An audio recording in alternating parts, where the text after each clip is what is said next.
So this is what's happening right outside you. ශාලාවෙන් පිටත සිදුවන දේ ඔබට තිරේ ඔබ ඉදිරියේ තිබෙන තිරේ ඔබට දැක බලා ගන්න පුළුවන්. So we have the arrival of our chief guest, the Honourable Dinesh Gunawardena, Prime Minister of the Democratic Socialist Republic of Sri Lanka, who is also the Minister of Public Administration, Home Affairs, Provincial Councils and Local Government, together with the other dignitaries taking part in the ceremonial lighting of the oil lamp. மங்கள விளக்கேற்றும் வைபவத்தோடு எங்களுடைய இன்றைய நிகழ்வுகள் ஆரம்பமாகின்றன.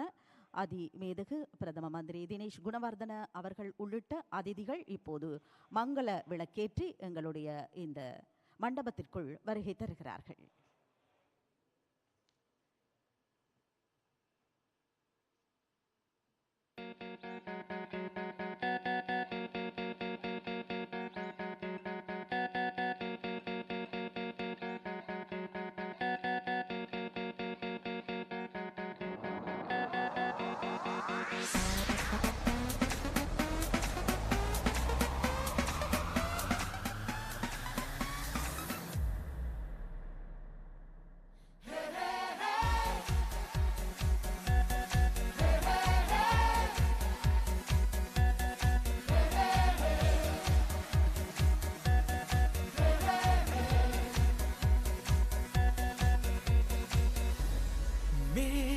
සේදමාවත දිගේ කෙම් බිමට දොර හැර තිබේ මේ මංමාවත් දිගේ මුණ ගැසෙන නව යුගයේ අපි ඉන්නේ සේදමාවත දිගේ කෙම් බිමට දොර හැර තිබේ මේ මංමාවත් දිගේ මුණ ගැහෙන නව යුගයේ අපි ඉන්නේ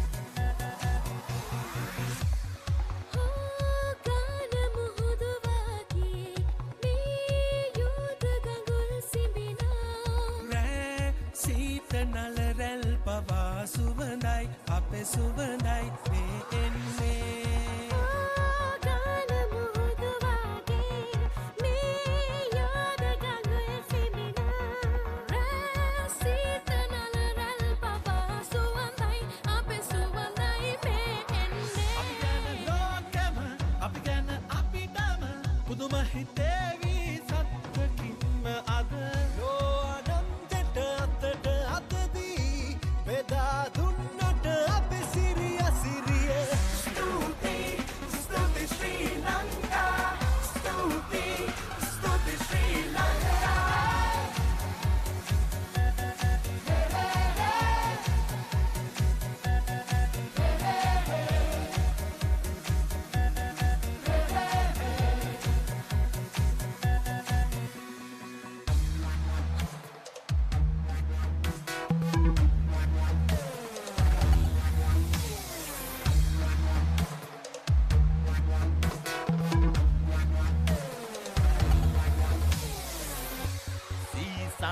ගල් කුළු පුරා සරුසාර අස්වනු සදා බෝ ආයු පුදනා තුරා සැක නැතුවයි බය නැතුවයි ඉන්නේ සීසාන ගල් කුළු පුරා නිති සරුසාර අස්වනු සදා බෝ ආයු පුදනා තුරා සැක නැතුවයි බය නැතුවයි ඉන්නේ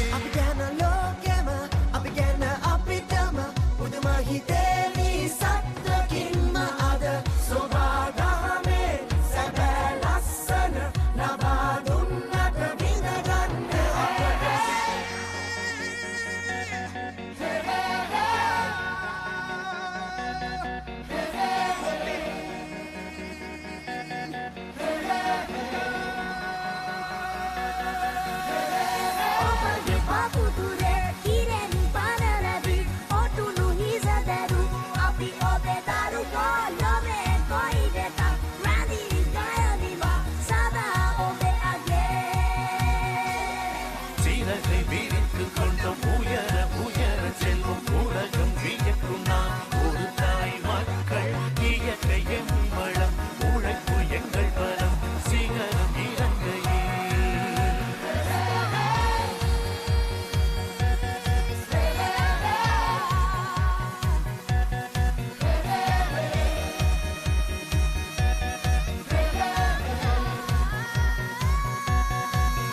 What a beautiful way to start a morning, because this is a fine example of cultural diversity. So we need to say a big thank you to the Ranga Gamage Dance Studio. Ayubowan, that's our traditional way of greeting each other in Sri Lanka. And the meaning of Ayubowan, as you know, is wish you long life. We need to have quality Ayusha. I hope you will agree with me. So we're going to celebrate something that has been extremely successful, something filled with quality. Well, if I ask you a question, are you a man or a woman? Oba striyakda purushekda ehema naththam oba katha karanne sinhala bhashawada damila bhashawada e ඕනෑම උත්තරයක් අදාළ නැහැ. මොකද ඔබට ඒක වටිනවා. ඒ නිසි වටිනාකම අපි ඔබට ලබා දිය යුතුයි. හැම කෙනෙකුටම අයිතියක් තියෙනවා තමන්ගේ කතා කරන භාෂාව ගැන බොහොම අභිමාණයෙන් ඒ කතා කරන්න. ඒ වගේම තමා ස්ත්‍රියක්ද පුරුෂයෙක්ද කියන එක අදාළ නැහැ. තමාට බොහොම ගෞරවාන්විතව මේ සමාජයේ තමන්ගේ වැඩ කටයුතු කරගෙන යන්න ශක්තිය, ධෛර්යය සහ අයිතිය තිබිය යුතුමයි. මොකද කියන්නේ නාගපෝෂිනී? நன்றி கிளிஃபர்ட். ஒரு உற்சாகமான நடனம் நம்ம எல்லாம் மகிழ்ச்சியில் ஆழ்த்தி இருக்கிறது. அதே உற்சாகம் தொடரட்டும் என்று பிரார்த்திப்போம். ஆம், மொழி ஒலியாலே இந்த பிரபஞ்சம் நம்மோடு பேசுகிறது. ஆனால் மனிதனுக்கு மனிதன் மொழியாலே பேசுகிறான். இந்த மொழி சமத்துவம், மொழி கௌரவம் பேணப்படுகின்ற, ஏன் மனிதத்துவமும் பேணப்படுகின்ற ஒரு நாட்டிலே நிச்சயமாக சமத்துவம் மேலோங்கி இருக்கும், அபிவிருத்தி நிலை நிற்கும். எனவே இந்த அபிவிருத்தி எந்த அளவில் இருக்கிறது? இருமொழி அறிந்த மனிதன் இரு சமூகத்துக்கும் பாலமாகிறான் இல்லையா? எனவே மனிதனுக்கும் மொழிக்கும் ஒரு நாட்டிலே கொடுக்கப்படுகின்ற கௌரவத்தில் சம அந்தஸ்தில் ஒரு நாட்டின் கௌரவம் தங்கியிருக்கிறது. அந்த வகையிலே தேசிய மொழிகள் சமத்துவ மேம்பாட்டு திட்டம் செயற்படுத்திய பல சிறந்த திட்டங்களின் அடைவு மட்டம் இன்று இந்த கருத்தரங்கிலே விதந்துரைக்கப்பட இருக்கிறது. கனேடிய அரசின் அனுசரணையுடன் பொது நிர்வாக, உள்நாட்டு அலுவல்கள், மாகாண சபைகள் மற்றும் உள்ளூராட்சி அமைச்சுடன் இணைந்ததான தேசிய மொழிகள் சமத்துவ மேம்பாட்டு செயல் திட்ட கருத்தரங்கு இப்போது வைபவ ரீதியாக ஆரம்பமாகிறது. A great initiative put forward to further strengthen the national language policy. A great initiative to further strengthen cultural diversity and also try to reduce or minimize poverty in Sri Lanka. And also a great initiative to further strengthen gender equality, social equality, economic equality. And a great initiative titled NLEAP, or the National Languages Equality Advancement Project. And in collaboration with the Ministry of Public Administration, Home Affairs, provincial councils and local government, and also very effectively conducted and carried forward by Elena. And this, ladies and gentlemen, is in fact the symposium, and this is the inauguration of the symposium. And it is very special to have the Honorable Dinesh Gunawardena as Prime Minister, and also he functions as the Minister of Public Administration and Home Affairs, Provincial Councils and Local Government. So we're going to begin this inauguration ceremony by inviting a gentleman to officially welcome you. So ladies and gentlemen, you'll be now welcomed by a person who's been working in the sectors of development and education in Asia for 26 long years, and including 14 years in Vietnam as well, as the regional director of the World University Service of Canada, and also based in Hanoi, and also the field project director of Elena International, and also based in Ho Chi Minh City. And his experience includes 12 years in Nepal as a team leader and funded by the Global Affairs Canada in rural development, and initially as a volunteer teacher with the Nepal Jesuit mission. So we are now going to invite him to officially welcome you. மாண்புமிகு பிரதமர் தினேஷ் குணவர்தன அவர்களின் பிரதம பங்குபற்றலுடன் ஆரம்பமாகும் இன்றைய விழாவிலே வரவேற்புரை நிகழ்த்துவதற்காக அபிவிருத்தி மற்றும் கல்விசார் துறையிலே 26 வருட அனுபவம் வாய்ந்த உலக பல்கலைக்கழகத்தின் கனேடிய பிராந்திய பணிப்பாளராக பணியாற்றிய திரு மைக்கேல் எம்ப்ளம் அவர்கள், தேசிய மொழிகள் சமத்துவ மேம்பாட்டு செயல் திட்டத்தின் பணிப்பாளர் திரு மைக்கேல் எம்ப்ளம் அவர்கள் இப்போது வரவேற்புரை நிகழ்த்துவார். So, ladies and gentlemen, could you please put your hands together and welcome on stage Mr. Michael Emlem.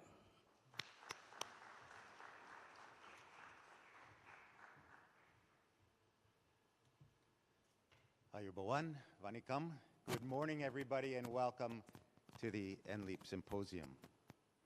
This morning, I'm very especially pleased to welcome our distinguished guests, the Honorable Dinesh Gunawardena, Prime Minister of Sri Lanka and Minister of Public Administration, Home Affairs, Provincial Councils, and Local Government, and His Excellency Mr. Eric Walsh, Canadian High Commissioner to Sri Lanka and the Maldives, and also Mr. Ranjit Ashoka, Secretary, Ministry of Public Affairs, Home Affairs, Provincial Councils, and Local Government.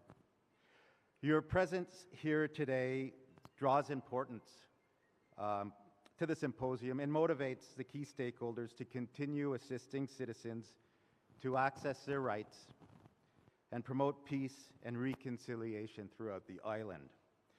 The NLEAP Symposium is an important activity that comes towards the end of our project.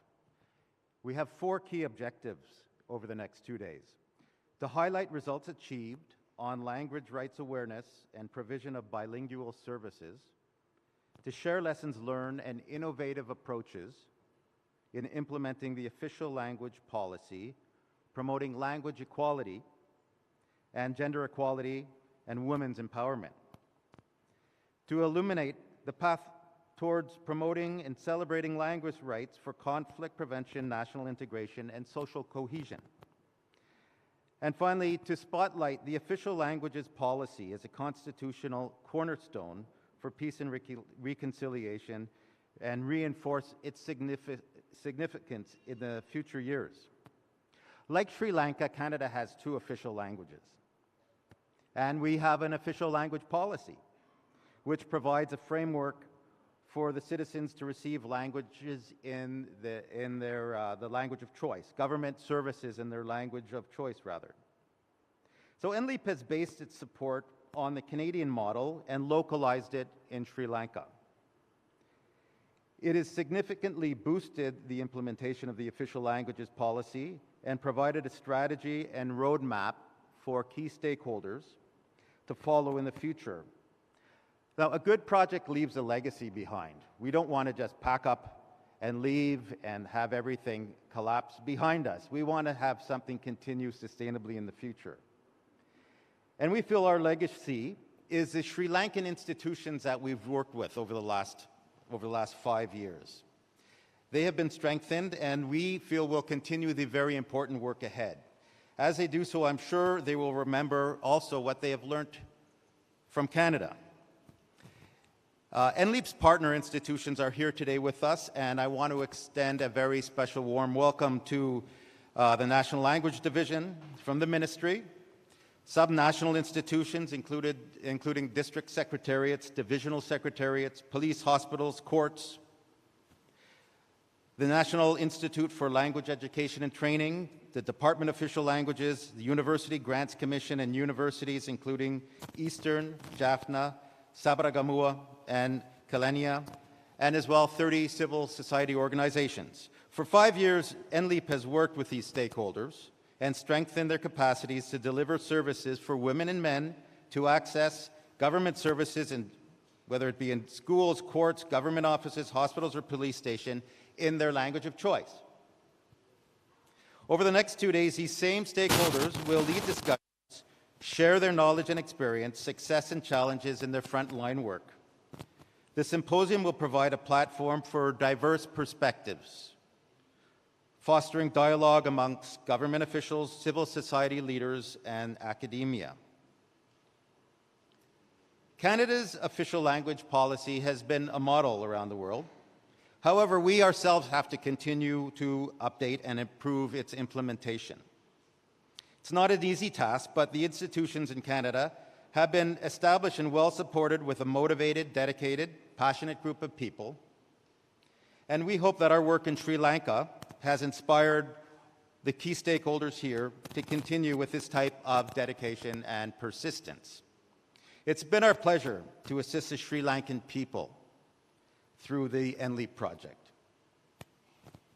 We believe that the respect and engagement that you have provided us as partners is an indication of your appreciation and your respect for Canada's assistance. And we've certainly felt that as a project for 5 years, so I want to extend a very special thank you for that. It's not necessarily easy for a group of Canadians to come and work in a country abroad. But I think for all of us, we feel Sri Lanka, for us, becomes a little bit of a home quite quickly. And I can say that as I've only been here for 8 months, but I quickly feel that this is somewhat of a home for me, and it's going to be a hard time for me to leave. So I encourage you during this workshop to use this opportunity, connect with one another, and look at ways of improving the collaboration and building networks that pave the way for future efforts and initiatives to support the official languages policy in the future. Thank you very much. Stuti and Nantri, thank you. Bhoma Stuti, Nandri. And it's very heartening to know that Sri Lanka has become a home for you and for many people from Canada, home away from home. එතුමා සඳහන් කරා කැනඩාවෙත් අපි වගේම භාෂා දෙකක් පාවිච්චි කරනවා. ඒ වගේම කැනඩාවෙත් රාජ්‍ය භාෂා ප්‍රතිපත්තියක් තිබෙන බව. ඉතින් මේක ඇත්තටම මෙය අපිට කැනඩා රජයෙන් ලැබිච්ච විශාල තෑග්ගක්. ඉතින් අපි මේ සමරන්න ඕන. ඒ වගේම NLEAP සමුළුවට පැමිණි ඔබ සිල් දෙනාම ගෞරවයෙන් පිළිගත් ඔහුට අපගේ ස්තුතිය. ඒ තමයි ජාතික භාෂා සමානාත්මතා අභිවර්ධන ව්‍යාපෘතියේ අධ්‍යක්ෂතුමන් Michael Emblem මහත්මයා. We say a very big thank you to the Director, National Languages Equality Advancement Project Director. Thank you very much, Mr. Michael Emblem. ஆம், நம்முடைய மொழியை இன்னொருவர் பேசும்போது ஏற்படுகின்ற பூரிப்புக்கு எல்லையும் இல்லை, அளவும் இல்லை. தேசிய மொழிகள் சமத்துவ மேம்பாட்டு திட்ட பணிப்பாளர் மைக்கேல் எம்ப்ளம் அவர்களுக்கு எங்களுடைய மனமார்ந்த நன்றி. Well, Sri Lanka and Canada has been enjoying great bilateral ties for many, many decades, and we are really honored to have as our guest of honor this morning, no less than the Canadian High Commissioner to Sri Lanka and also to the Maldives.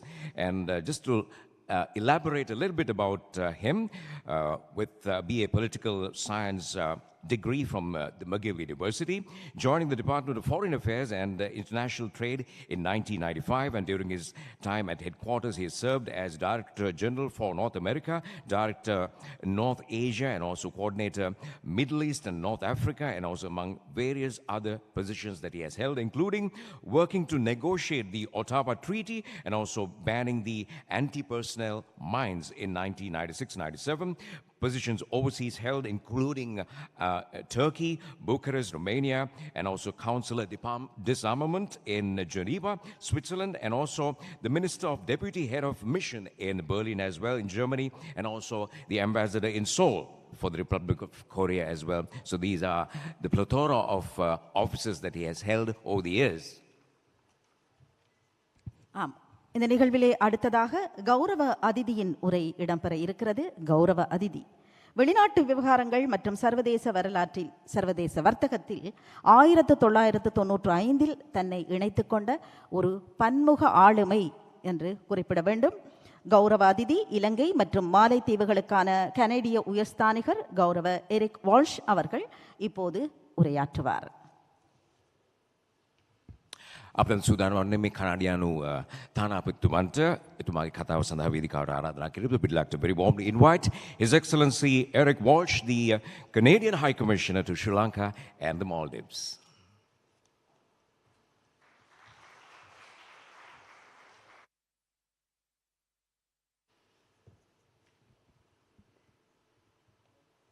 Good morning, everybody. Ayubowan, Wanakum. Assalamu alaikum, bonjour.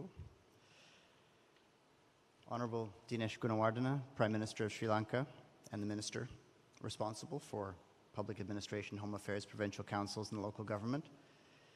Mr. Ranjit Asoka, Secretary, Ministry of Public Administration, Home Affairs, Provincial Councils and Local Government. Institution Heads of Official Languages Commission, Department of Official Languages, National Institute of Language Education and Training, University Grants Commission, faculty members from universities of Kelaniya, Jaffna, Sabara-Gamoa, and Eastern University, colleagues from other diplomatic missions, members of civil society organizations, Vina Verma, Michael Emblem from NLEAP, distinguished guests and friends. I'm really delighted to be here today at the opening of this NLEAP Symposium. This is a time to celebrate achievements and highlight the impact this initiative has had on reconciliation, social cohesion, language rights, and gender equality. Canada is a long-standing partner of Sri Lanka in its journey to advance language rights. It's something we know about as Canadians.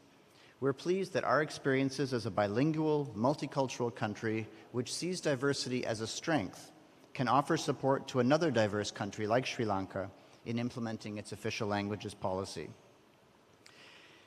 Language has the power to build society, to share ideas, thoughts, and feelings, to communicate interculturally. It also has the power, if we are not careful, to sow division. Assuring language rights in multi-ethnic and multicultural societies such as ours affords minorities respect for their cultural, ethnic, and religious identities. Implementation of an official languages policy by a society and its institutions enables linguistic minorities to see themselves as integral to the country as a whole. In Canada, our Official Languages Act came into force in 1969. Implementation has always been and still is a work in progress, but now, in 2023, we can say that linguistic tensions that prevailed in Canada 50, 60 years ago have greatly diminished. At the same time, in working on our own reconciliation process and coming to terms with very difficult aspects of our history, Canada is increasingly recognizing linguistic dynamics related to languages of Indigenous peoples. Ultimately, we believe our differences can strengthen us and bring us together, but it takes effort and it is not always comfortable. Making these efforts to bridge linguistic divides, to respect language rights, and to become bilingual or multilingual as a society, these are ways to heal ethnic divides and achieve reconciliation and social cohesion. In Sri Lanka, the official languages policy enshrines the right of every citizen to access public services in the official language of their choice. Effective implementation of this policy requires participation of all ministries and departments of the government of Sri Lanka and all levels of government, including local authorities, as well as collaborative, constructive cooperation between diverse partners. Under NLEAP, we have witnessed the tremendous work of staff across government, across different levels of government, to implement the official languages policy. The leadership provided by successive ministers and secretaries and the ministry team have been a source of strength in guiding project implementation, and I would like to appreciate them and express congratulations for their efforts. Implementing the policy also requires increasing capacity to translate to and from Sinhala and Tamil. We have seen 4 universities establishing degree programs in translation studies under this project and producing groundbreaking research, for example, on how language rights intersect with gender equality. We've also seen increased awareness and action to demand services in the official language of choice from civil society organizations supported through the National Languages Fund. So for all this work, I would like to recognize and congratulate our implementing partner, Alinea International, in teams both in Canada and Sri Lanka for their professionalism and dedication. They have steered this project through tremendously challenging times, such as the COVID pandemic and more recently, economic crisis. Well done, Alinea. I know the government of Sri Lanka have requested continuing support on language policy implementation, and our global affairs team, both in Colombo and at Ottawa, are exploring possibilities for future collaboration. We look forward to how that evolves, but rest assured you have a supporter in this High Commissioner. For now, I hope this symposium provides an occasion to take stock of achievements, share valuable lessons learned, and explore innovative ways to implement the official languages policy in future. It will continue to be a central piece to reconciliation, healing, and prosperity for all Sri Lankans. And I wish you productive deliberations in the days to come. Thank you. Merci. Stuti Nandri.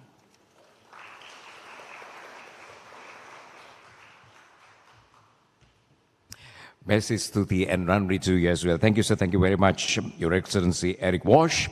Our guest of honor this morning, the Canadian High Commissioner to Sri Lanka and the Maldives. Well, since we are, one of the key highlights is language equality. So in keeping with that, just to once again remind you that we have simultaneous interpretations. සජීවීව අපි භාෂා පරිවර්තනයන් කරනවා. So once again, if you need to get yourself a headset, we have simultaneous interpretations for your convenience. So we have all three languages covered this morning for your convenience. So this is a fine example of language inclusion, respecting every language and the people who speak that language. So we have now come to a very important item in the agenda, and that is to invite our chief guest for his address. ஆம், ஒரு மனிதனின் உணர்வுகளை புரிந்து கொள்ள வேண்டுமாக இருந்தால் அவனுடைய மொழி புரிதல் மிக மிக அவசியம். அதனையே தன்னுடைய உரையில் கூறினார் கௌரவ அதிதி அதிமேதகு எரிக் வாஷ் அவர்கள். அவர்களுக்கு எங்களுடைய நன்றி. அடுத்ததாக பிரதம அதிதி நம்முடைய பிரதம மந்திரியின் உரை இடம்பெற இருக்கிறது. ஒரு மொழி எத்துணை அவசியமானது, அடுத்த மொழிக்கு கொடுக்க வேண்டிய கௌரவம் என்ன, அது சக மனிதனுக்கு கொடுக்கும் கௌரவம் என்பதை மிக உணர்ந்தவர். இந்த செயல் திட்டத்தின் ஆதாரம் என்று கூட சொல்லலாம். கௌரவ பிரதமர் மற்றும் பொது நிர்வாக உள்நாட்டு அலுவல்கள், மாகாண சபைகள் மற்றும் உள்ளூராட்சி அமைச்சர் அதிமேதகு தினேஷ் குணவர்தன அவர்களின் உரை இப்போது இடம்பெறும்.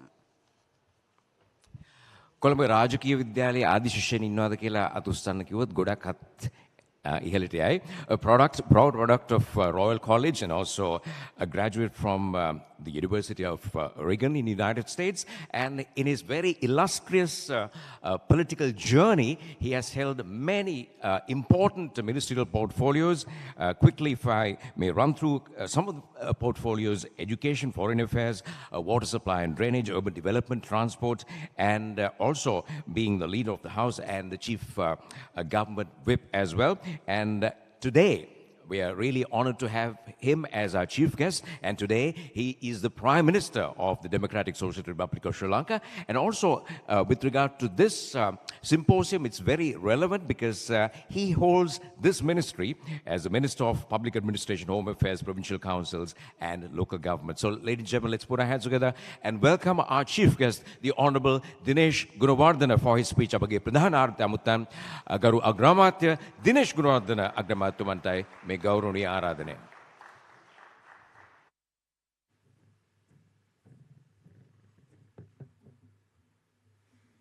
ආයුබෝවන්. වණක්කම්. Good morning to you. Excellency, High Commissioner of Canada,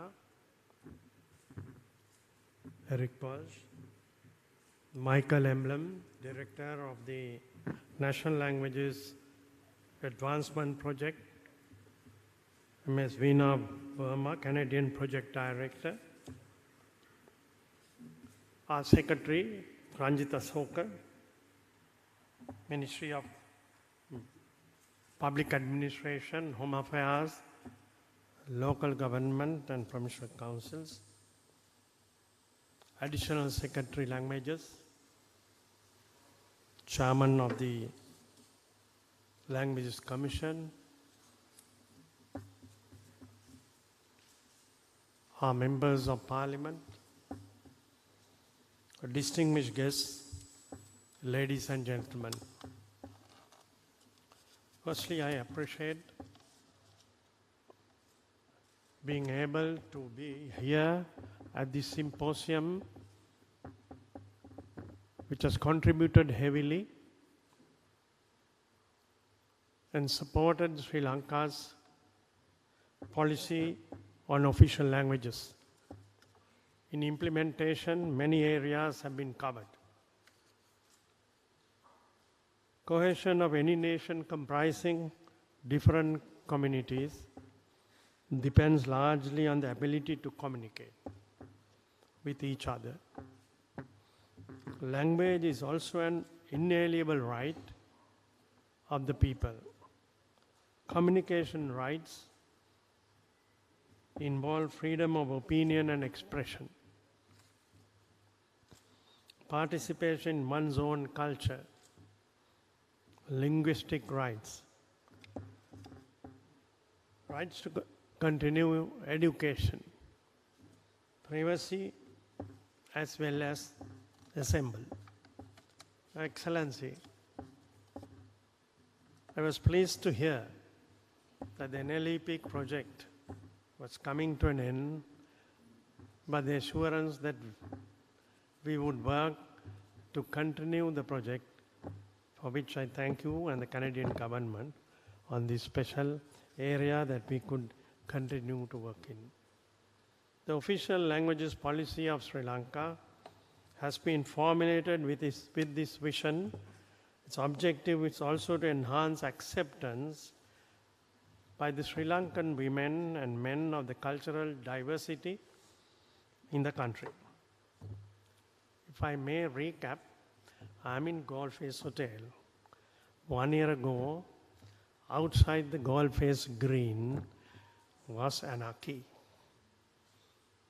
Let me recall, under the President Ranil Wickremesinghe, we have been able to restore, with the support of all our citizens, law and order in our country, and also bring results in economic stability on which we will be able to move forward. The National Languages Equality Advancement Project was launched by the Professional Learning Community, the PLC, to assist Sri Lanka to achieve the set objectives. The NLEAP project has served as a forum for academics, students, professional, public service, media, to focus on specific challenges relating to the multilingual nature of Sri Lanka and gender-based barriers, and to find solutions to them. I'm glad to note academics representing the UGC as well as several universities who are represented here have been involved in the implementation of this invaluable project. Excellency, Director, my Secretary, if I may also be realistic, we are also behind our targets. I remember as Deputy Minister of Education 20 years ago, under the presidency of Chandrika Bandaranaike Kumaratunga, a project was launched in the universities to train and educate, to have translators. We are far behind even now. We have not been able to deliver. But NLEAP has been a continuous project, moving on from one target to another, that has been able to concentrate on some of the areas that were lacking and bring results. So I hope, as Prime Minister, I would appeal to the universities to rethink and to awaken themselves of the crisis that our young men and women in the universities face. Open up for new areas, which is the necessity in university education, and for which I'm sure the NLEAP will be an added asset. Overcoming the communication barriers also help for speedy economic development and ensuring uniformity in development. That in turn helps to reduce poverty and improve economic and social equality. Sinhala and Tamil-speaking women and men throughout Sri Lanka, working with the government of Sri Lanka and the private sector and civil society organizations, the project has worked towards strengthening gender sensitive bilingual communication skills of the public servants. Improve the capacity of key ministries to deliver public service in both official languages at national, provincial, and rural level. We have to achieve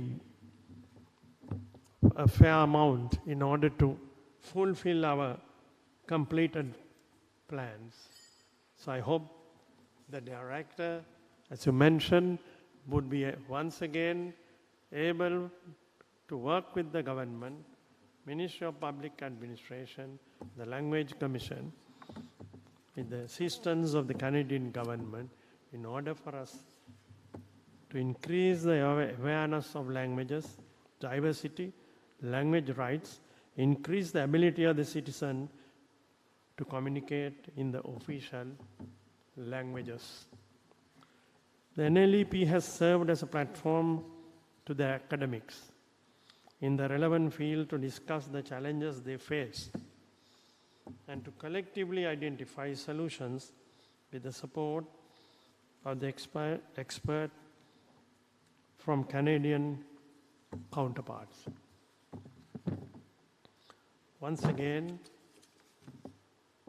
may I take this opportunity to thank the Government of Canada for generous assistance provided to this project, which has helped Sri Lanka to speedily implement the official languages policy. Thank you. Honorable Prime Minister, we will request you to kind of remain on stage. Thank you very much for your presence. Can we request you to remain on stage? Because we'll be now taking a quick group photo, and the other delegates who will be a part of the group photo will now be escorted on stage by the ushers. So we request our chief guest to kindly remain on stage as we once again thank you for your presence and for your words of inspiration and congratulations. So can we invite the dignitaries who will be being a part of the group photo to kindly come on stage to be a part of the group photo. ගරුව ග්‍රාමතුමත් සමග සමූහ ඡායාරූපයක් විශේෂ ආරාධිතයින් එක්ව ගන්නා වූ මේ මොහොතයි.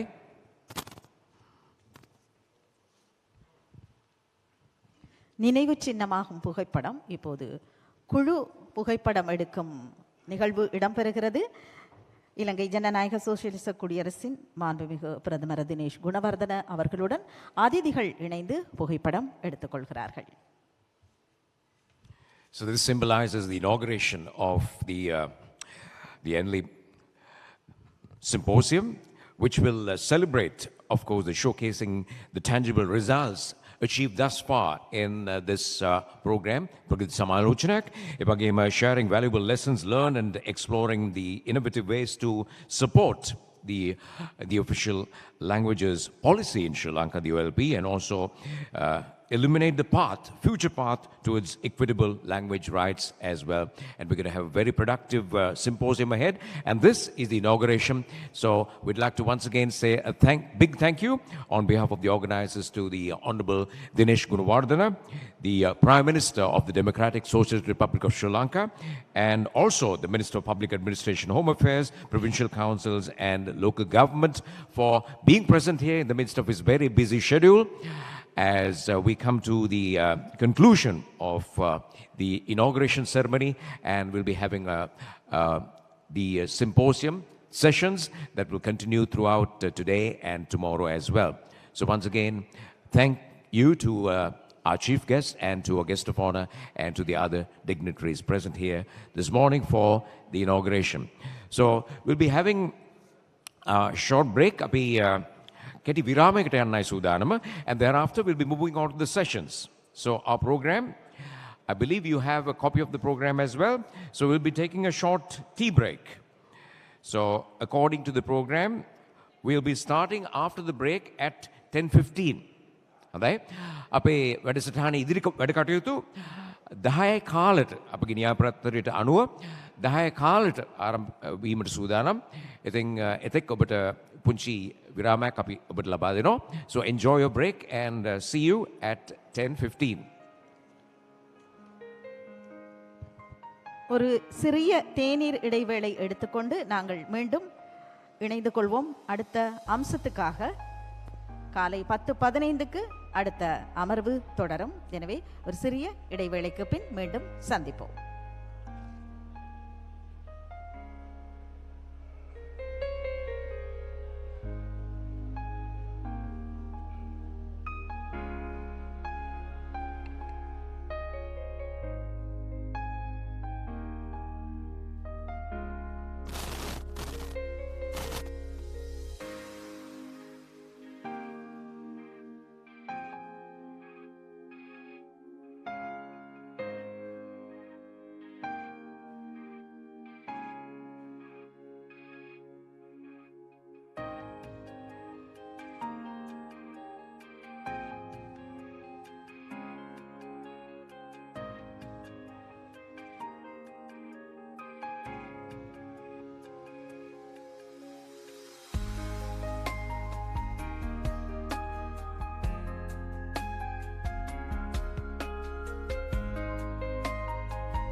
එහෙමද?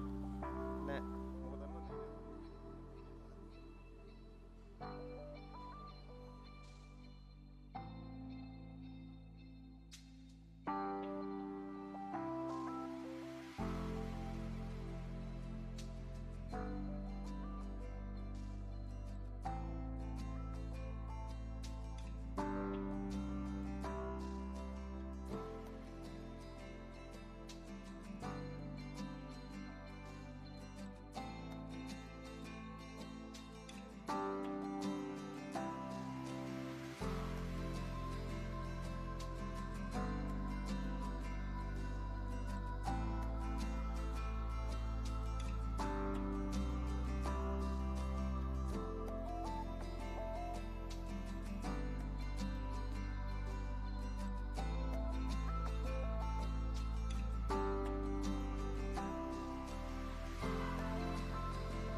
check, test, test.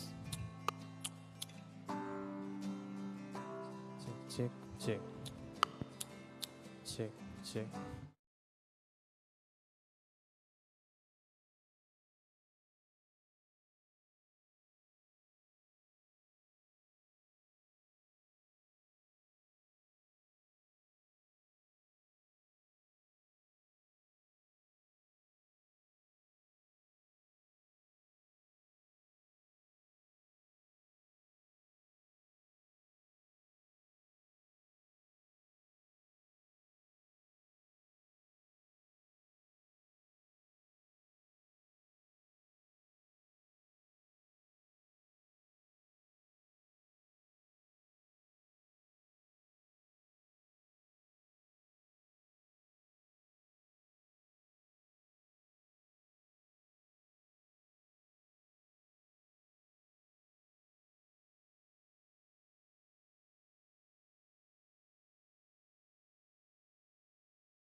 මේ මල්ලි පොඩ පහල බලන්න.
Check one. Check one.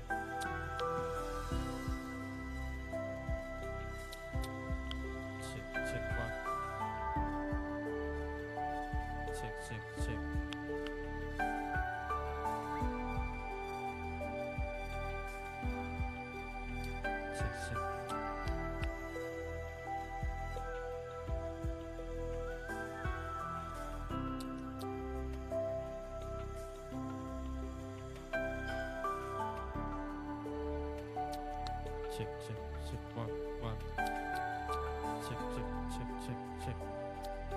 Check. හත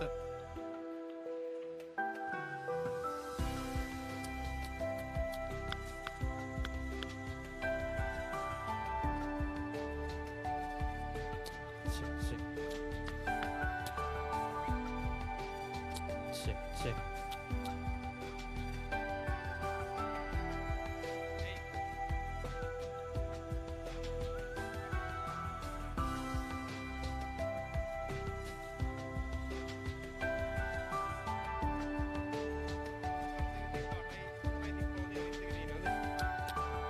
Check.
Your attention, please.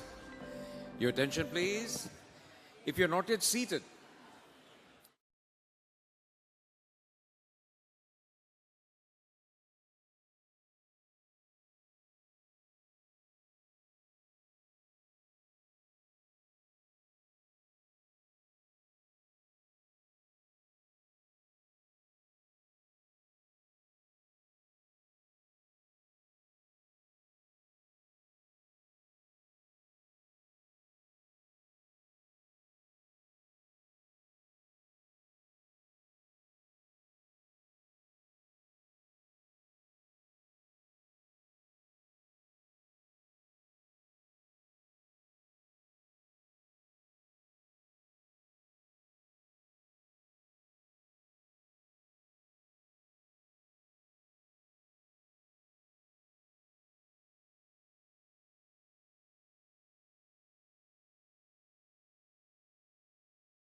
සියලු දෙනාම සූදානම් වෙමු.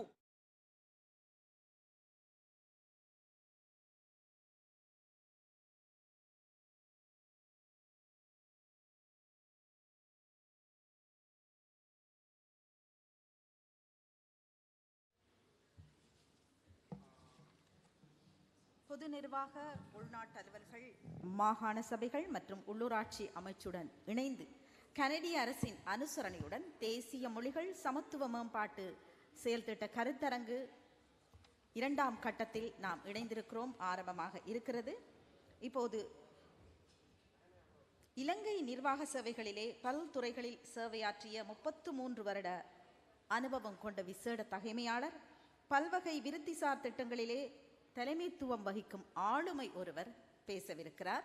அவர்தான் பொது நிர்வாக உள்நாட்டு அலுவல்கள் மாகாண சபைகள் மற்றும் உள்ளூராட்சி அமைச்சின் செயலாளர் திரு ரஞ்சித் அசோக அவர்கள். Well, we are going to start our sessions, and remember during the inauguration, during the welcome speech, Mr. Michael Emblem did mention that it's not the close of chapter. In fact, the legacy will continue, and we are really thankful to NLEAP and also the government of Canada for that great assurance and reassurance that they have given to this project. And we are now going to have the opening remarks as we begin our sessions, and that will be done by a senior officer of the Sri Lanka Administrative Service in a special grade, having a progressive career, holding different positions in the public sector with more than 33 years of experience in a variety of fields. He's played outstanding key roles in areas of public administration, human resources management, and also education, industry and commerce, finance, youth affairs, and also manpower, planning and employment, etc. He has explored his expertise in providing leadership and direction in continuously improving organizational performance in a sustainable way and develop strategy, approach, and also content and also structures. He has served as the Secretary of the Ministry of Industry and Commerce as well, and also the Cooperative Development during 2017, also 2019. Currently functioning as the Secretary to the Ministry of Public Administration, Home Affairs, Provincial Councils, and Local Government. So we'd like to now very warmly invite Mr. Ranjit Asoka.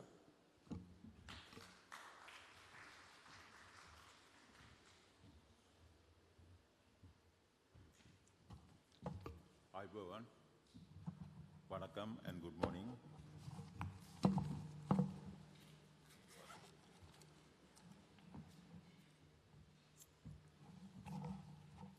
Mr. Michael Enablan, Director, National Language Equality Advancement Project, NLEAP. Ms. Veena Verma, Project Director and Advisor of ELINA International of Canada. Ms. Anta Vijayakon, Additional Secretary of my ministry, Ministry of Public Administration and Home Affairs. Director General of Official Language Department, Chairman of Official Language Commission, and the Chairman of the NLEAP and other members, Additional Secretaries, all distinguished invitees, guests and ladies and gentlemen.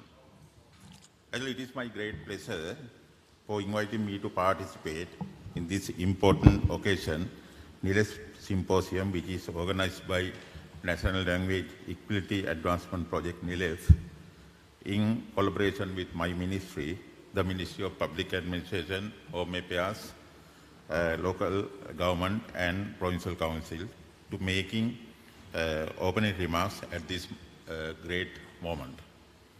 We, together with the NLEAP project, with the ministry, have together organized these symposiums to showcase tangible results and share with you project achievements, what we have achieved during this project period. Actually, this is the second project. We had earlier also Canada has supported for another project. So this is a very important moment for Sri Lanka. As you all are aware, NLEAP is a project funded by the Canada. We are international, ELINA International in Canada.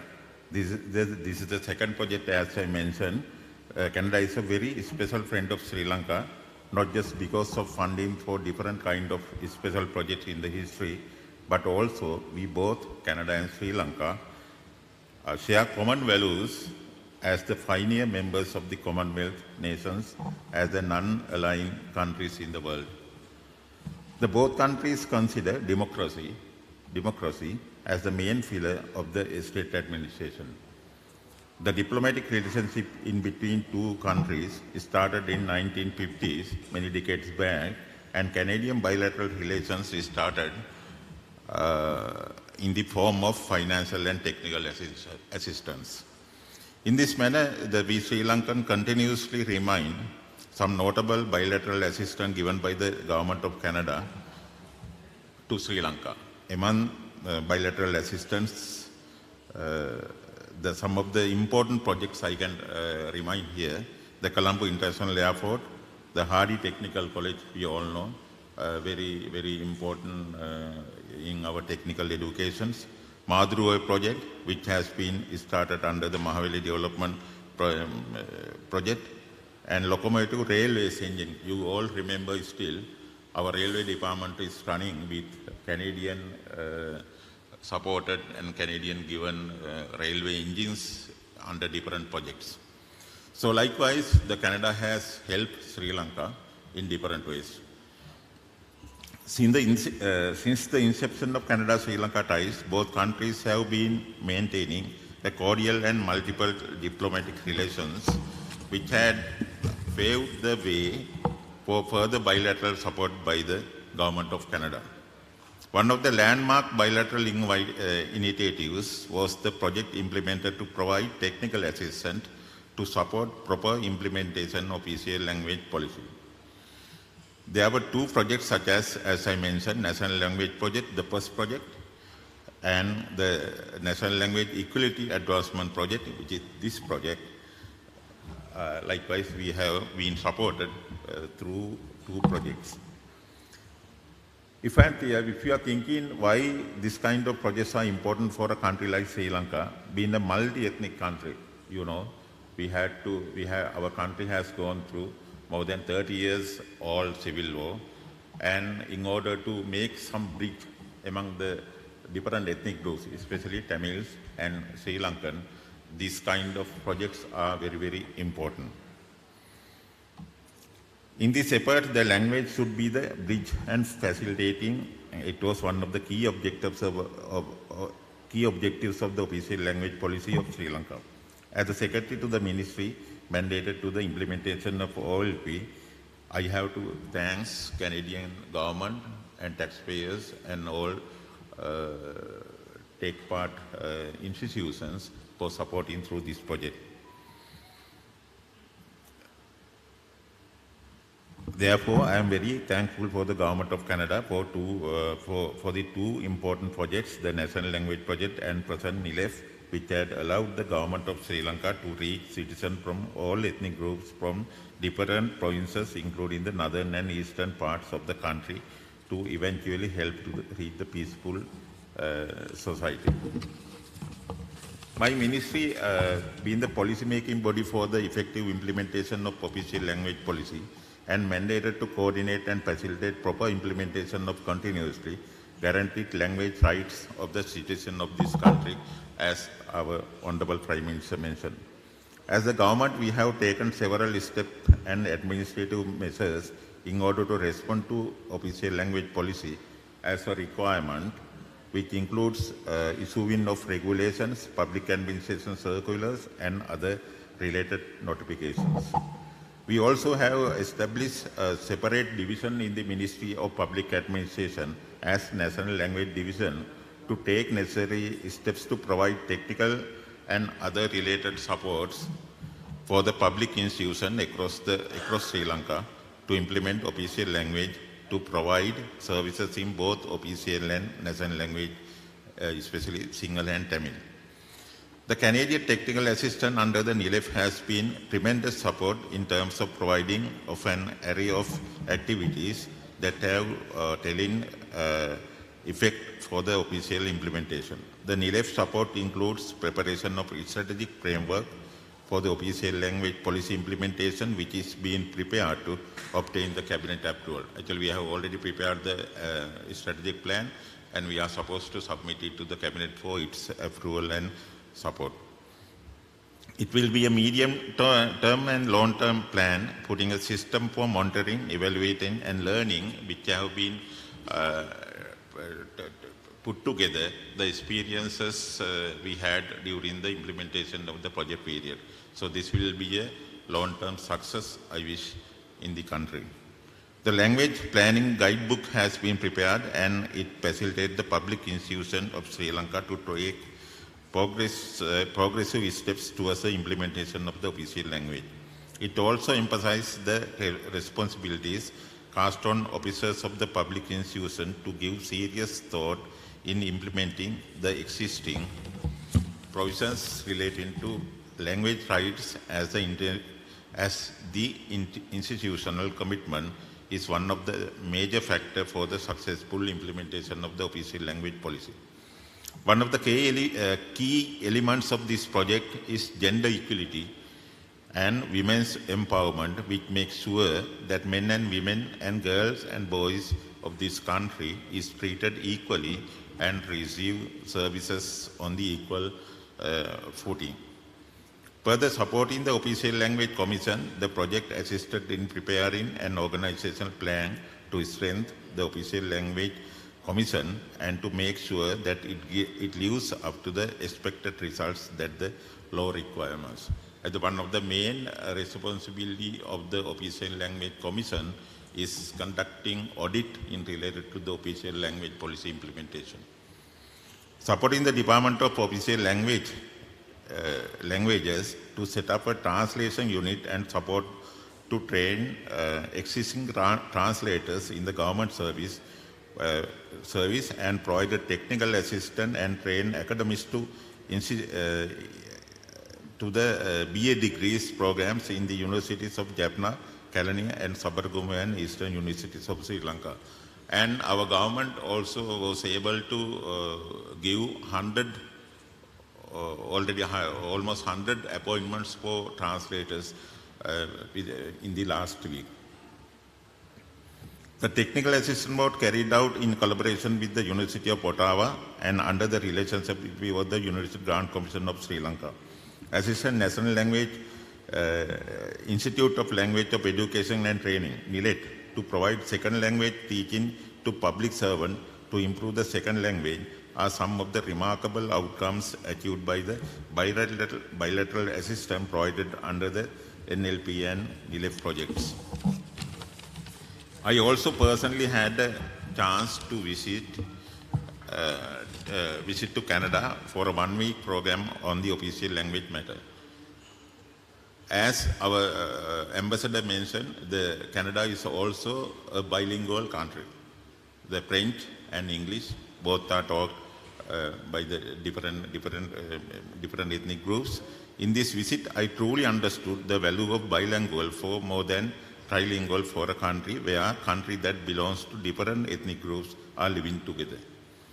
In this visit, I understood how much we had to respect to other languages and what are the special achievements that can have to be fluent in many languages. The implementation of official language policy would not only result in citizens receiving services in the language of their choices, it also would make a bridge to fill the gaps between the communities and take the country forwards toward national unity and reconciliation. Finally, I take this opportunity to thank Global Affairs of Canada, of the Government of Canada, for providing the technical and financial support through the National Language Equality Advancement Project. I also place on record my sincere appreciation and thanks to Canadian High Commission here in Sri Lanka and Elena International, which is managing this project. And also I want to thank all our academic institutions, including universities, for supporting this official language implementation progress in future. Also, we are expecting your support. So I wish all best of the successful in this symposium. Thank you very much.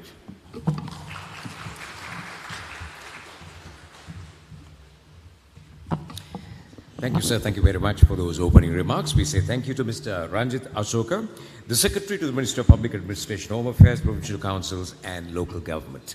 So with those opening remarks, we are now, we have in fact set the stage for a panel discussion. So it's going to be very interesting and also very productive as well, because we definitely need to showcase and also celebrate and be happy about the tangible results that we have achieved and seen thus far, and we're going to share experiences, and also we need to take this process forward very productively. So we're moving on to the first panel discussion. Once again, just to remind you that we have, for your convenience, we have trilingual facilities for you. So we have simultaneous interpretation. So number 2 is Tamil in your headset channel, and also number 3 is Sinhala, and number 4 is English. So we'll be now inviting 2 moderators, namely Mr. M. Thirumanukarasu, the Deputy Project Director in NLEAP, and also Mr. Mohammed Shibli, the Language Service Provision Specialist for NLEAP, and they will be taking us through the first panel discussion, which is titled, as you can see in your program if you have, Human Rights-Based Approach to Language Equality, and we have presentations and discussions. இப்போது நாங்கள் முக்கியமான கட்டத்திற்கு வந்திருக்கிறோம். ஆம், இப்போது விவாதம் அல்லது விளக்கம் அல்லது விவரணம் இடம்பெற இருக்கிறது. ஒரு சுவையான விவாதமாக இருக்கும் என்று நாங்கள் நம்புகிறோம். அது கலந்துரையாடல் என்ற ரீதியிலே, அதாவது மொழி சமத்துவத்திற்கான மனித உரிமைகள் அடிப்படையிலான அணுகுமுறை என்ற தலைப்பில் தான் இந்த கலந்துரையாடல் இடம்பெற இருக்கிறது. இந்த கலந்துரையாடலில் பங்கு கொள்வதற்காக தேசிய மொழிகள் சமத்துவ மேம்பாட்டு செயல் திட்டத்தின் பிரதி திட்ட பணிப்பாளர் திரு எம் திருநாவுக்கரசு அவர்களையும் மொழிசார் சேவை வழங்கல் நிபுணர் திரு முகமது ஷிப்லி அவர்களையும் நாங்கள் அழைக்கிறோம்.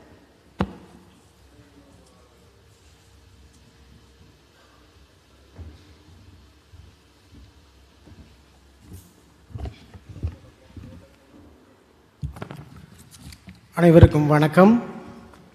ஐபோவான், அஸ்ஸலாமு அலைக்கும், good morning. Before we go into the session, I would like to invite Professor Selokumaran, the head of the law school of SLIT and former dean of the law faculty, and he has held many academic positions in the history of Sri Lankan university system, and he has been a professor of law and a teacher of law for more than 40 years in this country. I think most of the people here who learned law definitely would have been taught by him, and or some or other. So I take this moment to appreciate his services to the country as a law professor. And also today's session, the first session would be the human rights based approach to language equality. So the norms and the principles behind the human rights based approach is very vital in providing public services to the people, and it is an obligation of the state institutions and the government. So I would like to welcome Professor Selokumaran to make a brief presentation, because if you are, I know because it's not going to be easy to manage within 10 minutes, but I would say please to initiate some thoughts and thought-provoking thinking among us in order to guide us for the next session. Sir, over to you.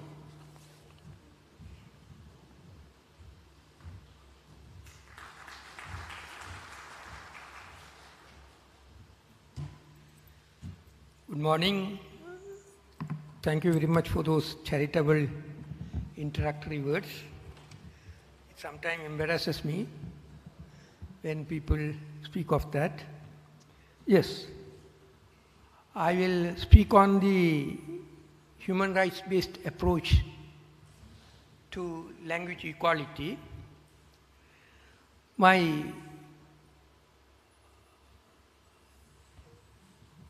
intervention will be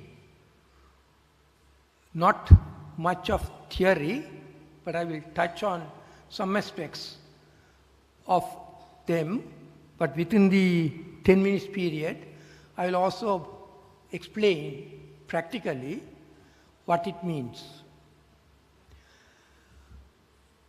Human rights are universal, and foundational basis of human rights is twofold. One, the right to live or survive of every human being. That is one of the basis of human rights. The other one is also very important, right to dignity. Mere survival without dignity is not going to be a worthful exercise. So right to dignity is also considered to be a foundational basis of human rights. So language equality is rooted to the base of right to dignity. Every human being is entitled to be treated with dignity. When a person enjoys his or her language and treated by the government and other service providers in the language of the person, his dignity is being recognized and respected. When that is denied and he or she is treated in a language which is not that of the person, that amounts to not respecting, recognizing the dignity of the individual. This is the basis on which language rights are recognized. This is what the Honorable Prime Minister in the morning informed us, that language rights are inalienable rights of human beings. Those rights go to recognize the identity of an individual. When we don't recognize the identity of an individual, really we are disrespecting the individual and treating that person in a discriminatory manner. So there comes the equality of languages, language equality. People should be treated in the language of the person as how another person will be treated in the language of that person. So language of individuals has to be respected if we are to uphold the right to dignity and thereby the human rights of the person. Now in Sri Lankan situation, both language rights and language equality are being recognized by the fundamental law of the country. Right to equality specifically stipulates that no discrimination can take place among other grounds on the ground of language. So non-discrimination based on language is recognized as a right, and that is a duty placed on the service providers, mainly the state sector service providers. So when that is a duty, the right holder is entitled to receive services, communicate with the state institutions in the language of the person. In addition, the Constitution goes on to positively recognize language entitlements, and that is the rights of individuals to receive services of government or participate in public activities in the language of his or her choice. I don't want to go into details, but I would suggest after 1978, obtaining services in one's own language or participating in public activities in one's own language is no more a charity or a courtesy extended by the state. These are recognized as fundamentally guaranteed by the Constitution as fundamental rights of the people. A citizen is as of right entitled to demand at the expense of the officer who is denying being taken to the Supreme Court or to the Official Languages Commission and obtain services in the language of the person or participate in activities of the state in the language of the person.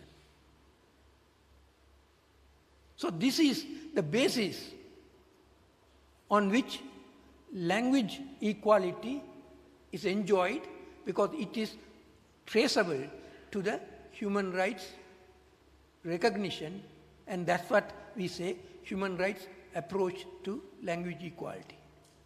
With this, I am reaching the 10 minutes time and I will wind up. Thank you very much.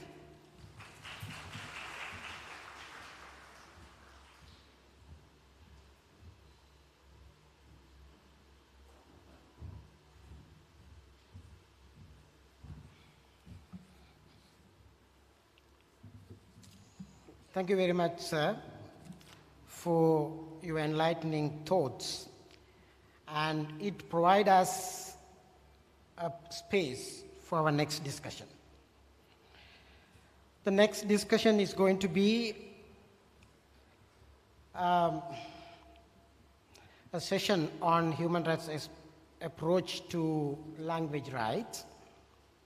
And this session would be a trilingual session.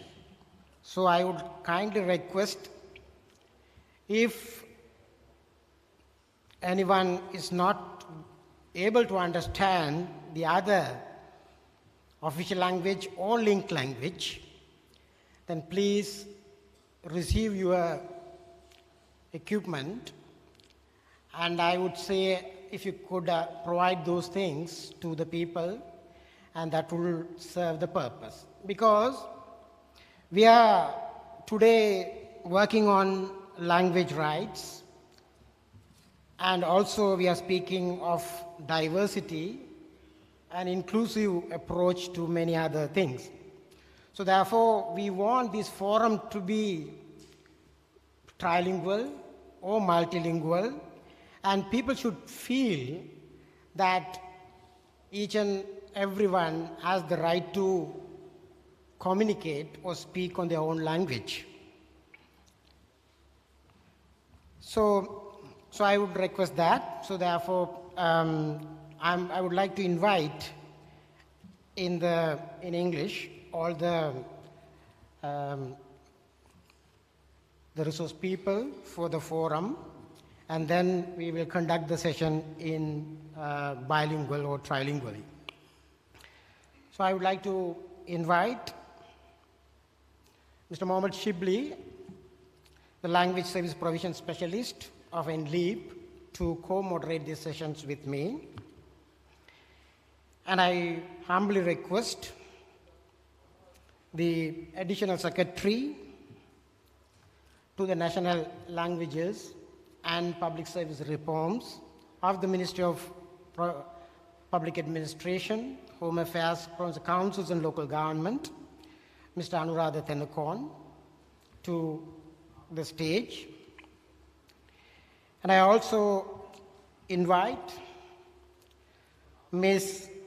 L.H.N. Sandamali, Assistant District Secretary, District Secretariat, Kandy, Dr. P.P. Sivapragasam, the Executive Director, Human Development Organization, Kandy, and Mr. M.T.P. Ruwan Kwara, Senior Superintendent of Police of Sri Lanka Police,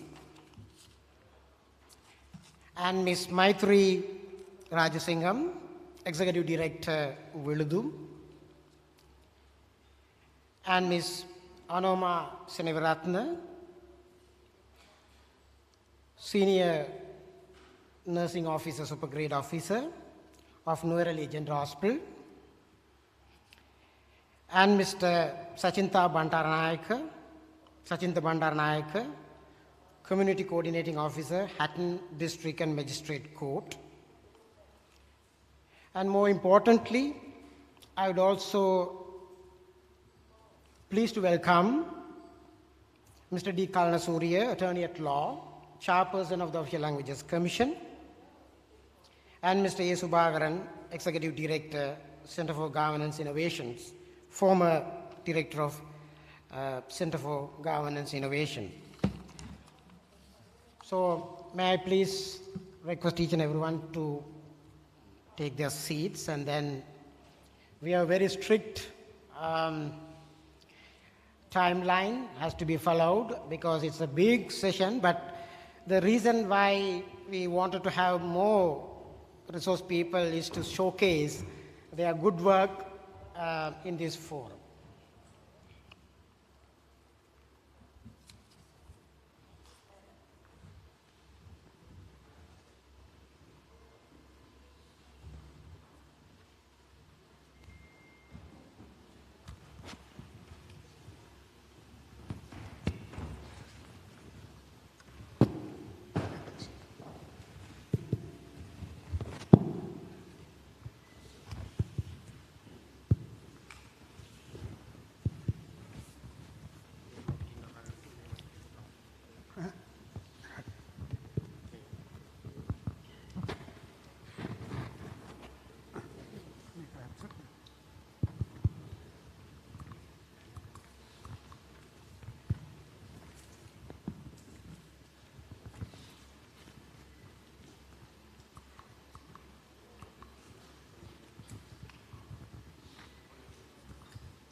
Test.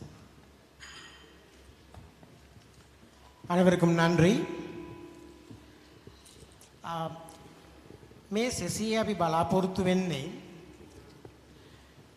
අපි දන්නවා මහාචාර්ය සෙල්ලකුමාරන් මහතා කියපු පරිදි රාජ්‍ය භාෂා ප්‍රතිපත්තියක් තියෙනවා. ඒ වගේම රාජ්‍ය භාෂා ප්‍රතිපත්තිය ක්‍රියාත්මක කිරීමේ වගකීම සියලුම රාජ්‍ය ආයතනවලට තිබෙනවා. ඒක ඉතා පැහැදිලිව ශ්‍රී ලංකා ජනරජයේ ආණ්ඩුක්‍රම ව්‍යවස්ථාව තුළ පැහැදිලිව සඳහන් කරලා තියෙනවා. ඒ අනුව ඒ රාජ්‍ය භාෂා ප්‍රතිපත්තිය ක්‍රියාත්මක කිරීම සඳහා සියලු ආයතන වෙත උපදේශ රෙගුලාසි ඒ වගේම ඒ රාජ්‍ය භාෂා ප්‍රතිපත්තිය ක්‍රියාත්මක කිරීමේ වැඩපිළිවෙල කුමක්ද කියන එක පිළිබඳව ප්‍රතිපත්ති තීරණ ගැනීම ඒ වගේම ඒකට අදාළ වෙනත් කරුණු පිළිබඳව සියලුම රාජ්‍ය ආයතන මෙහිමේ කාර්යභාරය දැනට තිබෙන රාජ්‍ය පරිපාලන අමාත්‍යාංශයේ තිබෙන ජාතික භාෂා අංශයට ඒ වගකීම පැවරිලා තියෙනවා. අපි සියලුම දන්නා පරිදි ඒ පිළිබඳව අමාත්‍යාංශ විසින් බොහෝ වැඩපිළිවෙල දැනට ක්‍රියාත්මක කරගෙන යනවා. ඒ වගේම මේ අතීතය තුල ඉතා වැදගත් තීන්දුව తీරන ඒ අමාත්‍යාංශය මගින් දැනට කරගෙන යනවා. ඒ පිළිබඳව අපිව දැනුවත් කිරීම සඳහා මම ඉතා ආදරෙන් ආරාධනා කරන්න කැමැති අපේ අතිරේක ලේකම්තුමා ජාතික භාෂාව පිළිබඳව ඉතා පුළුල් අත්දැකීම් ඒ වගේම ඒ පිළිබඳව උනන්දුවෙන් කටයුතු කරන රාජ්‍ය නිලධාරියෙක් හැටියට එතුමා දැනට අතිරේක ලේකම් වශයෙන් දැනට කටයුතු කරනවා අපේ අනුරාධ විජේකෝන් මහතා. ඒ වගේම එතුමා කලින් හිටපු ලේකම්තුමා විසින් අමාත්‍යාංශවල කටයුතු කරලා තියෙනවා. ඒ වගේම තමන්ගේ රාජ්‍ය සේවය තුලින් ඉතා වැදගත් අමාත්‍යාංශ ආයතන දෙපාර්තමේන්තු ඒ වගේම ඉතා පුළුල් අත්දැකීමත් එක්ක රාජ්‍ය අත්දැකීම තිබෙන රාජ්‍ය නිලධාරියෙක් විදියට අපි පිළිගන්න පුළුවන්. අතිරේක ලේකම් තුමනි ඔබටයි මේ ආරයුම. බොහොමත්ම ස්තුතියි සියලු දෙනාටම සුබ දවසක් ප්‍රාර්ථනා කරන ගමන්ම මම හිතන්නේ හඳුන්වා දීම මට ටිකක් බර වැඩිද කියලා හිතෙනවා. කොහොම නමුත් මම හිතන්නේ වර්තමානයේ මේ විෂය සම්බන්ධයෙන් වකීම් දන්න අතිරේක ලේකම්වරයා හැටියට මම මේ සම්බන්ධයෙන් කරුණු කීපයක් ඉදිරිපත් කරන්නම්. මම හිතන්නේ ලෝකයේ විවිධ රටවල් අපි සැලකලා බැලුවම මේ ද්විභාෂා සංකල්පය අනුව ක්‍රියාත්මක වන ඒ රටවල විවිධ නීති රීති රෙගුලාසි අනපනත් පැනවිලා තියෙනවා මේ ද්විභාෂා ප්‍රතිපත්ති ක්‍රියාත්මක කිරීම සඳහා. නැත්නම් ලංකාවේ අපේ මූලික නීති වන ආණ්ඩුක්‍රම ව්‍යවස්ථාවෙම ඒ සඳහා අවශ්‍ය කරන ප්‍රතිපාදන සකස් වෙලා තියෙනවා. ඉතින් 1978 ව්‍යවස්ථාවේ අවස්ථා කිහිපයක සංශෝධනත් එක්ක සිංහල භාෂාවත් ඒ වගේම තමිළ භාෂාවත් රාජ්‍ය භාෂා හැටියටත් ජාතික භාෂා හැටියටත් ප්‍රකාශයටපත් කරලා තියෙනවා. ඒ වගේම ඉංග්‍රීසි භාෂාව සන්දාන භාෂාව හැටියට සඳහන් කරලා තියෙනවා. මම හිතන්නේ අපිට ප්‍රතිපත්තියක කාරණා සම්බන්ධයෙන් කිසිදු ගැටලුවක් නැහැ. ඒ කියන්නේ රාජ්‍ය භාෂා ප්‍රතිපත්තිය ආණ්ඩුක්‍රම ව්‍යවස්ථාවෙන්ම සහතික කරලා තියෙනවා. ඒ අනුව රටේ සියලු පුරවැසියන්ට අයිතියක් තියෙනවා. තමන් කැමති රාජ්‍ය භාෂාවකින් තමන්ට අවශ්‍ය සේවාවන් රාජ්‍ය ආයතන තුලින් ලබා ගන්න. ඒ වගේම අවශ්‍ය අවස්ථාවලදී මේ සන්දාන භාෂාවෙන් තමන්ට අවශ්‍ය සේවාවන් ලබා ගැනීමේ අයිතියත් සහතික කරලා තියෙනවා. හැබැයි ආණ්ඩුක්‍රම ව්‍යවස්ථාවේ මේක සහතික කර පමණින් ඒක යථාර්ථයක් බවට පත් වෙනවද කියන ප්‍රශ්නේ තමයි අපිට තියෙන කතා කළ යුතු ප්‍රශ්නේ වෙන්නේ. මොකද ඒ සඳහා අවස්ථා ගණනාවක දීර්ඝ කාලයක් තිස්සේ අවශ්‍ය චක්‍රලේඛ උපදේශ මේ සියල්ල විශේෂයෙන් රාජ්‍ය නිලධාරීන් සහ රාජ්‍ය ආයතන වලට ලබා දීලා තියෙනවා. එසේ තිබුණා වුණත් තවමත් අපි යම් යම් ප්‍රදේශ වලට ගියාම යම් යම් රාජ්‍ය ආයතන වලට ගියාම අපේම රටේ පුරවැසියන් යම් අපහසුතාවන්ට ලක් වෙනවා. ඔවුන්ගේ භාෂාවෙන් ඔවුන්ට සේවාවන් ලබා ගැනීමට යම් ප්‍රමාණයක බාධාවන් තිබීම නිසා. ඒක නිසා සමස්ත රාජ්‍ය සේවය වගකීමක් වෙනවා. ආණ්ඩුක්‍රම ව්‍යවස්ථාවෙන් සහතික කරලා තියෙන මේ අයිතිය රටේ පුරවැසියා වෙත සහතික කොට ලබා දීම සඳහා කිසිදු රාජ්‍ය නිලධාරියෙකුට කිසිදු ආයතන ප්‍රධානියෙකුට ප්‍රතික්ෂේප කිරීමේ කිසිදු ඉඩක් නැහැ.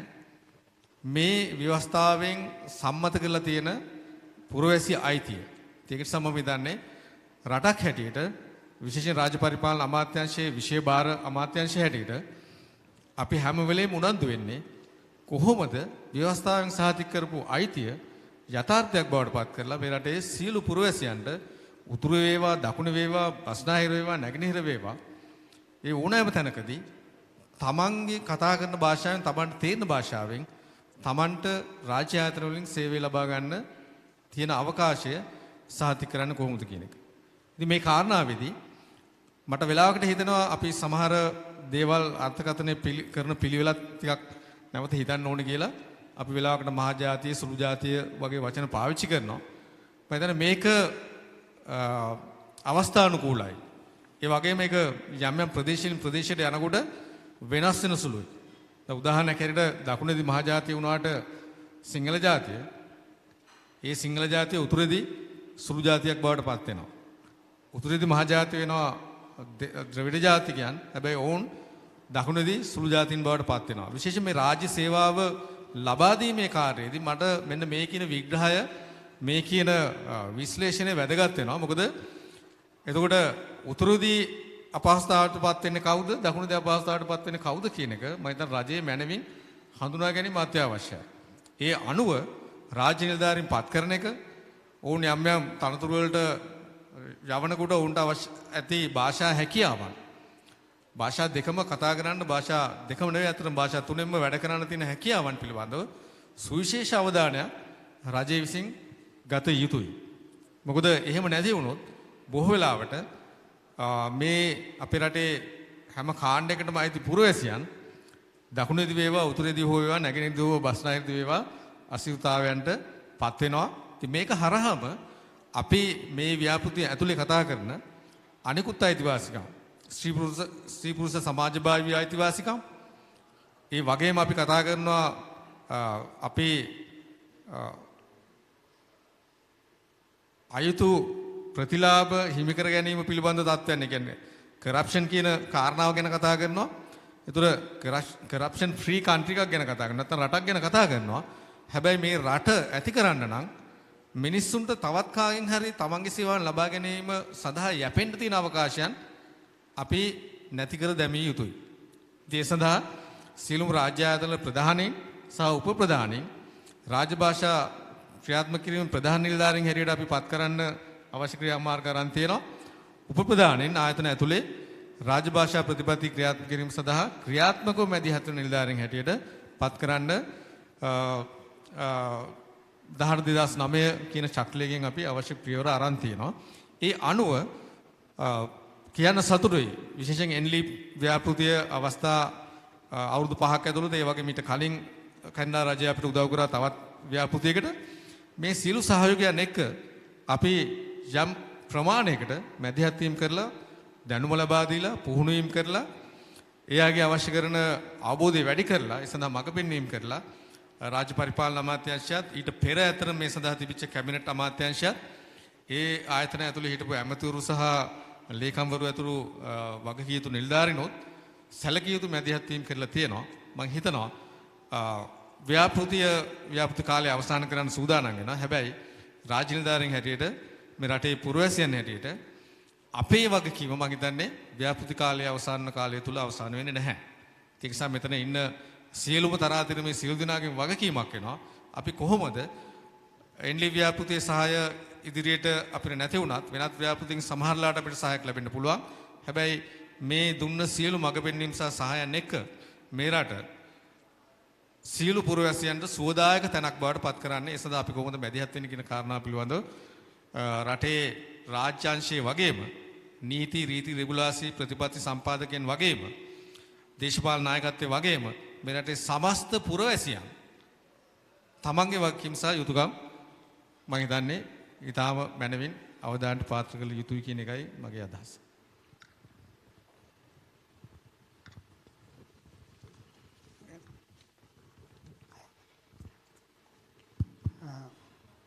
Good morning to everyone.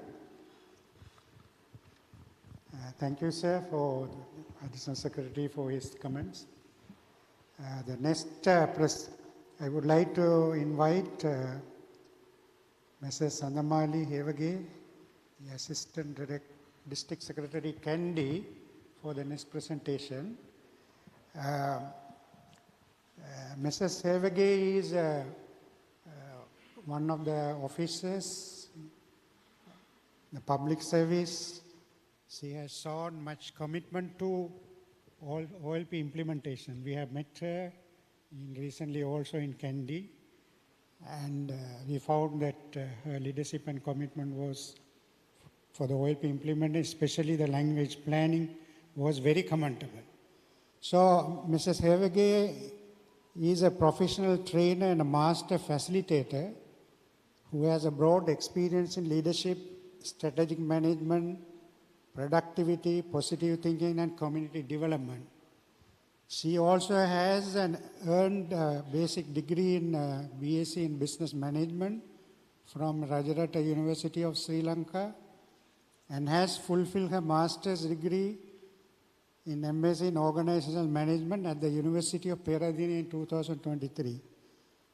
She has taken several initiatives to implement national language policy and to protect language rights while working at Panvila and Madadumbara Divisional Secretariat, which are bilingual divisions. So, Madam, I would like to invite you to make your presentation. Thank you, Mrs. Sibley. සුබ දවසක් සියලු දෙනාට. විශේෂයෙන් NLEAP ආයතනයේ වගේම අතිරේක ලේකම්තුමනි ඔබතුමාට ස්තුතිවන්ත වෙලා මේ අපේ අදහස් කිව්වොත් හොඳයි කියලා හිතනවා. මොකද විශේෂ අවස්ථාවක්. මම මහනුවර දිස්ත්‍රික් ලේකම් කාර්යාලයේ සහකාර දිස්ත්‍රික් ලේකම්වරයා විදිහට සේවය කරනවා. එතකොට මේ අපි නවත්තපු තැනින්ම අපි පටන් ගන්නවා විවිධ අනපනත්වල තියෙනවා. ආණ්ඩුක්‍රම ව්‍යවස්ථාවෙන් සහතික කරලා තියෙනවා භාෂාවට ඇති අයිතිවාසිකම. නමුත් අයිතිවාසිකමක් පොතක පතක ලියලා තිබ පමණින් හෝ ඒවා අනපනත්වල තිබූ පමණින් ක්‍රියාත්මක වෙනවද කියලා. භාෂාවක් ක්‍රියාත්මක කිරීමේ රජයේ නිලධාරීන් හැටියට වගකීම් දරන ප්‍රධාන ආයතනයක් දිස්ත්‍රික් ලේකම් කාර්යාලය. මොකද දිස්ත්‍රික්කයේ සියලුම ජනතාව සහ ආයතන සම්බන්ධීකරණය කිරීමේ වගකීම දිසාපතිවරයෙක්ට පැවරෙනවා. එතකොට සර් කියෝ වගේම 19/2018 චක්‍රලේඛයෙන් අපි ආපහු නීති අනුගත කරලා තියෙනවා. එහෙම නැත්නම් බලගන්නවලා තියෙනවා සියලුම ආයතන ප්‍රධානීන් ප්‍රධාන භාෂා ක්‍රියාත්මක කිරීමේ නිලධාරීන් කියලා. ඒ වගකීම දිස්ත්‍රික් ලේකම් කාර්යාලයටත් එනවා. මෙන්න මේ වගකීම් හරියට කරන්න කියලා අපේ රාජභාෂා අංශයක් ඔබතුමන් වෙත පැවරෙනකොට එහි වගකීමක් වෙනවා භාෂා සැලසුම් සකස් කර ක්‍රියාත්මක කිරීම. සර්ට ස්තුතිවන්ත වෙන්නේ මෙන්න මේව භාෂා සැලසුම් හදන්න නිලධාරීන් පුහුණු කරන්න රාජ්‍ය පරිපාලනයේ භාෂා අංශය මැදිහත් වෙනකොට ඇත්තටම මේවා බිම්මට්ටමේ ක්‍රියාත්මක වෙනවද කියලා පළවෙනි වතාවට අතිරේක ලේකම්තුමෙක් දිස්ත්‍රික් ලේකම් කාර්යාලයට ඇවිල්ලා බලනවා. අපි ස්තුතිවන්ත වෙනවා ඔබතුමාට මේ මැදිහත් වීම ගැන. ඇත්තටම අපිට වෙනසක් දැනෙන්නේ නැහැ. අපි දිස්ත්‍රික් ලේකම් කාර්යාලයද කියලා. අපිට දැන් අපි ඔබේම කොටසක් විදිහට තමයි දැනෙන්නේ. ඒකට සට ස්තුති. ඒකයි අද අපි මම විශේෂයෙන්ම කියන්නේ අපි කණ්ඩායමම මෙතන ඉන්නේ කියලා. එතකොට NLEAP එකට ස්තුතිවන්ත වෙන්නේ මේ සඳහා මැදිහත් වීම සකසන්නේ NLEAP. ඒකින්ද අපි NLEAP එකට ගොඩක් ස්තුතිවන්ත වෙනවා අධ්‍යක්ෂතුමාලා සියලු දෙනාටම. අපේ සිප්ලි මහත්තයා කියනකොට කිව්වා ඊටාම හොඳ භාෂා සැලසුමක් මහනුවර දිස්ත්‍රික් ලේකම් කාර්යාලයේ ක්‍රියාත්මක වෙනවා කියලා. ඒක ඇත්ත. අපි මේ උත්සාහය ගන්නේ 2016 අවුරුද්දේ ඉඳලා. 2016 අවුරුද්දේ ඉඳලම මහනුවර දිස්ත්‍රික් ලේකම් කාර්යාලයේ භාෂා සැලැස්මක් හදලා ක්‍රියාත්මක කරනවා. අනිත් කාර්යාලවල තියෙන භාෂා සැලසුමට වඩා අපි ඉදිරියට යන්න හේතු වෙනවා. අපි මේ භාෂා සැලසුම හදනකොට විවිධ අපි අපේ තියෙන තත්ත්වය ඉස්සෙල්ලා අවබෝධ කරගනිමින් තමයි භාෂා සැලසුම හදන්නේ. එතකොට අපි කුඩා ප්‍රමාණයේ 222ක් විතර ඇක්ටිවිටිස් එහෙම නැත්නම් ක්‍රියාකාරකම් අපි අතින් සිද්ධ වෙනේවා කොයි මට්ටමේද කියලා අපිම ඒ ගැන විපරම් කරලා බලලා ඒකට ලකුණු දීමක් කරලා තමයි අපි අපේ භාෂා සැලසුම සකස් කරේ. මෙන්න මේ භාෂා සැලසුම් සකස් කරනකොට විශේෂයෙන්ම මට තිරු හැමතිස්සෙම කියන්නේ මොකක්ද අභියෝගයේ භාෂා ප්‍රතිපත්තිය අපේ නීතියේ වේවා අපි අනපනත් වලින් අපිට දීලා තියෙන අයිතිවාසිකම සහ මේ ක්‍රියාත්මක කිරීමේදී අපි ක්‍රියාත්මක කිරීමේ යාන්ත්‍රණයට මොනවද තියෙන අභියෝග කියලා. ඇත්තටම අභියෝගය නම් මං හිතන්නේ අපිට හැම දෙයක්ම තියෙනවා සර්. අපි රටක් හැටියට අපිට මෙම ක්‍රියාත්මක කරගෙන යන්න පුළුවන්. මානව සම්පත අපි සතු හොඳම සම්පත. නමුත් හැමතිස්සෙම අපිට තියෙන ලොකුම අභියෝගය තමයි ආකල්ප කියන එක.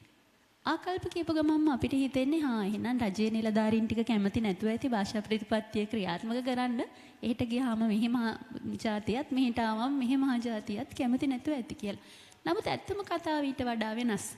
නිලධාරීන් යම් දුරකට සැදී පැහැදිලා ඉන්නකොට භාෂා ප්‍රතිපත්තිය ක්‍රියාත්මක කරන්න අපි හැමතිස්සෙම බලන්න ඕනේ මහ ජනතාව සූදානම්ද තමන්ගේ භාෂාවෙන් සේවා ලබා ගන්න කියලා. මහ ජනතාව තාම සූදානම් නැත්තම් ඇයි ඒගොල්ලන් සූදානම් නැත්තේ කියලා. මේ කාරණාව කියන්නේ හේතුව අපි නිලධාරීන්ම පැත්තකින් තියමු ආකල්පයන්ගේ අඩුපාඩු තියෙනවා නිලධාරීන්ගේ මදිපාඩුවක් තියෙනවා භාෂා පුහුණුවේ මදිපාඩුවක් තියෙනවා. ඒ වගේම කොටසක් මහ ජනතාව පැත්තට එනවා. මහ ජනතාව පැත්තට එනකොට හැබැයි අවාසනාවට ආපහු අපිටම තමයි ඒකේ දෝෂයක් එන්නේ කියලා මං හිතනවා. එක තමයි අපිට පුළුවන් වෙන්න ඕනේ සර් මේ ගැන මහ ජනතාව දැනුවත් කරන්න. ඔබේ ඇති භාෂා අයිතිය. එතකොට අපිට හැමතිස්සෙම පුළුවන් වෙන්න ඕනේ අපේ රටේ මිනිසුන් බල ගන්නන්න. ඔබ ඔබගේ අයිතිවාසිකම ඔබ ඔබගේ භාෂාවෙන් ක්‍රියාත්මක වීම ලබා ගන්න ඕනේ කවුරු වෙතින්ද? කොච්චරක් ඔයාට ඒකට අයිතිවාසිකමක් තියෙනවද? කොහොමද ඒක කරගන්න පුළුවන් කියලා. මෙන්න මේ දැනුවත් වීම අපේ සාමාන්‍ය ජනතාව අතරට අපි අරගෙන යන්න ඕනේ. මේක එක අභියෝගයක්. ඊට පස්සේ තමයි එතනින් එහාට ගිහිල්ලා ඒගොල්ලන්ට පුළුවන්ද කියලා Tamanට ස්වාධීනව ඇවිල්ලා පුද්ගලයෙක් හැටියට අපේ ඉදිරියට එන්න. මෙන්න මේ සමාජ බල ගැනීම ඊටාම තදින් හේතු වෙනවා. ඒ වගේම තමයි අපි ට්‍රයිලින්ගුවල් පොලිසි එකකට යනකොට අපි මේ කතා කරනවා වගේම දැන් අලුත් අපිට තියෙන අභියෝගය තමයි සිංහල වේවා දමිළ වේවා ඕනෑම දරුවන් සහ අලුත් සමාජය බොහොම බරයි අපි සන්දාන භාෂාවට. එතකොට මෙන්න මේ සන්දාන භාෂාවෙන් ඉගෙන ගත්ත අයට අපිට සේවා සපයන්න වෙනකොට අනේ ගැනත් අපිට අවධානය යොමු කරන්න වෙනවා. ඒකෙන් හින්දාස අපි ද්විභාෂාවෙන් එහාට ගිහිල්ලා ත්‍රි භාෂා සැලැස්මක් ගැන කතා කරමු. බොහොම ස්තුතියි සාකාර ලේකම් තුමනි. අපි පැහැදිලිව දන්නවා මේ භාෂා සැලසුම කියන එක නීතියානුකූල වගකීමක් පැවරනවා සියලුම රාජ්‍ය ආයතන වෙත. ඒකට හේතුව තමයි ඔබතුමිය කියපු පරිදි නීතිය තියෙනවා, රෙගුලාසි තිබෙනවා, ඒ වගේම චක්‍රලේඛ අපි හදලා තියෙනවා. ඒ තුලින් මහජන සේවය ලබා දෙන්න පුළුවන්ද කියන එක. ඒක කොහොමද අපි මහජන සේවය සඳහා පරිවර්තනය කරගන්නේ කියන එක තමයි භාෂා සැලසුමේ අභියෝග තියෙන්නේ. ඒකට හේතුව තමයි සියලුම රාජ්‍ය ආයතන තමන්ගේ රාජ්‍ය ආයතනට එන පුරවැසියන්ගේ අපි දන්නවා භාෂා අයිතිය කියන එක අපි පුරවැසි අයිතියක් විදිහට තමයි අපි සලකන්නේ. It's a citizen's right. එතකොට ඒක ලබා දෙන්න අපිට තියෙන අභියෝගය හඳුනා ගැනීම. ඒ හඳුනාගත්තට පස්සේ අපි මේ මහජන සේවය සඳහා කරන්න ඕන ඉතා වැදගත් කරුණු කුමක්ද කියලා අපි හඳුනා ගන්නවා. ඊට පස්සේ ඒක ක්‍රියාත්මක කිරීම සඳහා අපි අවුරුදු 3කට භාෂා සැලසුමක් හදලා ඒක ක්‍රියාත්මක කරනවා. බොහොම ස්තුතියි. අපි ඔබතුමිය කියපු පරිදි අපිත් නුවර දිස්ත්‍රික් ලේකම් කාර්යාලයට ඇවිල්ලා රාජ්‍ය භාෂා සැලසුම් කොහොමද ක්‍රියාත්මක වෙන්නේ කියන එක අපි සාකච්ඡා කරා. ඒක ඉතා වැදගත් වෙනවා. ඒ වගේම අපි දන්නවා දැන් මේක it's a challenging responsibility because of the resources and other things, but we hope that I think we will move towards provisions of public services to the people in their language, which is guaranteed in the Constitution. Thank you. இந்த நிகழ்ச்சி திட்டத்தின் கீழ் நாங்கள் 30 civil சமூக நிறுவனங்களுக்கு national languages fund என்கின்ற நிகழ்ச்சி திட்டத்தின் ஊடாக நாங்கள் நிதி வழங்கி இருக்கின்றோம். இந்த 30 சிவில் சமூக அமைப்புகள் இலங்கை முழுவதும் பல வேலை திட்டங்களை நடைமுறைப்படுத்தி வருகின்றன. நாங்கள் இன்று கலாநிதி சிவபிரகாசம் அவர்களை இங்கு அழைத்திருக்கின்றோம். நான் நினைக்கின்றேன் கலாநிதி சிவபிரகாசம் அவர்களை இப்பொழுது நான் அழைப்பதற்கான காரணம், சந்தமாளி அவர்கள் கண்டி மாவட்டம் சம்பந்தமாக அவர் கலந்துரையாடினார். ஆகவே ஹியூமன் டெவலப்மெண்ட் ஆர்கனைசேஷன் கண்டி மாவட்ட செயலகத்தோடும் அதே போன்று கண்டி மாவட்டத்தில் இருக்கக்கூடிய பிரஜைகளுக்கு எவ்வாறு சேவையை வழங்குவது என்பதிலே பல செயற்திட்டங்களை நீங்கள் நடைமுறைப்படுத்தி வந்திருக்கிறீர்கள். ஆகவே அந்த விடயங்களை எங்களோடு பகிர்ந்து கொள்ள முடியுமா?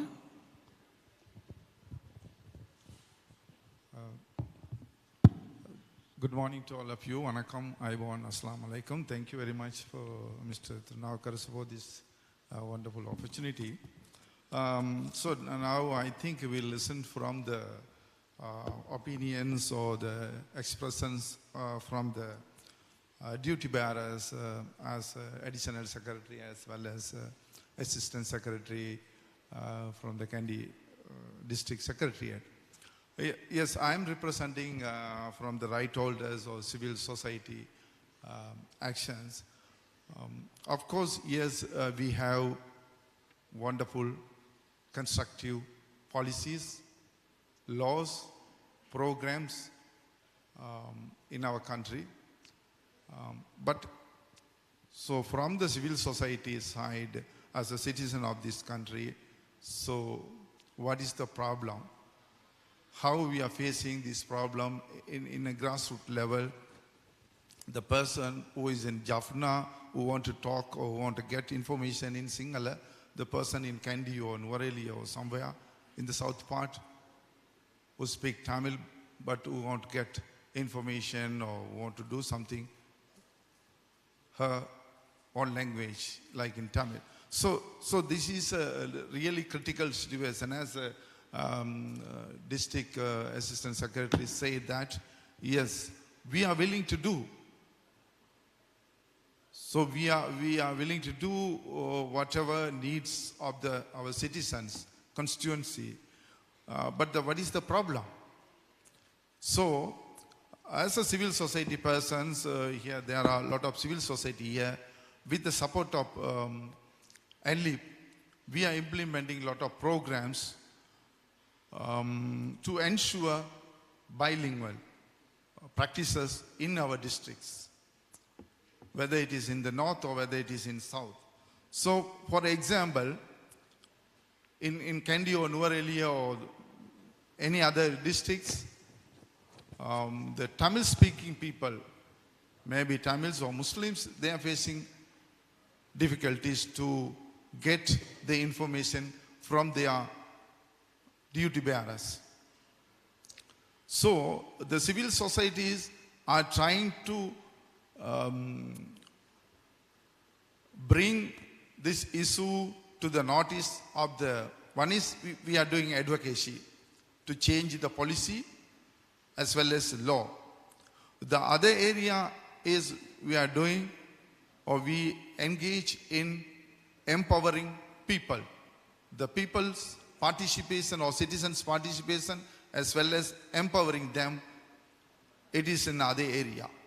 So without empowering or without the people's participation, we cannot achieve anything, even the human rights. So we have legal measures, it may be a domestic as well as international. So, for example, through the coexistence societies, that is a very important task where we practice with the support of NLEAP. We try to empower coexistence societies. Through them, we trained them.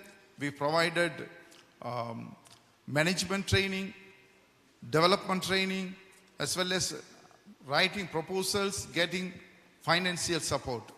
So through that, we supported around 20 civil societies as well as coexistence societies. Financially, we supported them to implement local level project. For example, organizing Tamil and Sinhala classes for the citizen of that area. Then the other area is very importantly the participation. Particularly I am referring the plantation sector because you all know that the freedom of association is very important in the plantation sector. They are denied that. So therefore we promoted establishing coexistence societies in the plantation to deal with their duty bearers like the divisional secretariat. So we faced a lot of problems to establish such an organization. You all know that. Rather than the trade union, it is very difficult to establish organization like association. So through that we practiced to bring their issues to the divisional secretariat as well as district secretariat. Then also we organized some other activities like citizen charter.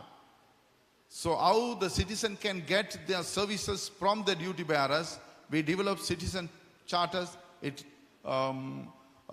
Every divisional secretariat or the Grama Niladaris divisions, the people can see in writings what are the services available in that area. So through that, the people can get their services. That is their right, basic right to get information, not only information but also services from their duty bearers. So that is also done through the coexistence societies, like organizing legal clinics for them, like mobile services to get basic documents. We organize in not only in the plantation area but also Ampar and Mulaiti also. So these are some of the services civil societies, coexistence societies provided to their citizens or to their members to get services from the duty bearers to ensure their rights in the society. So thank you very much.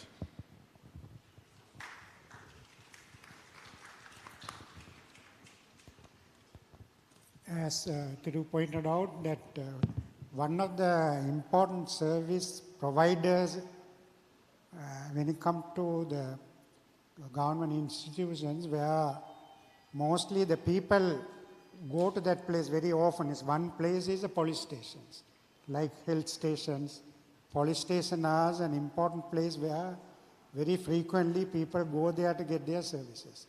So for that purpose, you know, as Sandamali Madam told, explained us, we have implemented this language planning process where each institutions, they make their language plans in order to provide better services to people in the bilingual.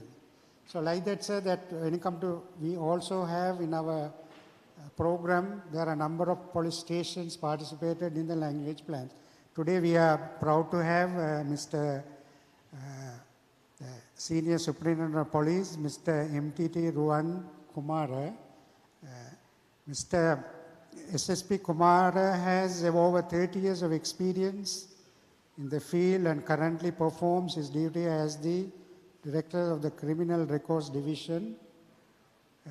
SSP Kumara holds a Masters of Science in Security and Strategic Studies from the General Sir John Kotalawala Defence University in Sri Lanka and a postgraduate diploma in conflict resolution and security studies from the University of Bradford in the UK. He also has worked as a police advisor for the South Sudanese Police Force as part of the United Nations mission in South Sudan between 2013 and 2014. I would like to invite you, sir, to give us, your presentation.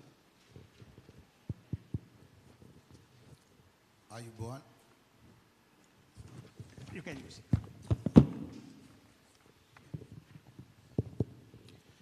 Ayubowan, Vanakkam, good morning to everyone. First of all, thank you. Can everyone hear me? Yeah.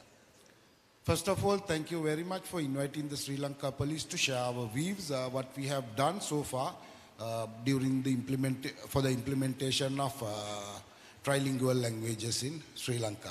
Next thing is, thank you very much, Canada, for funding this program.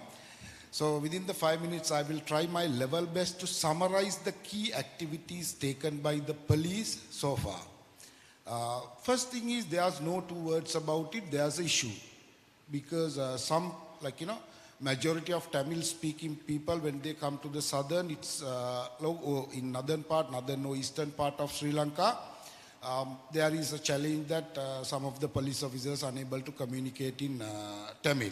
In the meantime, the same issue faces the people go to the north and east government sectors, like the Sinhala-speaking officers are unable to get service from these places.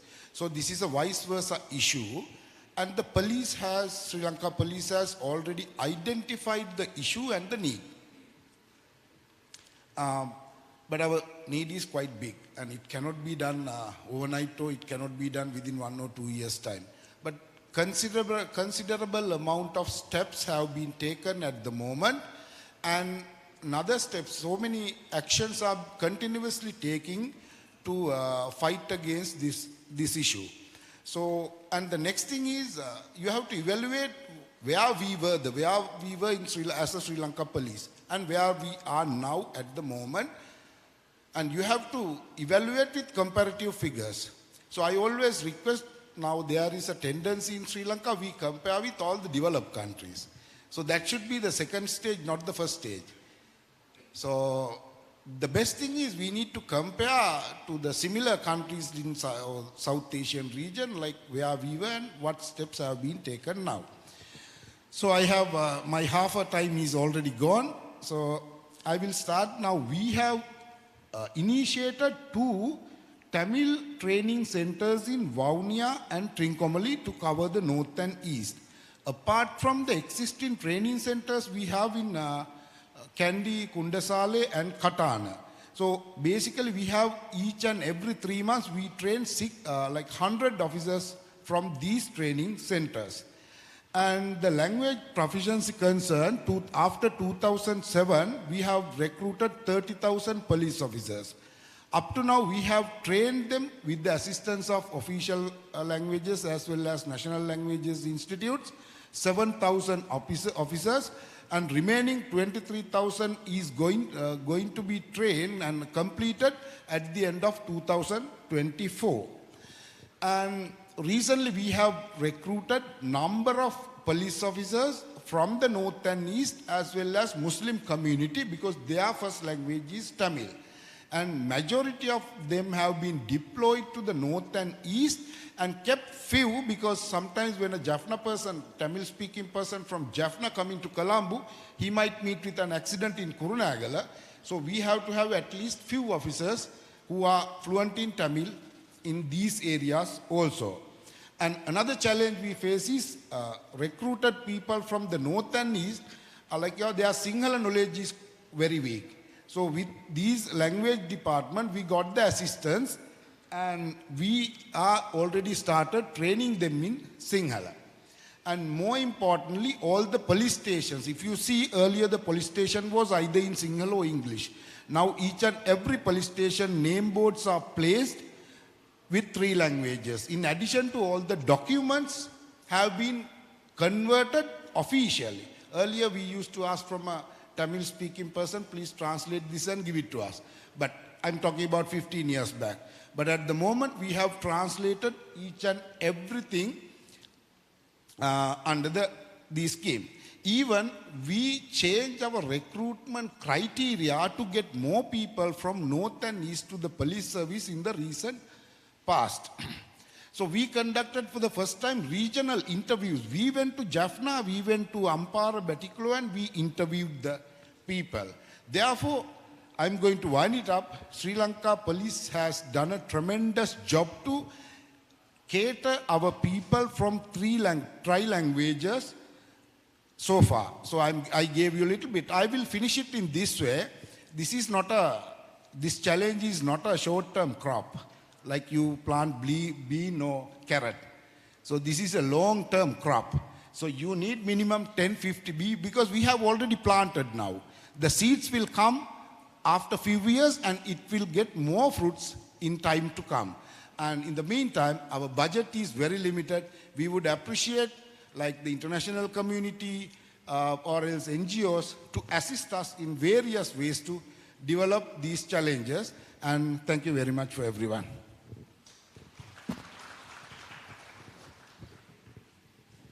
Thank you very much for briefing us about the steps taken by the Sri Lanka Police. And we also aware that I think due to the official languages policy which was introduced in 1956, and I think most of us are victims of the policy because we as Sinhalese or Tamils are compelled to study in the mother tongue because of the 1956 policy. So now things have been changing, but therefore, so we appreciate that the police department initiative to overcome the challenges, but we also wanted to keep on record, and then it is not surprising to anyone that we know that when we go to police station, especially in the north and the east, there are issues, and you will be in a position to respond to that later. So, but what we thought of, I think it is not to embarrass anyone, but because this forum is to talk and discuss and try to achieve the common goal to ensure the unity and diversity in this country. So, so therefore, I think before I invite Maitri to speak of some, I would like to play a video, which was one of the case study which was prepared by Viludu to showcase the challenges, one of the challenges.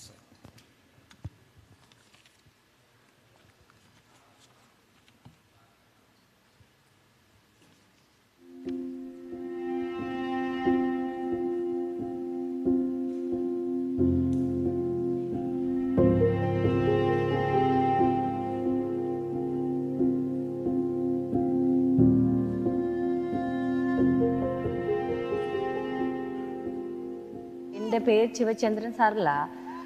நான் திருகோணமலை மாவட்டத்தில் கப்பல் துரண்ட பிரதேசத்தில் வசிக்கிறேன். இப்போ ஒரு கிட்டத்தில் இங்கே ஒரு பிரச்சனை நடந்தது. இப்போ இந்த ஒவ்வொரு ஆளுக்கு மாறி மாறி சண்டை நடந்த அப்போ நாங்கள் 119க்கு கோல் அடிக்கக்குள்ள அவங்க சிங்களத்தால் காய்ச்சாங்க. நாங்கள் கதைக்கிறதுங்க இப்போ எங்களுக்கு ஒரு அட்ரஸை கூட சொல்ல முடியாமல் இருந்துச்சு. அவங்களுக்கு அதை புரிஞ்சு கொள்ளலாம் போயிட்டு இப்போ அவங்க இங்கே வர்றதுக்கிடையே சண்டை முடிஞ்சு அவங்கள ஹாஸ்பிட்டல் கூட்டிகிட்டு போயிட்டாங்க. அதால் எங்களுக்கு அது ஒரு மொழி பிரச்சனை தானே. நான் ஒரு பெண்ணாக இருந்தபடியே அந்த பிரச்சனையில என்னால் சால்வ் பண்ண முடியாம போயிட்டு. ஏனெண்டா எனக்கு மொழி தெரியாது தானே. இப்போ நான் இன்னொரு மொழி தெரிஞ்ச ஆள்கிட்ட போகும்போது இப்போ நீங்கள் இதில் போகும்போது எனக்கு நான் ஒரு பெண்ணாக உங்களை கூப்பிட்டு கதைக்கல தானே மொழி தெரியுமாண்டு. வேறது இப்போ நாங்கள் பைக்கில் போகிறது ஒன்று ஃபாஸ்ட்டாக போயிருப்போம். அவங்க தடக்கொலை எழுதுவாங்க, வேறு மாதிரி எழுதுவாங்க. இப்போ ஒவ்வொரு இதுக்கும் ஒவ்வொரு மாதிரி அமௌண்ட் தானே. இப்போ ஃபாஸ்ட்டாக போனால் 1000 ரூபாண்டா வேறு இதுக்கு அவங்க கூடுதலாக போடுறதுக்காக அப்படி எழுதியிருப்பாங்க. இப்போ எங்களுக்கு ஒரு துண்டு தருவாங்க, அதில் சிங்களத்தால் தானே எழுதியிருப்பாங்க. அப்போ எங்களுக்கு அது வாசிக்க தெரியாது தானே. நாங்கள் என்னென்று கேட்டாலும் சொல்ல மாட்டாங்க.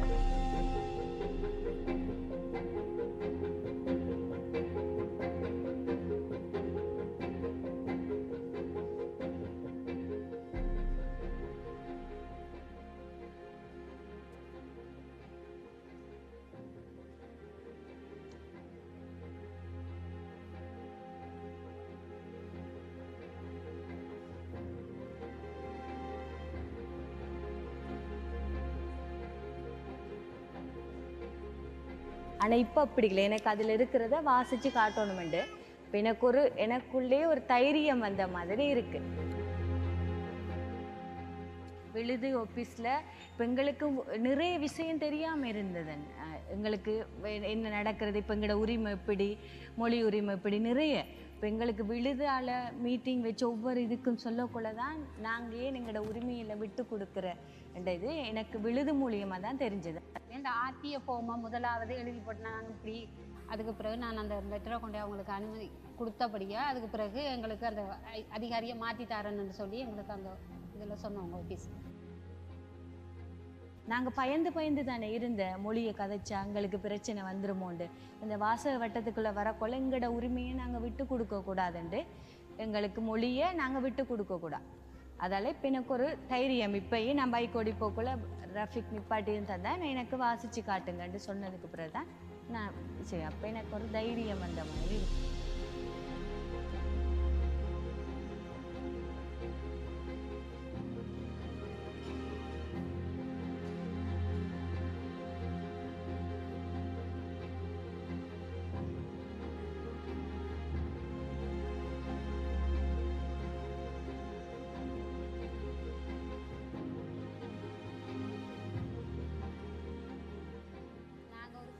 இனத்தவர்கள் அரச கர்ம மொழியாக அங்கீகரிக்கப்பட்டது சிங்கள மொழியிலே கூடுதலாக வந்துட்டு அதில் தமிழை சேர்த்தாலும் அது எங்களுக்கு நடைமுறையில் இல்லாமல் இருக்குது. மாற்ற இயலாதுன்ற சந்தர்ப்பத்தில் இருந்து இப்போது நாங்கள் சில இடங்களில் குரல் கொடுத்து கதைச்சி பேசி எல்லாம் வந்தபடியாக எங்களுக்கு ஒரு சின்ன மாற்றங்கள் வருது.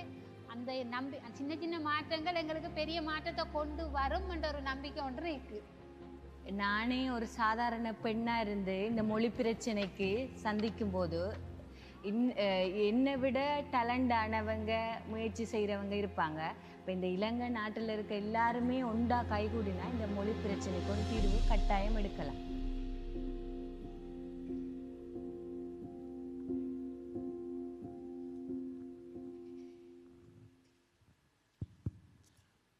Thank you very much. And there was a case about the spot fine. This is because due to the time limit, I could not explain. Earlier, we had the spot fines in trilingual, but the cop write it in Sinhala and they are not able to understand. But now we have already changed it possibly 1 year back.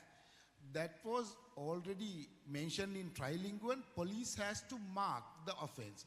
And the next thing is young cops are trained in the training school until they become fluent or the conversant with Tamil, use the Google translation with their phones, like at least to help them.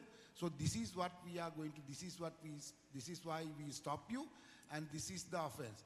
And all the documents are being now converted, because as I already mentioned, that the video tells where we were and the present situation now where we are now.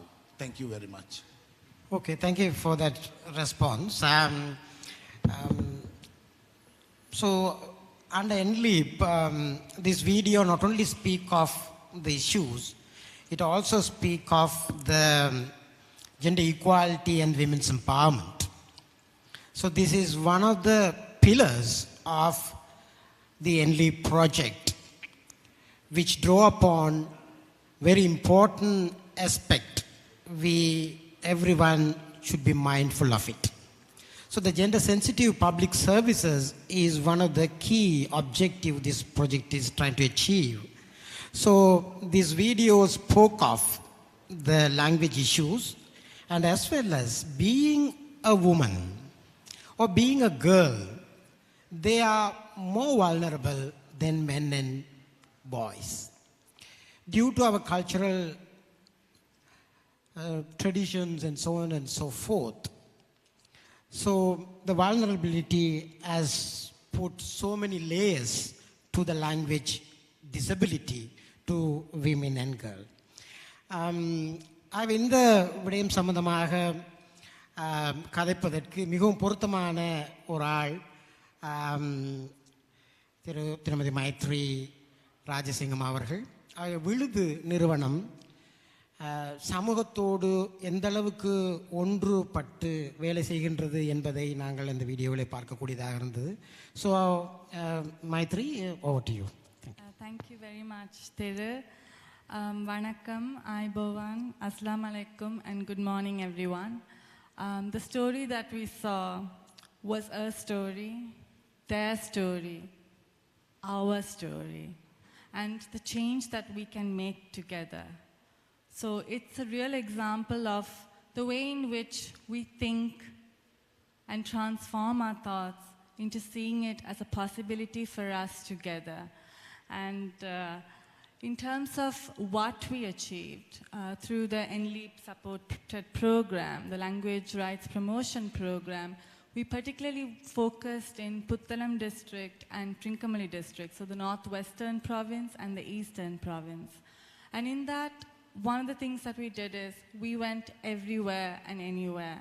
So the discussions, the groups were from all corners in the district, anyone and everyone, and with a particular focus, as Thiru said, in ensuring that women participated in that. In the rights-based approach, we believe that the rights holders themselves, that is the community themselves, are empowered and are the agents of change. So whether it be in terms of RTI applications, which they spoke of, letters, petitions, direct meetings, whatever they may be, they take that process in their own hands and lead those processes. Particularly sometimes, you know, when we work on language rights programs, there's a need to sometimes talk about benefits, and benefits are not always understood. So for example, if I'm not directly affected by it, so I'll just take one example. I was not directly affected by unavailability of teachers for the English language or Sinhala language, but someone else may be. And in that, even though I am not directly affected, I understand the importance and the benefit we all get by improving those services within the education sector. So that kind of benefit process understanding is also something that's very important. Another key important point that you would have seen in the video is understanding from the point of concerns and needs. I have a concern, there's a fight, I needed to call the police. You know, transforming from that to understanding it's my right to obtain these services in the language in which I want to obtain it. So that transformation process also empowers us to really seek accountability in the implementation. And without accountability in the implementation, anything can fall. So it's a continuing process. So as informed actually from that story, in Trincomalee, within those areas, there was a change where the traffic offense receipts were also, they indicated in Tamil what the offenses were. But we've also seen differences. So for example, in Puttalam district, when it came to the police service, there was a lot of discussion with the community and the police officers. And thereafter, after much effort, one of the measures, an interim measure that was brought in, was that you could paste your statement when you come into the police station in the language in which you can write your statement. In terms of women officers within the women's desk, having translators or having women officers directly there, and even when you place in translators, placing translators is an interim effort, but even within the interim effort, sometimes we have to make sure that there's a 24-hour availability, because women can have challenges and issues at any time of the day, and the police stations should be made available to them in the language that they want to access. So interim measures are also something that we promoted through the program, but we also looked at creating long-term changes. And whenever these interim measures are brought in, one of the main principles that we followed is it shouldn't be in silo. It shouldn't be just for Puttalam.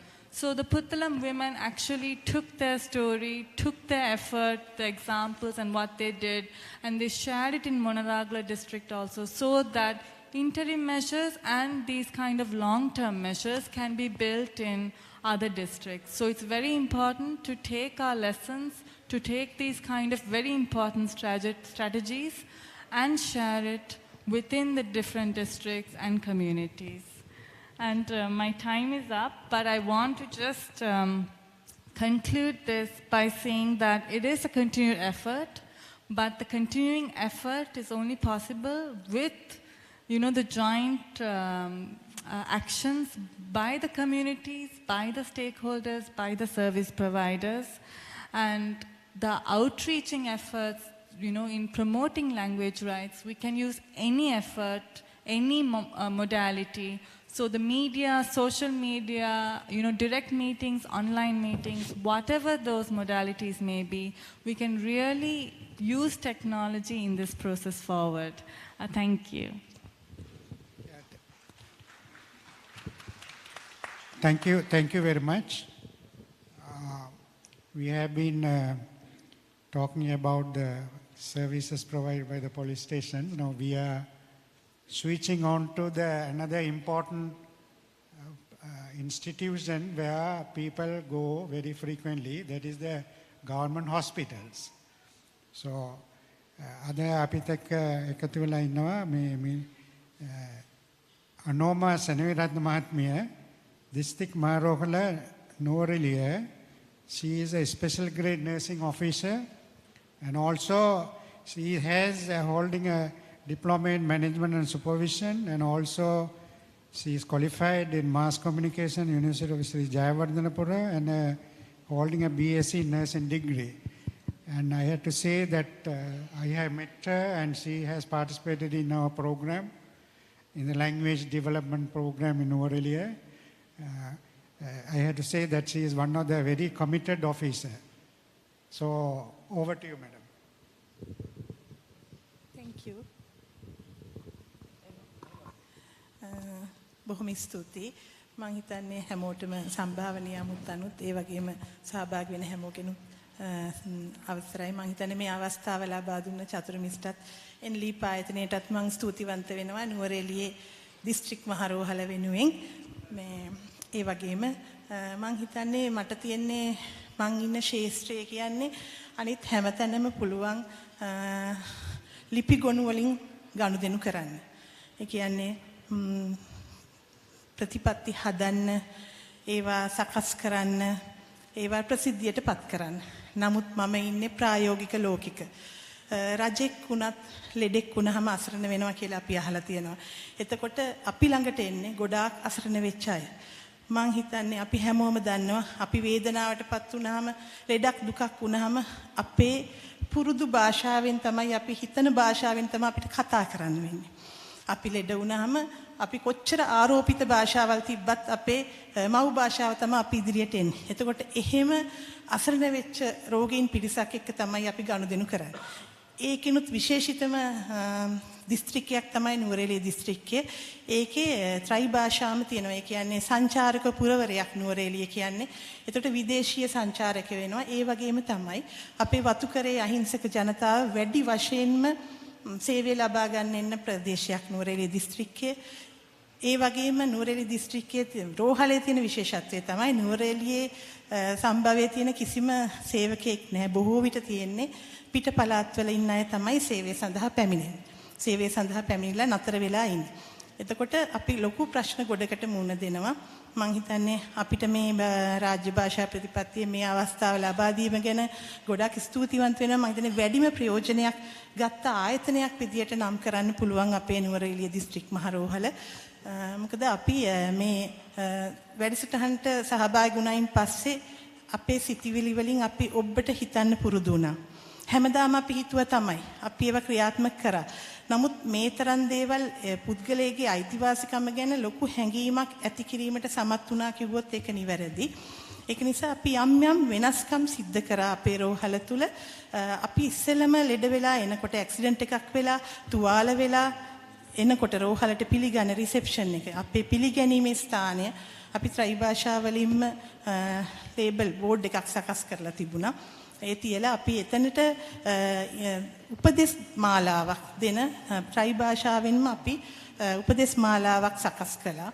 ඒක පළවෙනියටම කරේ. ඊට පස්සේ අපේ තිබුණා යම් හේතු මත අපේ විශේෂයෙන්ම අපි මිතුරු පියස ගැන ලොකු අවධානයක් යොමු කරා. මොකද වතුකරේ ජනතාවට ගොඩාක් ප්‍රශ්න තියෙනවා. එතකොට ඒ වෙලදී ඒගොල්ලන්ට මුහුණ දෙනකොට අපේ වෙන භාෂාව, කියන්නේ ඒගොල්ලන්ගේ තියෙන ගොඩක් අර ද්‍රවිඩ භාෂාව. එතකොට ඒ සම්බන්ධයෙන් ඒගොල්ලන්ගේ සිතිවිලි නිදහස්ව ප්‍රකාශ කරලා ඒ සිතිවිලි අවබෝධ කරගෙන ඒ ගැන යම්කිසි උපදේශක් ගන්න නම් අපි තීරණය කරා අපේ භාෂාව හොඳට නිපුණත්වයක් තියෙන ද්‍රවිඩ හෙද නිලධාරණයක් පත් කරන්න. මම හිතන්නේ අපිට පොඩි අවස්ථාවක් දෙනවා නම් අපි පොඩි වීඩියෝ ක්ලිප් එකක් ගෙනාවා අපි ඒ කතා කරන මේ හෙද නිලධාරණියගේ පුංචි වීඩියෝ ක්ලිප් එකක් දාන්න අවස්ථාව දෙනවා නම් මේකෙන් පස්සේ ඒ වගේම අපි හෙල්ත් එඩියුකේෂන් එක කියන්නේ සෞඛ්‍ය අවවාද ක්ලිනික් සායන වලට එනවා ගොඩක් රෝගී. ඒ සායන වලදී අපි ඒගොල්ලන්ට සිංහල භාෂාවෙන් වගේම ද්‍රවිඩ භාෂාවෙනුත් උපදෙස් දෙන්න පුරුදු වුණා. මොකද අපිට එන්නේ ගොඩක් වෙලාවට හරියට සීනි, ඒ කියන්නේ අපි කියනවා sugar control, pressure control කියලා සීනි හරියට පාලනය කරලා නැතුව, එහෙම නැත්නම් තමන්ගේ රුධිර පීඩනය හරියට පාලනය කරලා නැතුව එනවා. අපි මේක හොයලා බලනකොට ඒගොල්ලන්ට ලොකු අවබෝධයක් නැහැ රෝහලෙන් දෙන බෙහෙත් ටික කොහොමද ගන්නෙ කියලා.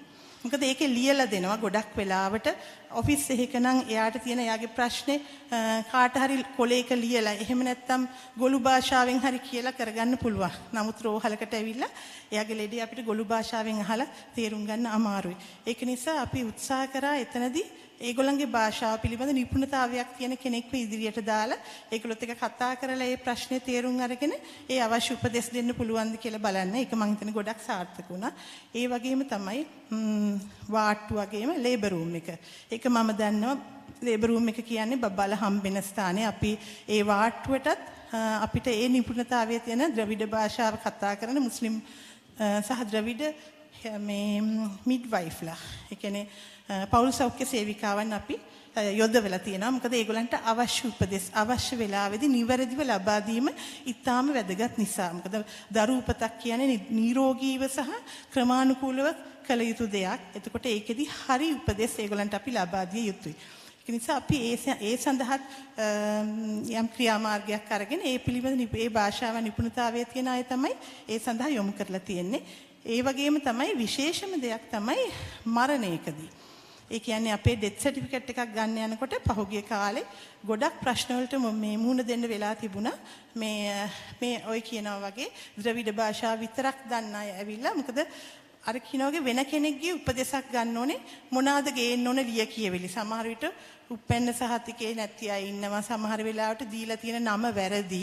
ඒගොල්ලෝ ගෙදරට කතා කරන නම තමයි ගොඩක් වෙලාවට රෝගියා ලියාපදිංචි කිරීමේදී ලබා දෙන්නේ. නමුත් මරණයක් ලියාපදිංචි කිරීමේදී එයාගේ හැඳුනුම්පත තියෙන නම ඕනේ. මේ උපදේශ හරියට ඒගොල්ලන්ට ලැබෙන්නේ නැහැ.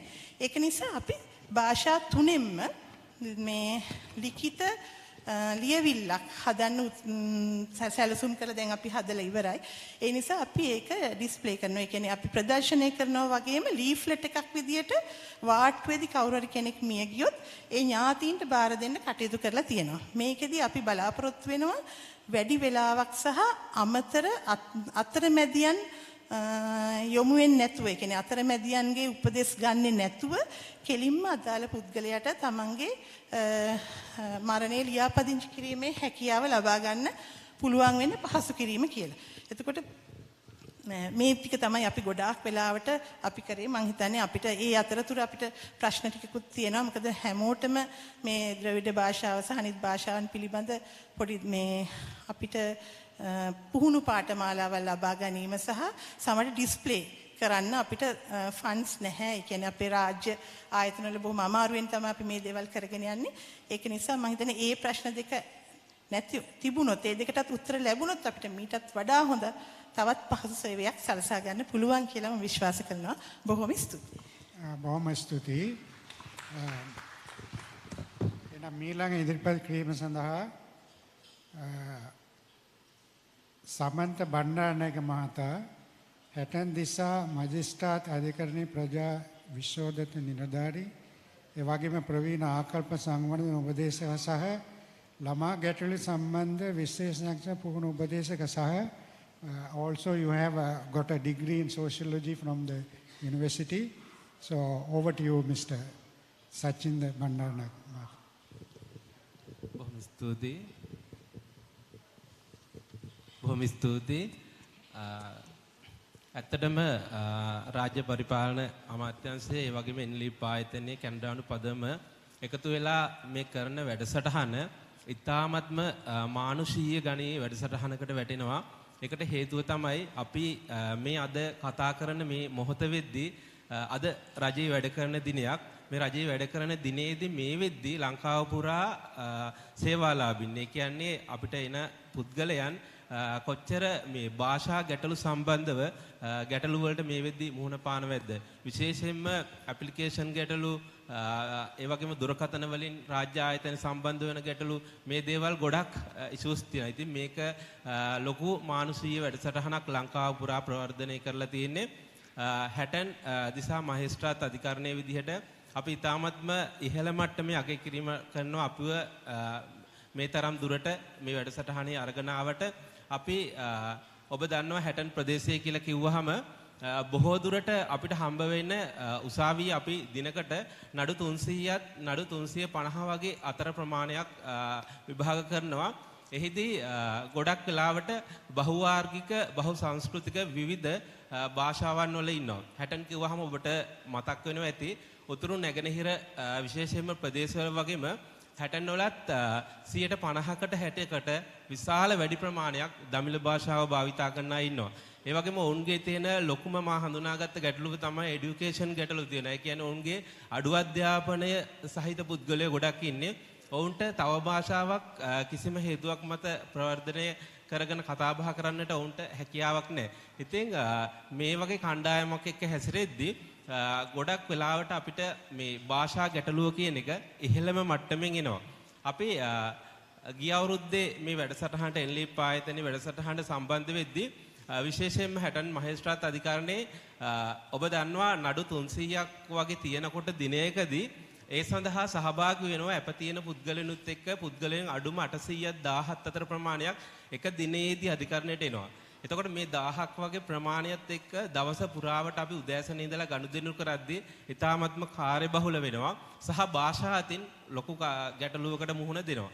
ඒ වගේ අවස්ථාවකදී අපිට මේ ආයතන එකතු වෙලා අපිව විශේෂයෙන්ම පුහුණු වැඩසටහන් වලට සම්බන්ධ කරා.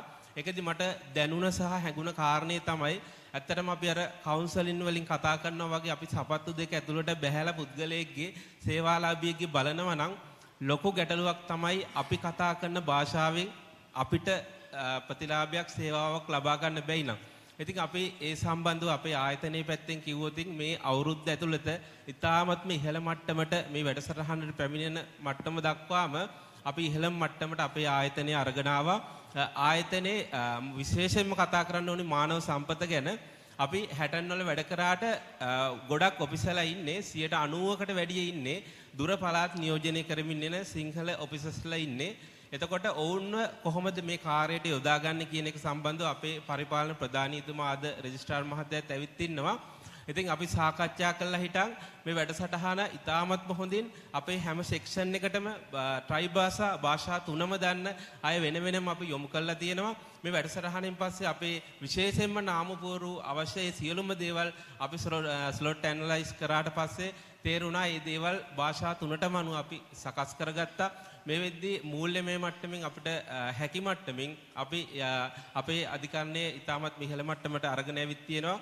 විශේෂයෙන්ම කතා කරන්න ඕනි නඩු කටයුතු යද්දී අධිකරණයක අපේ අධිකරණයේ ගොඩක් වෙලාවට ටැමිල් ලෝයර්ස්ලා ගොඩක් වෙලාවට 50කට 60කට වැඩි ප්‍රමාණයක් ටැමිල් ලෝයර්ස්ලා ඉන්නේ.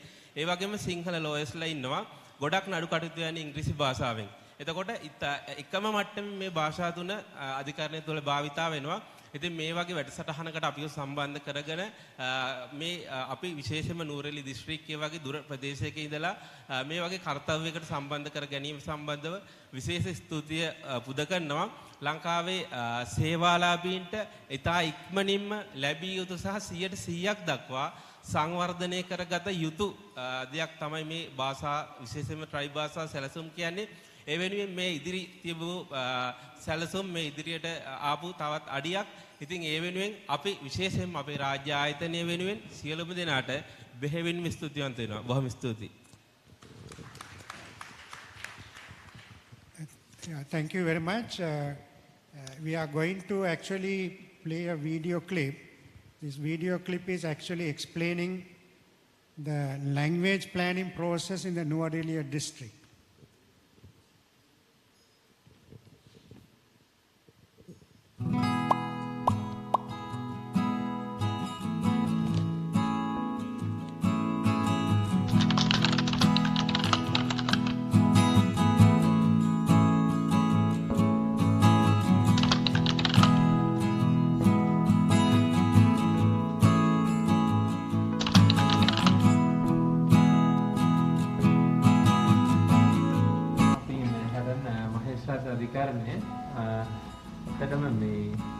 අපේ භාෂා කමිටුව සකස් කරගන්න තමයි අපිට ටිකක් අමාරු වෙන්නේ මේ ටිකක් කට්ටිය සම්බන්ධ කරගන්න. ඉතින් එක දවසක හවසක ඉස්සෙල්ලාම මේ අඬ ගහගෙන කොහොම හරි කට්ටිය එකතු කරලා වැඩේ පටන් ගත්තා. මොකද සිටුේෂන් එක කවුරුත් දන්නේ නැහැ. මේ අපි ආපු කට්ටිය ඇරෙන්න.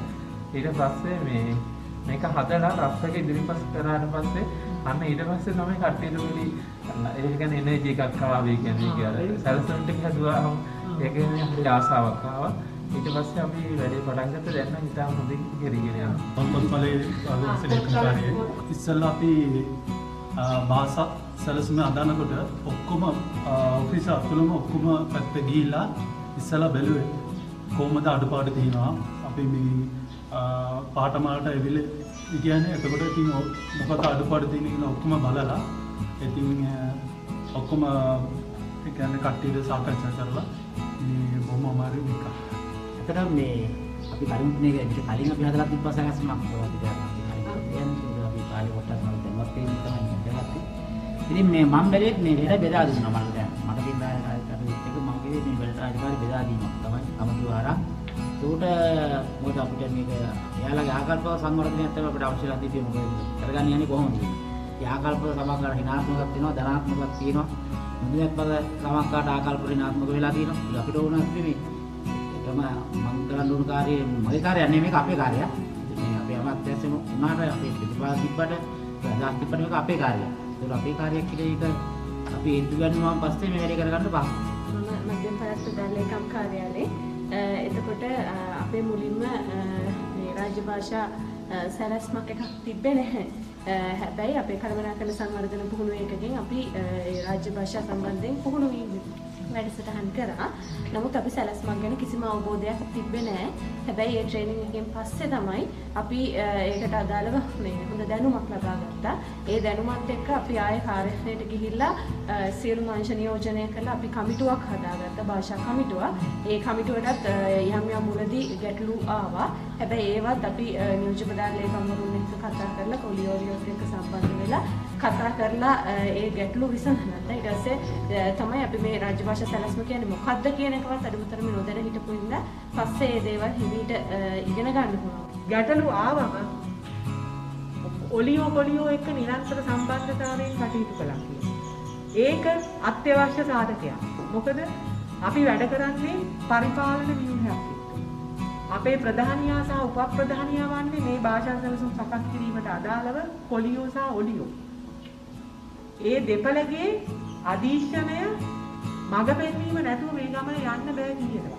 රාජ්‍ය භාෂා අංශයට ඒ වගේම NLEAP ආයතනයට ස්තුතිවන්ත වෙන්න ඕනේ. මේක අර අවුට්පුට් එකක් එන විදිහට අඛණ්ඩව මම හිතන්නේ දැන් අද දවසේ මේ අපිව ගෙන්වීමත් මම හිතන්නේ හොඳ අවස්ථාවක් විදිහට මම දකිනවා. ස්තුතිවන්ත වෙනවා සියලු දෙනාට. මොකද මේක අඛණ්ඩව ඉදිරියට යා යුතු දෙයක් නිසා එතන අපි භාෂා සැලැස්ම සකස් කරලා ඉතින් නතර වුණා නම් මම හිතන්නේ අර අපි ගත්ත මහන්සිය මම විශේෂයෙන්ම තාක්ෂණික කමිටුව විදිහට ගත්ත දෙපළට විශේෂයෙන් ස්තුතිවන්ත වෙන්න ඕනේ. මොකද අර භාෂා සැලැස්මක් සකස් කිරීමේ වැදගත්කම අපිට අවබෝධ කරලා දුන්නට. එහෙම කරලා දුන්නේ නැත්නම් මම හිතන්නේ අපි ගිහිල්ලා මේක අපේ ආයතනවල හදන්න පෙළවෙන්නේ නැහැ. ඉතින් ඒ නිසා විශේෂයෙන්ම තාක්ෂණික කමිටුව විදිහට ඔබතුමියන් දෙපළටත් ඒ වගේම NLEAP ආයතනයටත් ස්තුතිවන්ත වෙනවා. භාෂා සැකස්ම ක්‍රියාත්මක කිරීම අපි කරා. ඇත්තටම ඒක ලොකු අභියෝගයක් වුණා. මොකද ඉතාමත් සීමිත මේ හෙද කණ්ඩායමක් එක්කලා අපිට ඕන වුණා රෝගියාගේ අවශ්‍යතාවය මත එයාගේ අයිතිය. එයාගේ භාෂාවෙන් එයාට යමක් සේවයක් ලබා ගැනීම උදෙසා මම හිතන්නේ ඒක මම හොඳම උදාහරණයක් ගන්න මිතුරු පියස. මිතුරු පියසේ අපිට පුළුවන් මේ ස්ටැටිස්ටිකලි පෙන්වන්න ඕගලන්ට ඊට කලින් ලෙඩ්ඩු අපිට කී දෙනෙක් අපිට සේවා ලාභී නාවද කියලා. ඒක ඇත්තටම 3 ගුණයක් 4 ගුණයක් වගේ වැඩි වෙලා තියෙනවා. අපි අර භාෂාව දැනුවත් අය එතෙන්ට යොමු වීම මගින්. මම හිතන්නේ ඒක ලොකු සතුටක් අපිට. මොකද අපි ඒකෙන් යම්කිසි දෙයක් ලැබුවා.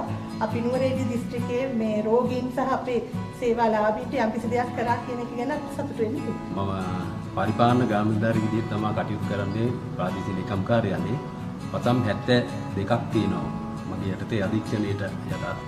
ඇත්තටම දැන් අද දවසේ මෙතෙන් සහභාගී වීමත් සතුටුයි. මොකද යම් දේවල් මම ගොඩාක් ඉගෙන ගත්තා. ඉතින් මගේ සම්පූර්ණ සහයෝගය දෙනවා. මමත් බලාපොරොත්තු වෙනවා දැන් අපේ අර වසම් 72 වැඩි දෙනෙක් ඉන්නේ අපේ දෙමළ අංශයේ අපේ ග්‍රාම නිලධාරීන්. හැබැයි එතුමන්ලට පුළුවන් සිංහල දෙමළ දෙකම පුළුවන්. නමුත් අපේ සිංහල උදවියට මේ දෙමළ බෑ. ඉතින් මේ ඔස්සේ මම කල්පනා කරනවා අපේ ඒ නිලධාරීන්ට දෙමළ භාෂාව පිළිබඳව හතර දැනුමක් ලබා දෙන්න සහ මටත් ලබා ගන්න. ඒක තමයි මම උත්සාහ කරන්නේ. ADR බ්‍රාන්ච් එක සම්බන්ධයෙන් ඇත්තටම ලොකු පොලිමක් තියෙනවා. ඇප්ලිකේෂන් ෆිල් කරනකොට එහෙම සමහර කට්ටිය මේ කියන්නේ ටැමිල් කට්ටිය ඇවිල්ලා කියන්නේ භාෂාව නොදන්නම කට්ටිය ලියන්න කියවන්න බැරි කට්ටිය එනවා. හරිද? ඒගොල්ලොන් ඇවිල්ලා ලොකු අපහසුතාවයකටපත් වෙනවා මේ පුරවනකොට. කියන්නේ එනවා එක සැරේ එනවා 300-400ක් විතර එනවා. එක්කෙනෙක්ගේ දෙන්නෙක් පුරවන්න බෑ. ඊට පස්සේ මේ ප්‍රශ්නේ අපි ওই භාෂා කමිටුවේදී ඉදිරිපත් කරා. ඔසම මෙහෙම ප්‍රශ්න තියෙනවා කියලා.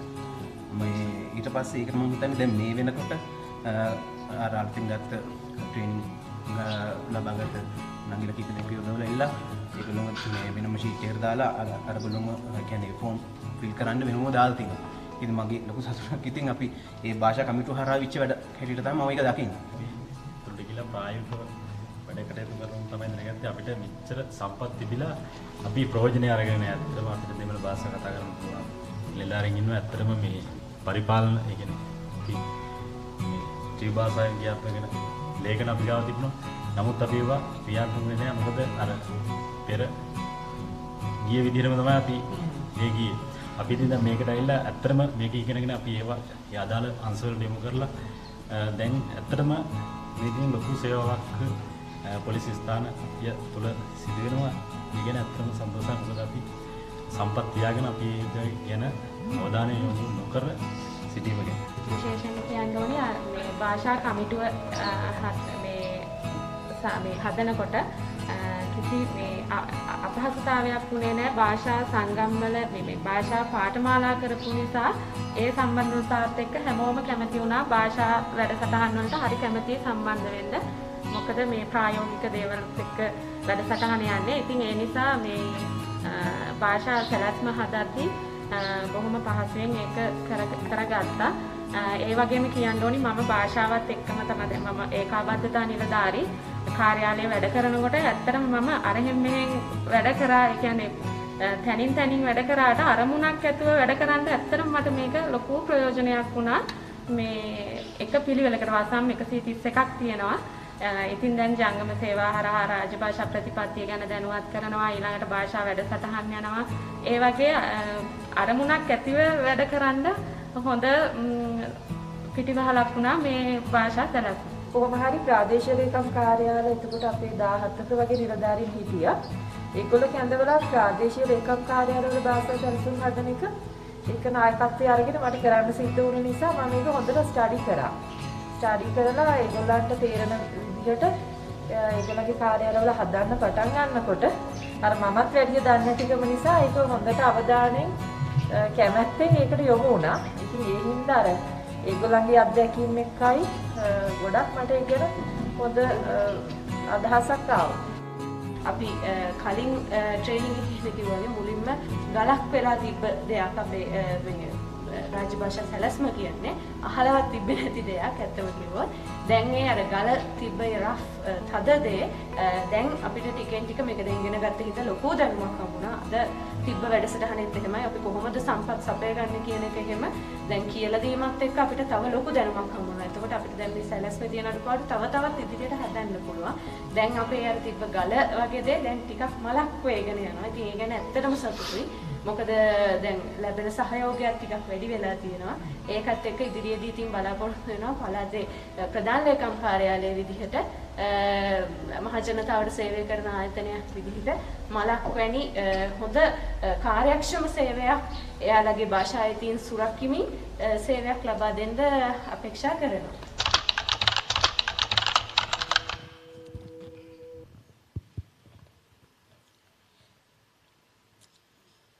Thank you for watching the video.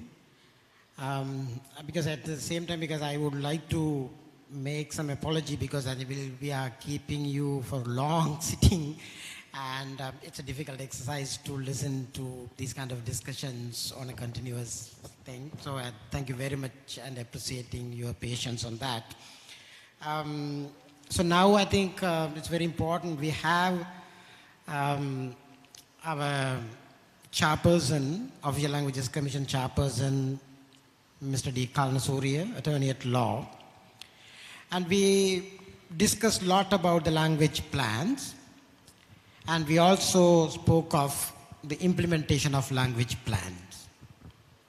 So one of the key mandate of the commission is to being a watchdog to see whether these public institutions are living up to the provisions that are enshrined in the Constitution, and to make sure that the public services are delivered in accordance with the constitutional provisions. Whether the right holders are able to receive their services and notifications and informations with regard to public service, but whether at the same time whether the duty bearers are able to deliver those services in that extent. So mama ආරාධනා කරන්න කැමැති රාජ්‍ය භාෂා කොමිසම සභාවේ සභාපතිතුමන් නීතිඥ ඩී කල්නසූරිය මැතිතුමාට මේ රාජ්‍ය භාෂා කොමිෂන් සභාව මේ තමන්ගේ රාජකාරිය වන ලැන්ග්වේජ් ඔඩිට් එකක් කරනකොට නැත්නම් මේ රාජ්‍ය භාෂා ප්‍රතිපත්තිය රාජ්‍ය ආයතන තුල කොතරම් දුරට ක්‍රියාත්මක වෙනවද? එතන තියෙන තමන්ගේ අදහස් ඉදිරිපත් කිරීම සඳහා මම ඉතා ආදරෙන් ඔබතුමාට ඇරයුම් කරනවා. ස්තුති තිරු ආයුබෝවන් වණක්කම්. රාජභාෂා කොමිෂන් සභාව ඇති වුණේ 1991 අංක 18 කියන පනත මගින් රාජභාෂා කොමිෂන් සභාවේ සමාජිකයන් 6 දෙනෙක් ඉන්නවා. මේ සමාජිකයන් 6 දෙනාගෙන් කෙනෙක් විධායක සභාපති වශයෙන් පත් කරලා තියෙනවා. රාජභාෂා කොමිෂන් සභාව පත් කිරීම අවශ්‍ය වුණේ ඇයි කියන ප්‍රශ්නේ මම හිතන්නේ බොහෝ දෙනෙක් තුල දැනීම අල්ප වශයෙන් තියෙනවා. 1956 දී සිංහල භාෂාව රාජ්‍ය භාෂාව බවට පත් වුණා. එතරින් පසුව 1978 ආණ්ඩුක්‍රම ව්‍යවස්ථාවේ මූලික නීතියට ඇතුළත් වුණා රාජ්‍ය භාෂාව අංක ව්‍යවස්ථාවේ 4 වෙනි පරිච්ඡේදයේ අංක 18 සිංහල භාෂාව රාජ්‍ය භාෂාව. 1987 දී 13 වෙනි සංශෝධනය මගින් ද්‍රවිඩ භාෂාවද රාජ්‍ය භාෂාව බවට පත් වුණා. මෙය పూర్ව ඇසියාගේ නිල භාෂා අයිතිය. මේ නිල භාෂා අයිතිය පිළිබඳ పూర్ව ඇසියාගේ දැනීම ඊටම අල්ප වශයෙන් පවතින්නේ. මේ දැනීම සම්බන්ධයෙන් දැන් මෙතන සාකච්ඡා වුණ පරිදි විවිධ අංශ මගින් දැනුවත් කිරීමේ කටයුතු කරනවා. එහෙත් මේ අයිතිය පිළිබඳවගේ දැනීම සහ මේ අයිතිය ඔවුන්ගේ කඩවීම සම්බන්ධයෙන් කටයුතු කරන්නේ කොහොමද කියන එක තාමත් දැනුවත් වෙලා මදි කියන අදහස. රාජභාෂා කොමිෂන් සභාවේ වගකීම වන්නේ 1978 ආණ්ඩුක්‍රම ව්‍යවස්ථාවේ 4 වෙනි පරිච්ඡේදයෙන් හඳුන්වා දුන් පරිදි සිංහල භාෂාව රාජ්‍ය භාෂාවේ වගේම 13 වෙනි පරිච්ඡේදයේ ද්‍රවිඩ භාෂාවද රාජ්‍ය භාෂාව ඒවා සන්ධාන භාෂාව වශයෙන් තමයි ඉංග්‍රීසි භාෂාව. එතකොට දැන් රටේ මූලික නීතිය මගින්ම තහවුරු කරලා තියෙනවා పూర్ව ඇසියාගේ භාෂා අයිතිය. ඒ పూర్ව ඇසියාගේ භාෂා අයිතිය ඔහුට කැමති භාෂාවකින් රාජ්‍ය සේවයෙන් සේවාව ලබා ගැනීම සඳහා හැකියාවක් තියෙන්න ඕන. නමුත් මේ අයිතිය කඩවුණ අවස්ථාවකදී ඒ කඩවීම සම්බන්ධයෙන් වගවීමට නැත්නම් කඩවීම සම්බන්ධයෙන් කටයුතු කිරීමේ වගකීම තමයි රාජ්‍ය භාෂා කොමිෂන් සභාවට පැවරෙන්නේ. රාජ්‍ය භාෂා කොමිෂන් සභාව මගින් ඒ ආණ්ඩුක්‍රම ව්‍යවස්ථාවේ 4 වෙනි පරිච්ඡේදයේ මගින් පැවරෙන තියෙන බලය අනුව අපිට පුළුවන් මේ ආයතනවල රාජ්‍ය ආයතනවල ඒ භාෂා පිළිබඳ භාෂා අයිතිය ජනතාවට කොයිතරම් දුරට ලබා දෙන්න සේවය භාෂා අයිතිය මගින් ලබා දෙන්න පෙළඹිලා ඉන්නවද කියන එක. ඒ අනුව අපේ භාෂා විගණනය සිද්ධ කරනවා ඒ රාජ්‍ය සාර්ථ රාජ්‍ය ආයතනවල. මේ භාෂා විගණනයේදී ඒ රාජ්‍ය ආයතන කොතරම් දුරට ජනතාවට සේවය සපයනවද. පළමුවෙන්ම රාජ්‍ය ආයතනයක ජනතාව දැනුවත් වීම සඳහා නාම පුවරු ආදිය මොන විදියට සකස් කරලා තියෙනවද. රාජ්‍ය භාෂාවෙන් නැත්නම් ත්‍රයි භාෂා ප්‍රතිපත්තියට අනුව කටයුතු කරලා තියෙනවද. ඒ වගේම ජනතාවට අවශ්‍ය ඒ තමන්ගේ අවශ්‍ය කාර්යයන් ඉෂ්ට කර ගැනීමට අදාළ ඔය ෆෝරම නැත්නම් පරිපාලන ලේඛන ආදී ආකාරයෙන් තියෙනවාද. ඒ වගේ මේ ආයතනයක ඒ තොරතුරු ලබා ගැනීමට භාෂා දැනීම තියෙන උදාහරණ ඉන්නවාද කියන කාර්යය අපේ භාෂා විගණනය මගින් සිද්ධ කරනවා. ඒ වගේම ඉතාමත් වැදගත් කාර්යයක් තමයි රාජ්‍ය භාෂා කොමිෂන් සභාව විසින් කළ යුතු භාෂා අයිතීන් කඩවීම සම්බන්ධයෙන් මේ භාෂා අයිතිය කඩවීම පිළිබඳව පියවර ගැනීම. රටේ පුරවැසියාට පුළුවන් තමන්ගේ භාෂා අයිතිය කඩවීම සම්බන්ධයෙන් රාජ්‍ය භාෂා කොමිෂන් සභාවට දැනුවත් කරන්න. විශේෂයෙන්ම දැන්ට අමාත්‍යාංශ මගින් ඇති කරලා තියෙන 1956 කියන දුරකථන මාර්ගයෙන් ඒ භාෂා අයිතිය කඩවීම සම්බන්ධයෙන් දැනුවත් කරන්න පුළුවන් රාජ්‍ය භාෂා කොමිෂම වෙත. මේ දැනුවත් කිරීමෙන් පසු ඒ කඩවීම පිළිබඳ අපි විමර්ශනය කරලා ඒ පිළිබඳ නිර්දේශ නිකුත් කරනවා. තවදුරටත් ඒ පිළිබඳ ඒ ආයතනයේ නිර්දේශ ක්‍රියාත්මක නොකරනවා නම් කොමිෂන් සභාවට පුළුවන් වෙනවා නීතිමය පියවර ගැනීම සඳහා කටයුතු කරන්න. අපි දැක්ක කාරණයක් තමයි ජනතාවට මේ වෙනතෙක් නිල අයිතිය පැවරලා තියෙන භාෂා අයිතිය පිළිබඳ ඒ වගේම භාෂා අයිතිය කඩවීම පිළිබඳ අපිට ලැබෙන තොරතුරු ඉතාමත් අල්ප වශයෙන් පවතින. ඒ අපි දකින විදිහට භාෂා අයිතිය කඩවීම පිළිබඳ දැනගැනීමට නම් ජනතාවගේ භාෂා අයිතිය පිළිබඳ උන්ට වැටහීමක් තියෙන්න ඕන. ඒ නිසා ඇත්ත වශයෙන්ම අපි කළ යුතුයි ජනතාව මේ තමන්ගේ භාෂා අයිතිය පිළිබඳ ජනතාව දැනුවත් කිරීම. ඒ වගේම වැදගත් කාරණයක් වෙන්නේ රාජ්‍ය භාෂා කොමිෂන් සභාව වශයෙන් රාජ්‍ය සේවකයන් දැනුවත් කිරීමේ වැඩ කටයුතු කිරීම සහ ඒ රාජ්‍ය සේවයන් කොතරම් දුරට ජනතාවට ඔවුන්ගේ කැමති භාෂාවකින් සේවය ලබා ගන්නට කටයුතු කරනවද කියන එක. ආණ්ඩුක්‍රමික ව්‍යවස්ථාවේ 12 වෙනි වගන්තියේ දෙවෙනි ඡේදයේ යටතේ කියලා තියෙනවා රාජ්‍ය සේවයට සම්බන්ධ වන සෑම කෙනෙක්ම ප්‍රමාණවත් කාලය තුලදී තමන්ට ප්‍රමාණවත් ආකාරයෙන් තමන්ගේ භාෂාවට අමතර භාෂාව දැනගත යුතුයි. ඒ නීතීන් බල ගැනීමට කටයුතු කරන්න පුළුවන් කියන එක.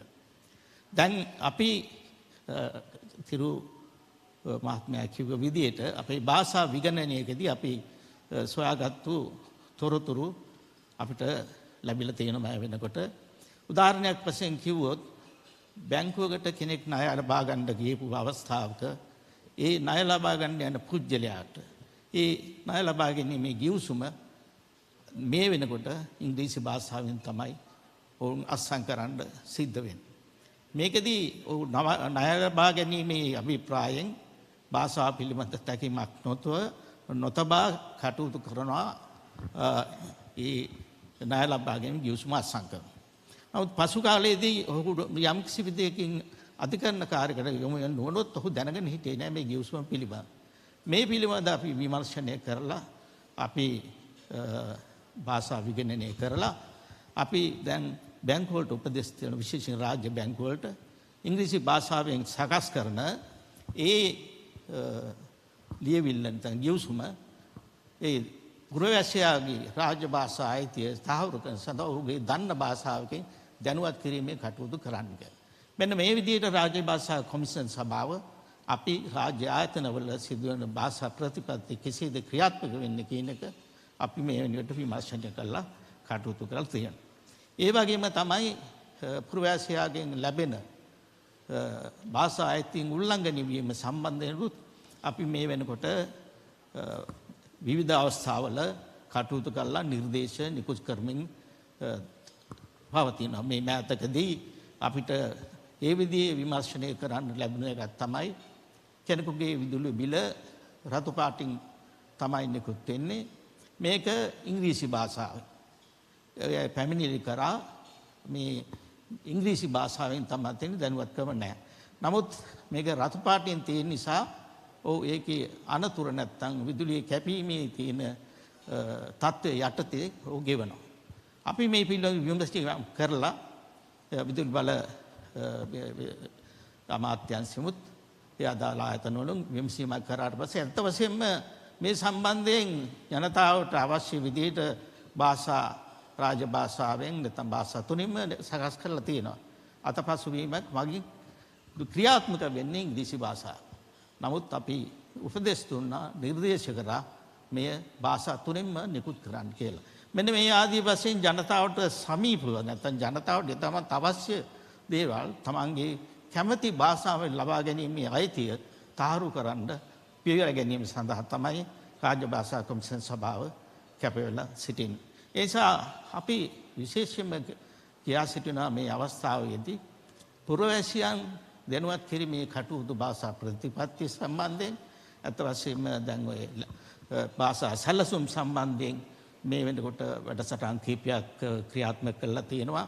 ආයතන 74ක් සම්බන්ධ කරගෙන මේ ආයතන 74න් නැත්තම් රාජ්‍ය ආයතන සහ අර්ධ රාජ්‍ය ආයතන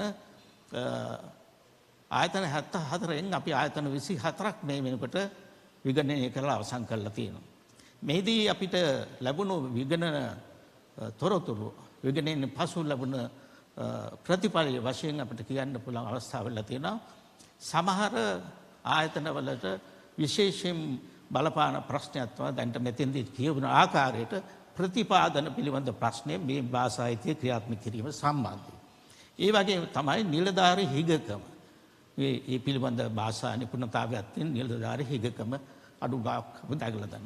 මේ පිළිබඳ අපි කරුණු සකස් කරගෙන ඉදිරිපත් කරන කටයුතු කරනවා. ඒ වගේම තමයි සමහර ආයතනවල මේ භාෂා ප්‍රතිපත්තිය ක්‍රියාත්මක කිරීම සඳහා තමන්ගේ දෙවෙනි භාෂාව ඉගෙන ගැනීමට කටයුතු කරලා තියෙනවා රාජ්‍ය භාෂා දෙපාර්තමේන්තුවේ සහ අනිකුත් අපේ ජාතික භාෂා අධ්‍යාපන ආයතනය. නමුත් මේ කාර්යයේදී දැනට රාජ්‍ය සේවයේ ඉන්න අය පැය ගානකට මේ භාෂාව පිළිබඳ අධ්‍යයනය ලැබලා අවසානයේ ඔවුන් සහතික පත්‍රය ලබා ගත්තට ඒක ප්‍රායෝගිකව ක්‍රියාත්මක වීම තත්ත්වය ඉතාමත් අල්ප වශයෙන් පවතී. අපි විගණන කටයුතු වලදී අපිට අවබෝධ වුණ තමයි ඔවුන් ඒ තත්ත්වයේ ලබා ගන්න ඔවුන්ගේ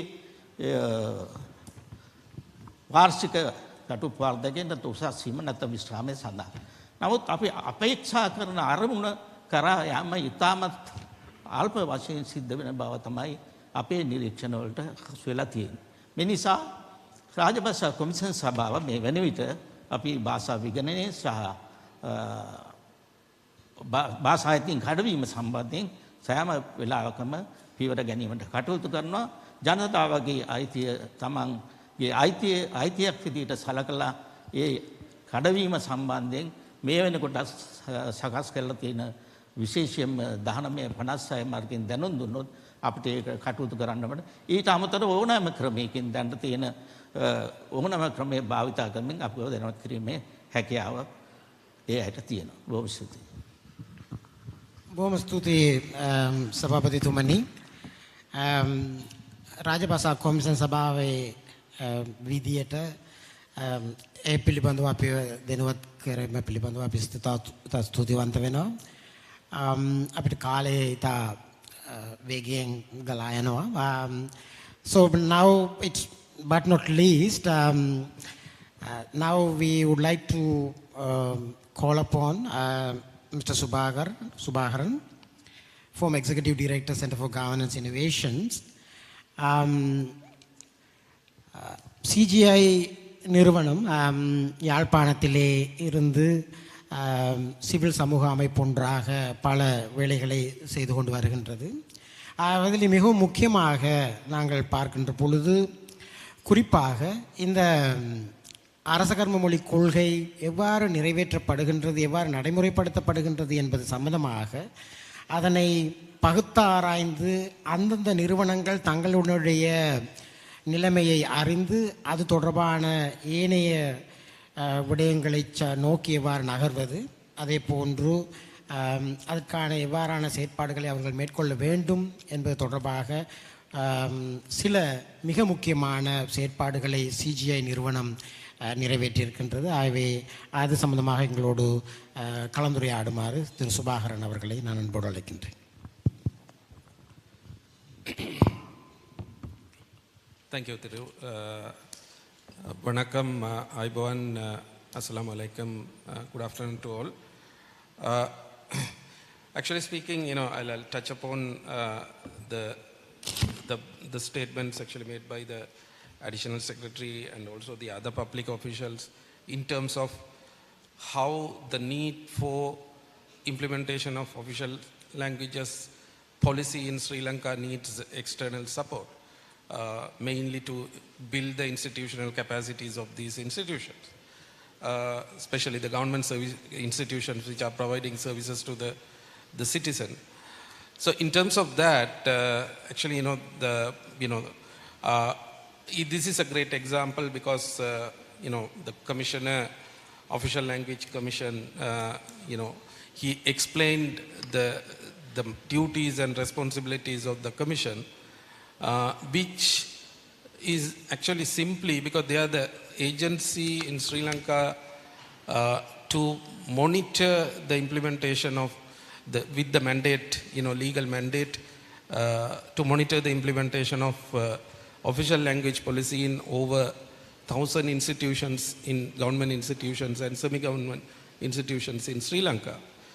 So what actually, this process, currently the role of Official Language Commission, see, if you look at their current, duties, so it is actually about few hundreds of assessments or, investigations annually, they are conducting.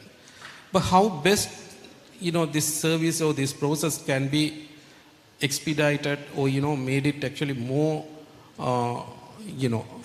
efficient than the current process. So this is where actually our role and also in NLEAP actually helped to introduce a digitization process to automate, because why it is critical, the commission has to deal with more than 1,000 institutions. So that by introducing the digitization process on their current, language auditing and, inspection process can improve the efficiency while actually reducing the time currently taken, which is totally, manual method currently they are using. And not only that, so this will provide them an opportunity, not just actually assessing, doing an audit, but also this will provide them a major opportunity for giving recommendations for the institutions, how best they can, improve their compliance with the official language policy. So the solution, the digitization process, what is proposed, which we are closely working with the Official Language Commission. So it involves not digitizing the overall process of language auditing, but also it will provide opportunity for the institutions, all the government institutions, for them to do a self-assessment using this process and understand by themselves where they stand in terms of implementation of official language policy. So this is kind of actually not just an auditing process. By digitizing, so we are making it a management process as well. So then before the OLC's official language audit take place, it will give an opportunity for the institution itself to identify the issues and the gaps in terms of their service delivery, compliance of official language policies, and they can make sure what kind of activities, actions they can take it. So after the self-evaluation process, so the OLC can kind of actually make their inspection based on the self-assessment results. So this will help the OLC to kind of reduce their manual interventions and also increase their level of reliability, and also they can actually reach out many more local government institutions at once instead of going manually one by one. So this is the process currently working on, and as we all have to clearly understand, this is actually a step one.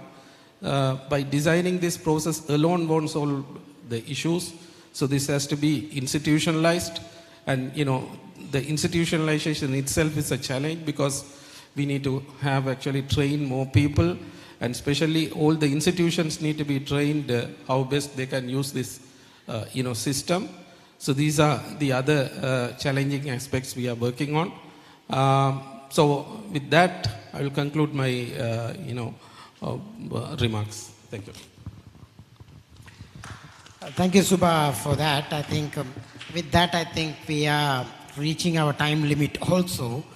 But I think if I may given a liberty that I will have another 5 to 10 minutes to, if there are any questions or any comments can be posed to the panel members, and then so we have 2 days symposium, so therefore each and everyone will have an opportunity to raise any issues and questions. But I would like to take few questions before we conclude this session. Thank you.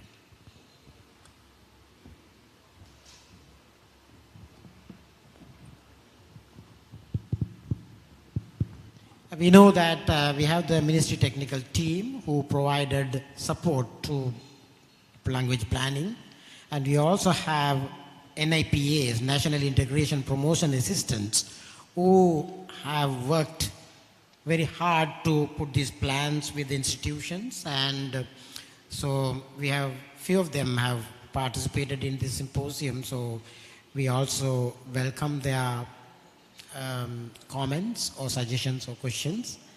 And so NIPA slide මොනාරි ආන්න තියෙනවා නම් මොනාරි questions තියෙනවා නම් ආන්න පුළුවන්. We will definitely conclude this in 10 minutes. Thank you.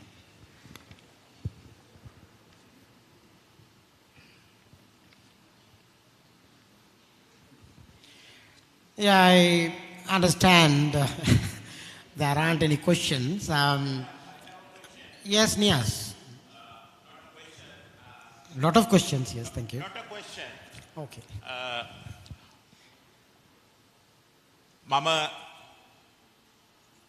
நான் தமிழ்ல கதைக்கிறேன். நான் நினைச்சேன் இந்த பேனல்ல இருக்கிறவங்க 3 பேர் இருந்தாங்க, சிவில் சொசைட்டி ரெப்ரசன்டேட்டிவ்ஸ். எங்கட நெறிப்படுத்தினவர் நினைச்சாரு தமிழ்ல இவங்க கதைக்க வேணும்னு சொல்லி அவரும் தமிழ்ல முயற்சிச்சாரு தமிழ்ல கதைக்கிறதுக்கு. ஆனா ஒரு தரம் தமிழ்ல கதைக்கல. මම මේ කියන්න හැදුවේ මේ අපේ නියාමක මහත්මයා උත්සාහ කරා මේ දෙමළ භාෂාවෙන් මේ වැඩසටහන කවුරු හරි මේ අදහස් උදහස් දක්වයි කියලා. ඒ වුණාට මෙතන කටයුතු කරපු කිසිම කෙනෙක් දෙමළ භාෂාවෙන් මෙතන අපි දෙමළ භාෂාව හොඳට කතා කරන්න පුළුවන් සහ සිංහල භාෂාව හොඳට කතා කරන්න පුළුවන් කීප දෙනෙක් හැමෝම ඉන්නවා. ඒ අය අතරේ ප්‍රශ්නයක්වත් අහන්න පුළුවන් විදියට එහෙම අදහසක් හිතුන් නැතුව ඇති හේතුව දෙමළ භාෂාවෙන් කතා කරේ නැහැ. සියලු දෙනාම සිංහල භාෂාවෙන් සහ ඉංග්‍රීසි භාෂාවෙන් කතා කරා. විශේෂයෙන් දෙමළ භාෂාවෙන් කතා කරන්න බලාපොරොත්තු වෙච්ච අයත් ඉංග්‍රීසි භාෂාවෙන් කතා කරන්න පටන් ගත්තායින් පස්සේ මෙතන ඉන්න අය හිතන්න පුළුවන් මට මේ ප්‍රශ්න අහන්න බයයි. හේතුව ඉංග්‍රීසි භාෂාවෙන්ම තමයි මේක අහන්න ඕන, නැත්නම් සිංහල භාෂාවෙන් අහන්න ඕනේ කියලා හිතන්න පුළුවන්.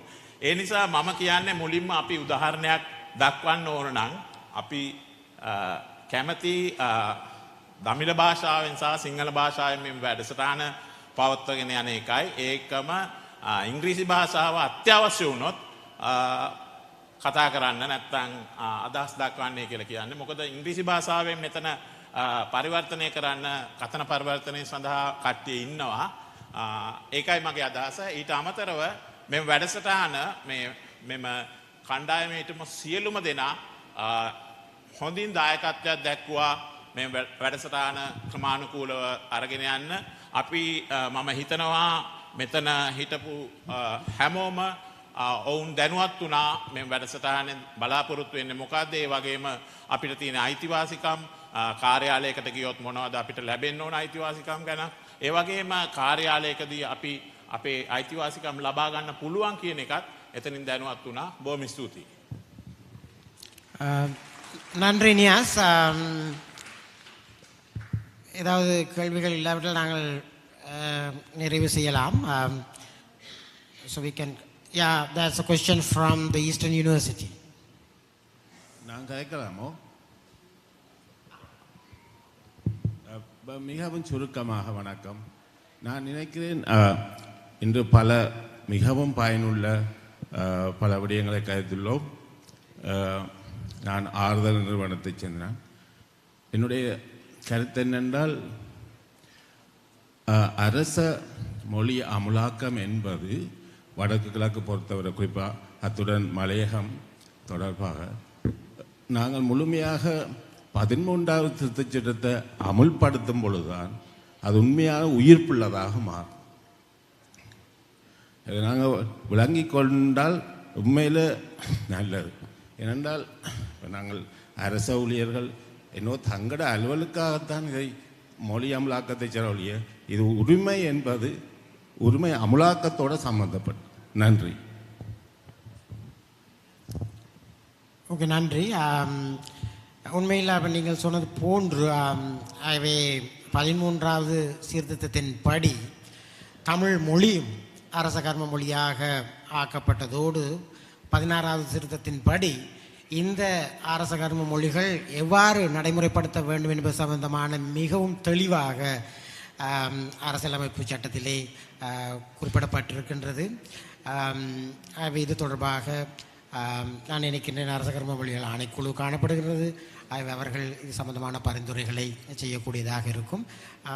Eastern university, please. In Sri Lanka, I think 4 or 5 languages are spoken by the people. But we are in a struggle to understand each other to great extent. But in Papua New Guinea, there's a country, you know that? Nearly 850 languages are spoken in Papua New Guinea, but the country is very peaceful. People are very happy. But in Sri Lanka, 4 languages or 5 languages are spoken. We are struggling to understand each other. But in Papua New Guinea, people are very happy, but there are nearly 850 languages spoken by the people. So we have to analyze the language policy which is implemented in that language. This is a kind, my suggestion. Then we can come to know how the language can be implemented in the country. Thank you.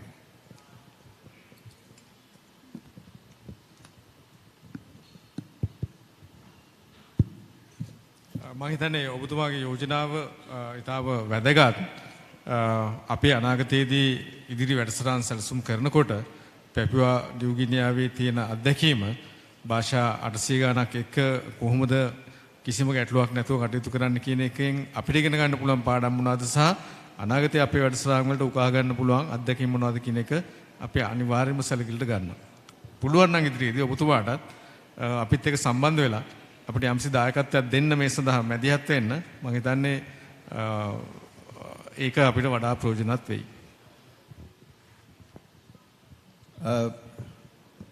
මම හිතන්නේ මෙතන කතා කළ යුතු තව පොඩි කාරණයක් තියෙනවා. පොඩි නෙමෙයි ටිකක් ලොකු කාරණයක්.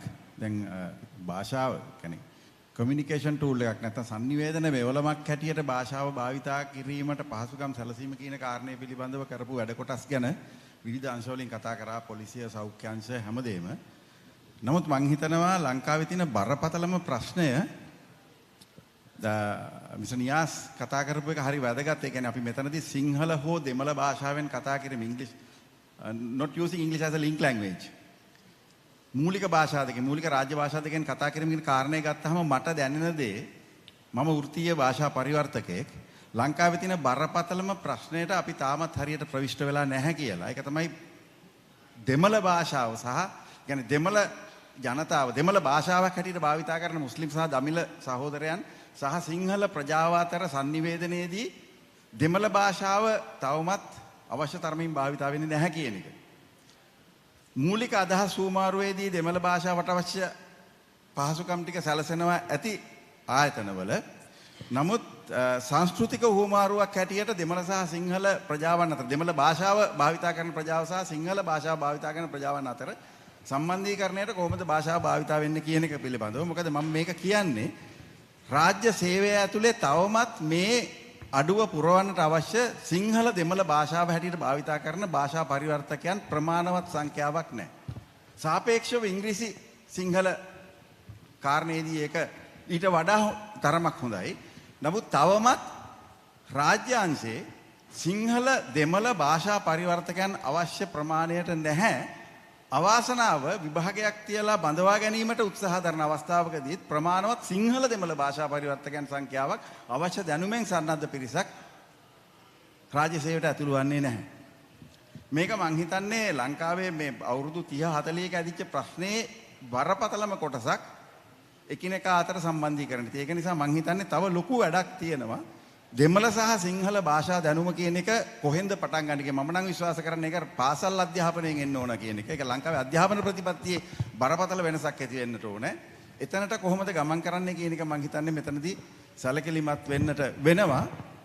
මොකද මේක පියවන්නේ නැතුව මේ අඩුව පුරවන්නේ නැතුව ලංකාවේ මේ ජනවාර්ගික සුහදත්වය භාෂා සමානත්වතා කියන එක ඇති කරන්න පුළුවන් කියලා මම හිතන්නේ නැහැ. මොකද මට මේක තදට දැනෙන දෙයක්. භාෂා පරිවර්තක කැඩේට අවුරුදු 20 ගණනක සේවය ඇතුළතදී මම දැක්කේ හැමදාම සිංහල ඉංග්‍රීසි කියන කාරණය නැත්නම් දෙමළ ඉංග්‍රීසි කියන කාරණේදී සැලකිය යුතු ප්‍රගතියක් තියෙනවා. නමුත් සිංහල දෙමළ කියන කාරණේ සපිරෙන්නේ නැහැ. ඒක නිසා මම හිතනවා මේ වගේ වෙලාවකදී මේ කාරණේ ගැනත් අපි සැලකිලිමත් වෙන්න මූලික අදහස් හුවමාරුවෙන් එහා දෙයක් තියෙන්නේ. මොකද සංස්කෘතික හුවමාරුව කියන එක ඊටාම වැදගත් භාෂාවේදී මේ sannivedana කාරණයට එහා ගිහිල්ලා. මම හිතන්නේ මම මේ ප්‍රශ්නට උත්තරයක් දීම අත්‍යවශ්‍යයි. මම හිතන්නේ ඊටාම වැදගත් කාරණාවක්. දැන් අපිට තියෙන ලොකුම ගැටලුවත් මේක තමයි. අපි ආයතන ගණනාවක එකතු වෙලා විශ්වවිද්‍යාල එකතු වෙලා පුද්ගලික අංශයත් එකතු වෙලා විශේෂයෙන් ද්‍රවිඩ භාෂාවත් සිංහල භාෂාවත් තමන්ගේ මව් භාෂාව නොවන කුලකයට මේ භාෂාව උගන්වනවා. සහතිකත් ගන්නවා. හැබැයි අවසානයේදී වැඩ පරිසරය තුල ප්‍රායෝගික භාවිතාව තුල මේ භාෂා දෙක ඊටාම චතුර විදිහට පාවිච්චි කරන තත්ත්වයක් ලංකාවේ නැහැ. ඉතින් ආයතනගත වෙලත් නැහැ ඒක. ඉතින් ඔබ කියන කාරණාව ඊටාම වැදගත්. මම හිතන්නේ මගේ කෙටි කාලයේ මගේ අධ්‍යයනය තුල තියෙන්නේ මේකට මූලික වැරද්ද මේ පාසල් අධ්‍යාපන පද්ධතියෙන් තමයි සිදුවෙන්නේ කියන එක. මොකද දැන් සිංහල භාෂාවෙන් වැඩ කරන නිලධාරියෙක් ගත්තත් දෙමළ භාෂාවෙන් වැඩ කරන නිලධාරියෙක් ගත්තත් අපිට බහුලව අද දකින්න ලැබෙනවා රාජ්‍ය අංශය තුල විශේෂයෙන් ඔවුන්ගේ සිංහල භාෂා හැකියාව පිළිබඳවත් බරපතල ගැටලුවක් තියෙනවා. සහ දෙමළ භාෂා හැකියාව පිළිබඳවත් බරපතල ගැටලුවක් තියෙනවා. දෙමළ භාෂාවෙන් වැඩ කරන්න ගියා. ඒතර සිංහල සහ දෙමළ කියන භාෂා දෙකෙන් වැඩ කිරීම කියන එක කොහොමද ගැටලුවක් වෙලා තියෙනවා. ඉතින් මේක නිසා ඒකට හේතුව තමයි මම දකින්නේ අපි පාසල් අධ්‍යාපනය තුල සාමාන්‍ය පෙළ දක්වා විතරයි මව් භාෂාව වුණත් අපි ඉගෙන ගන්න. ඊට පස්සේදී විශේෂ විෂය ධාරාවන්ට වෙන් වෙලා යනවා. කලා විෂය ධාරාවේ කටයුතු කරන සිංහල සහ දෙමළ විෂයක් හැරෙට එහි කරන ශිෂ්‍යයන් විතරයි තවදුරටත් මේ විෂය උසස් පෙළට ඉගෙන ගන්න. ඊළඟට විශ්වවිද්‍යාල පද්ධතිය ඇතුළට ගිහිල්ලා අපි සිංහල භාෂාවෙන් හෝ දෙමළ භාෂාවෙන් අපේ උපාධියක් අපි සම්පූර්ණ කරත් එතනදිත් අපිට නැවතත් සිංහල හෝ දෙමළ භාෂාව විෂයක් හැටියට වැඩිදුරට අධ්‍යයනය කරන්න අවකාශයක් විශ්වවිද්‍යාලය තුළ සකස් වෙලත් නැහැ. මම හිතන්නේ මෙතන ප්‍රාමාණික විද්වතුන් විශාල ප්‍රමාණයක් ඉන්නවා. විශේෂයෙන් සාමාන්‍ය අධ්‍යාපනයත් උසස් අධ්‍යාපනයත් කියන දෙකටම සම්බන්ධ වෙන අපි වහ කල්පනා කළ යුතුයි. මේ භාෂා දෙකම පාසල් අධ්‍යාපනය ඇතුලේ ඉතා මැනවින් පුංචිම පන්තිවල ඉඳලා උගන්වන එක කටයුතු කරන්නත් ඒ වගේම ඉංග්‍රීසි භාෂාව ලින්ක් ලැන්ග්වේජ් හැටියට තවදුරටත් ප්‍රවර්ධනය කරගෙන යන එකටත් ඒ වගේම මෙන්න මේ ස්වභාෂාවෙන් අධ්‍යාපනය ලැබුණ දරුවන්ට උසස් අධ්‍යාපනය දක්වාම ඒ ස්වභාෂාවෙන් නම් අධ්‍යාපනය ලබන්නේ ඔවුන්ට ඒ භාෂා තමන්ගේ භාෂා මාධ්‍ය පිළිබඳව නැත්නම් භාෂාව පිළිබඳව වැඩිදුර අධ්‍යාපනය ලබන්න අවකාශයන් විශ්වවිද්‍යාල පද්ධතියේත් අධ්‍යාපන පද්ධතියේත් සකස් විය යුතුමයි. එහෙම නැත්නම් නොදුරු අනාගතයේදී අපි දැනට අපිට තියෙන භාෂා ගැටලුවක් විතරයි. මම හිතන්නේ ඊට පස්සේ මොකක්වත් මුල් සිඳගත්ත ශ්‍රී ලාංකික පිරිසක් මේ රටේ ඉතුරු වෙයි. සිංහලත් දන්නේ නැති, දෙමළත් දන්නේ නැති, සමහරවිට ඉංග්‍රීසිත් දන්නේ නැති, වෙන භාෂාවකුත් දන්නේ නැති. අපිට සංස්කෘතියක් නැති වෙයි, ජාතියක් නැති වෙයි, අපේ උරුමයන් සියල්ල නැති වෙයි. ඒක නිසා මේ යන ක්‍රමයට තාක්ෂණයත් ඇවිල්ලා දැන් මේක තවත් බරපතල කරලා තියෙනවා. දැන් ඇඟිලි විතරයි වැඩ කරන්නේ. ඒකත් අර අපේ සාමාන්‍ය භාෂාවෙන් කිව්වොත් එහෙම අපේ පරිගණක තිරවල සහ අපේ අතේ තියෙන ෆෝන් එකේ කොටන්න විතරයි පුළුවන්. කී දෙනෙකුට අකුරු ලියන්න පුළුවන්ද කියලා ප්‍රශ්නයක් තියෙනවා. දෙමළෙන් හරි දැන් සිංහලෙන් හරි. ඒක නිසා මේ කුසලතාවයන් මේවත් එක මේ භාෂාවක් ඉදිරියට වර්ධනය විය යුතුයි. අනිත් එක තමයි තව ප්‍රශ්නයක් මට මේ කියන එකේදී මම ඊටාම මේ න්‍යාස් මැතිතුමාට ස්තුතිවන්ත වෙනවා. ඇයි අපි අපේ භාෂාවෙන් මෙතන කතා කරන්නේ නැත්තේ පහසුකම් තිබිලවත්? දැන් මේකත් එක හේතුවක් තමයි අපේ සිංහල භාෂාව සහ දෙමළ භාෂාව මේ රටේ ප්‍රවර්ධනය නොවෙන්න. විශේෂයෙන් අපි මේ වගේ වැඩමුළු නැස් කරනකොට අපිට කොච්චර පහසුකම් තිබුණා වුණත් අපි හැම වෙලේම මොකක් හේතුවක් නිසා අපි මේ ලින්ක් ලැන්ග්වේජ් එකටම යනවා. ඉතින් ඒක නිසාම අද වෙනකොට විශාල දැනුමක් තියෙන, විශාල අවබෝධයක් තියෙන, විශාල හැකියාවක් තියෙන, විශාල අත්දැකීම් තියෙන තමන්ගේ භාෂාවෙන් මැනවින් කටයුතු කරන්න පුළුවන්. ඒත් ජාත්‍යන්තර භාෂාවෙන් කටයුතු කරන්න බැරි බොහෝ පිරිසක් බොහෝ වැඩමුළු වල, බොහෝ සමුළු වල, බොහෝ සාකච්ඡාවල නිශ්ශබ්ද වෙනවා. තමන්ට මේක කන්ට්‍රිබියුට් කරන්න පුළුවන් හැකියාවක් නැතිකම නිසා ඉංග්‍රීසි භාෂාව. මම ස්තුතිවන්ත වෙනවා. මම මේකට විශේෂයෙන් මැදිහත් වුණා. මේ සමුළුව අනිවාර්යයෙන්ම සිංහල දෙමළ සහ ඉංග්‍රීසි කියන භාෂා තුනෙන්ම පැවැත්විය යුතුයි කියන එක. ඉතින් මම යෝජනා කරනවා ඔබට මේ දවසින් භාගයක් විතරයි ගත වෙලා තියෙන්නේ. තව දවස් එකමාරක් අපිට තියෙනවා. කරුණා කරලා අපි අපේ ප්‍රශ්න ටික කතා කරන්නේ, රටේ ප්‍රශ්න ටික කතා කරන්නේ මෙතන ඉන්න අයට තම තමන්ගේ භාෂාවලින් කතා කරන්න පුළුවන්. ඒ භාෂාව නොතේරෙන අයට අපි අවශ්‍ය කරන තාක්ෂණික පහසුකම් සකස් කරලා දීලා තියෙනවා. ඒක නිසා මම හිතන්නේ මෙතනින් අපි මේ වෙනස පටන් ගමු. අපි හිතන විදිය, අපි කටයුතු කරන විදිය වෙනස් නොකර අපි මේක සාකච්ඡාවකට හෝ සම්මන්ත්‍රණයකට හෝ සමුළුවකට සීමා කරොත් බරපතල ගැටලුවක් එනවා. සමහර තාක්ෂණික කාරණා තියෙන්න පුළුවන්. ඒක සිංහලෙන් සහ දෙමළෙන් කියන්න ගියාම අමාරු වෙන. හැබැයි එහෙමයි කියලා අපිට මේ සිංහල භාෂාවට සහ දෙමළ භාෂාවට අපි විසින්ම දෙන තැන අපිම හැල්ලු කරනවා නම්, අපිම නොසලකා හරිනවා නම් මම හිතන්නේ මේ සම්බන්ධයෙන් අපි වග විය යුතුයි. අපි රාජ්‍ය නිලධාරීන් වුණත්, වෙනත් ආයතනයක සේවය කරන, වෙනත් පෞද්ගලික අංශයේ සේවය කරන ඕ රාජ්‍ය නොවන ආයතනයක සේවය කරන පිරිස වුණත් ඒකට වග විය යුතුයි. ඒ නිසා මම කියන්නේ අපි ජාත්‍යන්තර භාෂාව ඒ ආකාරයෙන් තියාගමු. ඒකෙන් වැඩ කරමු. හැබැයි සිංහල සහ ඉංග්‍රීසි භාෂාව වැඩිදුර අධ්‍යයනය කරන්න අවකාශ සලස්වන එකත්, ඒ භාෂාවෙන් වැඩ කරන්න පැකිලෙන්නේ නැතුව කටයුතු කරන එකත් අත්‍යවශ්‍යයි. ඒ නිසා මෙතන අපිට ප්‍රධාන වශයෙන් අවශ්‍ය වෙනවා අපි අපේම ආකල්ප ටික සකස් කරගන්න එක. එහෙම නොවුනොත් අනාගතයේදී සිංහලෙන් සහ දෙමළ භාෂාවෙන් කිසිදු දෙයකට කිසිම දායකත්වයක් නොදෙන උගතුන් පිරිසක් නැත්නම් විද්වතුන් පිරිසක්, ඒ භාෂාව බොහෝ වෙලාවට දන්න අනිත් භාෂාවන් ගැන ලොකු හැකියාවක් නැති අය රට තුල කොන් වෙන, එහෙම නැත්නම් ඔවුන් වැඩක් නැහැ මේවට ඇවිල්ලා කියන චින්තනයකට යන තත්ත්වයක් ඉස්මතු වෙයි කියන අදහස මම පෞද්ගලිකව දරනවා. මම හිතන්නේ මේක සාකච්ඡාවට භාජනය විය යුතුයි. මේ ගැන අපි අනාගතයේදී කතා කරමු. මෙතෙන් එන විද්වතුන් ඉස්සරහට මම හිතනවා මේ කතිකාවට අපිත් එක්ක දිගින් දිගටම සම්බන්ධ වෙයි කියලා. අපි මේක තවදුරටත් පවත්වාගෙන යන්න අමාත්‍යාංශ පැත්තෙන් මැදිහත් වෙන්න. සමහර වෙලාවට මම හිතන්නේ අපිට ඊටාම යහපත් ලක්ෂණ තියෙනවා, නැත්නම් ප්‍රතිචාර තියෙනවා. අනාගතයේදී තවදුරටත් අපිට මේ වගේ ව්‍යාපෘතියක් එක්ක ඉස්සරහට යන්න පුළුවන් වගේ අදහසක්. මම හිතන්නේ මේ ව්‍යාපෘති වලත් කටයුතු කරනකොට අපි බලපෑම් කළ යුතුයි. මෙන්න මේ තත්ත්වයන්ට යහපත් ප්‍රතිචාර ලැබෙන සහ යහපත් දායකත්වයක් ලැබෙන ආකාරයට මේ ව්‍යාපෘති වල පළවෙනි සැලසුම් සකස් කරන අවස්ථාවේදීම මේ සියල්ල ගැන අවධානයට පාත්‍ර කරන්න. එහෙම නැති වුණොත් බොහෝ වෙලාවට මූලික සැලැස්මෙන් බැහැර වීමේ නොහැකියාවන් එන්න පුළුවන්. ඉතින් ඔබ සියලු දෙනාට ආරාධනා කරන ඉතා ගෞරවයෙන් මේ වැඩසටහනට අද සම්බන්ධ වුණා වගේම මේක මෙතනින් නවත්තන්න එපා. ඔබ එන්න අපිත් එක්ක අත්වල බැඳ ගන්න.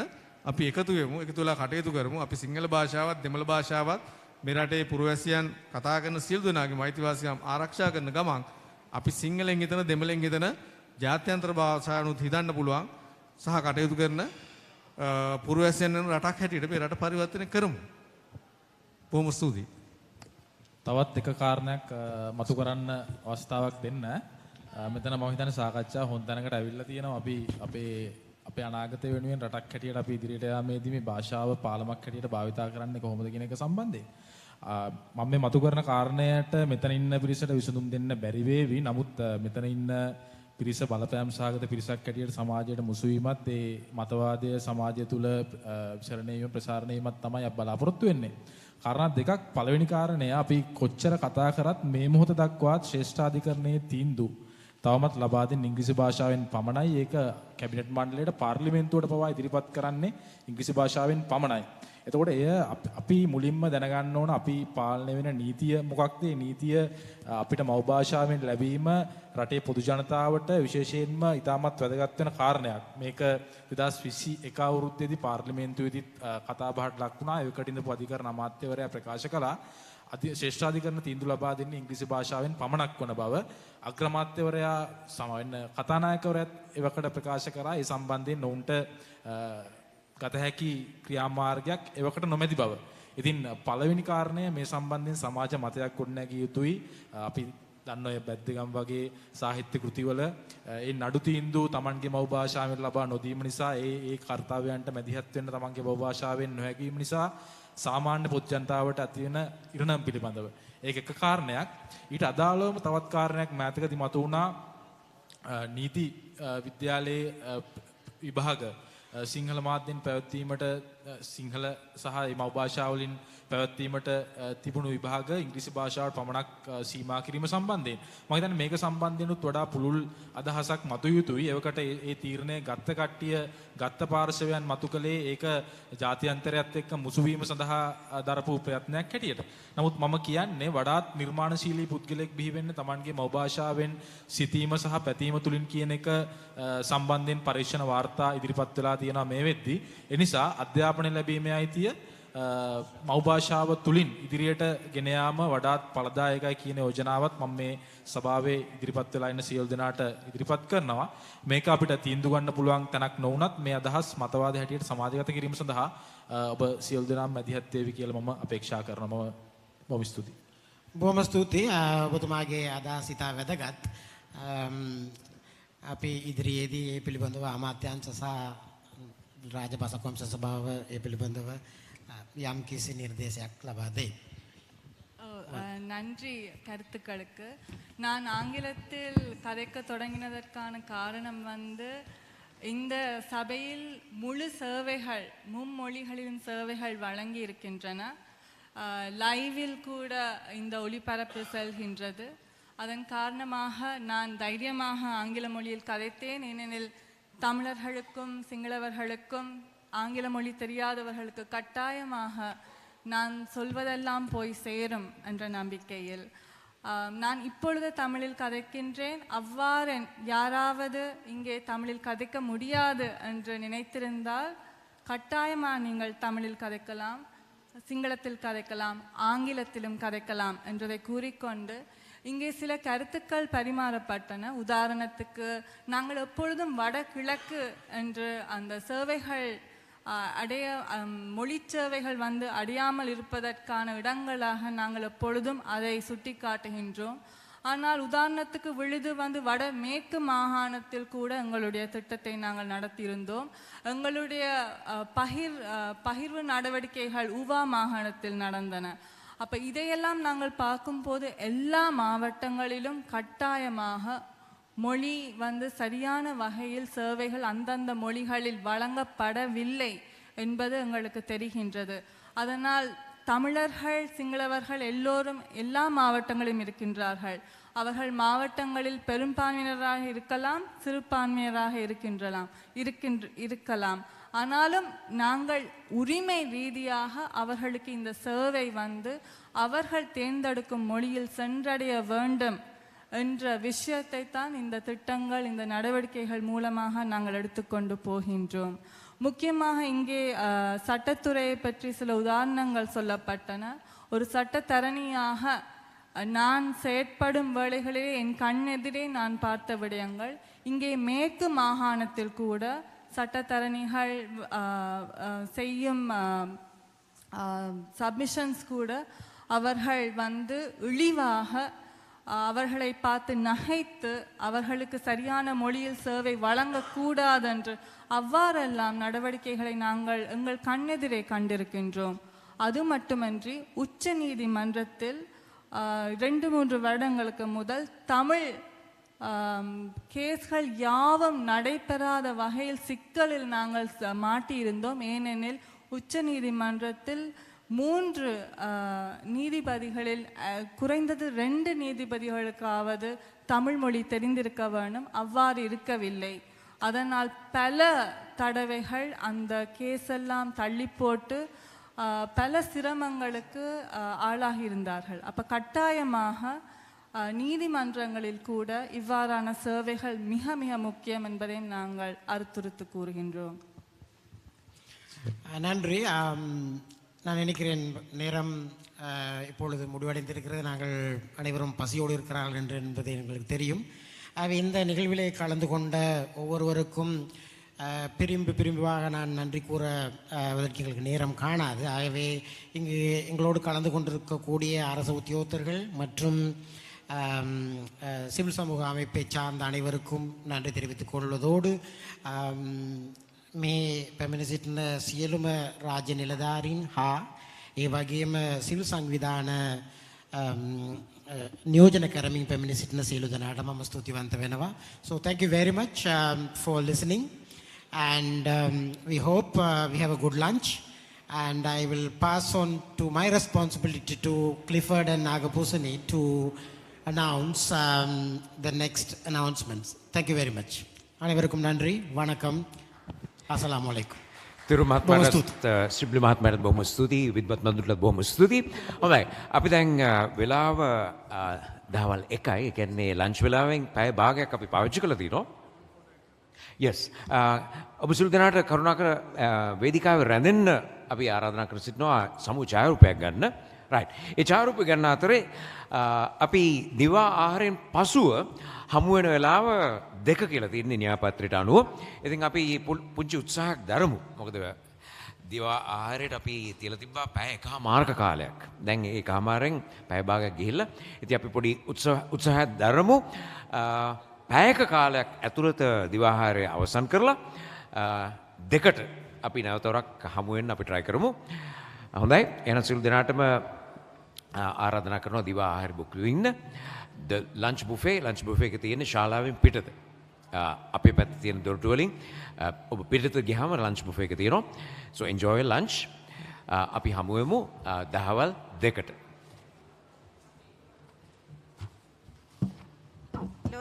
எல்லோருக்கும் பகல் போஷணம் தயாராக இருக்கிறது.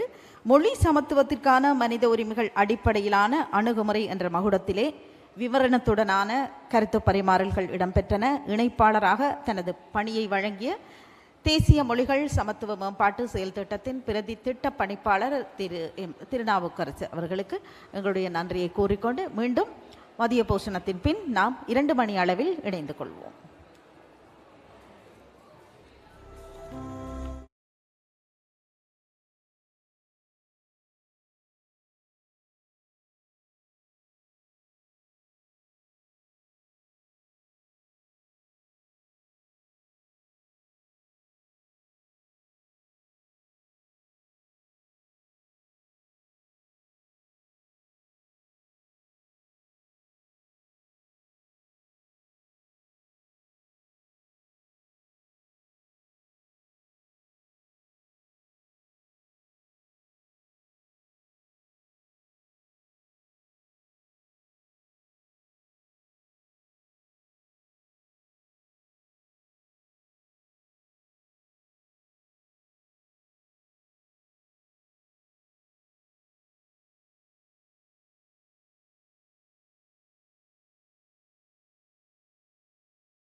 I hope everyone is ready.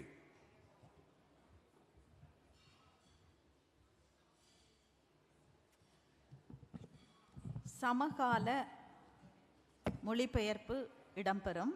எனவே நீங்கள் எந்த மொழி மூலமாக அந்த விவாதத்தை அல்லது உரையாடலை கேட்க விரும்புகிறீர்களோ அந்த மொழி மூலமாக நீங்கள் கேட்டுக்கொள்ளலாம். தமிழுக்கு 2, சிங்களத்துக்கு 3, ஆங்கிலத்துக்கு 4 இந்த சேனல், அதாவது அந்த இலக்கங்களோடு நீங்கள் தொடர்பு கொண்டு நீங்கள் விரும்பிய மொழியிலே இங்கே நடக்கும் உரையாடலை கேட்கலாம்.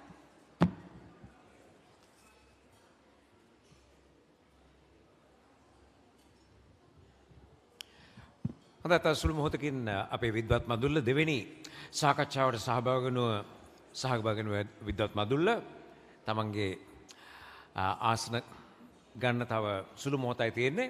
ඉන් අනතුරු අපි පටන් ගන්නවා, අපි ආරම්භ කරනවා දිවා ආහාරයෙන් පසුව පැවැත්වෙන පළමු සැසිය.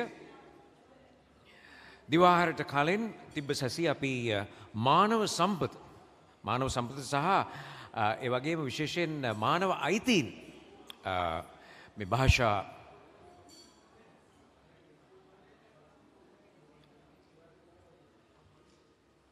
සමානාත්මය හරහා මානව අයිතීන් තව දුරටත් අපි ආරක්ෂා කරන්න, ඒ වගේම සුරක්ෂිත කරන්න අවශ්‍ය යාන්ත්‍රණයන් ගැන අපි කතා කරා. හොඳයි, අපි දෙවන සැසියට සූදානම්. We are ready for the second session, or the first session after lunch. And this session will be moderated by 2 ladies. So earlier we had 2 gentlemen, 2 ladies are going to moderate. So we have gender equality as well. So we'll be having Madam Sama Rajakaruna, the gender equality specialist for NLEAP, and also Madam Veena Verma, the Canadian project director for NLEAP and Elena. Question? இப்போது முதலாம் நாள் நிகழ்வின் 2ஆம் அமர்வு ஆரம்பமாக இருக்கிறது.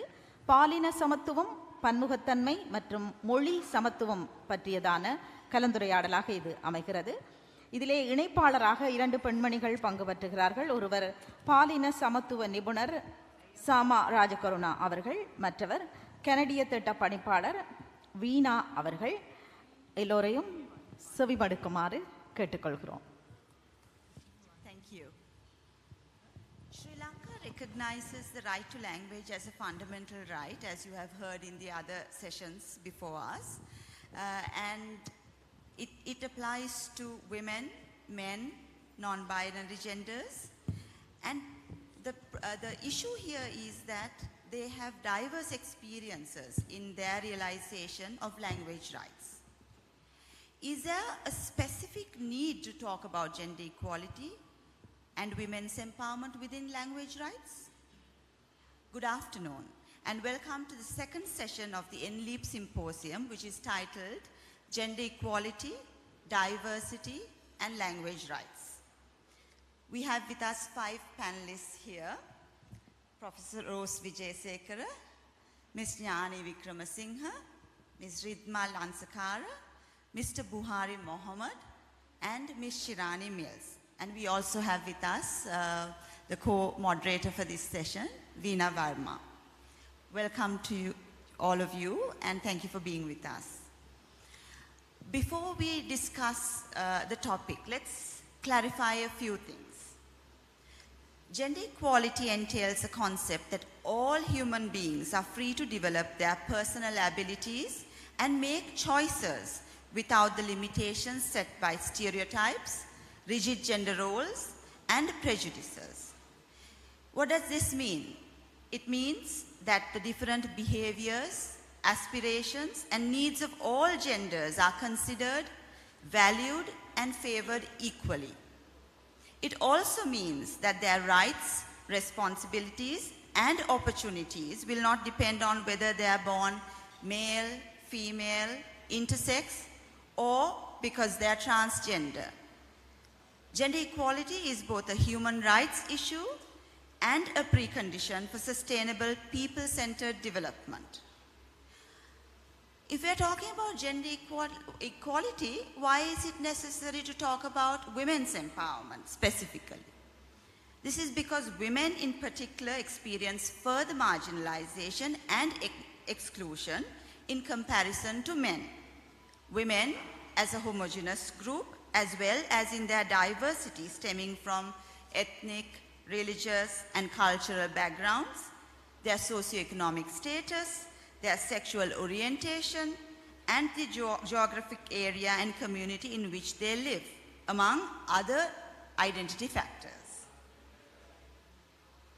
So therefore, we need to take a two-pronged approach to equality: gender equality and a specific focus on women's empowerment within language rights. We also need to analyze, understand, and address issues of marginalization and exclusion due to diverse socio-cultural reasons that impact their full enjoyment of language rights. But one may ask, what is the justification for doing this? We have the Constitution of Sri Lanka, which guarantees the right to languages, but we also have obligations under the Constitution of Sri Lanka, which guarantees both equality and non-discrimination based on language, gender, and other grounds through Article 12. And there are various other laws and regulations that justify this approach. Very recently, there were 2 national policies or documents that were approved and passed that look at language rights from a gender equality and women's empowerment perspective. One of those is the National Policy on Gender Equality and Women's Empowerment. It refers to discriminatory language and hate speech against women and gender minorities. It also speaks about gender-responsive language in media. Then there's another National Action Plan on Women, Peace and Security, which was approved recently. And in that action plan, if you look at Focus Area 2, it talks about institutional reforms towards gender inclusivity. This includes the recruitment of Tamil-speaking officers, trilingual service provision by administrative departments, and bilingual service provision at all police stations. Veena, would you like to speak a little bit about international obligations and the Canadian experience? Sure. Good afternoon, everybody.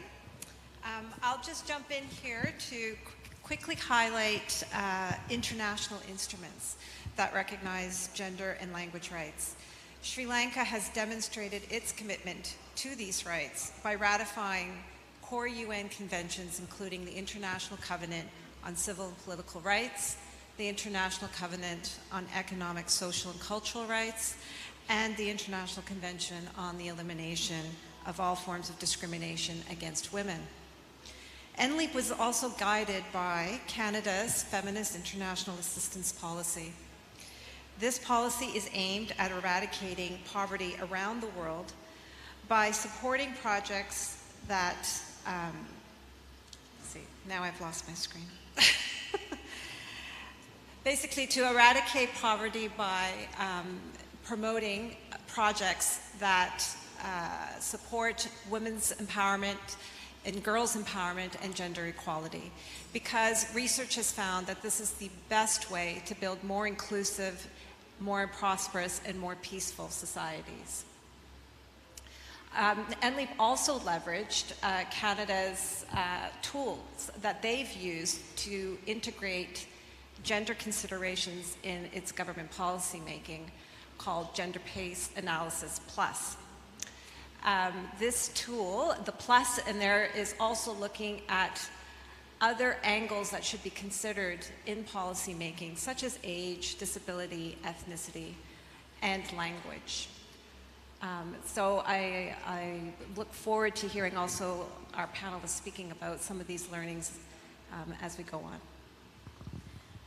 You know, everything wasn't so clear at the start of the project. When NLEAP first started, many people asked what the links are between language rights, gender equality, and women's empowerment. People understood what language rights are, They understood what gender equality is, they understood what women's rights are. But quite often they fail to see the links, the nexus between language rights, gender equality and women's empowerment. So we at the beginning of this project, we did some research and we found out that there was a lot of research done on discriminatory language or how language can be used in a discriminatory manner. But there was hardly any research about gender-based discrimination in access to services.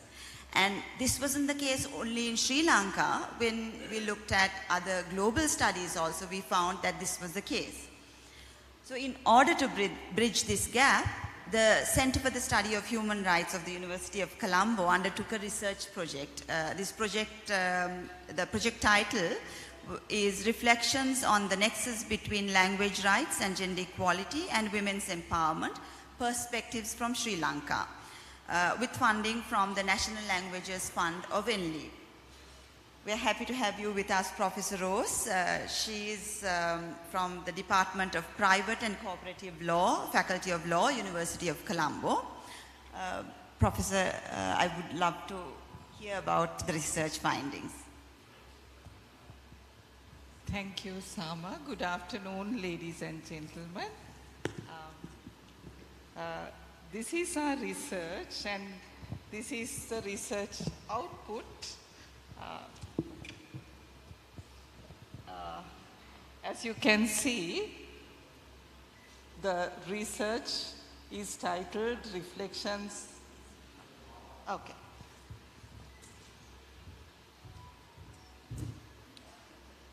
Reflections on the nexus between language rights and gender equality and women's empowerment, perspectives from Sri Lanka.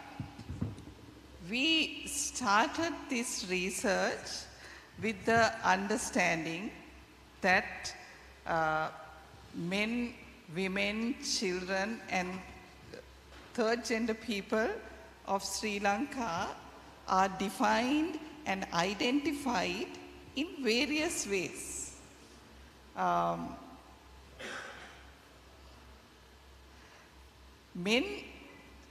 People are divided and defined into three main groups: men, male, female, and third gender people. But that's not all.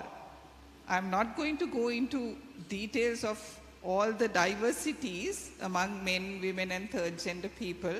But if you take the very specific group of people, women, females, they are further divided into diverse groups. Within the group of females, there are diversities based on religion, language, ethnicities, castes. So we are basically divided. The Sri Lankan women are divided as Muslim, Tamil, Sinhalese, Burghers, and others. And among them, there are Buddhists, Christians, Hindus, those who profess Islam, and others. And that's not all. There are other grounds on which females or women are divided and defined. Not only defined, but divided as well. On their caste, their domicile or residence, their occupation, their educational status, financial status, all that, and profession. All these, there are so many other categories based on which, or grounds based on which females are divided. And among all these grounds, language is a key factor that defines women, divides them. Even among women, they are divided, and as a result, a ground which disempowers them. So we started with this realization that language is a key factor which disempowers women belonging to various groups, and therefore it's absolutely necessary to guarantee equality, substantive equality in terms of language, so that they can access to services available in Sri Lanka on a basis of equality. So that was the starting point, this realization. So we started our venture with the understanding that when we talk about discrimination, there are key 3 types of discrimination. As you can see on the screen, basically men and women are discriminated against. Women are discriminated against compared to men in various ways. There are direct discriminations and there are indirect discriminations as well. And not only that, there are multiple forms of discrimination, not just 1 or 2. Women are subjected to multiple forms of discrimination at the same time. So the main objective of our research, therefore, was to explore the impact of gender neutral or gender insensitive language rights policies and programs on gender equality and women's empowerment in Sri Lanka. To understand first the impact and then to identify the ways of integrating gender equality and women's empowerment as an essential component in implementing language rights policies and programs in Sri Lanka. So these were the main objectives because we wanted to see how women empowerment could be affected using language rights. So this was the conceptual basis that we employed in our research. When we look at equality, equality is defined as Sama mentioned, equality is guaranteed as a fundamental right in the Constitution of Sri Lanka. But all what it guarantees is formal equality, which will not take women who are discriminated against anywhere. So we wanted to see and ensure that equality in its substantive sense, not equity. It's not the formal equality we were looking for. It's not the equity as you can see on the top right hand corner. It's not equity that we were looking for, but liberation of women. Women to be inclusive. The right hand side, is the main objective. To include women in the society without any discrimination against them on the basis of language. So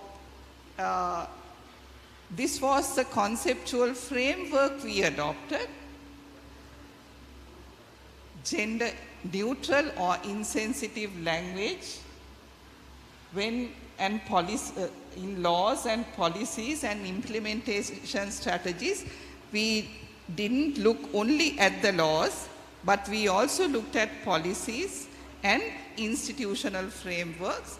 When gender insensitive or neutral language policies, laws and institutional mechanisms are applied in a gendered society. Because Sri Lanka is a very, very gendered society, when these neutral laws and policies are implemented in a gendered society, we started on the hypothesis that it would lead to denial of language rights. That's number one. And the implications or outcomes of such practices would be discriminatory and disempowering on women in various ways, by way of exclusion, by way of denial. We looked at this whole concept of equality in a very broad way. So that was on the basis of that hypothesis, we employed this as the main research question, that is whether the policies and programs initiated at national and provincial levels aiming at protecting and promoting language rights of the citizens of Sri Lanka have adequately addressed gender equality and women's empowerment. So this was the main research problem. We employed two research methodologies. One is a desk research, because this is a qualitative study, and a qualitative field research also. We went into various districts in Sri Lanka. I will come to that later. So we had, while we were engaging in our research, we had research limitations. There were conceptual limitations because, as you all know, I'm sure, that gender is a very, very broad concept. But we looked at only women and how gender discriminations against women impact on their empowerment or disempowerment. So conceptually it was restricted.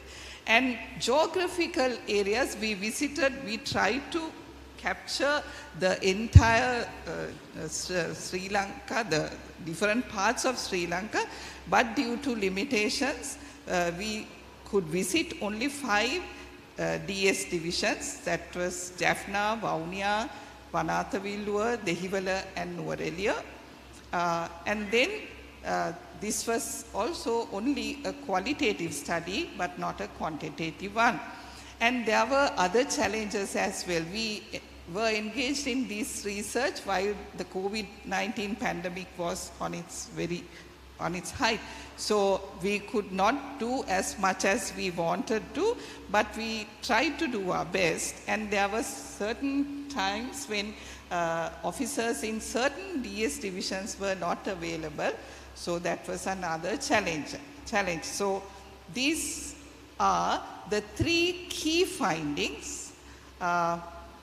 If I may read it out, we found out that equality in terms of access to services depends much on one's language proficiency.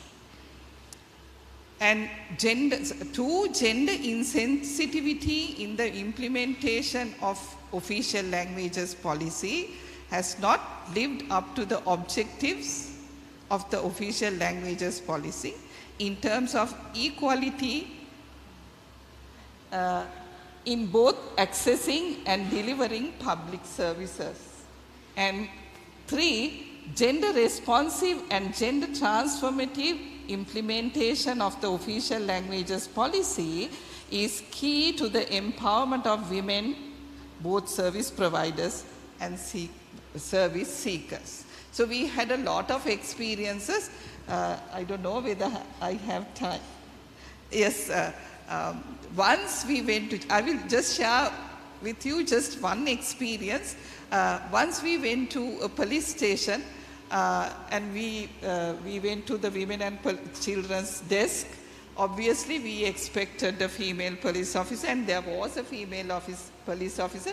That particular area had 50-50 Sinhala and Tamil speaking population, and the Women and Children's desk police officer could speak and understand only Sinhala. So whenever a person who can speak only Tamil comes to in search of services of this Women and Children's desk, he or she could not get the services in his or her own language.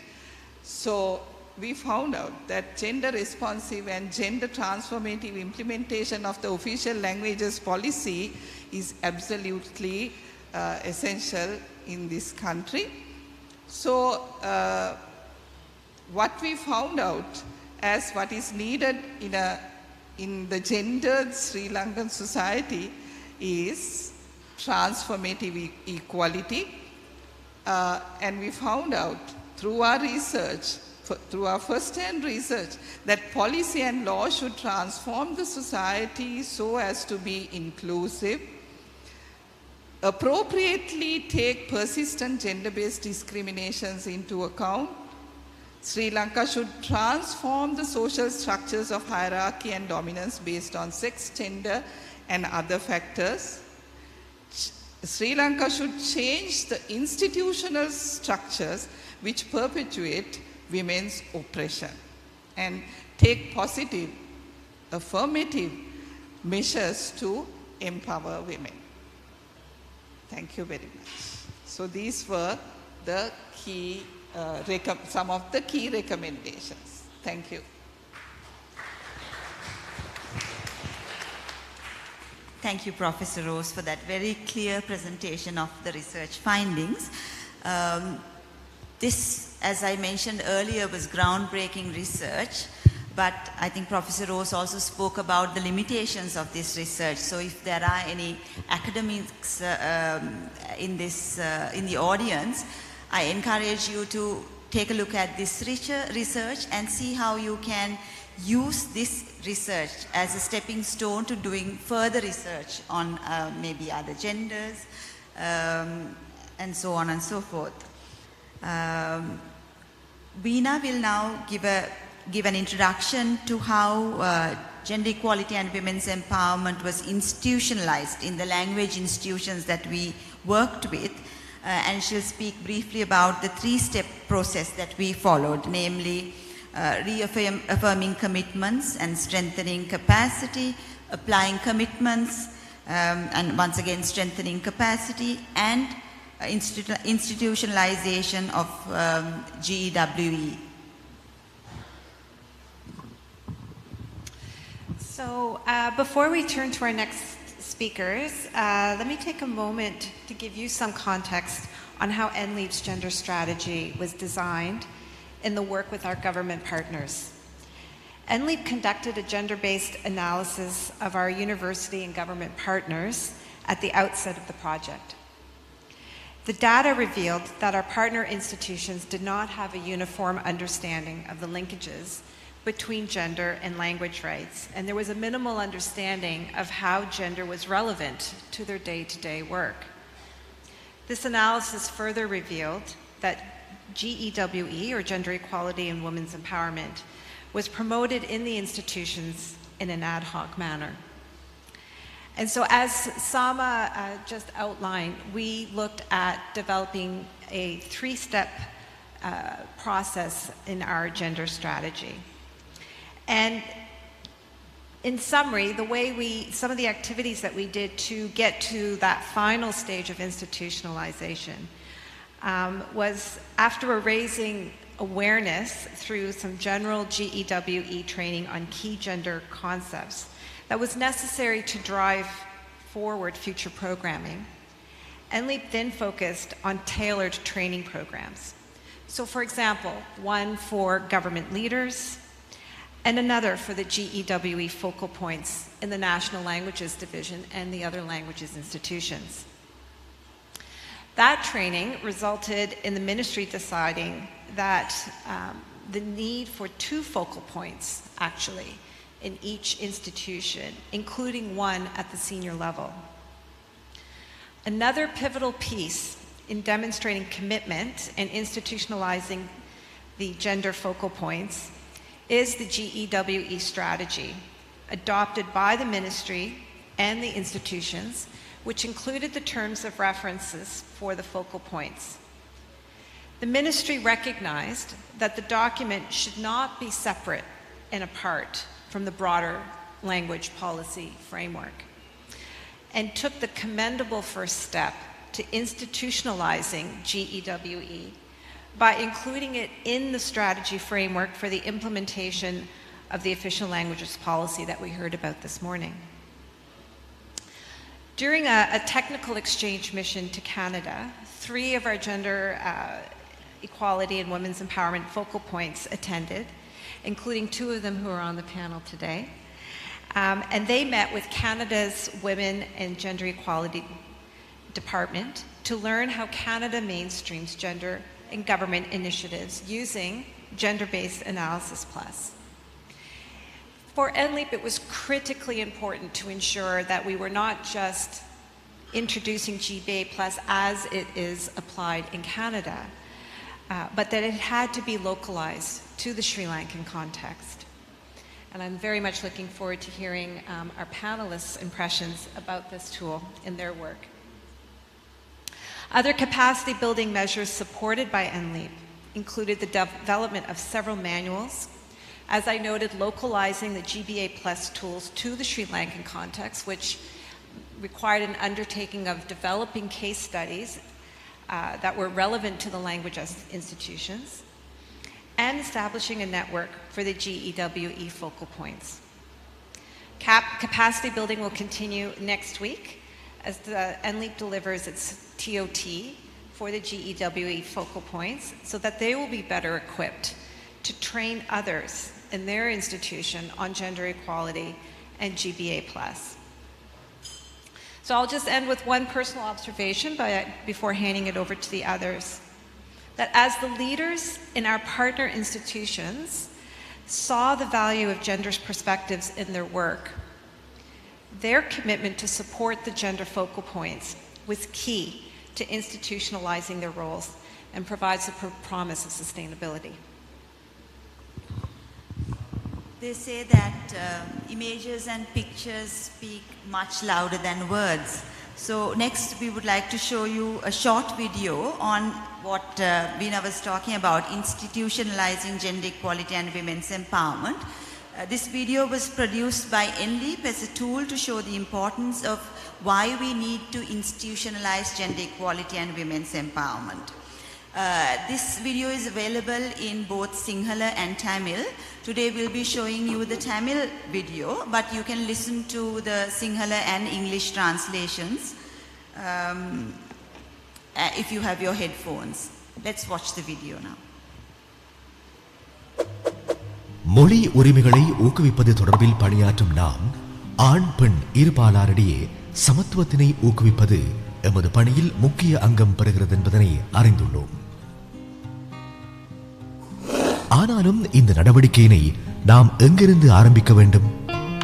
அதுபோல ஆண் பெண் சமத்துவம் என்பது எமது நிறுவனத்தின் பணிகளில் பிரதான அங்கம் வகிக்கிறது என்று உறுதியளிப்பது எவ்வாறு? பாலின முக்கிய போக்கு என்பது சகல நிலைகளிலும் பாலின முன்னோக்கத்துடன் கட்டமைக்கப்பட்ட முறையில் பணியாற்றுவதுடன் சமத்துவமின்மைகளை இனம் காண்பதற்கும் அதற்கமைய எமது பணிகளை சீரமைத்துக் கொள்வதற்கும் எமக்கு ஏதுவாக அமைந்திருப்பது என்பதாகும். இந்த வழியில் கொள்கைகள் மற்றும் நிகழ்ச்சிகளை வடிவமைப்பது, நடைமுறைப்படுத்துவது, கண்காணிப்பது மற்றும் மதிப்பாய்வு செய்வது மற்றும் அறிக்கையிடுவதில் பெண்கள் மற்றும் ஆண்களின் தேவைகள், அனுபவங்கள் ஒருங்கிணைந்த அங்கமாக அமைந்து விடுகின்றன. இது சகல அரசியல், பொருளாதார மற்றும் சமூக களங்களில் மேற்கொள்ளப்பட வேண்டும் என்பதுடன் இதனூடாக ஆண் பெண் இருபாலரும் அனுகூலம் பெற முடியும் என்பதுடன் நீண்டகால அடிப்படையில் எழும் அசாதாரண நிலைகளை தவிர்த்து கொள்ள முடியும். இந்த முன்னோக்கு தனித்தனி திட்டங்களின் மூலம் மட்டுமே பயன்படுத்தப்படுகின்றது மற்றும் தனிப்பட்ட கடமைகளை சார்ந்துள்ளது. சர்வதேச மட்டத்தில் பின்பற்றப்படும் சிறந்த செயல்முறைகள் மற்றும் உள்நாட்டு நிறுவனங்களுடன் பணியாற்றிய விரிவான அனுபவங்களின் அடிப்படையில் நிறுவனத்தின் செயற்பாடுகள் முழுவதிலும் பாலின முக்கிய போக்கு என்பதற்கு ஆதரவளிப்பதற்கு நிறுவனசார் பொறிமுறையை செயற்படுத்துமாறு நாம் பரிந்துரைக்கின்றோம். நிறுவனத்தின் நாளாந்தம் மேற்கொள்ளப்படும் செயற்பாடுகளில் பாலின சமத்துவம் உள்ளடக்கப்பட்டிருக்காவிடில் அதை பிரதான கட்டமைப்பினுள் கொண்டு வருவதற்கு மேற்கொள்ளக்கூடிய மற்றும் சிறந்த பலனை வழங்கக்கூடிய வழிமுறையாக இது அமைந்துள்ளது. நாம் உத்தியோகபூர்வ அதிகாரமளிப்பு பற்றி ஏன் பேச வேண்டும்? பாலின முக்கிய போக்கு என்பது நிறுவனத்தின் தலைமைத்துவத்திலிருந்தான அர்ப்பணிப்பு என்பது இந்த கொள்கையினால் எமக்கு நினைவூட்டப்படுகிறது. நிறுவனத்தின் இயக்கங்கள் மற்றும் தினசரி செயற்பாடுகளை ஆண் பெண் இருபாலாரிடையே சமத்துவத்தினை ஊக்குவிக்க பயன்படுத்த வேண்டும். சிறிய படிமுறைகளில் முன்னெடுக்கப்பட வேண்டிய மாற்றத்திற்கான செயல்முறையாக இது அமைந்திருப்பதுடன் நிறுவனத்தின் தலைமைத்துவத்தினால் வழிகாட்டப்பட்டு நடுத்தர நிலையில் காணப்படும் முகாமையாளர்களினால் பாலின சமத்துவம் மற்றும் பெண்களுக்கான வலுவூட்டல்கள் பற்றிய தந்திரோபாய தீர்மானத்திற்கு ஆதரவளிக்கப்பட்டு சகல ஊழியர்களினாலும் நடைமுறைப்படுத்தப்பட வேண்டும். வேறு வழியில் குறிப்பிடுவதானால் நிறுவனத்தின் செயற்பாடுகளில் பாலின சமத்துவ செயற்பாடுகளை கைவிட முடியாத வகையில் உள்ளடக்கப்படுவது என்பதாகும். இந்த கொள்கையின் அடிப்படை அம்சங்கள் யாதென்று தேடி பார்க்கையில் சகல செயற்பாடுகளிலும் நிறுவனத்தின் உயர் மட்டத்திலிருந்து சாதாரண நிலை வரையில் பரந்து காணப்படும் ஆண் பெண் சமத்துவத்தின் அம்சங்களை பேணுவதற்காக நிறுவனத்தின் உறுதியான அர்ப்பணிப்பு மற்றும் தலைமைத்துவத்தின் பொறுப்புக்கூறல் முக்கியம் பெறுகின்றன. பாலின சமத்துவத்தை ஏற்படுத்துவது மற்றும் முக்கியத்துவத்தை ஏற்படுத்துவது தொடர்பில் நிறுவனத்தின் தலைமைத்துவத்தினால் எப்போதும் பின்பற்றப்பட வேண்டிய செயற்பாடுகளில் முறையான வழிகாட்டல், தெளிவான தொடர்பாடல்களை பேணல், பொருத்தமான சூழலை ஏற்படுத்தல் மற்றும் தொடர்ச்சியான பின்தொடர்கையினூடாக நிறுவனத்தின் பொறுப்புக்கூறலை உறுதி செய்வது போன்றன அடங்கியுள்ளன. இவ்வாறான கட்டமைக்கப்பட்ட செயற்பாடுகளினூடாக பாலின சமத்துவத்தை தொடர்ந்து முறையாக பேணுவதை உறுதி செய்யக்கூடியதாக இருக்கும். பிரதானிகள் மற்றும் முகாமையாளர்கள் பாலின முக்கிய போக்கு என்பதன் உள்ளம்சங்கள் பற்றியும் நிறுவனத்தின் கொள்கைகளிலும் தமது பணிகளிலும் அவை எவ்வாறு அடங்கியுள்ளன என்பதை பற்றி அறிந்திருக்க வேண்டும் என்பதுடன் பாலின சமத்துவம் மற்றும் பெண்கள் வலுவூட்டல் தொடர்பான தெளிவு செய்யப்பட்ட நபர்களின் தந்திரோபாய ரீதியான ஆதரவை பெற்றுக் கொள்ள வேண்டும். நிறுவனத்தில் தீர்மானங்கள் மேற்கொள்ளுகின்ற போது பாலின சமத்துவம் மற்றும் பெண்கள் வலுவூட்டல் தொடர்பான வழிகாட்டல்களை வழங்கக்கூடிய அதிகாரி ஒருவர் நிறுவனத்தில் இருப்பது முக்கியமானதாகும். அதற்கு மேலதிகமாக நிறுவனத்தில் சகல மட்டங்களிலும் மேற்கொள்ளப்படும் பயிற்சி நடவடிக்கைகளிலும் தினசரி நிறுவனத்தில் மேற்கொள்ளப்படும் பணிகளில் பயனுள்ள மற்றும் வினை திறனை சேர்க்கக்கூடிய வழிமுறைகளை ஏற்படுத்தவும் வழியமைக்கும். இவை அனைத்து செயற்பாடுகளினூடாகவும் நிறுவனத்தினுள் பாலின முக்கியத்துவ போக்கு நடவடிக்கைகள் முன்னெடுக்கப்படுகின்றமை உறுதி செய்யப்படும்.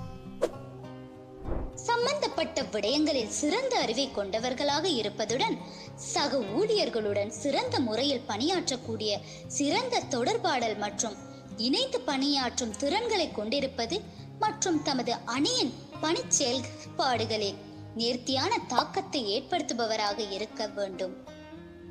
எமது தினசரி செயற்பாடுகளில் இந்த பணிகளை உள்வாங்குவதற்காக பொறுப்பை நிறுவனத்தை சேர்ந்த நாம் அனைவரும் கொண்டுள்ளோம். எவ்வாறாயினும் நிறுவனத்தினைச் சேர்ந்த அனைவரையும் பாலின சமத்துவம் தொடர்பான நிபுணர்களாக திகழ்வதற்கு நாம் எதிர்பார்க்கவில்லை. ஆனாலும் கட்டமைக்கப்பட்ட ரீதியில் எமது தினசரி செயற்பாடுகளில் மறைந்திருக்கும் பாலின பாகுபாடுகள் தொடர்பான சில மேலதிக வினாக்களை கேட்டறிந்து அதற்கமைய அவசியமான சீராக்கங்களை மேற்கொள்ளக்கூடியதாக இருக்கும். சட்டபூர்வ அதிகாரம் நிறைந்த பாலின முக்கிய போக்கு, நிறுவனம் சார் அர்ப்பணிப்பு மற்றும் தலைமைத்துவ பொறுப்புக்கூறல் நிறுவனத்தின் சகல நிர்வாக செயற்பாடுகள் போன்ற அனைத்தையும் சகல ஊழியர்களாலும் மேற்கொள்ளக்கூடியதாக முன்வைக்கப்பட வேண்டியிருக்கும். உங்கள் நிறுவனத்தில் இந்த உள்ளம்சங்கள் பற்றிய உங்கள் நிலைப்பாடு யாது? எமது பாரிய மொழி உரிமைகளை மேம்படுத்துவது பற்றிய துறையில் எமது பாலின சமத்துவம் மற்றும் பெண்கள் வலுவூட்டல் தொடர்பில் பணியாற்றுவதற்கு நாம் தயாரா?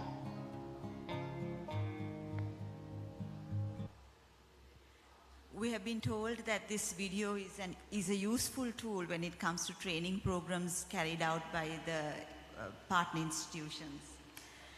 Next, we have Ms. Ridma Lansakara. She is the Academic and Research Officer and one of the Gender Equality and Women's Empowerment focal points of the National Institute of Language Education and Training, which is one of NLEAP's partner organizations. රිද්මා අපිට පැහැදිලි කරලා දෙන්න පුළුවන්ද රාජ්‍ය ආයතනයන් දැන් රාජ්‍ය ආයතන 4ක් අපේ පාර්ට්නර්ස්ලා විදිහට වැඩ කරනවා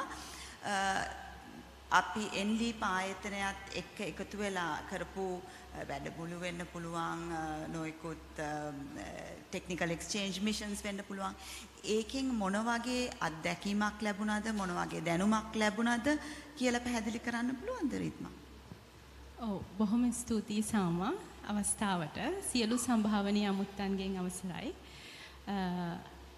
අපි රාජ්‍ය පරිපාලන ස්වදේශ කටයුතු පළාත් සභා සහ පළාත් පාලන අමාත්‍යාංශය යටතේ ක්‍රියාත්මක වන ආයතන 3ක් මේ ආයතන 3ටම NLEAP ව්‍යාපෘතිය මගින් Gender Equality and Women's Empowerment කියන මාතෘකාව යටතේ ස්ත්‍රී පුරුෂ සමාජභාවයේ සමානාත්මතාවය සහ කාන්තාව සවිබල ගැන්වීම කියන මාතෘකාව යටතේ විශේෂ දැනුවත් කිරීමේ වැඩසටහන් සහ විවිධ පුහුණුකරුවන් පුහුණු කිරීමේ වැඩසටහන් කිහිපයක් පැවැත්වුණා. ඒ අතුරින් අපේ ආයතන කිහිපය මම මතක් කරන්නට කැමතියි. රාජ්‍ය භාෂා දෙපාර්තමේන්තුව, රාජ්‍ය භාෂා කොමිෂන් සභාව සහ ජාතික භාෂා අධ්‍යාපන සහ පුහුණු ආයතනය මම නියෝජනය කරන ආයතනය. ඉතින් මේ ආයතන 3ටම පොදුවේ සහ වෙන්වෙන් වූ වැඩසටහන් රාශියකට අපි සහභාගී වුණා. පළමුවෙන්ම මම මගේ අත්දැකීම මගේ කාර්යාලීය සහ අනිකුත් අපේ රාජ්‍ය සේවකයන් මේ දැනුවත් වැඩසටහන් වලට සහභාගී වූ අයගේ අත්දැකීමක් විදිහට ප්‍රකාශ කරන්නට කැමති පියවර කිහිපයක් යටතේ. පළමුවෙන්ම දැනුවත් කිරීමේ වැඩසටහන් වලින් අපි ලබාගත් දෑ සහ අපි කාර්යාලීය ප්‍රයෝජනයට ඒ දැනුම අදාළ කරගත් අවස්ථාවන්. සාමාන්‍යයෙන් අපි පිළිගන්නවා මේ සමාජය වෙනස් කරන්නට නම් අපි තනිව පුද්ගලයෙක් විදිහට යම් දේවල් අවබෝධ කරගෙන දැනුම ආකල්පමය වශයෙන් වෙනස් වෙලා තමයි මේ ලොකු වෙනස් වීමට අපි යන්න ඕනේ කියන එක. එතකොට අපේ මේ අර ඉන්ඩිවිජුවල් ඒකල තනි පුද්ගල වෙනස් වීම එතනදී ලොකු වැදගත්කමක් දරනවා. එතකොට මම හඳුනාගත්ත දෙයක් තමයි මේ දැනුවත් කිරීමේ වැඩසටහන් වලදී මගේ පෞද්ගලික අත්දැකීමක් විදිහට ගත්තොත් මේ ජෙන්ඩර් කියන වචනය. ජෙන්ඩර් කියන වචනය මම පෞද්ගලිකව සහ මට මේ දැනුවත් කිරීමේ වැඩසටහන් වලදී අපි කරපු group discussions සහ නැවත අපි ආයතනයේ මේ දැනුවත් කිරීමේ වැඩසටහනින් පසු එළියට ගිහිල්ලා කරපු වෙනත් සාකච්ඡා සහ දැනුවත් කිරීමේ වැඩසටහන් වලදී ලැබුණු ප්‍රතිචාර විදිහට කියපු අයගේ පොදු මතයක් තමයි අපි ඉංග්‍රීසි පන්තියේ ඉංග්‍රීසි භාෂාව ඉගෙන ගන්න පාඩමේදී ওই ජෙන්ඩර් කියන වචනේ ඉගෙන ගන්නවා. හැබැයි ඒ ගැන ලොකු දැනුවත් භාවයකින් නෙවෙයි අපි ඒකේ ග්‍රැමර් වල තියෙන වචනයක් විදිහට ජෙන්ඩර් කියන එක ඉගෙන ගන්නවා. ඒ කියන්නේ එළියෙන් මට ලැබුණු ප්‍රතිචාර තමයි ඔබතුමන්ලත් එක්ක මම බෙදා හදාගන්නේ. එතකොට මේ පළවෙනියටම ගොඩක් අය මේ වචනේ අහලා තිබ්බේ ඉංග්‍රීසි පාඩමේ. ඊට පස්සේ ඒක අත්හැරිලා තිබ්බා. සමහරු උසස් අධ්‍යාපන කටයුතු වලදී විශ්වවිද්‍යාලවලදී මේක දැනුවත් වෙලා තිබ්බා.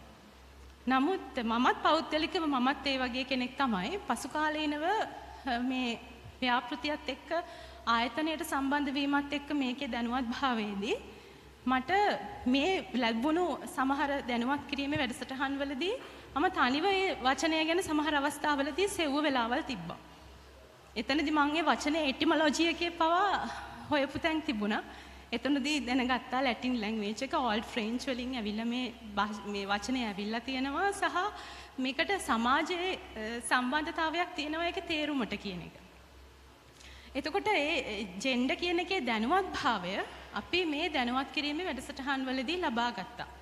විශේෂයෙන්ම ජාතික භාෂා අධ්‍යාපන සහ පුහුණු ආයතනයේ විදිහට අපි රාජ්‍ය භාෂා ප්‍රතිපත්තිය ක්‍රියාත්මක කරනකොට දෙවන භාෂාව රාජ්‍ය නිලධාරීන්ට පුහුණුව ලබා දෙනවා. ඒ අවස්ථාවල් වලදී අපි ගොඩක් වෙලාවල් වලට අවධානය දෙනවා අපේ විෂයට. දෙවන භාෂාවට. නමුත් දෙවන භාෂාවට අවධානය දෙනකොට අපි තවත් අවධානය දෙන්න ඕන විෂයක් තමයි මේ ජෙන්ඩර් ඉක්වැලිටි කියන එක ගැන අවබෝධයක් සහ ඒක අත්‍යවශ්‍ය බව හැඟුණා මේ දැනුවත් කිරීමේ වැඩසටහන් වලට අපි සහභාගී වෙනකොට. එතනදී අපි භාෂාවල් උගන්වනකොට විවිධ පුද්ගලයන් විවිධ රාජ්‍ය නිලධාරීන් රාජ්‍ය නොවන නිලධාරීන් ඒ වගේම සමාජයේ නියෝජනය කරන වෙනත් පිරිසත් එක්ක එකතු වෙනවා. එහිදී අපි මේ ස්ත්‍රී පුරුෂ සමාජ භාවය කියන අංගය ගැන දැනුවත් වෙනවද අවධානය දෙනවද ඔහුට හෝ ඇයට මේ දෙවන භාෂා දැනුම ලබා දෙන විට අපි බලනවාද අපි උදාහරණයක් ගන්නකොට භාෂාවක් උගන්වනකොට හැම වෙලාවෙම ඔය දෙපාර්ශවයේම නියෝජනය වෙන විදිහේ උදාහරණ ගන්නවද? ඒ සංකල්පය භාෂාව හරහා සමාජයට යවන ආකාරයේ උදාහරණ ටෙක්ස්ට් වලින් අපි භාෂාව අපි ඉදිරියේ ඉන්න පුද්ගලයාට දෙනවද? විශේෂයෙන්ම රාජභාෂා ප්‍රතිපත්තිය මේ චක්‍රලේඛ හැම එකෙන් අපි බලාපොරොත්තු වෙන්නේ මිනිසුන් අතර සංහිඳියාව කාර්යක්ෂම රාජ්‍ය සේවය මේ වගේ දේවල් අපි බලාපොරොත්තු වෙන්නේ. මිනිසුන් අතර සංහිඳියාවක් ඇති කරන්නට භාෂාව හරහා සංවේදී වෙන තවත් එක අංගයක් විදිහට අපි මේ දැනුවත් කිරීමේ වැඩසටහන් වලදී ජෙන්ඩර් කියන කොන්සෙප්ට් එක අපි හඳුනාගත්තා. එහිදී ඒ දැනුවත් කිරීමේ මට්ටමේදී මම තව දෙයක් මේ මගේ ආයතනයේ මම ලැබපු අත්දැකීමක් විදිහට ප්‍රකාශ කරන්නට කැමතියි. NLEAP ආයතනයේම අනුග්‍රහය ඇතුව අපි කොවිඩ් කාලයේ සමහරලාවට නිවසේ සිට කාර්ය කරන අවස්ථාවල් වලදී ට්‍රේනින් කරන්න අපිට අවස්ථාව ලැබුණා අපේ ගුරුවරුන්ව. එහිදී අපිට මේ ජෙන්ඩර් කියන කොන්සෙප්ට් එක ගැන සමහර අවස්ථාවන් වලදී මට ගුරුවරුන් හම්බ වෙන අවස්ථාවලදී සහ ඒ කියන්නේ අපි ජෙන්ඩර් ෆෝකල් පොයින්ට්ස් කේන්ද්‍රීය ඒකක විදිහට වැඩ කරන අවස්ථාවල් වලදී මේ දැනුම ලබා දීමේ අවකාශය උදා වුණා සහ ඔවුන් සමග මේ සම්බන්ධව කතා කිරීමේ අවකාශය ලැබුණා. එහිදී පන්ති කාමරය තුල ස්ත්‍රී පුරුෂ සමාජ භාවය කොහොමද අපි භාෂාව දෙවන භාෂාව අනෙකුත් පුද්ගලයාට ලබා දීමට දායක කරගන්නේ කියන එක ගැන බොහොම ගැඹුරින් කතා කරපු අවස්ථා තිබුණා සහ මේ සමහර සහභාගී වූ පිරිස මේ ගැන දැනුවත් භාවයක් තිබ්බේ නැහැ. පසුව ඒ ගැන අතිශයින්ම ආසාවෙන් කතා කරපු අවස්ථා ගොඩක් වෙලාවල් වලට දැක ගන්නට ලැබුණා සහ අපේ පුහුණු කටයුතු වලදී අපි සමහර වෙලාවල් වලට අවස්ථාව දීලා තිබුණේ නැහැ. අපි මේ අවධානය යොමු කරලා තිබුණේ නැහැ. පන්තියකට පිරිමි ටීචර්ස්ලා දෙන්නෙක්මද දාන්නේ ගැහණු අයමද දාන්නේ අපි මේ දෙක බැලන්ස් කරලා දාන්න ඕනේ වෙලාවල් තියෙනවා. සහ එතනින් අපිට ලැබෙන සමහර වෙලාවට බොහොම සූක්ෂම විදිහට ඒකේ අවුට්පුට් එක අවුට්කම් එක එන්නේ අපිට. ඒ අවස්ථාවල් අපි මෙන්න මේ දැනුවත් භාවයත් එක්ක තමයි සමහර තැන්වලදී ක්‍රියාත්මක කරේ. ඒ වගේම ආයතනික පරිසරය තුළ වැඩ කරන අවස්ථාවල් වලදී අපිට හැඟුණු දෙයක් තමයි මේ සංකල්පය රිපෝටිං පැත්තට කොහොමද අපි අරන් එන්නේ. ඒ කියන්නේ වාර්තාකරණයේදී අපි කොහොමද මේ දේවල් පෙන්වන්නේ කියන එක. එහිදී NLEAP ආයතනයේ දැනුවත් කිරීමේ වැඩසටහනින් පසුව ඊළඟ පියවර වුණේ ආයතනවල කේන්ද්‍රීය ඒකක පත් කළා. ජෙන්ඩර් ෆෝකල් පොයින්ට්ස් අපොයින්ට් කරා. ඒ අවස්ථාවල් වලදී සෑම ස්ත්‍රී පුරුෂ දෙපාර්ශවයේම නියෝජනය වන පරිදි ඒ වගේම නිලතලවල විවිධ පරාස නියෝජනය වන පරිදි අපි මේ ජෙන්ඩර් ෆෝකල් පොයින්ට්ස් අපි අපොයින්ට් කරා. එහිදී අපිට මේ දැනුවත් කිරීමේ වැඩසටහන් වලදී ලැබුණු තවත් එක්තරා ප්‍රයෝජනයක් තමයි අපේ මාණ්ඩලික නිලධාරීන්. ඒ කියන්නේ අපේ උසස් නිලධාරීන්වත් මේ වැඩසටහන් වලට සම්බන්ධ කරගත්තා. එහිදී යම් තීරණ ආයතනය තුල අපි සිදු කරනකොට මේ ස්ත්‍රී පුරුෂ සමාජ භාවයේ මත පදනම් වෙච්ච අපිට ඒක සමහර වෙලාවල් වලට ලොකු සහයෝගයක් වුණා. මොකද අපේ ආයතනයේ වැඩ කරන මේ විෂයට අනුගත වෙන නිලධාරීන් පමණක් නොවේ අපේ උසස් නිලධාරීනුත් මේකට සම්බන්ධ වෙලා කටයුතු කරනකොට ඒ දැනුවත් භාවයේ මත ඒ අදාළ තීරණ අපිට ගැනීමේදී ඔවුන්ගේ සහයෝගය අපිට නොමදව ලැබුණු අවස්ථාවල් තියෙනවා. මේ ආකාරයට දැනුවත් කිරීමේ වැඩසටහනෙන් පසු අපේ ජෙන්ඩර් ෆෝකල් පොයින්ට්ස් අපි ආයතන වලට පත් කරගත්තා. ඉන්පසු අපිට පුහුණුකරුවන් පුහුණු කිරීමේ වැඩසටහන් වලට සම්බන්ධ වෙන්නට හැකියාව ලැබුණා. එහිදී මා දැනුවත් පරිදි මාගේ කාර්යාලීය අත්දැකීම් වලින් ඔබ සමග සමහර අත්දැකීම් බෙදා හදා ගන්නට කැමතියි. අපි ජාතික භාෂා අධ්‍යාපන සහ පුහුණුව ආයතනයේ විදිහට රාජ්‍ය නිලධාරීන්ට දෙවන භාෂා පුහුණුව ලබා දීමේදී මේ ස්ත්‍රී පුරුෂ සමාජ භාවය පමණක් නොව පසු කාලීනව අපිට GBA+ කියන සංකල්පය අපිට NLEAP ආයතනය මගින් හඳුන්වලා දුන්නා. ඒ කියන්නේ ස්ත්‍රී පුරුෂ සමාජ භාවය මත පදනම් වූ විශ්ලේෂණයක් සහ එතනින් එහාට ගිය දැනුම ස්ත්‍රිය සහ පුරුෂයා පමණක් නොව මේ දැනුවත් කිරීමේ වැඩසටහන් වලදී අපේ මේ වාර්තාකරණය ගැන මම තාමත් කතා කරන්නේ. එහිදී වෙනත් කියන කොටසක් අපේ රිපෝටිං සයිට් එකට අපි ඇතුළත් කරන්නට පෙළඹුණා. අපි සමහර වෙලාවලට විවිධ විශ්ලේෂණ වලට Google Forms යවනවා. ඒ වගේම විවිධ ඇප්ලිකේෂන්ස් හදනවා. එතකොට සමහර අවස්ථාවල් වලදී අපි අතෙන් ගිලිහෙනවා ස්ත්‍රිය සහ පුරුෂයාට විතරයි අපි සමහර තැන්වලදී අවධානය දුන්නේ. නමුත් එතනින් එහාට ගිය ප්‍රජාවක් ඉන්නවා කියන එක ගැන කාටවත් අවධානයක් සමහර පිරිසට අවබෝධයක් තිබුණා. නමුත් ඒ ගැන අවධානයක් නොතිබුණ බව අපිට තේරුණා සමහර අවස්ථාවල් වලදී. ඒ වගේම ආයතනයේ පුහුණු කටයුතු වාර්තාකරණයේදී උදාහරණයක් විදිහට අපි පුහුණු වැඩසටහන් වලට සහභාගී වන කාන්තා පිරිස කොපමණද පුරුෂයන්ගෙන් නම් පුරුෂ පිරිස කොපමණද කියන එක ගැන අපි නම්බර් එක ගන්නවා. number of participants කියලා අපි රිපෝටිං වලට දානවා. එතනදී 50ක් වෙන්න පුළුවන් 200ක් වෙන්න පුළුවන්. නමුත් ඒක ඇනලයිස් වෙන්නේ නැහැ. අපි දාන්නේ නැහැ. ගොඩක් වෙලාවට ගැහැණු පිරිස කීයද කාන්තාවන් කොච්චරක් මේ ට්‍රේනින් ප්‍රෝග්‍රෑම් එක ඇතුලේ ඉන්නවද කියන එක. එතකොට මේ දැනුවත් කිරීමේ වැඩසටහන් මගින් ජාතික භාෂා අධ්‍යාපන සහ පුහුණුව ආයතනය සහ මා දන්නා පරිදි අපේ අනිකුත් ආයතන දෙක රාජ්‍ය භාෂා දෙපාර්තමේන්තුව සහ රාජ්‍ය භාෂා කොමිෂන් සභාව මේ සම්බන්ධව අවධානය යොමු කරා. අපේ වාර්තාකරණයේ පැත්තට අපි මේ දේවල් එකතු කරගන්නට අවශ්‍යයි කියලා මම සඳහන් කරන්නට කැමතියි. අපේ කැනේඩියානු සංචාරයේදීත් අපිට ඒ සම්බන්ධව ගොඩක් අත්දැකීම් තිබුණා. ඒ වාර්තාකරණයේදී වුන් බොහොම සූක්ෂමව විශ්ලේෂණාත්මකව කාන්තා පුරුෂ දෙපාර්ශවයේ සහ වෙනත් කොටස් නියෝජනය වන පරිදි වාර්තාකරණය සිදු කරලා තිබ්බ බොහොම පැහැදිලි. අපේ මේ ඒ ප්‍රැක්ටිස් එකෙන් ඒ අත්දැකීමෙන් මේ වන විට අපේ ආයතනවල ප්‍රගති වාර්තා ඉදිරිපත් කිරීමේදී ඒ වගේම වාර්ෂික වාර්තාව ඉදිරිපත් කිරීමේදී ජාතික භාෂා අධ්‍යාපන සහ පුහුණුව ආයතනය නම් මේ වර්ෂයේ පටන් අපි ආරම්භ කරලා තියෙනවා. සියලු ප්‍රගති වාර්තා ලබා දීමේදී මේ ජෙන්ඩර් ලෙන්ස් එකකින් අපිට මේ රිපෝටිං පැත්ත අපිට දෙන්න කියන එක අපි ඉල්ලලා සිටිනවා අපේ ඉල්ලලා තියෙනවා අපේ පාර්ශව කරුවන්ගේ. එතකොට අපි ආකල්පමය පැත්තෙන් සහ අපි ගත්තොත් වාර්තාකරණය පැත්තෙන් යම් කිසි මට්ටමක දියුණුවක් ලැබලා තියෙනවා. සහ මම කියන්න කැමති කලින් සැසියේදී අපි කතා කරා මේ සැසියෙත් මුලදී කතා කරා ලංකාව කියලා කියන්නේ මේ ස්ත්‍රී පුරුෂ සමාජ භාවය කියන එක අපි දකින සංස්කෘතිය අපි දකින රටක්.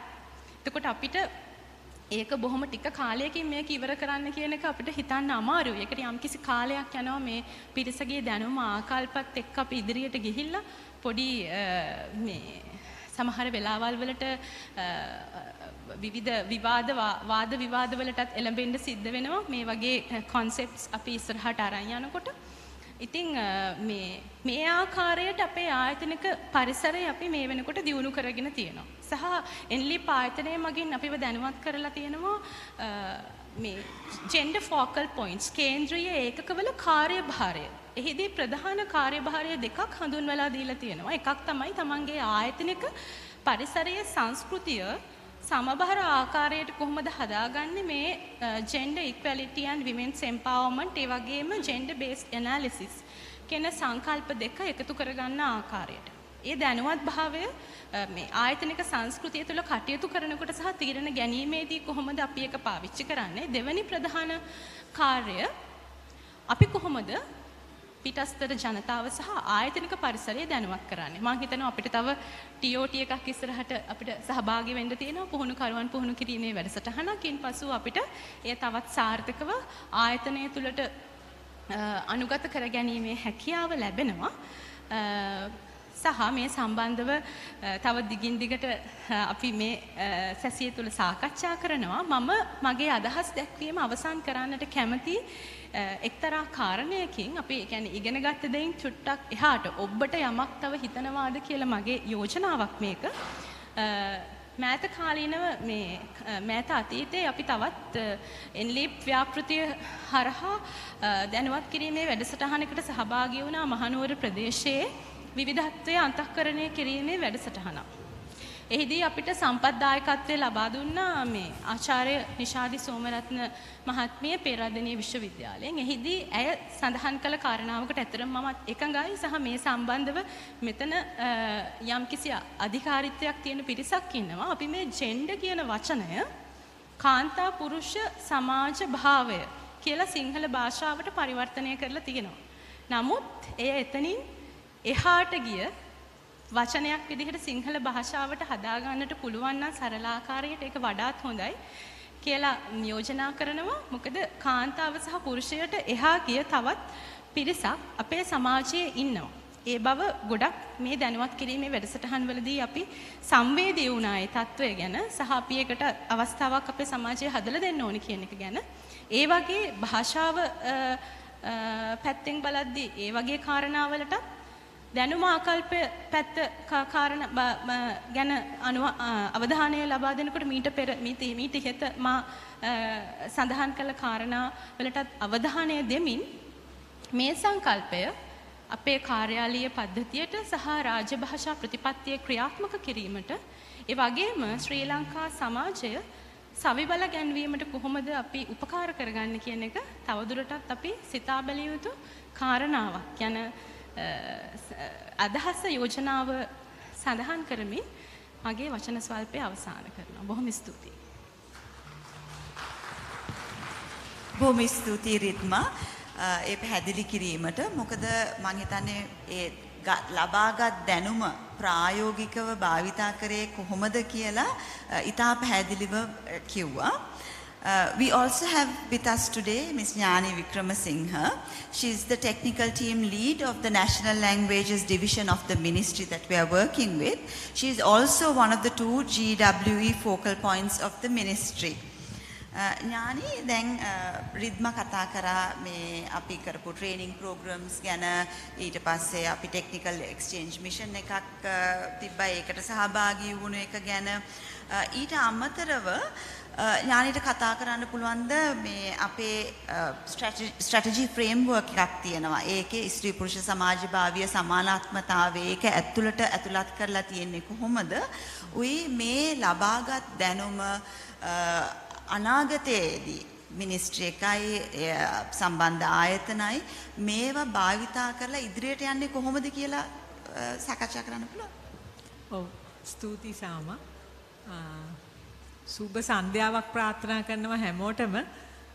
මට හිතෙන්නේ මේ මුළු පැනල් එකටම හරිම නරක වෙලාවක තමයි සාකච්ඡාව ආරම්භ කරන්න හම්බ වුණේ. මමත් ට්‍රේනර් කෙනෙක් නිසා ඒක මට දැනෙනවා. සාකච්ඡා කරන්න නැතුව වෙන මොකක් හරි කරා නම් හොඳයි කියලා මට හිතෙනවා. නමුත් මම කාරුණිකව ඔබ සැමගෙන් ඉල්ලා සිටිනවා මේ කතා කරන්න ඉතාමත් වැදගත් මාතෘකාවක්, කාලෝචිත මාතෘකාවක්, රාජ්‍ය භාෂා ප්‍රතිපත්තිය ක්‍රියාත්මක කිරීමත් එක්ක ස්ත්‍රී පුරුෂ සමාජභාවීය සමානාත්මතාවය අපිට හැමෝටම දැනෙන මාතෘකාවක්. කොහොමද අපි මේ දෙක එකතු කරගන්නේ කියන එක ගැන එකට අනුගත වෙන්න කියලා මම ඕගොල්ලන්ගෙන් කාරුණිකව ඉල්ලා සිටිනවා. ඉතින් රාජ්‍ය පරිපාලන ස්වදේශ කටයුතු පළාත් සභා හා පළාත් පාලන අමාත්‍යාංශය ජාතික භාෂා අංශය නියෝජනය කරමින් සාමා කියපු කාරණාවට ජාතික භාෂා සමානාත්මතා අභිවර්ධන ව්‍යාපෘතිය අපි ලස්සනට කියනවා NLEAP කියලා. ඉතින් NLEAP එකත් එක්ක එකතු වෙලා ජෙන්ඩර් මේන්ස්ට්‍රීමින් එහෙම නැත්නම් ස්ත්‍රී පුරුෂ සමාජභාවීය සමානාත්මතාවය කියන කරුණ ආයතනගත කරන්න ගිය ගමන ලස්සන නෑ ඇත්තටම. හරිම දුෂ්කරයි. එක එක අයගේ එක එක මතිමතාන්තර තිබුණා. නමුත් අපිට හම්බ වෙච්ච නායකත්වයත් එක්ක අපි අමාත්‍යාංශයේ විදිහට NLEAP එකත් එක්ක එකතු වෙලා අපිට එලි දක්වන්න පුළුවන් වෙච්ච වැදගත්ම ලියවිල්ල තමයි official languages strategy framework එක. ඒක අපි කියනවා OLP strategy framework on OLP කියලා. මේ ડોකියුමන්ට් එකට ස්ත්‍රී පුරුෂ සමාජභාවීය සමානාපතාවය කියන කාරණාව ඒ ලියවිල්ලේ මුල සිට අග දක්වාම සෑම තැනකම අනුගත කරන්න. කොහොමද අපි මේ ස්ට්‍රැටජි ෆ්‍රේම්වර්ක් එක ප්‍රධාන වශයෙන් කාරණා තුනක් ඔස්සේ ගලාගෙන යන්න අන්තර්ගත කරලා සකස් කරලා තියෙනවා. කොහොමද රාජ්‍ය සේවයේ රාජ්‍ය නිලධාරීන් රාජ්‍ය භාෂා ප්‍රතිපත්තිය ක්‍රියාත්මක කිරීම භාෂා පුහුණු වීම සම්බන්ධයෙන් කටයුතු කරද්දී ජෙන්ඩර් සෙන්සිටිව් විදිහට කොහොමද අපි ඒක අනුගත කරගන්නේ කියන එක වගේම ඒ වගේම අපි සැලසුම් සම්පාදනය කරද්දී ප්‍රතිපත්ති සකස් කරද්දී කොහොමද ජෙන්ඩර් ලෙන්ස් එකෙන් ඒක දිහා බලන්නේ කියන එක ගැන ඒ වගේම ඊටාම අති විශිෂ්ට මේ විශේෂම කාරණාව තමයි අපිට ප්‍රතිපත්ති හදන්න පුළුවන් ඒ වගේම දැනුවත් කිරීමේ වැඩසටහන් කරන්න පුළුවන් මේ හැම දෙයක්ම කරන්නේ අපි මහ ජනතාවට ශ්‍රී ලාංකේය ජනතාවට ශ්‍රී ලාංකේය ජනතාවත් එක්ක කොහොමද අපි ජෙන්ඩර් සෙන්සිටිව් විදිහට රාජ්‍ය භාෂා ප්‍රතිපත්තිය ක්‍රියාත්මක කිරීමේදී අපි කොහොමද මේ පාර්ට්නර්ෂිප් එක බිල්ඩ් අප් කරගන්නේ කියන එක ගැන අපි කතා කරලා තියෙනවා. ඒ වගේම මම මෙතෙන්දී වැදගත් මතක් කරන්න ඕනි අතිශයින්ම වැදගත්ම කාරණාව තමයි අපි අද රාජ්‍ය පරිපාලන අමාත්‍යාංශයේ විදිහට ජාතික භාෂා අංශයේ විදිහට මේක ගැන කතා කරාට මේ ඔබ දන්නවා ලංකාවේ විෂයපතයන් ගණනාවක් ඔස්සේ අමාත්‍යාංශ බෙදලා කටයුතු කරනවා. හැමෝම යන්නේ එකම අරමුණක් සඳහා. ඉතින් මේ විෂයපතේ සඳහාම වෙන්වෙච්ච අමාත්‍යාංශයක් අද වෙනකොට ලංකාව ස්ථාපිත කරලා තියෙනවා. ඒක අපි හඳුන්වනවා Ministry of Women's Child Affairs and Social Empowerment කියලා. ඇත්තටම මේ අමාත්‍යාංශයේ විෂයපතේට අදාළ කාරණාවක් තමයි අපේ අමාත්‍යාංශයේ රාජ්‍ය භාෂා ප්‍රතිපත්තිය ක්‍රියාත්මක කිරීම කියන කාරණාවත් එක්ක අපි කොහොමද අනුගත වෙලා මේ සමාජයේ ඒකාබද්ධ කරමින් යන ගමනට කොහොමද යන්නේ කියන එක ගැන කතා කරන්නේ. ඉතින් ඒකට ප්‍රවේශයක් ලබා ගනිමින් අපි අපේ අමාත්‍යාංශයේ වශයෙන් අමාත්‍යාංශයේ ලේකම්තුමා අතිරේක ලේකම්තුමාගේ ප්‍රධානත්වයෙන් ඉහළ මට්ටමේ කමිටුවක් ස්ථාපිත කරලා තියෙනවා. අපි ඒකට කියනවා NLEAP කියලා. එහෙම නැත්නම් National Committee on Official Languages Policy Implementation කියලා. මෙන්න මේ කමිටි එකේ කමිටි මෙම්බර් කෙනෙක් විදිහටත් අද වෙනකොට අතිරේක ලේකම් මට්ටමේ නිලධාරිනියක් මේ මම කියපු අර විෂයපත දරන අමාත්‍යාංශයත් එක්ක සම්බන්ධ වෙලා තියෙනවා. එතකොට ඒ කියන්නේ ඉහළ මට්ටමිනුත් අපි ස්ත්‍රී පුරුෂ සමාජභාවීය සමානාත්මතාවය කියන කාරණාව කොහොමද අනුගත කරගන්නේ රාජ්‍ය භාෂා ප්‍රතිපත්තිය ක්‍රියාත්මක කිරීමත් එක්ක කියන එක ගැන අපි මේ වෙනකොට කටයුතු ආරම්භ කරලා තියෙනවා. ඒ වගේම තමයි රීද්මා සඳහන් කළා එයාගේ අත්දැකීම් ගොඩාක් හුවමාරු කරගත්ත මේ වෙලාවේදී කොහොමද අපි පුහුණුකරුවන් පුහුණු කිරීම අපි ලැබපු නොයෙකුත් අවස්ථාවලදී අපි ලැබපු අත්දැකීම් එක්ක අපි එදිනෙදා කරන අමාත්‍යාංශයේ විදිහට රජයේ නිලධාරීන් දැනුවත් කිරීම ඔවුන්ගේ ධාරිතා සංවර්ධනය එතෙන්දී අපි කොහොමද ජෙන්ඩර් මේන්ස්ට්‍රීමින් කියන එක එහෙම නැත්නම් ජෙන්ඩර් එම්පවර්මන්ට් කියන එක පාවිච්චි කරන්නේ කොහොමද කියන එක ගැන ඇත්තටම සාම කියන්න සන්තෝසයි. අපි අමාත්‍යාංශයේ විදිහට ජාතික භාෂා අංශයේ විදිහට අපි කරන විශේෂ වැඩසටහනක් තමයි මම හිතන්නේ කලින් පැනල් එකෙත් ඒක ගැන කතා වුණා. භාෂා සැලසුම් සම්පාදනය කියන එක. ඒ භාෂා සැලසුම් සම්පාදනයේදී භාෂා කමිටුව ස්ථාපිත කිරීමේ සිට භාෂා සැලැස්මක් ක්‍රියාත්මක කළා ඒ ක්‍රියාත්මක භාවයේ තියෙන අඩුළු හුඩුකම් මැනීම දක්වා මේ හැම කාරණාවකදීම කොහොමද ජෙන්ඩර් සෙන්සිටිව් විදිහට මේ කාරණාව අනුගත වෙන්නේ කොහොමද කියන එක ගැන අපි හැමතිස්සෙම කතා කරන්න තරම් සංවේදී වෙලා තියෙනවා. මේ ව්‍යාපෘතිය හරහා අපිට ලැබිච්ච දැනුම සහ කුසලතාවය භාවිතා කරමින් මම හිතන්නේ ඒක අපිට වගේම අනිත් අයටත් ඒක අපිත් එක්ක එකතු වෙලා වැඩ කරන හැම රජයේ නිලධාරියෙකුටම ලැබිච්ච මහඟු අවස්ථාවක් විදිහට මා දකිනවා. තව මට වෙලාව තියෙනවද? ඒ වගේම තමයි අතිශයින් වැදගත් කාරණාවක් මම මෙතෙන්දි තව එක දෙයක් පුංචි දෙයක් කියන්නම්. අපි ඔබ සමහර විට දන්නවත් ඇති අද උදේ අපේ ඕපනින් සෙරමනි එකටත් එතුමන්ලා සහභාගී වුණා. පාර්ලිමේන්තුවේ ස්ථාපිත කරලා තියෙනවා Sectoral Committee on Reconciliation and National Unity කියලා කමිටි එකක්. එතකොට මේ කමිටි එකේ මෙම්බර්ස්ලා ස්ත්‍රී පුරුෂ සමාජභාවීය සමානාත්මතාවය කියන මේ කරුණු ගැන රාජ්‍ය භාෂා ප්‍රතිපත්තිය කියන කාරණාවත් එක්ක මේ ඒක ජෙන්ඩර් සෙන්සිටිව් විදිහට අපි කොහොමද අපේ අමාත්‍යාංශයත් සමස්තයක් විදිහට ලංකාවෙත් මේ කරුණු කතා කරන්නේ කොහොමද කියන එක ගැන අපිට අවස්ථාවක් ලබා දෙන්න කියලා අපි ඉල්ලලා තියෙනවා අපේ අතිරේක ලේකම්තුමාගේ මාර්ගයෙන්. දැන් ඔබට තේරෙන ඇති අපේ ඕපනින් සෙරමනි එකටත් ඒ අයගේ සහභාගීත්වය ගරු පාර්ලිමේන්තු මන්ත්‍රීවරුන්ගේ සහභාගීත්වය ලබා ගන්න හැකි වුණා. මෙන්න මේ ආකාරයෙන් අපි මම හිතන්නේ මට එච්චර වෙලාවක් නැහැ කාරණා ගොඩාක් එක්ක ඉදිරියේදී අනාගතයේදී සැලසුම් කරලා තියෙන වැඩසටහන් රාශියක් එක්ක ජෙන්ඩර් සෙන්සිටිව් විදිහට අපි කොහොමද අපේ මූලික විෂයපතේ වන රාජ්‍ය භාෂා ප්‍රතිපත්තිය ක්‍රියාත්මක කිරීම කියන කාරණාව කොහොමද අපි අරගෙන යන්නේ කියන එක ගැන කතා කරලා තියෙනවා. ඒ වගේම රිද්මා කිව්වා වගේම gender based analysis plus GBA+ කියන ඒක ඇත්තටම ඒක අපිට අමුතු මාතෘකාවක් නෙමෙයි. මොකද අපි අමාත්‍යාංශයක් විදිහට අපි දන්නවා රාජ්‍ය භාෂා ප්‍රතිපත්තිය ක්‍රියාත්මක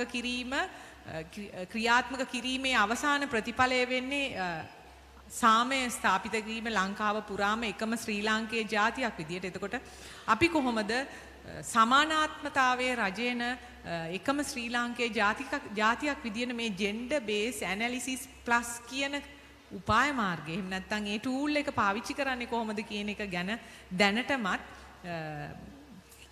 තොරතුරු ගණනාවක් සාකච්ඡා කරමින් ඊටමත් ඉහළ මට්ටමක ඉන්නවා කියන එක මට මේ අවස්ථාවේ ප්‍රකාශ කරන්න පුළුවන්. බොහොම ස්තුතියි. බොහොම ස්තුතියි ඥානි. I'd like to just add one more point. Jnani mentioned the official languages implementation strategy framework.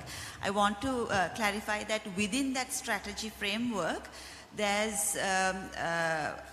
part of that document that talks about the terms of reference for the gender equality and women's empowerment focal points. So it is within the strategy framework itself.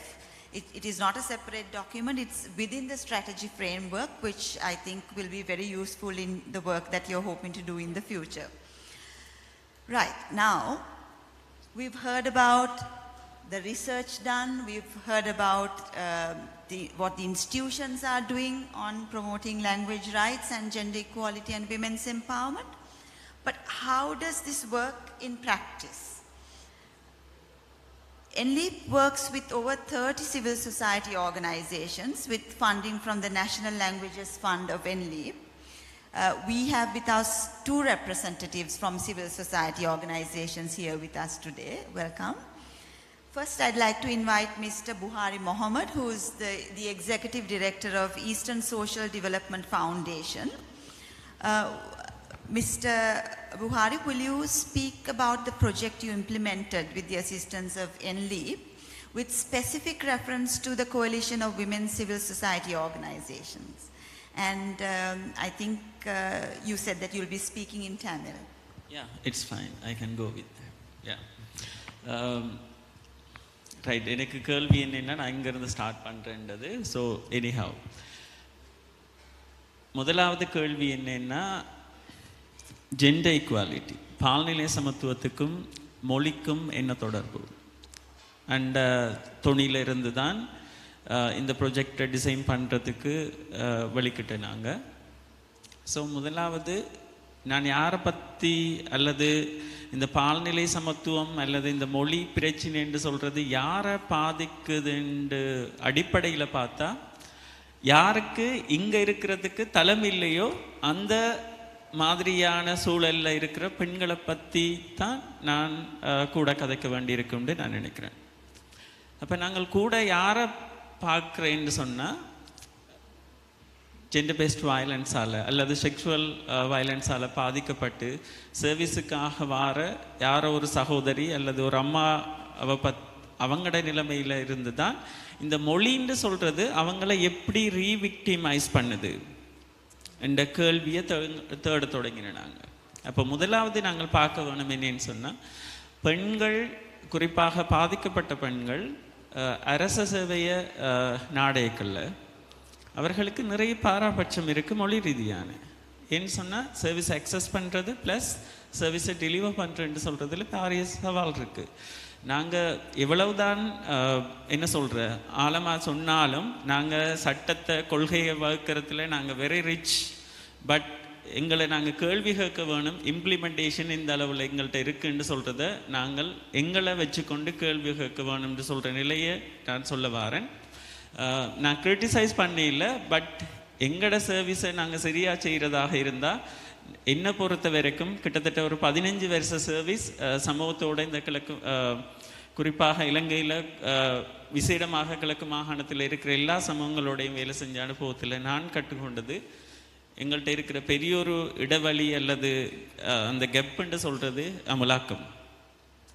அப்போ இந்த சேவையை நாடுற நேரம் பெண்கள் அது police திணைக்களமாக இருக்கட்டும், ஹெல்த்தாக இருக்கட்டும் அல்லது ஏனைய திணைக்களமாக இருக்கட்டும், அங்கே வந்து சேவையை சமத்துவமாக பெற்றுக்கொள்றதுல அவர்களுக்கு ஒரு சவால் இருந்தது உண்டு. ரெண்டாவது வந்து அபிவிருத்தியை வந்து அடையிறதுல ஆணுக்கும் பெண்ணுக்கும் சமூக ரீதியாக இருக்கிற தளம். அப்போ பெண்களை விட ஆண்களை விட பெண்களுக்கு அந்த தளம் சமத்துவமாக இல்லை. ரைட். ஏன்னு சொன்னால் ஆண்களுக்கு கூட மொபிலிட்டி, வெளியில் போகலாம், பழகலாம், இன்னொரு சமூகத்தோட ஒருங்கிணைக்கலாம் என. அப்போ அந்த சமூகத்தில் இருந்து மொழியை கற்றுக்கொள்கிறதுக்கான வளங்கள் இருக்கும். ஆனால் பெண்களுக்கு அந்த வளம் இல்லாமல் போகுது. அப்போ பெண்களுக்கான அபிவிருத்திக்குரிய அந்த ஆப்பர்ச்சுனிட்டிஸை வந்து அக்சஸ் பண்ணுறதும் அதை எடுத்துக்கொள்கிறதும் சவாலாக இருக்கும். ஆனால் அதே நேரம் இந்த ப்ரொஜெக்டை பொறுத்த வரைக்கும் இன்னொரு அஸ்பெக்டும் இருந்தது, பீஸ் அண்ட் ரெக்கன்சிலியேஷன். அப்போ சமூக உறவை கட்டி எழுப்புறதுல மொழி ஒரு ஊடகம். அப்போ அந்த ஊடகத்தை கற்றுக்கொள்றதுக்கு பெண்களுக்கு வாய்ப்பு இருக்கா என்று கேட்டால் நான் முன்னுக்கு சொன்ன காரணம் வந்து இல்லைன்னு சொல்கிற பதிலை தரும். அப்போ ஒட்டுமொத்தமாக நாங்கள் பார்க்கக்குள்ள நாங்கள் வாழ்கிற சமூகம் நாங்கள் விரும்பியோ விரும்பாமலோ ஆண்களை மையப்படுத்திய ஆண்களுக்கு முன்னுரிமை வழங்கிய ஒரு கட்டமைப்பு ரீதியாக நாங்கள் எங்களோட ட்ரெடிஷன் அல்லது கல்ச்சரல் நார்ம்ஸ், பிலீவ்ஸ் என்ன ரிலிஜியஸ் ப்ராக்டிஸை வச்சுக்கொண்டு நாங்கள் இந்த கட்டமைப்புக்குள்ளே இருக்கிறோம். அப்போ இப்படி இருக்கேக்குள்ள பெண்களுக்கு சமத்துவமாக மொழியை கற்றுக்கொள்றதுக்கும் அல்லது அவர்களுக்கு அபிவிருத்தியில் பங்கு கொள்றதுக்கும் இந்த மொழி வந்து சமத்துவமான நிலையை கொடுக்கலை என்று சொல்கிறது தான் எங்களோட அனுபவமாக இருந்தது. ரைட். அப்போ நாங்கள் எப்படி அந்த சமத்துவத்தை அடைஞ்சு கொள்றதுக்கு வேலை செய்கிறது?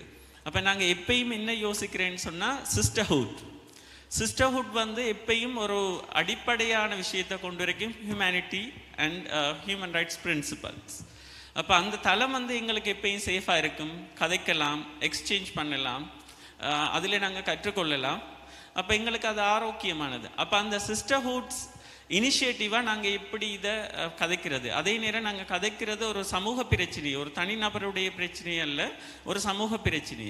அப்போ அதனால் நாங்கள் என்ன செஞ்சோம்னு சொன்னால், இலங்கையே 3 சமூகத்தையும் தழுவிருக்கிற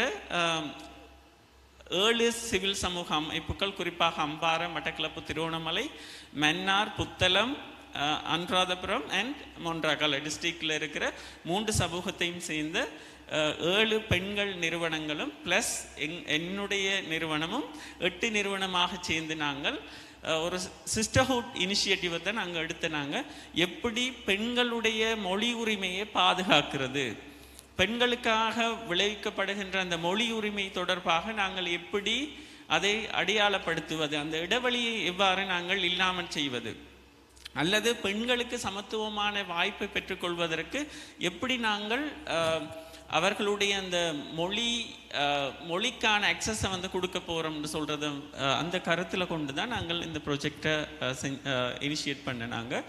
அப்போ முதலாவது நாங்கள் விளங்கி கொள்ள வேண்டியிருந்தது என்னன்னு சொன்னால் இந்த மொழி உரிமை என்று சொல்கிறது என்ன, right?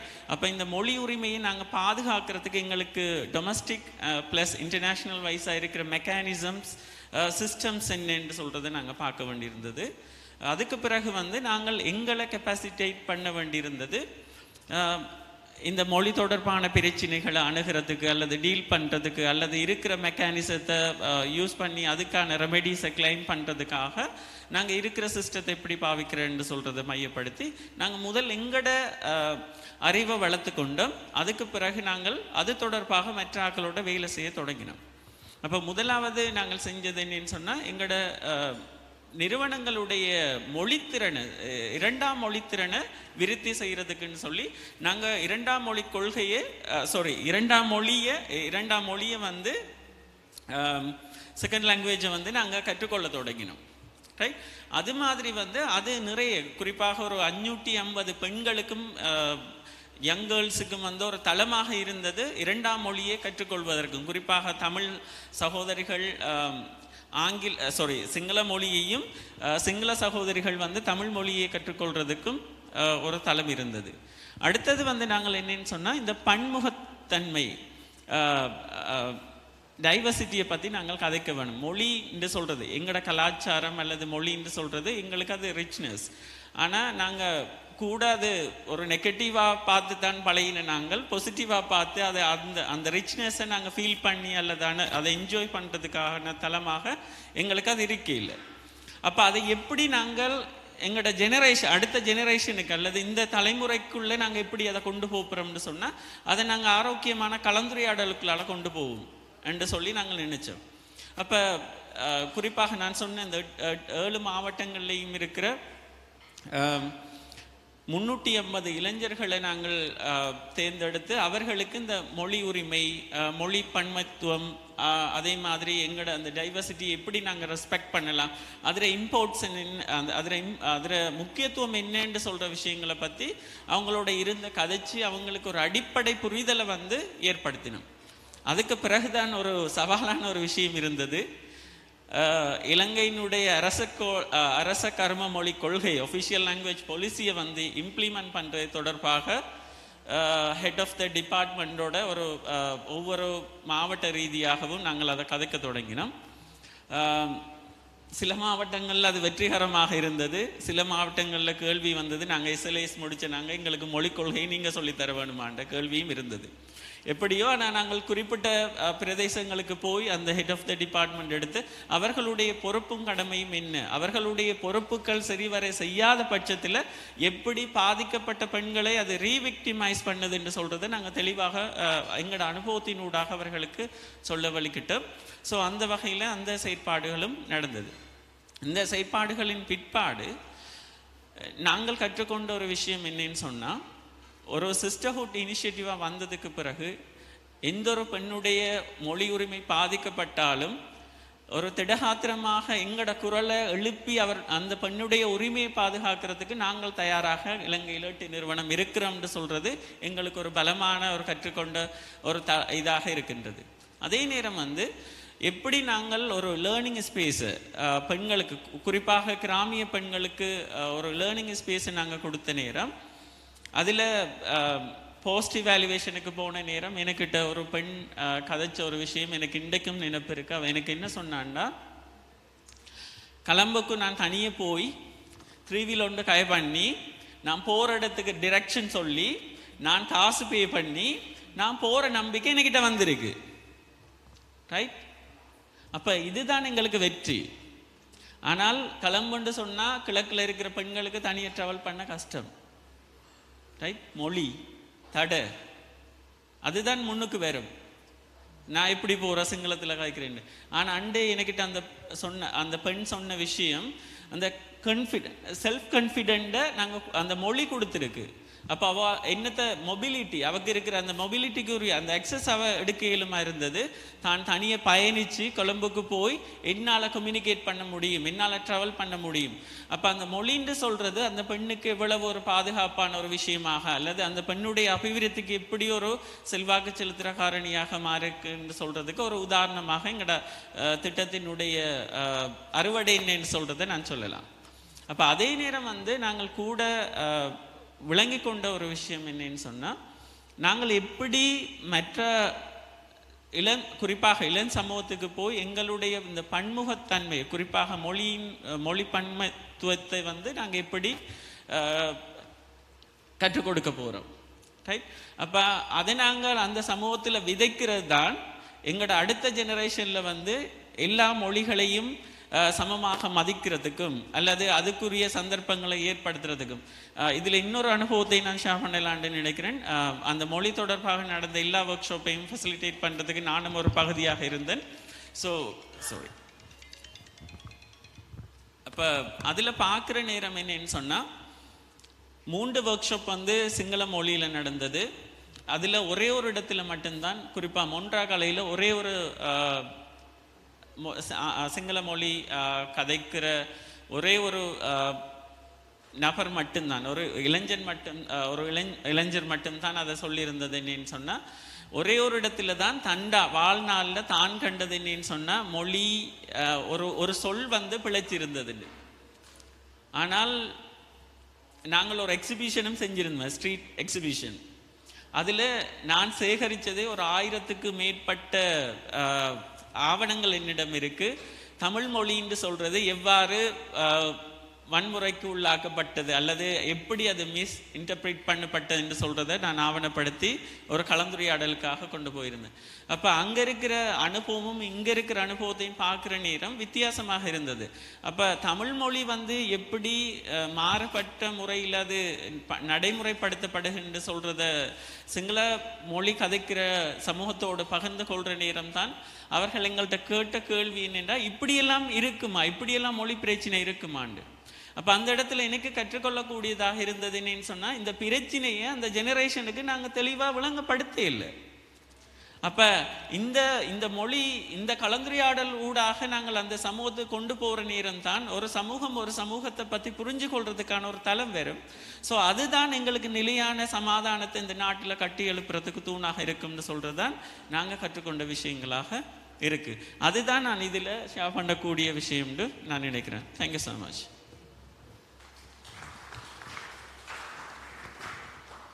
Nandri, Mr. Buhari. Thank you for sharing the activities done by your organization. Let's watch another short video. This was produced by Margi Institute, one of our partner organizations, in partnership with the Official Languages Commission. රාජ්‍ය ආයතන තුලින් ඔබට හොඳ සේවාවක් ලබා ගැනීමට අවශ්‍යද? ඒ සඳහා ඔබට සහාය වෙන්න පුළුවන් මෙහෙමයි. සෑම රාජ්‍ය ආයතනයකම ශ්‍රී ලංකාවේ රාජ්‍ය භාෂාවන් වන සිංහල, දෙමළ කතා කිරීමට පුළුවන් පිළිගැනීමේ නිලධාරියෙක් සිටිය යුතුයි.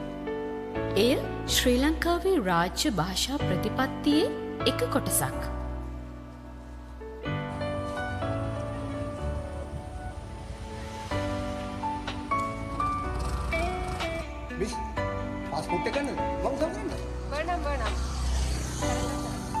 කාන්තාවක් ලෙස ඔබගේ භාෂාවෙන් රාජ්‍ය ආයතනයක සේවය ලබා ගැනීමේදී ඔබත් මෙවැනි අභියෝගවලට මුහුණ පාලා ඇති. එවිට ඔබත් අසරණයි නේද?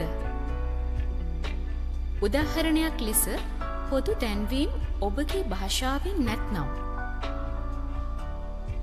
පොදු සංනිවේදන පද්ධතියෙන් ලබා දෙන පණිවිඩ ඔබට තේරෙන්නේ නැත්නම් අයදුම්පත් ඔබගේ භාෂාවෙන් නැත්නම් අපිට සිතාගන්නට පුළුවන් ඔබට ඇතිවෙන අපහසුතාවය කොච්චරක්ද කියලා.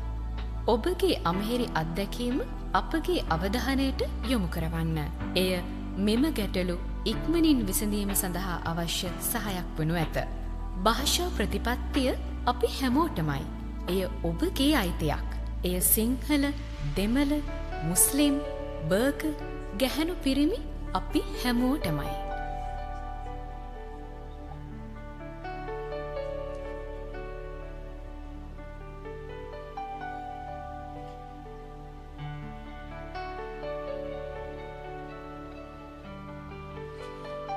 We all know things like sexual harassment, delays in access to services, additional expenses, lack of confidentiality. These are some of the issues that women have to face when services are not provided in the language of choice.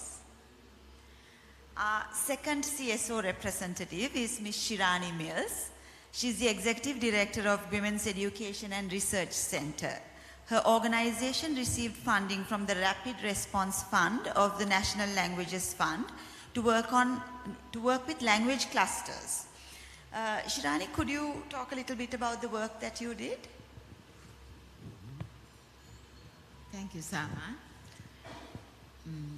Well, we from the Women's Education and Research Center were very, very excited when we got this opportunity to work with the NLEAP project, mainly because it tallied well with our strategic plan. It enabled us to talk about gender awareness and teach gender awareness, and also to look at the sustainability of the project beyond project life, especially implemented through the partners. So it really excited us, and I want to thank all the officers in NLEAP, and also for all the participants who participated in the training sessions that we held these past few months. So I would actually first of all like to tell you that we at the Women's Education and Research Center, we have celebrated our 40th anniversary, and for us the main focus is awareness raising on gender issues. So we have worked with several sectors across the social strata, and it has been very exciting. And one of the exciting journeys that we have undertaken was with NLEAP. So under the overall program of the National Languages Fund, 69 language clusters were formed island-wide. So when we had to deal with language clusters, we knew that with the time constraint we couldn't deal with all the clusters. So we took clusters from 3 provinces. And we worked with these 3 provinces and worked with selected divisions. And we worked with the Eastern Province, the Central Province, and the Northern Province. In the Central Province, we worked with Kandy, and we held workshops in Kandy, and participants from Nuwara were brought in to Kandy for the workshops. And in Jaffna, we had one in Jaffna itself, and also another one in Kilinochchi. And the next one was in Ampara, catering to those participants from Trincomalee and Ampara itself. So over 200 participants benefited by this. So our task was mainly, the language clusters was mainly to give them awareness on gender issues. Of course, they had had their own trainings before, but we, at this stage of the project, we were asked to give a deeper understanding of and awareness raising among the language clusters. And so that's what we did. I would like you to know how I have to tell you a few things about the evolution of the language clusters, I think. So in 2010, the Ministry of Languages and Social Integration established a section called Language Societies. In the following years, it was renamed and registered under the Ministry of Justice as coexistent societies, which evolved as language clusters under the Justice Ministry at a later date. And then under NLEAP, the language clusters were formed. So the language clusters, actually, we undertook this project with, in concurrence with the NLEAP project objectives, core objectives, which were to increase capacity of local civil society organizations to promote language rights towards national integration and reconciliation. And secondly, to increase awareness of language rights while fostering engagement in and support of implementation of the official language policy.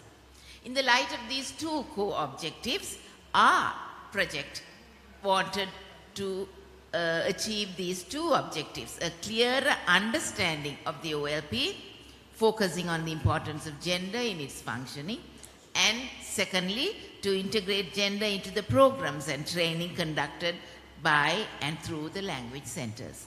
So this is mainly what we did with the project. So there were three components with this project. One was to train the language clusters, and secondly, which was the most exciting component for us, because it was the training of key trainers.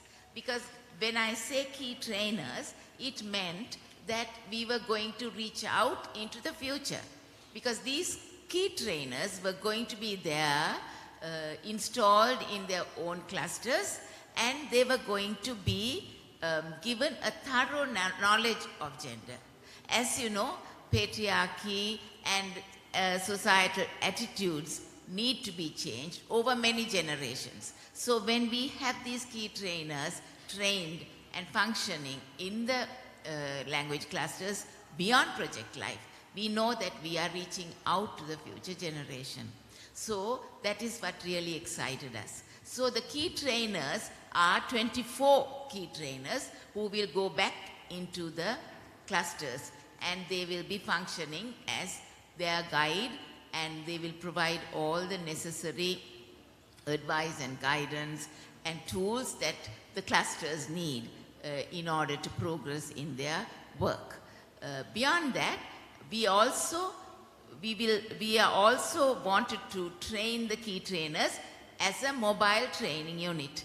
So this again, they will be reaching out to other people and the other clusters across the island.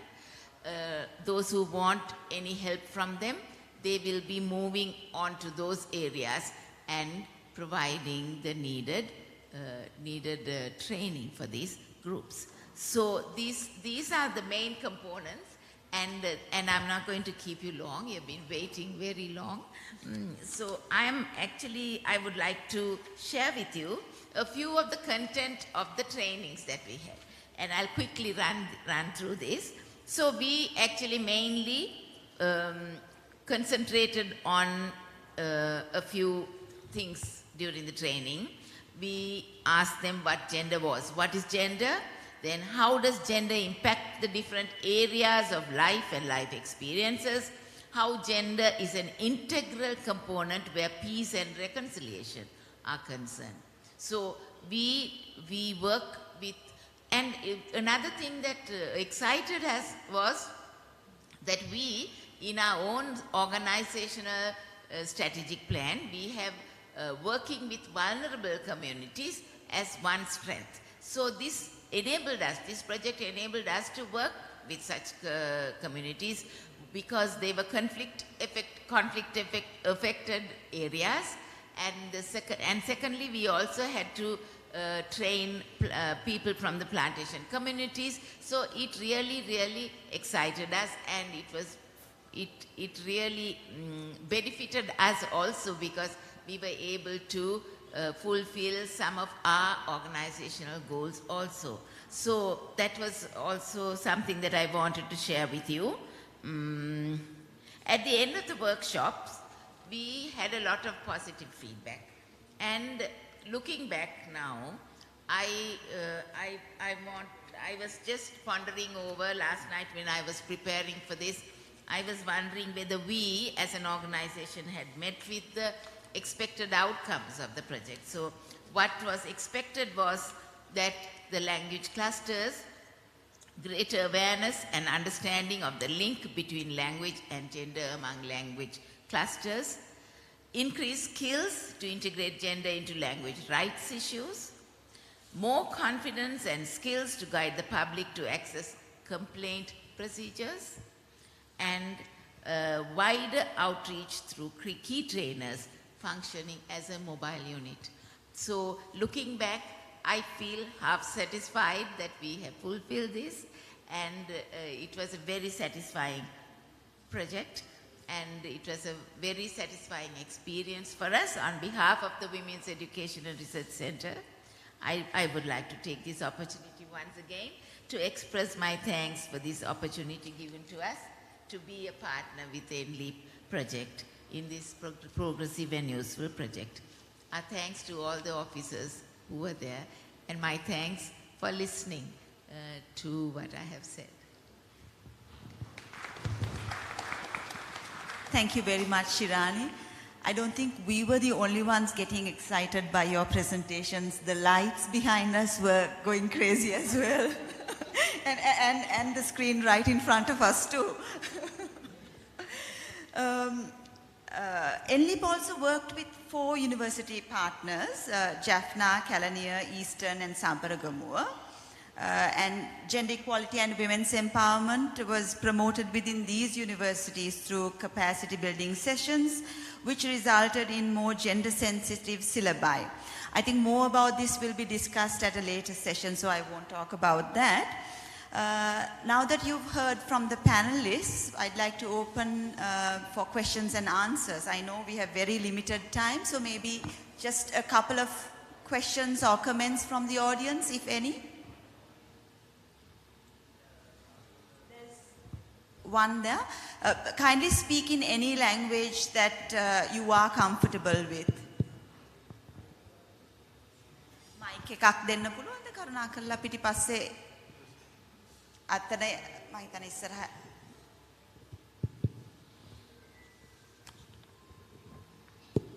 සියලු දෙනාටම සුබ සන්ධ්‍යාවක් වේවා. ඇත්තටම මේ සාකච්ඡා වටේදී මට තේරුණ දෙයක් තමයි ස්ත්‍රී පුරුෂ භාවය සම්බන්ධයෙන් භාෂාව හා සමානවම අපි සමාජය සංවේදී කළ යුතුයි කියන කාරණාව. ඇත්තටම මේ සාමා අපි ඔබ තුමගේ මීට පෙරත් පුහුණු වීම කටයුතු වලට සහභාගී වෙලා තිනවා. ඒ අවස්ථාවේදීත් මම දැඩිසේ හිතාගත දෙයක් තමයි මම ගාල්ල දිස්ත්‍රික් ලේකම් කාර්යාලයේ ජාතික ඒකාබද්ධතා ප්‍රවර්ධන සහකාර. එතකොට මම මේ බිම් මට්ටමේ ඉන්න හැම කෙනෙක් එක්කම වැඩ කරනවා. රාජ්‍ය මට්ටමේ සහ බිම් මට්ටමේ ඉන්න හැම කෙනෙක් එක්කම. එතකොට මගේ යෝජනාවක් හැටියට මම කරන්න කැමතියි අපි මේ වෙනකොට දෙමළ භාෂා පාඨමාලාවන් පවත්වනවා විශාල සංඛ්‍යාවක්. මේවට සහභාගී වෙන්නේ රාජ්‍ය නිලධාරීන්. මේ රාජ්‍ය නිලධාරීන් අතරේ අපිට ලොකු සම්පතක් වන ශ්‍රේෂ්ඨ නිලධාරීන් ඉන්නවා. එතකොට මේ ශ්‍රේෂ්ඨ නිලධාරීන් තමයි වැඩි පිරිසක් දැන් ඉන්නේ. එතකොට මේ ශ්‍රේෂ්ඨ නිලධාරීන් කියන්නේ ඒ ශ්‍රේෂ්ඨ නිලධාරියා බිම් මට්ටමේ බොහෝ දෙනෙක් ආමන්ත්‍රණය කරන අය. බොහෝ අයට වැඩසටහන් කරන අය. මම හිතන්නේ මේ භාෂා පාඨමාලාවන් තුලදී ආරම්භයේ නෙවෙයි මැදකදී වගේ අවස්ථාවක යම් ආකාරයකට භාෂා පාඨමාලාව යම් ප්‍රමාණයකට යන්න දීලා මැද හරියදී හෝ අග හරිය වෙනකොට අපිට මේ දැනුවත් කිරීමේ යම් ප්‍රමාණයකට හෝ උන්ට ලබා දෙන්න පුළුවන් නම් මම හිතනවා සමාජයේ ලොකු පිරිසකට අපි එක්කෙනෙක් දැනුවත් කිරීම තුළ ලොකු පිරිසකට මේව ගියා හා සමාන වෙනවා. මොකද මම හිතන්නේ මේ දෙපිරිස මෙතනට සහභාගී වෙනවා. එතකොට අපිට මේ ස්ත්‍රී පුරුෂ දෙපාර්ශ්වයම එතන ඉන්නවා. ඒක එක යෝජනාවක් මගේ. අනික් යෝජනාව තමයි මම ඉස්සෙල්ලත් කියන හැදුවා මෙතුමා කිව්වා අර පාසල් අධ්‍යාපනය ගැන අපි අර කතා කරන් ගියදී භාෂාව සම්බන්ධයෙන් එතෙන්දී එතුමා කියපු නිසා ඇත්තටම මම නිහඬුණා මම තව කාරණා එකතු කරන්න හිටියේ මෙතනදිත් අපිට පුළුවන් ඇත්තටම මේ කාරණේ තමයි මම හිතන්නේ පාසල් මට්ටමින් අපි අනිවාර්යෙන් පටන් ගත යුතුයි කියලා. මොකද පාසල තුල මේක තියෙනවා. පාසලේ ළමයි තමයි එළියට එන්නේ. එතකොට මම හිතනවා රාජභාෂා කමිෂන් සභාව මේ වෙනකොට භාෂා කව පිළිහිටවල තිනවා භාෂා කව පාසල් තුල තියෙනවා. මේක හැම පාසලක් තුලම භාෂා කවයක් පිළිහිටවලා අපිට පුළුවන් නම් 9 ශ්‍රේණියෙන් ඉහළ ළමයි සම්බන්ධයෙන් මේ භාෂා කව හරහා මේක යම් ප්‍රමාණයකට දැනුවත් කිරීමක් කරන්න පාසලෙන් එළියට එනකොට මේ ළමයි ඒක දැනුවත් වීමකින් තමයි සමාජයට බිහි වෙන්නේ කියන යෝජනාව මම කරන්න කැමතියි. ඒක නිසා මෙන්න මේ යෝජනා දෙක මම ඔබගේ අවධානය සඳහා ඉදිරිපත් කරනවා. බොහොමත්ම ස්තුතියි. බොහොම ස්තුතියි. වැදගත් යෝජනා දෙකක්. මම හිතන්නේ මෙතන තව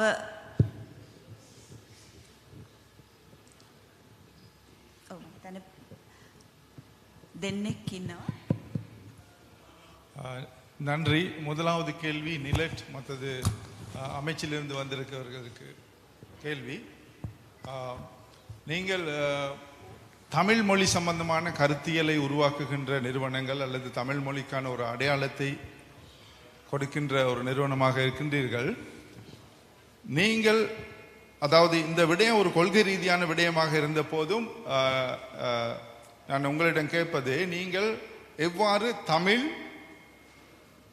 தமிழ, தெமல, திராவிட இந்த 4 மொழி எண்ணங்களையும் அல்லது 4 கருத்துக்களையும் அல்லது 4 வசனங்களையும் எவ்வாறு அறிமுகப்படுத்துகின்றீர்கள்?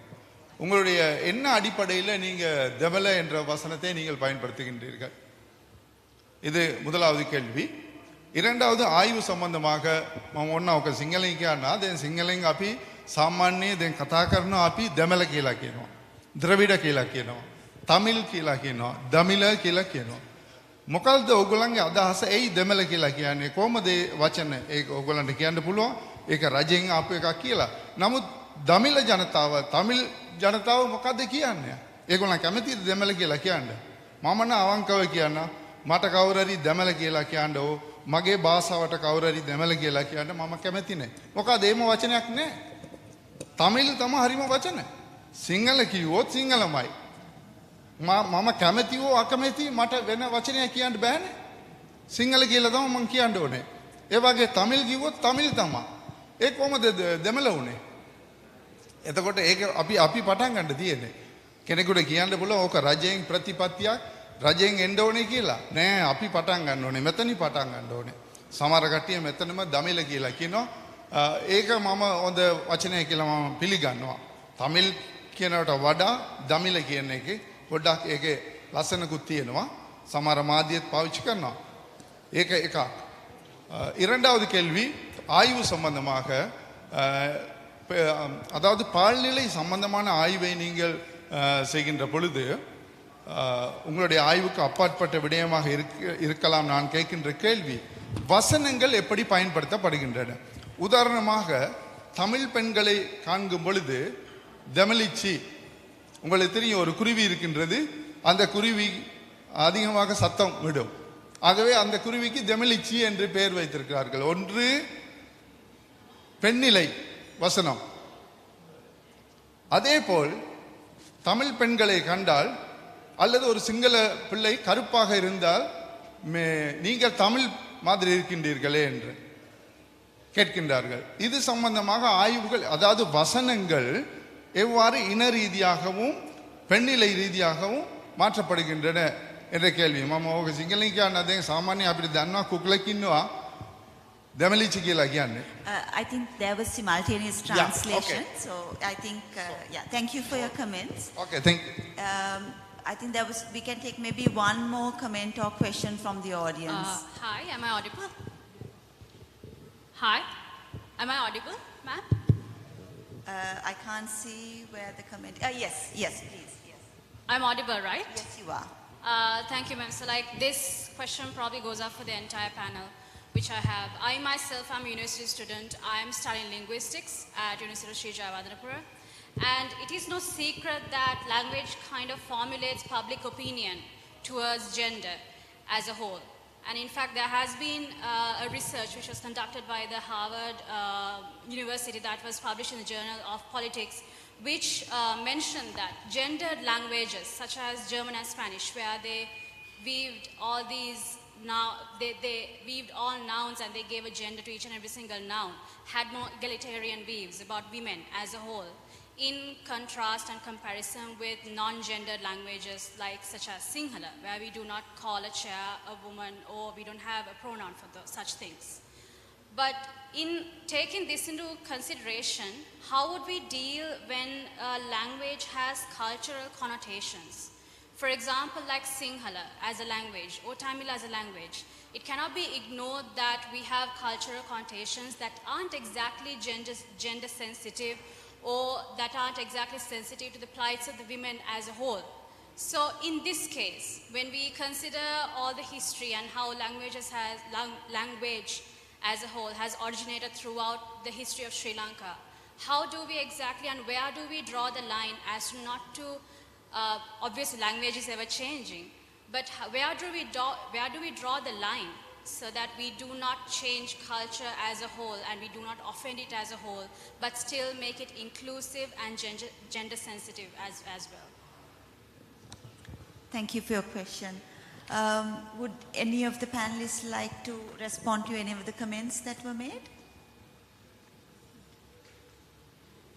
I must specifically say here that yes, we do understand that language can be used in a discriminatory manner and language can be gendered, but this panel was specially to talk about the gender dimensions when it comes to access to services.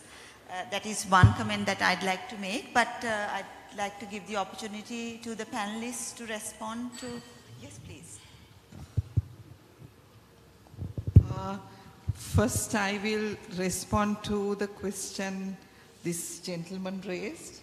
That is, I'm so sorry, I'm unable to speak in Tamil.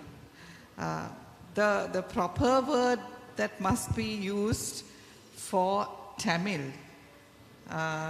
must come from an expert in Tamil. So I don't think we have such expertise in this panel. Therefore, we are unable to give you a positive response.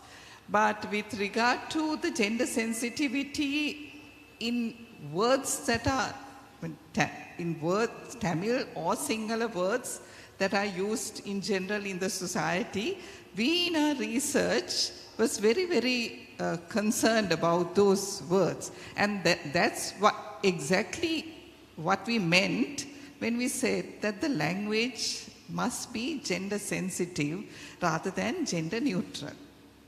So I hope I at least touched one aspect in your question.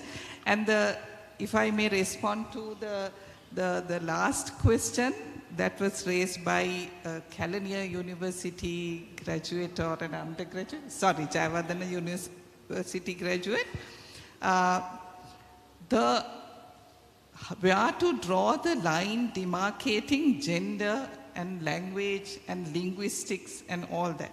No, you can't. And you don't have to either. You don't have to draw lines demarcating these because we are living in societies where language, culture, religion, all that intersects with each other. And especially, I'm not too sure, but I think it's applicable to any society, but more so to societies like Sri Lanka, which are multilinguistic, multicultural, multisocial, where people speak different languages, not purely, I mean, there are communities who speak languages which you can't identify as whether Sinhala, Tamil or English. So I don't think as a nation we have to draw lines demarcating these things. What is more important is, in my opinion, is not to use these identities to discriminate against people, to disadvantage people. Rather, we must use our cultural identities and cross-cultural intersectionalities to empower not only women, but also men. Thank you for those questions. Sama, I would like to respond to just a general clarification. I refer to what you were saying.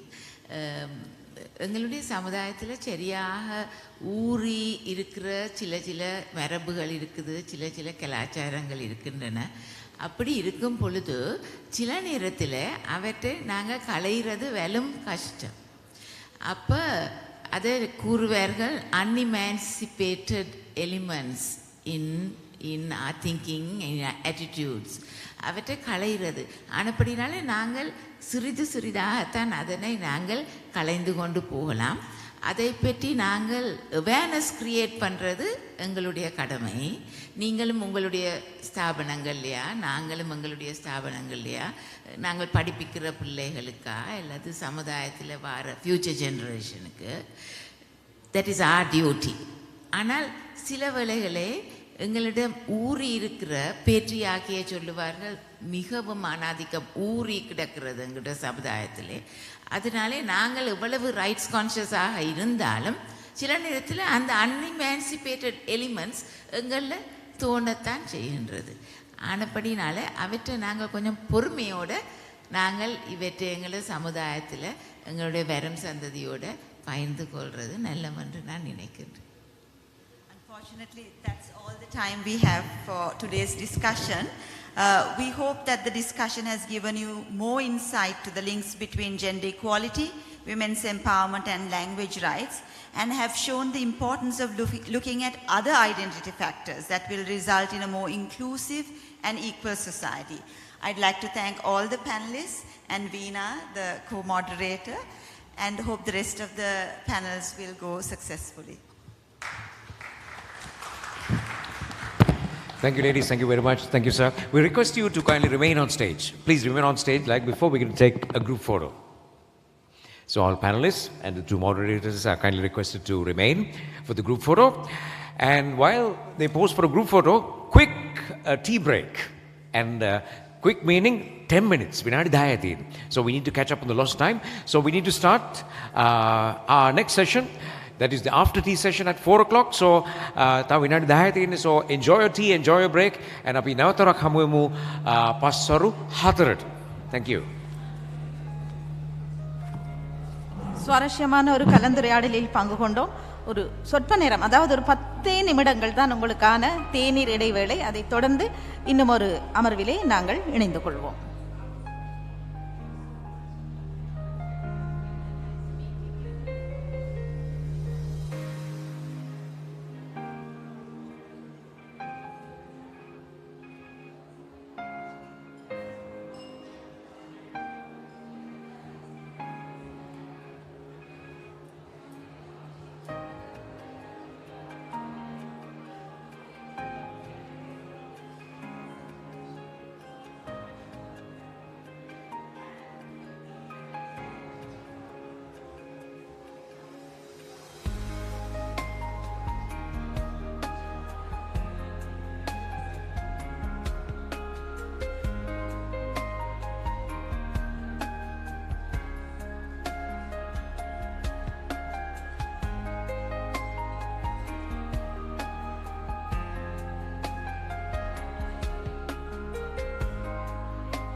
cover.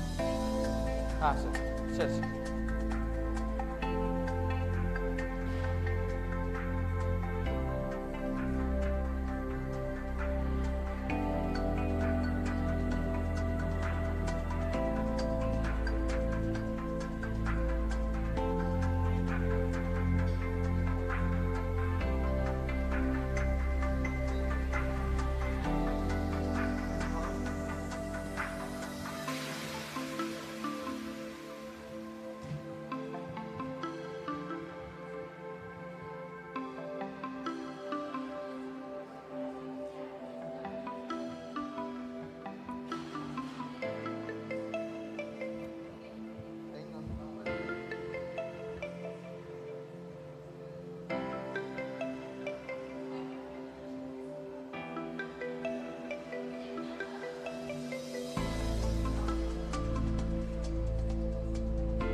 Your attention, please.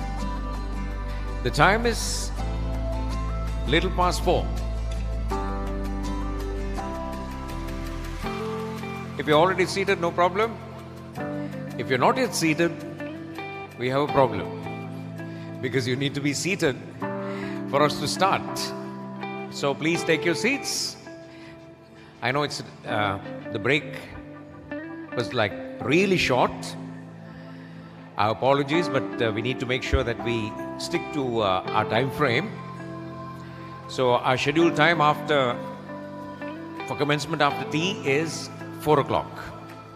නැවතරක් බසු දිනාටම අපි ගෞරවයෙන් ආරාධනා කර සිටිනවා හැකි තරම් ඉක්මනින් අසුන් ගන්න අපගේ මීළඟ සැසිය ආරම්භ කිරීමට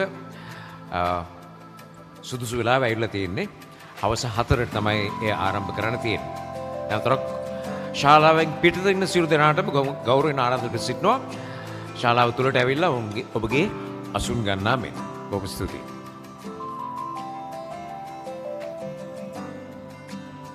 நேரம் தன் பாட்டில் ஓடிக்கொண்டிருக்கிறது. இப்போது தொடங்கினால்தான் நேரத்திற்கு முடிக்கலாம். எனவே அடுத்த அமர்வு 3வது அமர்வு காத்திருக்கிறது. 4 மணிக்கு ஆரம்பமாகும் என்று கூறினோம். எனவே இருக்கைகள் உங்களுக்காக காத்திருக்கின்றன. வந்து அமர்ந்து கொள்ளுங்கள்.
Once again, your attention, please.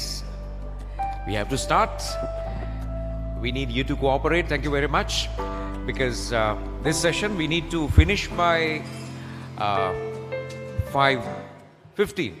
Because Mr. Niaz says that from 5:15, පහයි කාලේ ඉඳන් 5:30 දක්වා අපි ඔබට කාලය දෙනවා මේ සැසිය පිළිබඳව අදාළ ප්‍රශ්නයක් හෝ ඔබගේ අදහසක් යොමු කරන්න. ඉන් අනතුරු හරියට 5 මාරට අපි මේ සැසිය අවසන් කරන්න ඕන. ප්‍රශ්නත් සමග මේ සැසිය අවසන් කරන්න ඕන. මොකද 5 මාරෙන් පස්සේ අපි ලයිව් ස්ට්‍රීම් එකක් යනවා. ඒ ලයිව් ස්ට්‍රීම් එකකින් කැනඩියානු විද්වතුන් කිහිප දෙනෙක් ඔබ අමතනවා. ඉතින් ඒ කාලය අපට හරියටම ඒ කාලය දෙන්න වෙනවා. මොකද ඔවුන් සම්බන්ධ වෙන්නේ කැනඩාවේ ඉඳලා. ඒ නිසා අපට අවශ්‍යයි මේක හැකි ඉක්මනින් පටන් ගන්න. අපි හැකි ඉක්මනින් මේ සැසිය ආරම්භ කරමු. මේ සැසිය ආරම්භ කරලා හරියටම 5යි කාලට විතර අපට අවශ්‍යයි සැසිය නවත්තලා ඔබට අවස්ථාව දෙන්න අදාළ ප්‍රශ්න හෝ අදහස් යොමු කරන්න.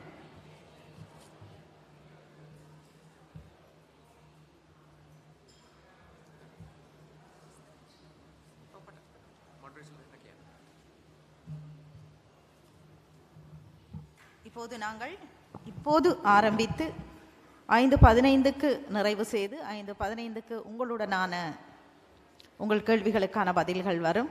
அதைத் தொடர்ந்து 5:30க்கு முக்கியமான ஒரு அம்சம் இடம்பெற இருக்கிறது.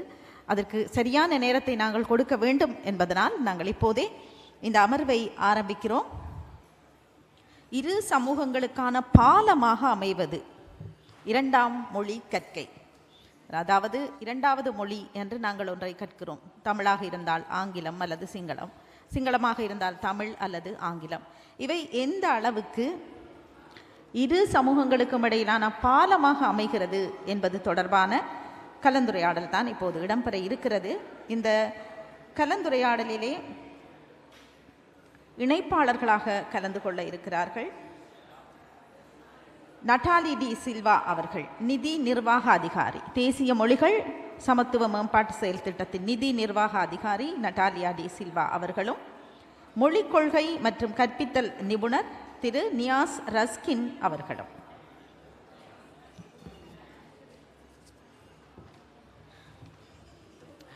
So let's begin this discussion. We have the two moderators, Madam Natalie De Silva, the Fund Administration Officer for NLEAP, and also Mr. Niaz Raskin, the Language Policy and Teaching Specialist for NLEAP. So we have a fine tool on the Ayodhyak Sangindya Saha Jatin Saha Vividha Bhasha Kata Karana Aya Atar Samagya Ati Karana. So let's begin this session based on second language learning.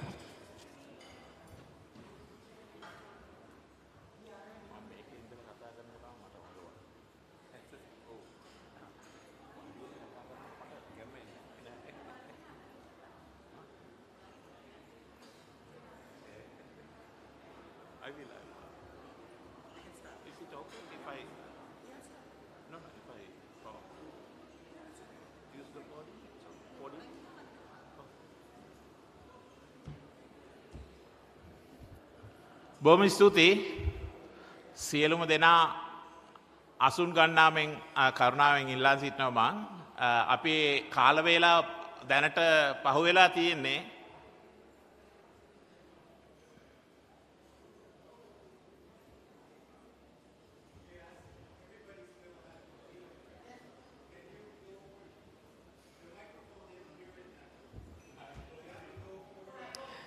People outside කියන තේබ T area එකේ ඉන්න සියලු දෙනාට අපි ආරාධනා කරනවා හැකියක්මනින් ඉන්න. අපි දැන් විනාඩි 10ක් ප්‍රමාදයි. අපි විනාඩි 10ක් පස්සෙන් ඉන්නේ. ඉතින් මේ 10 අල්ලන එක ලේසි වැඩක් නෙමෙයි. right? එතකොට කාලේ මදි වුණාම ඔබට තියෙන අවස්ථාව අඩු වෙනවා. ඔබට තියෙන ප්‍රශ්න අහන්න, ඔබට අදහස් දක්වන්න තියෙන අවස්ථාව අඩු වෙනවා. ඉතින් ඒක පැහැර හරින්න එපා අපරාධේ.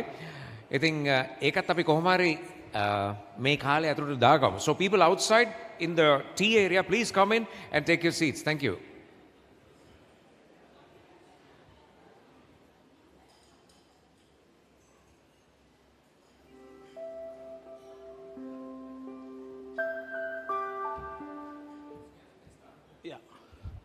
කරුණාකර රාජභාෂා කොමසාරිස් සනෝජී පෙරේරා මහත්මිය මෙහි ඇවිත් අසුන් ගන්නාමෙන් ඉල්ලා සිටිමි. ඒ වගේම ෆස්මිලා රවිරාජ් මහත්මිය නිලෙට ආයතනයේ සහකාර අධ්‍යක්ෂිකා ඒ වගේම පර්යේෂණ අධ්‍යයන හා පර්යේෂණ නිලධාරිනිය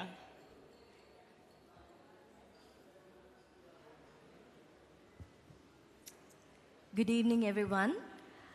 Thank you for waiting with us and joining this session 3. I would like to just give you a brief introduction about the National Languages Fund, which is a very important component of NLEAP, where we worked with 32 civil society organizations, and some of those organizations worked on providing opportunities to the general public to learn the second language. So for this panel, I would like to invite 3 representatives from the civil society organizations that we worked with. I would like to invite Mr. Premasiri Gamage, Executive Director of CHRCD,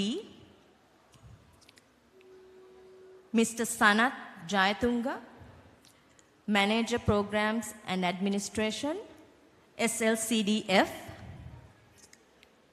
and Mr. N. Vijayakanthan, Associate Manager, National Peace Council. Please come.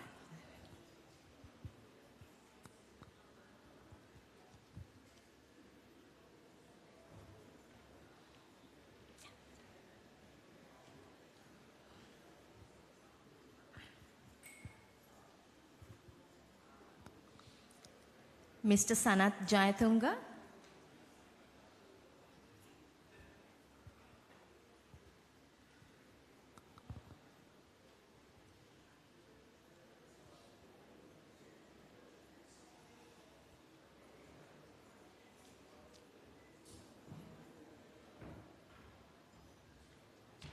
අපි පැය එකහමාරක කාලයක් මේ සඳහා වෙන් කරලා තිබුණත් කාලවේලාව ගත වී හමාරයි දැනට පැය භාගයක් විතර අපි පරක්කුයි. ඒ වගේම අපි නැවත පහා මාරට කැනඩාව සමග සම්බන්ධ වීමට නියමිතයි ලයිව්. ඒ නිසා සියලුම දෙනාගෙන් අපි ඉල්ලීමක් කරනවා මේ සඳහා අපේ ප්‍රේක්ෂකයන් නැත්තම් අපි මේ සඳහා සහභාගී වී සිටින සියලුම දෙනාට අවස්ථාවක් දෙන්න ඕන නිසා අපි විනාඩි 45කට මේ සාකච්ඡාව සීමා කරලා ඉන්පසුව ඔවුන් සඳහා ප්‍රශ්න සහ උත්තර සැපීමට අවස්ථාවක් ගනිමු කියලා. අපි සියලුම දෙනාම දන්නවා මෙතෙක් අපි කතා කරේ අමාත්‍යාංශ මට්ටමේ මෙම වැඩසටහන් ක්‍රියාත්මක කිරීම සඳහා ප්‍රතිපත්තිමය තීරණ තීන්දුව ගැනීමේදී අපිට අවශ්‍ය කරුණු කාරණා. ඒ සඳහා අමාත්‍යාංශ මට්ටමින් සියලුම දේවල් ක්‍රියාත්මක කරලා තිබුණත් අපි දැනට ආයතන 4ක් මේ අමාත්‍යාංශයේ තීන්දුව තීරණ ක්‍රියාත්මක කිරීම සඳහා සහයෝගය ලබා ගන්නවා. එකක් තමයි රාජ්‍ය භාෂා දෙපාර්තමේන්තුව, ඒ වගේම නිලෙට් ජාතික අධ්‍යාපන හා භාෂා පුහුණු ආයතනය, ඒ වගේම රාජ්‍ය භාෂා කොමිෂන් සභාව. ඒ ආයතන තුනෙන්ම අපි බලාපොරොත්තු වෙනවා. ඒ වගේම ඔවුන්ගේ කාර්ය වන්නේ මේ සඳහා ප්‍රතිපත්ති සම්පාදකයින් විසින් ප්‍රතිපත්ති ක්‍රියාත්මක කිරීම සඳහා ඔවුන්ට අවශ්‍ය ආධාර උපකාර ලබා ගැනීම. මෙහිදී මම සඳහන් කරන්න කැමති ජාතික භාෂා පුහුණු අධ්‍යාපන ආයතනයේ සහකාර අධ්‍යක්ෂිකාව, ඒ වගේම පර්යේෂණ අධ්‍යාපන පර්යේෂණ නිලධාරිණී ෆස්මිලා රවිරාජ් මහත්මිය, එතුමිය පේරාදෙණිය විශ්වවිද්‍යාලයේ උපාධිධාරණයක්, ඒ වගේම ඒ සඳහා සහභාගී වීමෙන් ඔවුන් ඇය මේ ඉදිරිපත් කිරීමට මම ආරාධනා කරමි.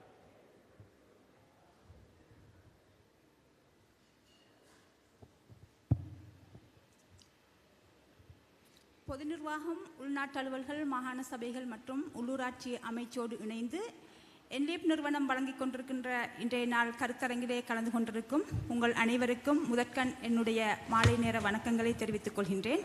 அதேபோன்று எமது அமைச்சின் மேலதிக செயலாளர் உட்பட சகலருக்கும், அதேபோன்று NLEAP குழாத்தினருக்கும் இந்த கலந்துரையாடலிலே எனக்கு ஒரு சந்தர்ப்பத்தை வழங்கியது தொடர்பிலும் நான் என்னுடைய நன்றிகளை தெரிவித்துக் கொள்கின்றேன். தேசிய மொழிக் கல்வி மற்றும் பயிற்சி நிறுவனம் பொது நிர்வாக அமைச்சின் கீழ் செயற்படுகின்ற இரண்டாம் மொழி கற்பித்தல் தொடர்பான ஒரு அரச நிறுவனமாக செயற்பட்டு கொண்டிருக்கின்றது. தேசிய மொழி கல்வி மற்றும் பயிற்சி நிறுவனத்தினூடாக மேற்கொள்ளப்படுகின்ற கற்பித்தல் நடவடிக்கைகள் நாட்டு மக்களுக்கிடையே சகவாழ்வு, புரிந்துணர்வு, நல்லிணக்கம் என்பவற்றை ஏற்படுத்துவதற்கு எவ்வளவு தூரம் துணையாக அமைகின்றன என்பது தொடர்பாக தான் நாங்கள் இன்றைய நாள் கலந்துரையாடலிலே நான் என்னுடைய கருத்துக்களை முன்வைக்க இருக்கின்றேன்.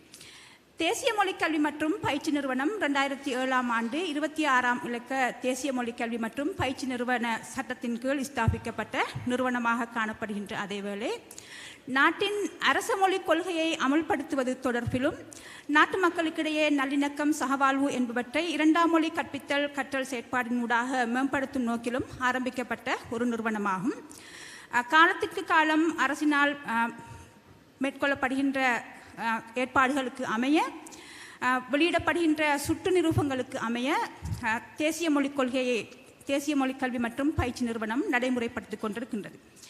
தற்போது அந்த வகையில் தற்போது நாட்டின் அரச மொழிக் கொள்கையை அமுலாக்கம் தொடர்பில் வெளியிடப்பட்ட 18/2020 சுற்று நிருபத்தின் அடிப்படையில் அரச ஊழியர்களுக்கான மொழிப்பயிற்சி பாடநெறிகளை வழங்குவது எமது நிறுவனத்தினால் மேற்கொள்ளப்படுகின்ற பிரதான செயற்பாடாக காணப்படுகின்றது. அதே நேரம் நாங்கள் 18/2020 சுற்று நிருபத்திற்கு ஏற்ற வகையில் தற்பொழுது அரசு ஊழியர்களுக்கான பாடநெறிகளை நாங்கள் வழங்கிக் கொண்டிருந்தாலும் எமது நிறுவனம் இரண்டாம் மொழியாக தமிழ் அல்லது சிங்கள மொழியினை, அதாவது தமிழ் மொழியை தாய்மொழியாக கொண்டவர்களுக்கு சிங்கள மொழியினையும், சிங்கள மொழியை தாய்மொழியாக கொண்டவர்களுக்கு தமிழ் மொழியினையும் என்ற வகையில் இரண்டாம் மொழியை கற்றுக்கொள்வதற்கு உரிமையோடு இருக்கின்ற எந்த ஒரு பிரஜைக்கும் அம்மொழி தொடர்பான அறிவினை வழங்குவதற்கு எமது நிறுவனம், அம்மொழி தொடர்பான பயிற்சியினை வழங்குவதற்கு எமது நிறுவனம் கடமைப்பட்டிருக்கின்றது. தற்பொழுது நாங்கள் முக்கியமாக 18/2020 சுற்று நிருபத்தின் அடிப்படையில் அரச ஊழியர்களுக்கான பயிற்சிகளை தான் வழங்கிக் கொண்டிருக்கின்றோம். அந்த வகையில் 100 மணித்தியாலங்களை கொண்ட தமிழ் அல்லது சிங்கள மொழி பாடநெறி, 150 மணித்தியாலங்களை கொண்ட தமிழ் அல்லது சிங்கள மொழி பாடநெறி, 200 மணித்தியாலங்களை கொண்டதாக தமிழ் அல்லது சிங்கள மொழி பாடநெறி என்ற அடிப்படையில் அரசு ஊழியர்களுக்கான மொழி பயிற்சியினை நாங்கள் வழங்கிக் கொண்டிருக்கின்றோம். இதற்கு மேலதிகமாக நாட்டின் அரச மொழிக் கொள்கையை அமல்படுத்தும் வகையில் இன்னும் பல்வேறு பாடநெறிகளை நாங்கள் வழங்கிக் கொண்டிருக்கின்றோம். முக்கியமாக இந்த 18/2020 சுற்று நிருபத்தின் அடிப்படையில் நாங்கள் தற்போது 50,000க்கும் அதிகமான அரசு ஊழியர்களுக்கு மொழிப்பயிற்சியினை வழங்கியிருக்கின்றோம் என்பது தொடர்பில் எமது நிறுவனம் பெருமகிழ்ச்சி அடைகின்றது. அதே நேரம் நாங்கள் முக்கியமாக 18/2020 சுற்று நிருபத்தினை நாங்கள் செயற்படுத்தும் போது பல்வேறு சவால்களுக்கு நாங்கள் முகம் கொடுக்க வேண்டி இருந்தது. முதலாவது, அந்த சுற்று நிருபம் வெளியிடப்பட்ட காலத்திலே நாட்டிலே காணப்பட்ட கோவிட் நிலைமை எங்களுடைய வகுப்பறைகளிலே பாடநெறிகளை முன்னெடுத்து செல்வதிலே எமக்கு பல்வேறு சவால்களாக காணப்பட்டது. அதே நேரம் சுற்று நிருபம் வெளியிடப்பட்ட தினத்திலிருந்து பல அரசு நிறுவனங்களிலிருந்தும் அதே போன்று பல்வேறு தனிப்பட்ட நபர்களிடமிருந்தும் எங்களுக்கு கிடைக்கப்பெற்ற கேள்வியினை அடிப்படையாக கொண்டு பல்வேறு கேள்விகளுக்கு நாங்கள் அவர்களுக்கு பாடநெறியினை வழங்கும் வகையில் எமக்கு அதுவும் ஒரு சவாலாக அமைந்தது. அதே போன்று நாங்கள் மேற்கொள்கின்ற இரண்டாம் மொழி பயிற்சி திட்டங்களை மேலும் வலுப்படுத்தும் நோக்கத்தோடு நாங்கள் எமது நிறுவனத்தினால் நாங்கள் வழங்கிக் கொண்டிருக்கின்ற பயிற்சி செயற்பாடுகளை மேலும் விருத்தி செய்யும் நோக்கத்தோடு, அதே போன்று மேலும் வலுப்படுத்தும் நோக்கத்தோடு பல்வேறு ஆய்வு முயற்சிகளை நாங்கள் முன்னெடுக்க வேண்டியதும் எங்களுக்கு ஒரு சவாலாக காணப்பட்டது. அதே போன்று எங்களுக்கு சுற்று நிருபத்தின் அடிப்படையில் நாங்கள் அரசு ஊழியர்களுக்கான மொழி பயிற்சியினை வழங்கும் போது எமக்குரிய பெரும் சவாலாக காணப்பட்டது வளவாளர்களை பயிற்றுவித்துக் கொள்வது, அதற்குரிய வளவாளர்களை நாங்கள் அனுப்பி வைப்பது என்பது தொடர்பான பல்வேறு சவால்களுக்கு நாங்கள் முகம் கொடுக்க வேண்டி இருந்த சந்தர்ப்பத்தில் முக்கியமாக எமது அமைச்சின் கீழ் செயற்பட்டு கொண்டிருக்கின்ற NLEAP நிறுவனம் அது தொடர்பாக பல்வேறு எங்களுக்கு ஒத்துழைப்புகளை வழங்கியிருந்தது. முக்கியமாக இரண்டாம் மொழி கற்பித்தல் தொடர்பாக ஆசிரியர்களை பயிற்றுவிக்கும் செயற்பாட்டிற்கு கிட்டத்தட்ட 700க்கும் மேற்பட்ட ஆசிரியர்களை பயிற்றுவிப்பதற்கான வசதிகளை NLEAP நிறுவனம் எங்களுக்கு வழங்கியிருக்கின்றது. அதே போன்று முக்கியமாக நாங்கள் கொரோனா தொற்றின் காரணமாக நாட்டிலே ஏற்பட்ட நிலைமையை கருத்தில் கொண்டு எங்களுடைய பாடநெறியினை நாங்கள் வகுப்பறையினூடாக மேற்கொண்டு வந்த பாடநெறியினை நாங்கள் நேரலையினூடாக நடாத்த வேண்டிய இக்கட்டான நிலைக்கு நாங்கள் தள்ளப்பட்ட போது அது தொடர்பாக விசேடமாக ஆசிரியர்களுக்கான பயிற்சிகள், அதாவது தொழில்நுட்பத்தினை பயன்படுத்துவது தொடர்பான பயிற்சிகள், இரண்டாம் மொழி கற்பித்தல் தொடர்பான பயிற்சிகளுக்கும் கூட NLEAP நிறுவனம் எங்களுக்கான ஒத்துழைப்புகளை வழங்கியிருக்கின்றது. முக்கியமாக நாங்கள் எங்களுடைய பயிற்சி வேலை திட்டங்களை மேம்படுத்துவதற்காகவும் ஆய்வுகளை மேற்கொள்வதற்குமாக பெருவாரியாக NLEAP நிறுவனம் எங்களுக்கு தற்பொழுது அதற்குரிய வசதிகளையும் வழங்கிக் கொண்டிருக்கின்றது. முக்கியமாக நாங்கள் மக்களுக்கிடையே அல்லது இனங்களுக்கிடையில் நல்லிணக்கம், சகவாழ்வு என்பவற்றை மேம்படுத்துவதற்காக எங்களுடைய பயிற்சி செயற்பாடுகளை நாங்கள் எவ்வாறு வெற்றிகரமாக செய்து வருகின்றோம் என்பது தொடர்பில் நாங்கள் குறிப்பிடுவதாக இருந்தால், எங்களுடைய பயிற்சினர்களின் பொருட்டு நாங்கள் வடிவமைத்திருக்கின்ற பல்வேறு விடயங்களை இங்கே குறிப்பிடலாம். முக்கியமாக எங்களுக்கு தெரியும் இரண்டாம் மொழி கற்பித்தல் செயற்பாடு எமது நாட்டை பொறுத்த வரைக்கும் இரண்டாம் மொழி கற்பித்தல் செயற்பாடு என்பது ஒரு பாரம்பரியமான கற்பித்தல் செயற்பாடாகத்தான் இருந்து வருகின்றது.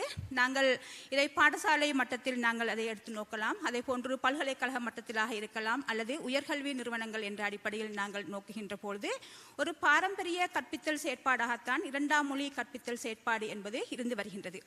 இவ்வாறான நிலையில் நாங்கள் எவ்வாறு நாட்டு மக்களுக்கிடையே, அதாவது நாட்டு மக்கள் பல்வேறு இனங்களையும் சேர்ந்த மக்கள் ஒருவரை ஒருவர் புரிந்து கொண்டு நாட்டிலே நல்லிணக்கத்தை ஏற்படுத்தும் வகையில் செயற்படுத்துவதற்கு நாங்கள் எவ்வாறு மொழியினை கற்பிக்க வேண்டும் என்ற ஒரு கேள்வி எங்களுக்குள் இருந்து வருகின்றது. அந்த வகையில் நாங்கள் பெருமை அடைகின்றோம். தேசிய மொழிக்கல்வி மற்றும் பயிற்சி நிறுவனம் இரண்டாம் மொழி கற்பித்தல் தொடர்பான ஒரு முறையியலை வடிவமைத்திருக்கின்றது. அந்த முறையியலினூடாகத்தான் நாங்கள் நாட்டு மக்களுக்கிடையே நல்லிணக்கம், சகவாழ்வு என்பவற்றை ஏற்படுத்துவதற்கான அனைத்து பயிற்சிகளையும் நாங்கள் வழங்கிக் கொண்டிருக்கின்றோம். அந்த கற்பித்தல் முறைமை தொடர்பில் நான் தற்பொழுது ஞாபகப்படுத்துவதற்கு விரும்புகின்றேன். அதாவது எங்களுடைய பணிப்பாளர் நாயகம் அவர்களினால் வடிவமைக்கப்பட்ட கற்பித்தல் முறை நாங்கள் ஆங்கில மொழியிலே குறிப்பிடுவதாக இருந்தால் participatory, reflective, hard holding, teaching, learning process. அதாவது இரண்டாம் மொழி கற்றல் கற்பித்தல் இரண்டு செயற்பாடுகளிலுமாக இந்த முறைமை கையாளப்படுகின்றது. ஆக இந்த முறைமையினூடாகத்தான் நாங்கள் எங்களுடைய இரண்டாம் மொழி கற்பித்தல் செயற்பாடுகளை நாங்கள் மேற்கொள்கின்றோம். கிட்டத்தட்ட நான் நினைக்கின்றேன் இந்த முறைமையிலே, அதாவது நாட்டு மக்களுக்கிடையே நல்லிணக்கம், சகவாழ்வு, புரிந்துணர்வு என்பவற்றை ஏற்படுத்தும் வகையில் பல்வேறு விடயங்கள் இந்த முறையிலே உள்ளடக்கப்பட்டிருக்கின்றன. கற்பித்தல் முறையிலே அதாவது நாங்கள் மொழியை மாத்திரம் கற்பிக்காது, மொழியோடு இணைந்ததாக கலாசாரத்தை கற்பிப்பது, அதே போன்று நாங்கள் முக்கியமாக நாங்கள் கற்பிப்பது பேச்சு மொழியினை. அதாவது இரண்டாம் மொழி தமிழாக இருக்கலாம் அல்லது சிங்களமாக இருக்கலாம். நாங்கள் பேச்சு மொழி கற்பித்தல் செயற்பாட்டினை தான் மேம்படுத்துகின்றோம். காரணம், எங்களுக்கு தேவை மக்கள் தங்களுடைய கருத்துக்களை பரிமாறிக்கொள்வதற்கு முதலில் நாங்கள் பேச்சு மொழியினைத்தான் வடிவமைக்க வேண்டும். அந்த வகையில் எங்களுடைய அந்த கற்பித்தல் முறைமையினூடாக நாங்கள் பேச்சு மொழியினைத்தான் கற்பித்துக் கொண்டிருக்கின்றோம். அதே போன்று எங்களுடைய இந்த கற்பித்தல் செயற்பாடுகளிலே முக்கியமாக இந்த முறைமையிலே நாங்கள் பார்க்கின்ற பொழுது வெறுமனே மொழியினை கற்பிப்பதை மாத்திரம் அடிப்படையாக கொள்ளாது, அதற்குள்ளே எங்களுடைய இந்த பாடநெறி மூலமாக நாங்கள் குழுவாக இணைந்து செயற்படுவது எவ்வாறு, அதாவது பாடநெறியிலே பங்கு பற்றுபவர்களுக்கு இடையிலான குழு செயற்பாடுகளை விருத்தி செய்வதன் மூலம் அவர்களுடைய மனப்பாங்குகளை மாற்றியமைத்தல், அதே போன்று ஆளுமை திறன் விருத்தி. இந்த பாடநெறியினூடாக நாங்கள் ஆளுமை திறன் விருத்தியினை கூட நாங்கள் செயற்பட்டு கொண்டிருக்கின்றோம். இவ்வாறு பல்வேறு விடயங்களையும் அடிப்படையாக கொண்டதாகத்தான் எங்களுடைய தேசிய மொழிக்கல்வி மற்றும் பயிற்சி நிறுவனத்தினூடாக கற்றல் கற்பித்தல் செயற்பாடுகள் மேற்கொள்ளப்பட்டு வருகின்றன. முக்கியமாக எமது செயற்பாடுகளை மேலும் நாங்கள் மேம்படுத்துவதற்காக தற்பொழுது பல்வேறு ஆய்வு முயற்சிகளை நாங்கள் மேற்கொண்டு கொண்டிருக்கின்றோம். அது குறித்து நான் ஒரு சில வார்த்தைகளை மாத்திரம் கூறிக்கொண்டு நிறைவு செய்யலாம் என்று நினைக்கின்றேன். முக்கியமாக இரண்டாம் மொழியாக எங்களுடைய தமிழ் மற்றும் சிங்கள மொழிகளை கற்றுக்கொண்ட எங்களுடைய பங்கு பற்றுனர்கள் பொதுமக்களுக்கு வழங்குகின்ற சேவை எவ்வாறாக காணப்படுகின்றது என்பது தொடர்பாக எங்களுடைய மொழி கற்றல் கற்பித்தல் செயற்பாடுகளும் பொதுமக்களுக்கு வழங்கப்படுகின்ற சேவை தொடர்பாகவும் பல்வேறு ஆய்வு முயற்சிகளை நாங்கள் தற்பொழுது ஆரம்பித்திருக்கின்றோம். இதன் மூலமாக நாங்கள் மென்மேலும் எங்களுடைய கற்றல் கற்பித்தல் செயற்பாடுகளை விருத்தி செய்து நாட்டு மக்களுக்கிடையே சகவாழ்வு, நல்லிணக்கம் என்பவற்றை மேம்படுத்துவதற்கும் நாங்கள் முயற்சித்துக் கொண்டிருக்கின்றோம். நன்றி. බොහොම ස්තුතියි. මේ මෙතුමිය කතා කරපු වෙලාවේ අපි සියලුම දෙනා දන්නා භාෂාවක් තුලින් අපිට පුළුවන් ජාතීන් අතර සහ සම්බන්ධතාවය ඇති කිරීම සඳහා පාලමක් හැටියට ක්‍රියාත්මක වෙන්න, ඒ වගේම විශේෂයෙන් දමිළ සහ සිංහල භාෂාවන් දෙක පාවිච්චි කිරීම තුලින් සිංහල දමිළ ජාතීන් අතර සහජීවනය සහ සාමය ඇති කිරීමට මෙම ආයතනය වඩා උක්සුතව කටයුතු කරනවා. ඒ වගේම ඔයගොල්ලෝ දන්නවා ජාතික භාෂා හා පුහුණු අධ්‍යාපන ආයතනය මේ කරන ක්‍රියාව තුළින් රාජ්‍ය නිලධාරීන්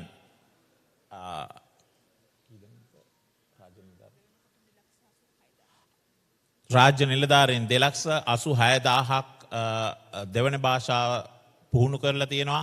ඒගොල්ලෝ ඒ සඳහා පැය 100ක්, පැය 200ක්, පැය 150ක් ඒ සඳහා ඔවුන් පාඨමාලාව සඳහා සහභාගී වෙලා තියෙනවා.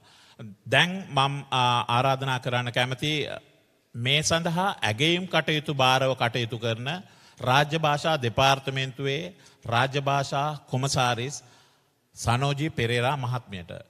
කාලය ඉතාමත් වේගයෙන් ගලාගෙන යනවා. ඒ වගේම විනාඩි 7ක කාලයක් තමයි අපි සියලු දෙනාටම දැනට ලබා දීමට හැකියාව තිබෙන්නේ. ඒ නිසා ඒ කාලය තුල තමන්ට හැකියාව තියෙන විදිහේ මේ සඳහා විස්තර ඉදිරිපත් කිරීම, ඒ වගේම අපේ දැනට මෙතන සහභාගී වෙලා ඉන්න අයට දෙවන භාෂාව සහ ඇගයීම්, ඒ වගේම රාජ්‍ය නොවන සංවිධාන මෙතන සහභාගී වෙලා ඉන්නවා. ඒගොල්ලන්ගෙන් ප්‍රශ්න අහන්න තියෙනවා නම් ඒගොල්ලොන්ට ඒ ප්‍රශ්න ඇසීමේ අවස්ථාව ලබා දෙන්න ඕන. හේතුව තමයි කලින් කීප විටක්ම මට කීප දෙනෙක් පවසා සිටියා ඔවුන්ට ප්‍රශ්න ඇසීම සඳහා අවකාශයක් ලබා දෙන්න කියලා. දැන් මං මේ ඇගයීම් කටයුතු පිළිබඳ කතා කිරීමට රාජ්‍ය භාෂා කොමසාරිස් සනෝජී පෙරේරා මහත්මියට ආරාධනා කරනවා. ස්තුතියි නියාස්. රාජ්‍ය භාෂා දෙපාර්තමේන්තුව කියන්නේ රාජ්‍ය භාෂා ප්‍රතිපත්තිය මැනවින් ක්‍රියාත්මක කිරීමට පහසුකම් සැලසෙන ආයතනය. එතකොට රජයේ නිලධාරීන්ගේ භාෂා ප්‍රවීණතාව ඇගයීම රාජ්‍ය භාෂා දෙපාර්තමේන්තුවේ ප්‍රධාන කාර්යයක් වෙනවා. මෑතකදී නිකුත් කරපු රාජ්‍ය පරිපාලන චක්‍රලේඛය සහ රාජ්‍ය කළමනාකරණ සේවා චක්‍රලේඛයට අනුව රජයේ නිලධාරීන්ට හැකියාව තියෙනවා මව් භාෂාව නොවන අනෙක් භාෂාව පිළිබඳ ප්‍රවීණතාව ලබා ගැනීම සඳහා භාෂා ප්‍රවීණතා පරීක්ෂණයකට ඉදිරිපත් වෙන්න. අපි ඒකට කියනවා ජාතික භාෂා සුදුසුකම් ඇගයීමේ පරීක්ෂණය National Languages Qualification.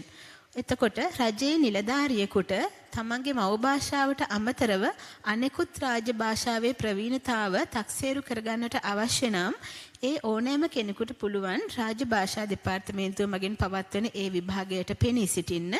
ඒ විභාගයට පෙනී සිටියොත් රජයේ නිලධාරියෙක් ලබා ගන්නා ලකුණු ප්‍රමාණය අනුව දීමනාවක් හිමි වෙනවා වගේම අමතර වැටුප් වර්ධකයකුත් හිමි වෙනවා. ඉතින් මම මේ අවස්ථාවේ ආරාධනා කරන්නට කැමතියි මෙතන බොහොමයක් රාජ්‍ය නිලධාරීන් ඉන්න නිසා තමාට අනිත් භාෂාව පිළිබඳ මනා පුහුණුවක් ප්‍රවීණතාවක් තියෙනවා නම් අපේ මේ විභාගයට ඉදිරිපත් වෙන්න. ඒක ජාතික මට්ටමේ විභාගයක්, පිළිගැනීමක් තියෙන විභාගයක්, ඔබට ප්‍රතිලාභ හම්බ වෙන විභාගයක් නිසා ඒකට පෙනී සිටින්න කියලා ආරාධනා කරනවා.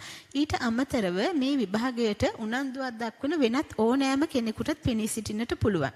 එතකොට පුරවැසියෙකුට පෙනී සිටියොත් දිගු කාලීන වාසි අත්වෙන බව කියන්නට කැමතියි. මම ඉස්සෙල්ලා කිව්වා වගේ ජාතික මට්ටමේ විභාගයක් නිසා මේකට හිමි වෙන පිළිගැනීම ඉහළයි. ඉතින් මම මේ අවස්ථාවේදී මතක් කරන්නට ඕන මේ ජාතික භාෂා සුදුසුකම් ඇගීමේ පරීක්ෂණය කොටස් 4කින් සමන්විත වෙනවා. ලේඛනය, අවබෝධය, ශ්‍රවණය, කථනය කියන භාෂාවේ සංරචක 4ම අපි පරීක්ෂාවට ලක් කරනවා.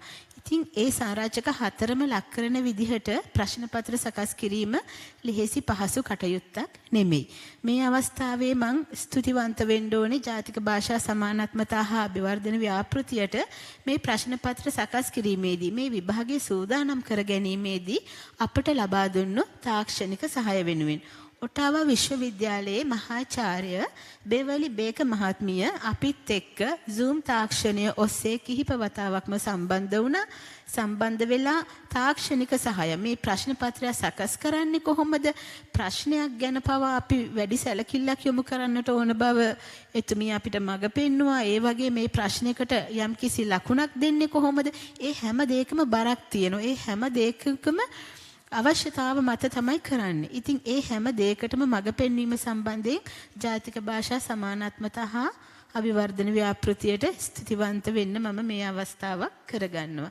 ඒ වගේම මෙහිදී මතක් කළ යුතුයි ඒ පරීක්ෂණය සකස් කිරීමේදී අක්ෂර වින්‍යාසයේ ඉඳලා අපිට බලලා අපිව ඒ භාෂාව ප්‍රශ්න පත්‍රය නිසා අපි වඩාත් නිවැරදි විය යුතුයි. ඇල පිල්ලක හරි මොකක් හරි අතපසු වීමක් සිදු වුණොත් ඒක ගැටලුකාරී වෙනවා. ඉතින් මේ හැම දෙයකටම අපිට උදව් කරා කොළඹ විශ්වවිද්‍යාලයේ සිංහල අධ්‍යනාංශයේ මහාචාර්ය සඳගෝමී කෝපර හේවා මැතිතුමා සහ ජාතික භාෂා අධ්‍යාපන ආයතනයේ නිලධාරීන්. ඉතින් ඒ හැම දිනාටමත් ස්තුතිවන්ත විය යුතුයි. ඉතින් මම නැවතත් ඉල්ලා සිටින්නේ ඔබට හැකියාවක් තියෙනවා නම් මේ පරීක්ෂණයට අයදුම් කරලා පෙනී සිටින්න. බොහොම ස්තුතියි. Thank you. ගමගේ මහත්මයා මම හිතන්නේ CHRCD ආයතනය කුරුණෑගල දිස්ත්‍රික්කයේ තමයි ප්‍රධාන කාර්යාලය තියෙන්නේ. ඉතින් ඔබ ආයතනයේ විසින් කුරුණෑගල දිස්ත්‍රික්කයේ සෑම ප්‍රදේශයක්ම වගේ ආවරණය වන පරිදි දෙවන භාෂා ඉගැන්වීම් පන්ති පැවැත්වුවා. ඉතින් සිවිල් සමාජ ආයතනයක් හැටියට ඒ දෙවන භාෂා පන්ති පැවැත්වීමේදී ඔබට ලැබුණු අත්දැකීම ගැන අපිත් එක්ක පොඩ්ඩක් බෙදා ගන්න පුළුවන්ද? බොහොම ස්තුතියි. අපි නියෝජනය කරන්නේ මානව හිමිකම් සහ ප්‍රජා සංවර්ධන මධ්‍යස්ථානයේ කෙටියෙන් CHRCD කියලා කියනවා Center for Human Rights and Community Development. අපි NLEAP ආයතනය, ඒ වගේම කුරුණෑගල දිස්ත්‍රික් ලේකම් කාර්යාලය, ඒ වගේම ප්‍රාදේශීය ලේකම් කාර්යාලය සමග ඒකාබද්ධව කුරුණෑගල දිස්ත්‍රික්කයේ දෙවන භාෂාව ඉගැන්වීමේ පාඨමාලාවක් අපි ආරම්භ කරා. පැය 50ක පාඨමාලාවක් අපි මේක නම් කරලා තිබුණේ ඉගෙනීම තුලින් සංහිඳියාව. ඉගෙනීම තුලින් සංහිඳියාව. අපි මේකට ප්‍රධාන වශයෙන් කරේ අර කලින් මෙතුමා සඳහන් කරා වගේම ජාතින් අතර සංහිඳියාව සහයෝගය ගොඩනගන්න පාලමක් විදිහට මේ භාෂාව ඉගැන්වීම අපිට ප්‍රයෝජනට ගන්න පුළුවන්. ඉතින් ඒක ඇත්තටම ප්‍රායෝගික ඔප්පෙච්ච කාරණාවක් බවට පත් වුණා. මේ පාඨමාලා අවසන් කරනකොට බොහෝ දෙනෙක් අපිත් එක්ක ඒ වගේම රාජ්‍ය නිලධාරීන් එක්ක අත්වැල් බැඳගෙන සියලු ජාතීන් එකට එකතු වෙලා විවිධ කටයුතු වල නිරත වුණා. විශේෂයෙන් මතක් කරන්න ඕනේ කුරුණෑගල දිස්ත්‍රික්කයේ ගත්තාම ප්‍රාදේශීය ලේකම් කොට්ටාස 30ක් තියෙනවා. අපි පහුගිය කාලේ මේ ප්‍රාදේශීය ලේකම් කොට්ටාස 30ෙම පන්ති 75ක් පවත්වලා තියෙනවා. මේ පන්ති 75ට සහභාගී වෙලා තියෙනවා සිංහල, දමිළ, ඒ වගේම මුස්ලිම් ප්‍රජාව සහභාගී වෙලා තියෙනවා. සිංහල අයට දමිළ භාෂාවත්, එතකොට දමිළ අයට සිංහල භාෂාවත්, විශේෂයෙන්ම මේ කතනේ පිළිබඳ විශේෂයෙන්ම ඒක එකිනෙකා අතර අදහස් සුවමාරු කරගන්න කොහොමද මේ භාෂාවේ ප්‍රයෝජනට ගන්න කියන කාරණාවත් එක්ක තමයි මේ පන්ති පැවැත්වුවේ. විශේෂයෙන්ම නිලෙට් ආයතනයේ පුහුණුවලත් ඒ ගුරුවරුන් හරහා තමයි මේ පන්ති පැවැත්වීම සිද්ධ කරේ. මේ පන්ති වලට සහභාගී වුණා එක විශේෂ කාරණාවක් සඳහන් කරන්න ඕන තරුණ ප්‍රජාව ගොඩක් සහභාගී වුණා.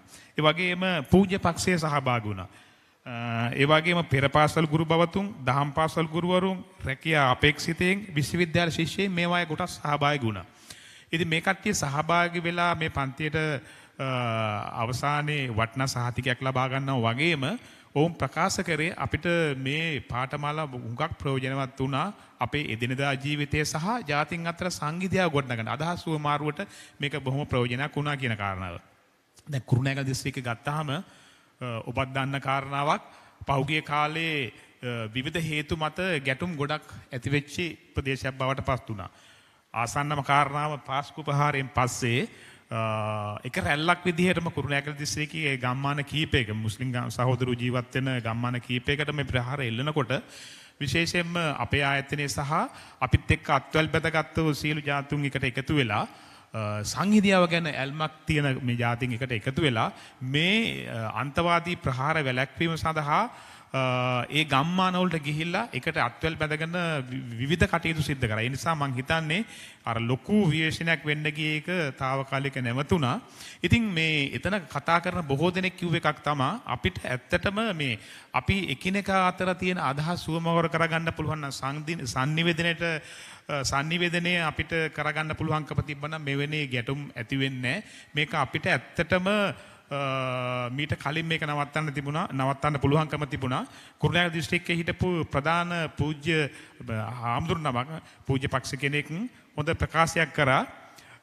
උන්වහන්සේ ප්‍රකාශ කරා ඇත්තටම මේ පාඨමාලා මීට කලින් පටන්ගෙන තිබ්බනම් මේ වගේ ජාතීන් අතර සංහිඳියාව ඇති කිරීම සඳහා භාෂාව උහුමාරු කරගන්න පුළුවන්කම තිබ්බනම් අර අවුරුදු 30ක් තිබුණු ඒ අපි එපා කිව්ව පිටු දැක්ක ඒ යුද්ධේ පවා ඇති නොවෙන්න මේකට හේතුවක් බවට පත් වෙයි කියලා කුරුණෑගල ඇත්තටම ප්‍රධාන පෙළේ සංඝයා වහන්සේලා දෙනම කිව්වා. මොකද ඔවුන් කිව්වෙත් ඒ පන්සල කේන්ද්‍ර කරගෙන තමයි මේ පාඨමාලා පැවැත්වුවේ. එතකොට ඒ උන්වහන්සේ එතෙන්ට ඇවිල්ලා ආශිර්වාද කරන ගමන්ම මේ කාරණාව සඳහන් කරා.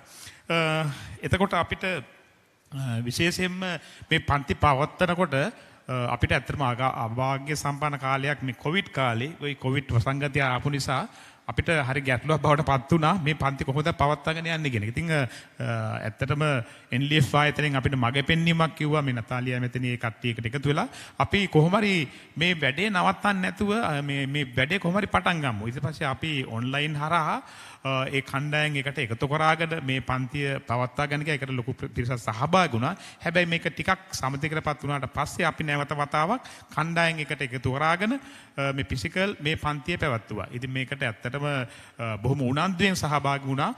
උනන්දුවෙන් සහභාගී වෙලා ඒ කට්ටිය අවශ්‍යතාව සම්පූර්ණ කරගත්තා.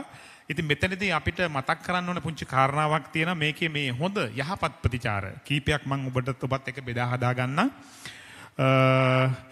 ඔවුන් කිව්ව කාරණාවක් තමයි අපිට වෙනත් ජාතීන් අතර හොඳ sannivedanayak ඇති කර ගැනීම සඳහා අපිට මේ පන්ති ගොඩක් ප්‍රයෝජනවත් වුණා කියලා කිව්වා.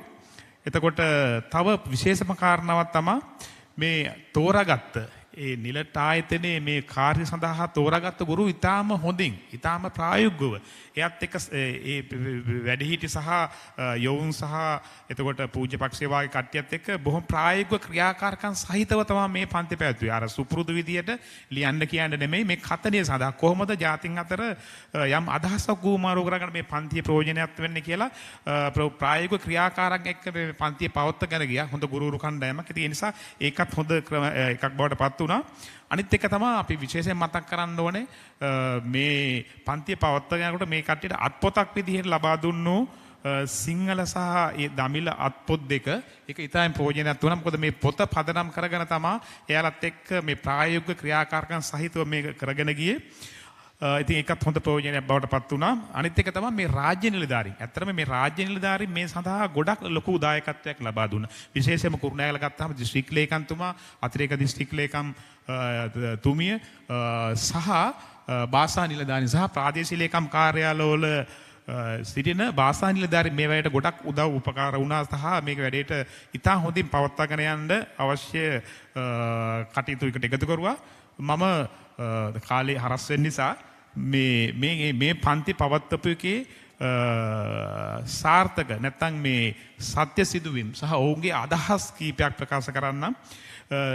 මේ පන්ති වලට සහභාගී වෙච්ච විශ්වවිද්‍යාල ශිෂ්‍යයෙක් කිව්ව කතාවක් තමයි දැන් ඒ ශිෂ්‍යයාට විශ්වවිද්‍යාලයට යන්න බොහොම කෙටි කාලයක් තිබුණේ. ඒ නිසා මේ පන්තියට සහභාගී වෙලා ඒ ශිෂ්‍යයා කිව්වා ඇත්තටම මට මේක පෙරහුරුවක් බවට පත් වුණා. මට සහෝදර ශිෂ්‍යයන් එක්ක බෙදා හදා ගන්න අත්දැකීම් ඉතාම හොඳ එකක් බවට පත් වුණා. අනික මේ පෙරපාසල ගුරුවරයන් එක්ක මම කලින් සඳහන් කරා මේ පන්ති පැවැත්වුවා. එතකොට අර පුංචි කාලේ ඉඳලා මේ පෙරපාසල දරුවොත් එක්ක වචන දෙක තුනක් කොමාරු කරගෙන ඔවුන්ගේ අදහස් ප්‍රකාශ කිරීම සහ අර මම කලින් මතක් කරා වගේ ඒ කුරුණෑගල දිස්ත්‍රික්කයේ නායක හාමුදුරුවෝ නමක් අර ප්‍රකාශ කරපු එකක් තමයි ජාතින් අතර සංහිඳියාව ගොඩනගන්න පාලමක් විදියට මේ පන්තිය පාවිච්චි කරන්න පුළුවන් නම් ඉතාම හොඳයි. ඒ නිසා ඉතාම හොඳ කටයුත්තක් කරා කියන කාරණාව නොබියව ප්‍රකාශ කරන්න පුළුවන්. බොහොම ස්තුතියි.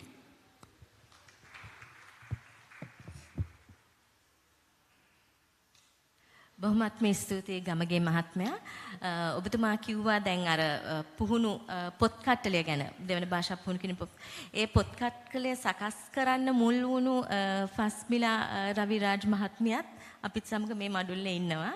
ඉතින් ෆස්මිලා ඔබට ඇහෙන්නේ නැති ඔබ සකස් කරන්න උපකාර වුණේ පොත් කට්ටලය හුඟක් වැදගත් වෙලා තියෙනවා අපේ දෙවන භාෂා පන්ති කරගෙන යාමට.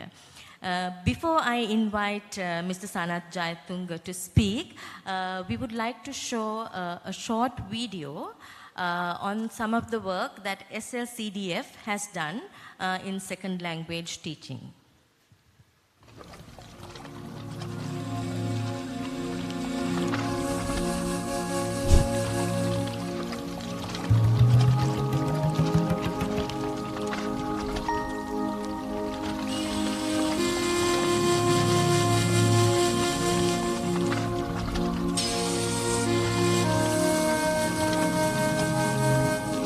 අපි මේ ප්‍රදේශවල වාසය කරද්දී අපිට භාෂා තුනම සමන්විත ජනතාවක් එක්ක ඒ වගේම තමයි වාර්ගිකත්වයත් එක්ක වැඩ කරන්න වෙලා තියෙන්නේ. විශේෂයෙන් මේ අවට බැලුවොත් ඔබතුමාලට පිටින් පේනවා ඇති වතු ආර්ථකයත් එක්ක ජීවත් වෙන මිනිස්සු ඉන්නේ. දමල මිනිස්සු සිංහල මිනිස්සු එක්ක ඉතා සහයෝගයෙන් ආර්ථිකය ගොඩනගා ගන්න සයිමත් කරන්න යන ගමනේදී අපිට හිරස් වෙලා තියෙන එකම දෙයක් තමයි අපි දකින්නේ භාෂාව. ඒ භාෂා ගැටලුවට උත්තර සපයන්න තමයි මේ වැඩසටහනේ අපි ප්‍රථමයෙන්ම භාෂා දැනුම ලබා දීලා භාෂා පන්ති පවත්වලා මේ වෙනකොට විවිධ ක්ෂේත්‍රවල වැඩ කරන්නන් භාෂා දෙකෙන් වැඩ කරන්න පුළුවන් විදිහට අපි භාෂා ව්‍යාපෘතියෙන් හුරු කියනවා. අපි මේ වන විට මුල ව්‍යාපෘතිය දැන් වසර 2කට ආසන්න කාලයක් වැඩ කරලා නිමා වෙමින් පවතිනවා. මේ ව්‍යාපෘතියෙන් අපි ලබාගත් ප්‍රතිලාභ ගොඩාක් තියෙනවා. බොහෝමයි ව්‍යාපෘතියේ දැනුවත් කිරීමේ වැඩසටහන් මේ වන විට 12ක් ඉවර කරලා තියෙනවා. භාෂා පන්ති 9ක් ඉවර කරලා තියෙනවා මේ වන විට. සිංහල දෙමළ භාෂා දෙකෙන්ම උගන්වලා තියෙන ළමයින්ට ගුරුවරු දෙපළක් මේ වන විට අපේ භාෂා ව්‍යාපෘතිය වැඩ කරලා තියෙනවා. මේ වන විට දැන් මම හිතන්නේ ඔබතුමියලාගේ සිද්ධියක් දින මම 12ක් විතර ලියලා තියෙනවා. විවිධ ක්ෂේත්‍රවල සිද්ධියක් දින. ඒ නෙට් සිද්ධියක් දිනයක් තමයි මේ ෆොටෝ පෝස්ට් ඔෆිස් එකේ වැඩ කරන පෝස්ට් මාස්ටර්. එයා අපේ භාෂා පන්තියේ හිටපු ළමයෙක්. එයාට මුලදී වතු ආශ්‍රිතව වැඩ කරන නිසා මේ දමිළ ප්‍රජාවත් එක්ක වැඩ කරන්න සිද්ධ වුණා. ඒ වෙලාවේ එයාට දමිළ භාෂාව බැරි වුණ නිසා අපේ ප්‍රොජෙක්ට් එකෙන් එයා ගොඩක් ප්‍රයෝජන අරගෙන දැනට සාමාන්‍යයෙන් දෙමළ භාෂාවෙන් යම් තාක් දුරට වැඩ කරගැනීමේ හැකියාවක් දැනට ලැබිලා තියෙනවා.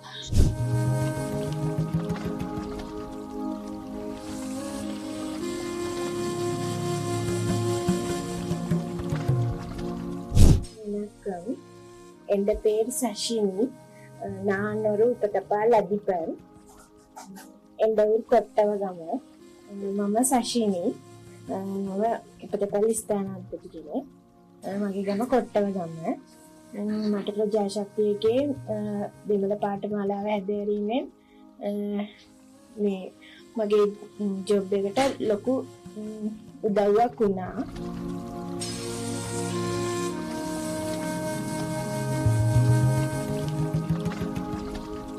මට ප්‍රදේශයේ වැසියන් සමග ගනුදෙනු කරන්න බැරුව හිටිය දෙමළ කතා කරන්න බැරි නිසා ඒ නිසා මම මේ පාඨමාලාව හැදෑරීමෙන් කතා කරන්න ලියන්න ඉගෙන ගත්තා.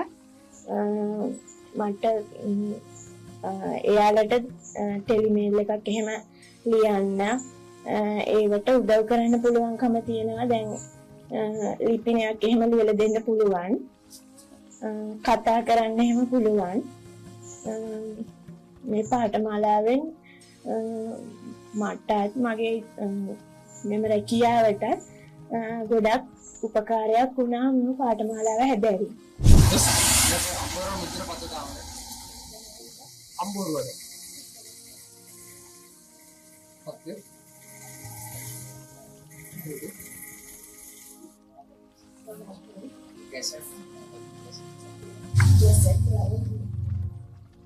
Wanafunzi Miss Jensen Sandra kutoka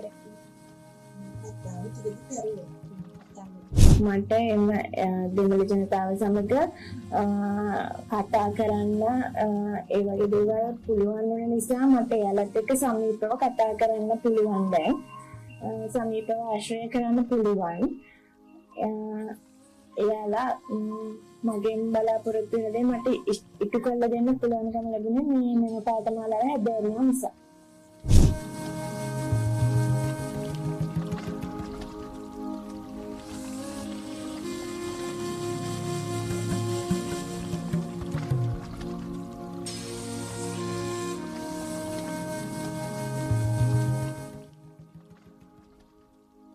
Sanath Jayatunga මහත්මයා ඒ ඔබගේ ආයතනයේ විසින් පවත්වනු ලැබූ දෙවන භාෂා පාඨමාලා වලින් ලබාගත් සාර්ථක කතාවක්. ඉතින් ඔබ ආයතනයේ විසින් උතුරේ සහ දකුණේ දෙවන භාෂා පන්ති පැවැත්වුවා. ඒ පිළිබඳවත් ඒ දෙවන භාෂා පන්ති වලට සහභාගී වීම තුලින් ඒ සහභාගී වූ අයගේ එදිනෙදා කටයුතු වලට ඒගොල්ලන්ට ලැබුණ ඒ නිපුණතාවය කොහොමද උපයෝගී වුණේ කියලා අපිත් එක්ක පොඩ්ඩක් බෙදා ගන්න පුළුවන්ද? බොහොම බොහොමත්ම ස්තුතියි අවස්ථාව ලබා දුන්නට SLCDF ආයතනය වෙත. SLCDF ආයතනය ගැන පුංචි අදහසක් ප්‍රකාශ කරොත් අපි ශ්‍රී ලංකාව තුළ ක්‍රියාත්මක වෙන්න පටන් ගන්නේ 1987.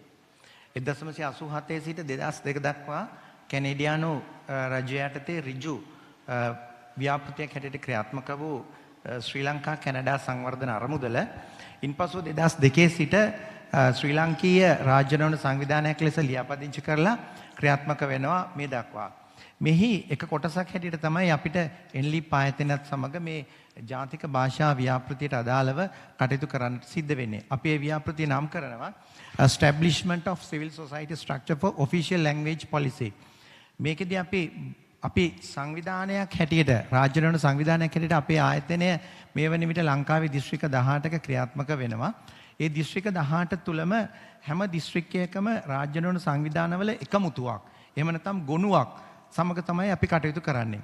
ඉතින් ඒ අවස්ථාවකදී අපිට අවස්ථාව ලැබෙනවා NLEAP ව්‍යාපෘතිය හරහා විශේෂයෙන්ම උතුරු පළාතෙත් ඒ වගේම දකුණු පළාතෙත් ඒ වගේම ඌව පළාතෙත් ප්‍රධාන දිස්ත්‍රික්ක 5ක මේ ව්‍යාපෘතිය ක්‍රියාත්මක කරන්නට. ඒතර මේ යටතේ අපි ක්‍රියාත්මක කරපු ව්‍යාපෘතිය මේ ඔබ දකින්නේ අපේ ආයතනයේ ක්‍රියාත්මක වෙන ස්ට්‍රක්චර් එක. එහෙම නැත්නම් අපි වැඩ කරන ආකාරය කුඩා කණ්ඩායම් වලින් සැදුම්ලත් CBO ඒවා ක්‍රමානුකූලව NGO බවට පත් වෙලා ඊට පස්සේ ඩිස්ට්‍රික්ට් කොන්සෝටියම් එහෙම නැත්නම් DC හැටියට ක්‍රියාත්මක වෙලා ඒවායේ ගුණයක් හැටියට තමයි ජාතික මට්ටමේ අපි ව්‍යුහයක් හැටියට කටයුතු කරන්නේ. ඉතින් මේ ආයතනයේ හැටියට අපි කටයුතු කරද්දී අවස්ථාව ලැබෙනවා දිස්ත්‍රික්ක 5 වැඩසටහන් විශේෂයෙන්ම කටයුතු කරන්නට මේ ව්‍යාපෘතියට අදාළව. අපි ප්‍රධාන කොටස් දෙකක් යටතේ මේ ව්‍යාපෘතිය ක්‍රියාත්මක කරනවා. එකක් භාෂා අයිතීන් පිළිබඳව ප්‍රජාව දැනුවත් කිරීම. අනිත් පැත්තෙන් දෙවැනි භාෂාව ඉගැන්වීම. විශේෂයෙන්ම උතුරු පළාත, ඒ වගේම දෙනියාය, ඒ වගේම ගාල්ල දිස්ත්‍රික්කවල වතු ජනතාව ආශ්‍රිතවත් අපිට අවස්ථාව ලැබෙනවා දෙවැනි භාෂාව ලෙස සිංහල භාෂාව ඉගැන්වීමේ කටයුතු වලට සහභාගී වෙන්න ප්‍රජාවත් එක්ක. ඒ වගේම මහනුවර හා අනික මොනරාගල දිස්ත්‍රික්කවල අපිට අවස්ථාව ලැබෙනවා සිංහල ජනතාවට දෙමළ භාෂාව දෙවැනි භාෂාවක් හැටියට ඉගෙන ගැනීම සඳහා අවස්ථාව දෙන්න. මේ යටතේ අපිට අවස්ථාව ලැබෙනවා පන්ති 50කට ආසන්න ප්‍රමාණයක් සම්පූර්ණ කරන්නට. ඒ තුල ප්‍රජා කණ්ඩායම් නැත්නම් සිවිල් සංවිධාන නියෝජිතවරුන් ප්‍රජානායකයින් ඒ වගේම යම් යම් ස්ථානවලදී රාජ්‍ය මට්ටමේ රාජ්‍යාංශ බිම් මට්ටමේ නිලධාරීන් සඳහා මේ තුලින් ප්‍රතිලාභ ලබා ගන්නට ලැබෙනවා. ඔබතුමිය ඉල්ලීමගේ අදහස් කිරීම අනුව අපි පුංචි කතා වස්තුවක් මේ ඉස්සෙල්ලා දැක්ක වගේම පුංචි අදහසක් ඉදිරිපත් කරන්නම් මේ තුලින් ලබාගත් එක කාරණාවක් පිළිබඳව. මේ තරුණයා අපිට හමු වෙන්නේ දෙනියායේදී. දෙනියාය ප්‍රදේශයේ ඔහුගේ නම ආරුමුග මෝසස්. ඒ මෝසස් විවාහ වෙලා දරුවෝ දෙන්නෙක් ඉන්නවා. ඔවුන්ගේ ආර්ථික අපහසුතාව නිසා ඔහුට අවස්ථාව ලැබෙනවා උට අවස්ථාව සිද්ධ වෙනවා යන්න ඕන කියලා තමන්ගේ බිරිඳ විදේශ කටයුතු වලට සහභාගී කරවන්නට. මෙහිදී ඔවුන්ට ඉදිරි මාස 6ක කාලයක් තියෙනවා බිරිඳට රට යන්නට අවස්ථාව. ඉතින් දැන් බිරිඳට සාමාන්‍යයෙන් පුළුවනි සිංහල. නමුත් මෝසස්ට සිංහල බෑ. ඉතින් ඔහු හොයාගෙන ඉන්නවා කොහොමද මට මේ සිංහල ඉගෙන ගන්න අවස්ථාවක් ලැබෙන්නේ කියලා. ඔහුගේ වාසනාවට මේ අවස්ථාවේදී අපි දෙනියයි පන්ති පවත්වන කාලේ ඔහුට ආරංචි ලැබෙනවා මේ පන්තියෙන් ඉගෙන ගන්න අවස්ථාව ලැබෙනවා. ඒ අනුව ඔහු ක්‍රමානුකූලව විරිදට සිංහල පුළුවන් නිසා ක්‍රමානුකූලව ඔහු භාෂාව ඉගෙන ගන්නවා, භාෂාව ප්‍රවීණත්වය ලබා ගන්නවා. බිරිඳගේ පාස්පෝර්ට් එක හැදීමේ සිට වීසා ලබා ගැනීම සහ ආරක්ෂාව ලබා ගැනීම දක්වා වූ කටයුතු වලදී ඔහුට කොළඹදී කටයුතු කරන්න වෙන්නේ සිංහල භාෂාවත් එක්ක. අන්න බලන්න එදිනෙදා ඔහුට ප්‍රයෝජනවත් උනේ අර අපේ නොමිලේ පවත්වපු දිස්ත්‍රික්ක 5ේම අපි පවත්වපු සියම පන්තිම නොමිලේ NLEAP ආයතනයෙන් සම්පූර්ණ මුදල් මේ සඳහා මුදල් ලබා දීපු නිසා ඔහුට ලබාගත් ප්‍රයෝජනයෙන් අද ඔහු සැනසීමෙන් ඉන්නවා. බිරිඳ දැන් ඇත්තටම විදේශගත වෙලා අපිට දේශීයව අපිට ආදායම් ලබන තරුණයෙක් හැටියට පත් වෙලා ඉනවා. නමුත් අර තරුණයෙක් හැටියට මෝසස් ලබාගත් ජයග්‍රහණය ඉතාමත් උත්කෘෂ්ටයි. මම ඊළඟට අදහස් ඉදිරිපත් කරන්නම් මෙලනි ඒකනායක. මෙලනි ඒකනායක අපිට හම්බ වෙන්නේ බුත්තලදී. ඇය ඇත්තටම ස්වේච්ඡා නිලධාරිණයක් හැටියට ස්වේච්ඡා සංවිධානයක අපිත් එක්ක සිවිල් සංවිධානවල වැඩ කරන තරුණියක් හැටියට අපිට හමු වෙන්නේ. ඇයගේ ඉලක්කයක් තියෙනවා ප්‍රධාන ඉලක්ක දෙකක් හැටියට. ඇත්තටම ඉලක්ක දෙකක්. එකක් තමයි කවදා හෝ දෙමළ භාෂාවෙන් කතා කරන්නට ඇය ඉගෙන ගන්න ඕනේ කියන එක ඉලක්කයක්. දෙවෙනි ඉලක්කය තමයි ස්වේච්ඡා සේවයෙන් ඉවත් වෙලා තමන්ගේ ගෙදර පෝෂණය කරන්න පුළුවන් හොඳ රස්සාවකට යන්න ඕනේ කියන එක. මේ ඉලක්ක දෙකම ඇයට අභියෝගයක්. ඇය ක්‍රමානුකූලව ගමේ සමිතියේ ස්වේච්ඡා නිලධාරීණියක් හැටියට වැඩ කරද්දී ඇත්තටම ප්‍රජා සහායිකාවක් වැඩ කරද්දී ඇයට අවස්ථාව ලැබෙනවා මේ අපිත් එක්ක පන්තියකට සහභාගී වෙන්න. ඒ පන්තියේදී ඇය ඉගෙන ගන්නව දෙමළ භාෂාව දෙවෙනි භාෂාව හැටියට. ඇයගේ තියෙන උමනාවත් එක්කම ඇය හොඳට ප්‍රගුණ කරනවා. ලිඛිත කතන සහ ඇහුම්කන් දීම සියල්ලක්ම ඇය හොඳින්ම ප්‍රගුණ කරනවා. ඊට පස්සේ මාස 6කට 7කට පස්සේ ඇය දානවා ඇප්ලිකේෂන්ස් රාජ්‍ය නොවන සංවිධාන ජාත්‍යන්තර මට්ටමේ වට ඩෝනර් ඕගනයිසේෂන්ස් වලට. මම නම කියන්න ඉදිරිපත් වෙන්නේ නැහැ. ඇයට එහිදී ලැබෙනවා ලංකාව තුල ක්‍රියාත්මක කරන ප්‍රධාන මට්ටමේ සංවිධානයකින් ඇරයුමක් ඉන්ටර්විව් එකට එන්න කියලා. ඇය හැබැයි බයෙන් යන්නේ චකිතෙන් යන්නේ. මොකද හේතුව ඇය ඇත්තටම ප්‍රජා සහායිකාවක් හැටියට වැඩ කරාට ව්‍යාපෘති නිලධාරිණියක් හැටියට ඇයට එක්ස්පීරියන්ස් එච්චරම නැහැ. නමුත් ඇයගේ ඉලක්කයක් තිබුණා. මම මෙහිදී දෙමළ දන්න නිසා ඇයට ලැබෙන රක්ෂාව දන්නවා සාම ගම්මානේ. එහෙමනම් දෙමළ භාෂාව මම දන්න නිසා මට රක්ෂාව ලැබෙයි කියලා ඇයට යම්කිසි හෘදයාංග විශ්වාසයක් තිබුණා. ඇය ඉන්ටර්විව් එකට ෆේස් කරනවා. ඇයගේ අනිකුත් ක්වොලිෆිකේෂන්ස් මදි වුණත් දෙමළ භාෂාව සහ ප්‍රජා සහායිකාවක් හැටියට එයා ප්‍රගුණ කරපු කාරණාව නිසා ප්‍රජාවත් එක්ක වැඩ කරලා තියෙන එක්ස්පීරියන්ස් එකත් භාෂා ප්‍රවීණත්වයත් නිසා ඇයට රැකියාව ලැබෙනවා. දැන් ඇය දේශීය වශයෙන් ක්‍රියාත්මක වන ඩෝන ආයතනයක නිලධාරීණියක් හැටියට වැඩ කරනවා. අන්න ඔබගේ මේ NLEAP ආයතනයේ ප්‍රතිඵල අපිට ඔය වගේ 100ක් නැත්තම් 200ක් කරුණු කාරණා කියන අවස්ථාව තියෙනවා. මොකද SNCDF ආයතනයේ ලංකාවේ ස්වේච්ඡා සංවිධාන 450කට ප්‍රමාණයක් එක වැඩ කරන නිසා මේ වන විට 2000කට ආසන්න පිරිසකට දේශීය වශයෙන් දෙවැනි භාෂාව අඩු වැඩි වශයෙන් උගන්වන්නට අපිට අවස්ථාව කියා දෙන්නට අවස්ථාව ලැබීම නිසා ඔවුන් ලබාගත් ප්‍රතිඵල අපිට ඇත්තටම අපි ළඟ තියෙනවා ඒවට සාධාරණ වශයෙන් ඉදිරිපත් වෙච්ච දේවල් හැටියට අපිට කියන්නත් සන්තෝෂයි මේ සෑම දෙයකින්ම NLEAP ආයතනය ලැබිච්ච අනුග්‍රහයත් අපිට අමතක කරන්න බැරුවාසේම නිලෙට් ආයතනය Tamanගේ යුතුයකම් ඉතාමත්ම මැනවින් ඉටු කරපු නිසා තමයි අපිට මේ අවස්ථාව ආයතනයක් හැටියට සාමූහිකව සහභාගීත්වයෙන් කරන්නට අපිට අවස්ථාව ලැබෙන්නේ. මොකද එහෙම කිව්වොත් නිලෙට් ආයතනයේ නියමිත පරිදි ඒ සිලබස් හදලා ඒ ප්‍රවීණ ලෙස පැය 90ක පාඨමාලාව කෙසේ විය යුතුද? පැය 60ක පාඨමාලාව කෙසේ විය යුතුද? පැය 150ක පාඨමාලාව කෙසේ විය යුතුද වශයෙන් ඒ පාඨමාලාවන් සඳහා නිශ්චිත වශයෙන් ඉලක්කයක් ලබා දීලා තියෙනවා. ඒවා සියල්ලක්ම ඇක්ටිව් ලෙසන්ස් හැටියට එහෙම නැත්නම් දේශන හැටියට නෙවෙයි ක්‍රියාත්මක සැලසුම් හැටියට ක්‍රියාත්මක වෙච්ච නිසා ඒ හොඳට ආකාරයෙන් කණ්ඩායම වලට දැනුම ලබා ගැනීමේ අවස්ථාව ලැබුණා. ඉතින් ඉස්තාමත්ම ස්තුතිවන්ත වෙනවා එම ආයතනයටත් මේ අවස්ථාවේදී අපි ලබාගත් යම්කිසි ප්‍රගතියක් තියෙනවා නම් ඒ ප්‍රගතිය අපේ නෙවෙයි ප්‍රජාවගේ. ඒ ප්‍රගතියේ කොටස්කරුවන් හැටියට නිලෙට් ආයතනයත් එක්ක සමසමව NLEAP ආයතනය ලබා ගන්න අය භුක්ති විඳිනවයි කියන එක අපිට මේ අවස්ථාවේදී කියන්න පුළුවන්. මේ ඔබ දකින්නේ මෙලනි ඒකනායක. මෙලනි තමයි අපි අර කිව්වේ ඩෝනර් ආයතනයක දැන් වැඩ කරන්නේ. බොහොමත් ස්තුතියි මොන හරි පැහැදිලි කර ගැනීමක් තියෙනවා නම් අවස්ථාව තියෙනවා. ඒ වගේම මම ඉල්ලීමක් කරන්න කැමතියි. අපේ ක්‍රියාකාරකම් අපි ඩිස්ප්ලේ කරලා තියෙනවා එළියේ. ඒ දරුවෝ ඒ වෙලාවල් වලදී කරපු පොත්පත් දෙමළ සිංහල භාෂාවලින් කරුණාකරලා ඇවිල්ලා බලන්නේ ක්‍රියාකාරකම් අපිත් එක්ක ඒවා හඳුනා ගන්නට පුළුවන්. බොහොමත්ම ස්තුතියි අවස්ථාව ලබා දුන්නාට. බොහොමත්ම ස්තුතියි ජයතුංග මහත්මයා. මම හිතන්නේ ඔබතුමා වැදගත් කරුණක් මතු කරා. ඒ තමයි පන්ති දෙවන භාෂා පන්ති පැවැත්වුනේ නොමිලේ. ඉතින් මිලක් ගෙවලා දෙවන භාෂා පන්තිකට සම්බන්ධ වෙන්න බැරි අයෙකුටත් දෙවන භාෂාව ඉගෙන ගන්න අවස්ථාවක් ලැබුණා මෙම ව්‍යාපෘතිය නිසා. Now, Mr. Vijayakantan, I would like to ask you, I recall when NLEAP visited your project, something that was very evident was that through your second language learning classes, you had brought communities together. I think there are many stories to prove that. We would like you to share some of your experiences with us. So may I talk in Tamil? Yes. வேண்டுகோளின்படி நான் தமிழ் மொழியில் பேசுகின்றேன். இலங்கை தேசிய சமாதான பேரவையானது 1995ஆம் ஆண்டில் நிறுவப்பட்டது.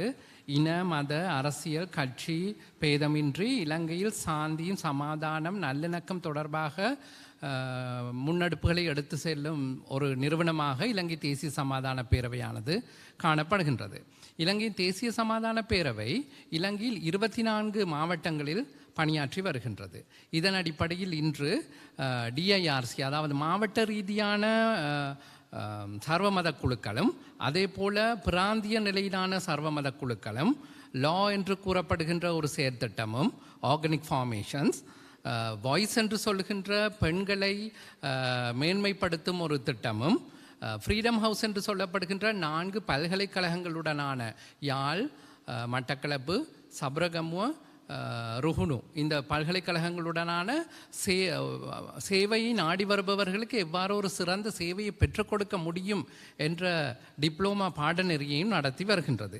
அதுபோல சிஎஃப்எல்ஐ என்று கூறப்படுகின்ற காணாமல் ஆக்கப்பட்டோருக்கான உரிமைகளையும் அவர்களுக்கான ரெப்பரேஷன் நட்டீடுகளை பெற்றுக் கொடுப்பதற்காகவும் இலங்கை தேசிய சமாதான பேரவையானது செயல்பட்டு வருகின்றது. 2019ஆம் ஆண்டிலிருந்து இன்று வரை NLEAP என்று கூறக்கூடிய இந்த செயற்திட்டமானது இலங்கை சமாதான பேரவையால் 2 முகங்களை கொண்டதாக செயல்படுத்தப்பட்டு வருகின்றது. முதலாவது மொழி உரிமைகளை மேம்படுத்துதல்.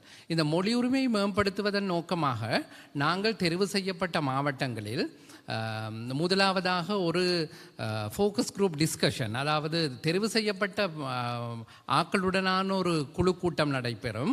இதில் பெண்களுக்கென்று ஒரு விசேடமான குழு கூட்டம் நடைபெறும். இதன் மூலமாக தனது மாவட்டத்தில் இருக்கின்ற மொழி உரிமைகள் தொடர்பான பிரச்சனைகள் இனங்காணப்படும். அடுத்ததாக 2வதாக அந்த தெரிவு செய்யப்பட்ட மாவட்டங்களில் இருக்கும் அரச நிறுவனங்களை குறிப்பிட சொல்லி மொழி பிரச்சனைகள் காணப்படும் இடங்களை தெரிவு செய்து அங்கு மொழி ஆய்வு, அதாவது லாங்குவேஜ் ஆடிட் என்று சொல்லப்படுகின்ற மொழி ஆய்வினை நடாத்தி அதற்குரிய இந்த மொழிவாய்வின் மூலமாக அரசாங்க நிறுவனங்களில் இருக்கும் குறைபாடுகளை காணுவது அல்ல, பொது சனத்துக்கு இருக்கும் குறைபாடுகள், மொழி தொடர்பான குறைபாடுகளை கண்டறிந்து அவர்களுக்கு நிவர்த்தி செய்யக்கூடியதாக NLEAPோடு சேர்ந்து நாங்கள் செயல்பட்டு வந்தோம்.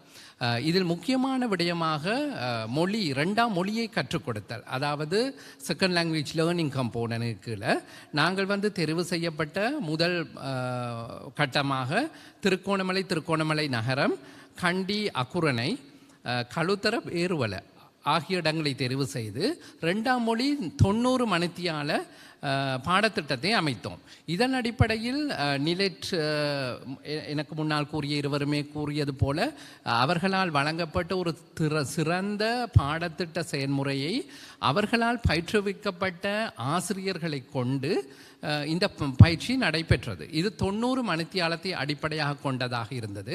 எமது பாடநெறியில் 19 வயதுக்கு மேற்பட்ட 60, 70, 80 வயசு சிவில் சமூக பங்கேற்பாளர்களும் இருந்தார்கள். இலங்கை தேசிய சமாதான பேரவையானது சிவில் சமூகத்துடன் 24 மாவட்டங்களில் வேலை செய்கின்றது.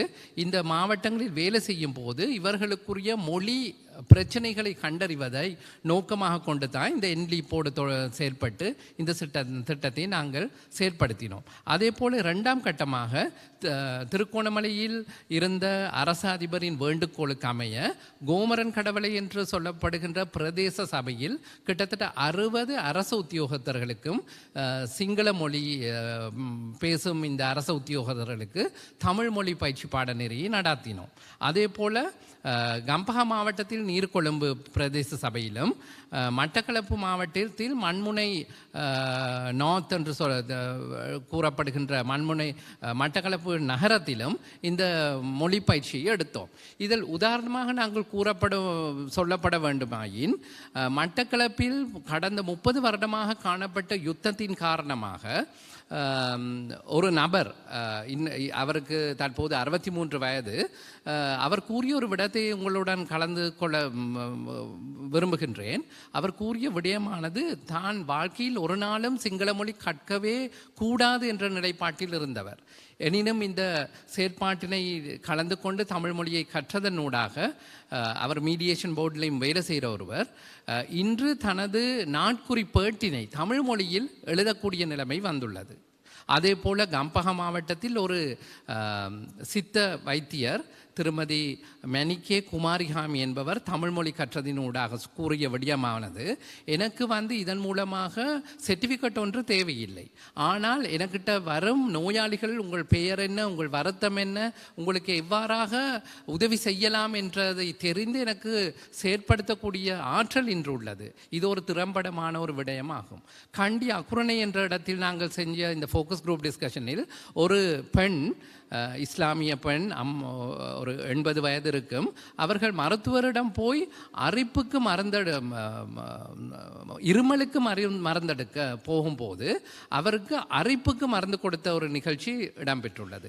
அதாவது சிங்களத்தில் இருமலுக்கு சொல்கிறது கெசண்டு. அப்போ அந்த டாக்டருக்கு அது කැසිල්ල වුණා. තේරෙනවනේ. ඒ කියන්නේ කැස්සට බෙහෙත් ගන්න ගිහිල්ලා කැසිල්ලට තමයි බෙහෙත් දීලා තිබුණේ. ඉතින් මේක ඇත්තට ஹியூமன் ரைட்ஸ் வயலேஷன் එකක්. இது உண்மையிலுமே அடிப்படை உரிமை மீறல் ஒன்றாக இருக்கும். ஆகவே இவ்வாறான நிகழ்ச்சி திட்டங்கள் மூலமாக எமது இலங்கை தேசிய சமாதான பேரவையானது இன்று இந்த செயற்திட்டத்துக்கே பெயர் கொடுக்கப்பட்டது நல்லிணக்கத்திற்காக மொழி සංහින්දියාව සඳහා භාෂාව என்ற செயற்திட்டத்தின் மூலமாக எமது 24 மாவட்டத்திலும் செயற்படுத்தும் எமது செயற்திட்டங்களில் இன்ற மொழி மூலமாக நல்லிணக்கத்தை காண்பதை நோக்கமாக கொண்டு NLEAP-உடன் சேர்ந்து இந்த பணியை ஆற்றி வருகின்றோம். அது மட்டுமல்லாமல் எமது இலங்கை தேசிய சமாதான பேரவையிலும் முன்னுதாரணமாக கிட்டத்தட்ட 40 ஊழியர்கள் கடமையாற்றுகின்றனர். இதில் 30 ஊழியர்கள் சிங்கள மொழி பேசுபவர்கள். இவர்களுக்கும் நாங்கள் 90 மணித்தியால பயிற்சி பட்டறையை வழங்கி இன்று அவர்களுக்கும் தமது சூழலில் தாம் சேவை செய்யும் இடங்களில் சென்று சாதாரணமாக தமிழ் மொழி மூலமாக ஒரு விடயத்தை அறிந்து கொண்டு வரக்கூடியதாக, ஒரு விடயத்தை தெளிவுபடுத்தக்கூடியதாக இருக்கின்றது. ஆகவே நாம் எப்போதும் ஒரு முன்னுதாரணமாக இருந்தால்தான் எமக்கு சமூகத்துக்கு முன்னுதாரணத்தை காட்டக்கூடியதாக இருக்கும் என்பது இலங்கை தேசிய சமாதான பேரவையின் நோக்கமாக கொண்டு இச்செயற்திட்டமானது மிகவும் வெற்றிகரமாக நடைபெற்றது. NLEAP மற்றும் NLEAP அரச கர்ம மொழிகள் திணைக்களம் ஆகியவற்றுக்கும் இலங்கை தேசிய சமாதான பேரவை சார்பாக நன்றி கூறுகின்றேன். நன்றி. Thank you very much, Vijay, especially for sharing those real life examples of how the second language classes have benefited them. Nias? I think now you would have realized why did we bring civil society and the state sector to this forum, because we wanted to showcase that when you are working together as a partner, in partnership with the government and the civil society, we will serve better to the communities. So we have so many good practices in relation to second language teaching and learning. So as a service providers, NLEAP and the DOL assisted civil society organizations to provide better services to the communities. So therefore, I would like to open the forum for questions and suggestions and to observe their views in relation to the discussion that we had now. It is now open for questions and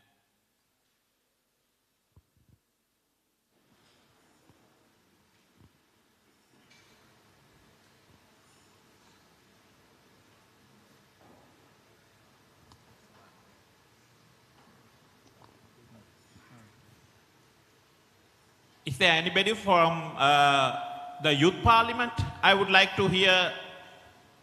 මං කැමති තරුණ පාර්ලිමේන්තු කණ්ඩායමෙන් මේ දෙවන භාෂාව ඉගැන්වීම පිළිබඳ අදහසක් හෝ යෝජනාවක් හෝ ප්‍රශ්නයක් තියෙනවා නම්. මොකද මම දැක්කා තරුණයෝ විශාල පිරිසක් ඉන්නවා මෙතනදී ඔවුන්ගේ අත්දැකීම් ඒ වගේම ඔවුන් තරුණ පාර්ලිමේන්තුව හැටියට ඉදිරියේදී අනාගතයේදී බොහෝ විට දේශපාලනයට ඒමට බලාපොරොත්තු වෙන කණ්ඩායමක් හැටියටයි අපි දකින්නේ. ඒ නිසා ඔවුන්ගේ අදහස් මෙතනදී වටිනවා. අපි කැමති ඔවුන්ගේ අදහසුත් දැනගන්න. අනිවාර්යයෙන්ම මම යුත් පාර්ලිමේන්තු එකේ ප්‍රයිම් මිනිස්ටර්. අපි යුත් පාර්ලිමේන්තු එක කියලා කියන්නේ ශ්‍රී ලංකාවේ සියලුම ප්‍රාදේශීය ලේකම් කොට්ටාශ නියෝජනය වන පරිද්දෙන් තරුණයන්ගේ ඡන්ද වලින් පත්වෙච්ච තරුණ නායකයන් එකතු වෙලා ඉන්න තැනක්. එතන දෙමළ, මුස්ලිම්, සිංහල භාෂාව කතා කරන, දෙමළ භාෂාව කතා කරන සියලුම දෙනා අපි එකතු වෙලා ඉන්නවා තරුණ පාර්ලිමේන්තුව හැටියට. එතකොට තරුණ පාර්ලිමේන්තුව ඇතුළෙත් අපි මේ භාෂා ගැටලුව සම්බන්ධයෙන් ප්‍රායෝගිකව විශාල දුෂ්කරතාවයන්ට මුහුණ දෙනවා. නමුත් අපි අතර තියෙන අන්‍යෝන්‍ය අවබෝධයෙන් හින්දා අපිට ඒවා බොහෝ වෙලාවට සමනය කරගන්නට පුළුවන් වෙනවා.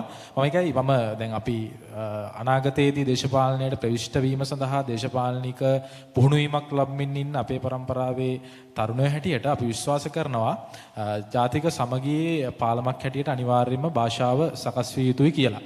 එතකොට මට රාජ්‍ය භාෂා කොමිසමේ සභාපතිතුමත් එක්කත් කතා කරන්න ලැබුණා. ඒ අවස්ථාවේදී මම එතුමගෙනුත් විමසුවේ අපිට ඇයි බැරි තාක්ෂණික යෙදවීමක් අපි මේ විදියට පන්ති පවත්වමින් පාඨමාලා පවත්වමින් එකිනෙකාගේ භාෂා දැනුම මුවහත් කර ගැනීම සඳහා කටයුතු කරන අතරම ඇයි අපිට බැරි තාක්ෂණික යෙදවීමක් මේ සම්බන්ධයෙන් ගොඩනංවන්න, මේ සම්බන්ධයෙන් හඳුන්වලා දෙන්න. දැන් Google Translate එක තියෙනවා. Google Translate එක 100% accurate නැහැ. ඒකේ තව දියුණු යුතු තැන් තියෙනවා. අපිට තියෙන භාෂා දෙකක් කනෙක්ට් කර ගැනීමේ ප්‍රශ්නයක් අපිට තියෙන්නේ. ඉතින් අපිට පුළුවන් නම් මේ භාෂා දෙක අතර ඒ සහසම්බන්ධතාවය ඇති කරන්න තාක්ෂණික ප්‍රවේශයකුත් ගන්න මම හිතනවා මේ තත්කාලීන සමාජයට ඒක ඉතාමත් වැදගත් වෙයි. ඉතාමත් ඉක්මනින් මේ ගැටලුව සමනය කරගන්න. ඒක එක කාරණයක්. ඊළඟ කාරණේ තමයි මෙතන අදහස් දැක්වීම් වලදී විශේෂයෙන්ම පාඨමාලා වැඩමුළු ආදී සම්බන්ධයෙන් ප්‍රකාශ වුණා. එතකොට අපිත් කැමති අපේ නියෝජනය කරන අපේ තරුණ පාර්ලිමේන්තුවේ තරුණ නායකින් හරහා ඒ විදිහේ ඒ පාඨමාලා, ඒ විදිහේ වැඩමුළු, ඒ විදිහේ භාෂා ඉගෙනීම සිදු කෙරෙන ක්‍රමවේද තරුණයාට සමීප කරන්නට. විශේෂයෙන්ම දැන් අපේ තරුණ පාර්ලිමේන්තු මන්ත්‍රීවරයෙක් කිව්වට පස්සේ යා නියෝජනය කරන ප්‍රාදේශීය ලේකම් කොට්ටාශය ඇතුලේ දේශපාලනික උනන්දුවක් තියෙන ප්‍රජානායකයන් වශයෙන් කටයුතු කරන තරුණ තරුණියන් රාශියක් ඒ තරුණයා වටා ඉන්නවා. එතකොට ඒ පිරිස මේ භාෂා දැනුමින් සන්නද්ධ කරන එක විශේෂයෙන්ම ඉදිරියේදී දික්කාලීන වැදගත් වෙයි දේශපාලන තලය සහ නිකුත් ප්‍රතිපත්ති සම්පාදනය තලයන් සියලුම තැන්වලදී.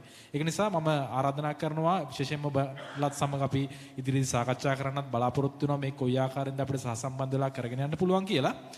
ඔන්න ඔය කාරණා දෙක තමයි මගේ යෝජනාව. පළවෙනි එක තමයි තාක්ෂණික යෙදවීමක් මේක සඳහා අපිට පාවිච්චි කරන්න බැරි. ඇයි අපි ඒ සඳහා ක්‍රියා කළ යුතුයි නේද කියන යෝජනාව. දෙවෙනි කාරණේ අපි තරුණ පාර්ලිමේන්තුවත් එක්ක සම්බන්ධ වෙලා අපේ මතුවෙමින් යන තරුණ නායකයින්ටත් ප්‍රජානායකයින්ටත් මේ දැනුම සහසම්බන්ධ කරන්න අපි කොහොමද වැඩ කරන්න පුළුවන් කියන ඒ වැඩ පිළිවෙල කොහොමද හදාගන්න කියන කාරණේ සම්බන්ධයෙන් උත්. කවුද මේ සඳහා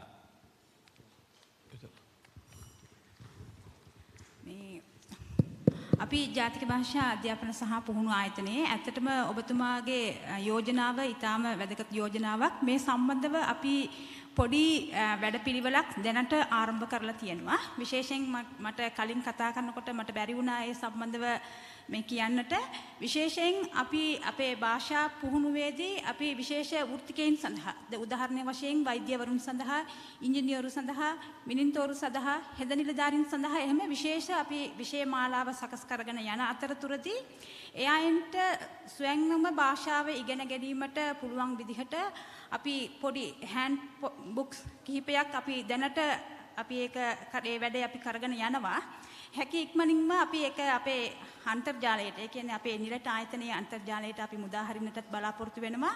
මං හිතන්නේ ඒ මගින් ඕනෑම නිලධාරියෙකුට, ඕනෑම රාජ්‍ය නිලධාරියෙකුට, එහෙම නැත්නම් ඕනෑම කෙනෙකුට භාෂාව සරලම එදිනදා අවශ්‍ය වෙන භාෂා දැනුම ඒ මගින් ලබා ගන්නට පුළුවන්. ඒ වගේම ඒ පොත් ටික අපි printed document එකක් විදිහට නෙමෙයි, ඒක අපි තාක්ෂණයේ හරහා soft copy එකක් විදිහට අපේ පාඨමාලාවට සහභාගී වෙන නිලධාරීන් මහත්මයා මහත්මයා මහත්මියන්ටත් අපි ලබා දෙන්නට බලාපොරොත්තු වෙනවා. මම හිතනවා මේක අපේ පළමු අදියර. මේ සම්බන්ධව මේ කාර්යය තවදුරටත් අපි වැඩි දියුණු කරන්නට බලාපොරොත්තු වෙනවා.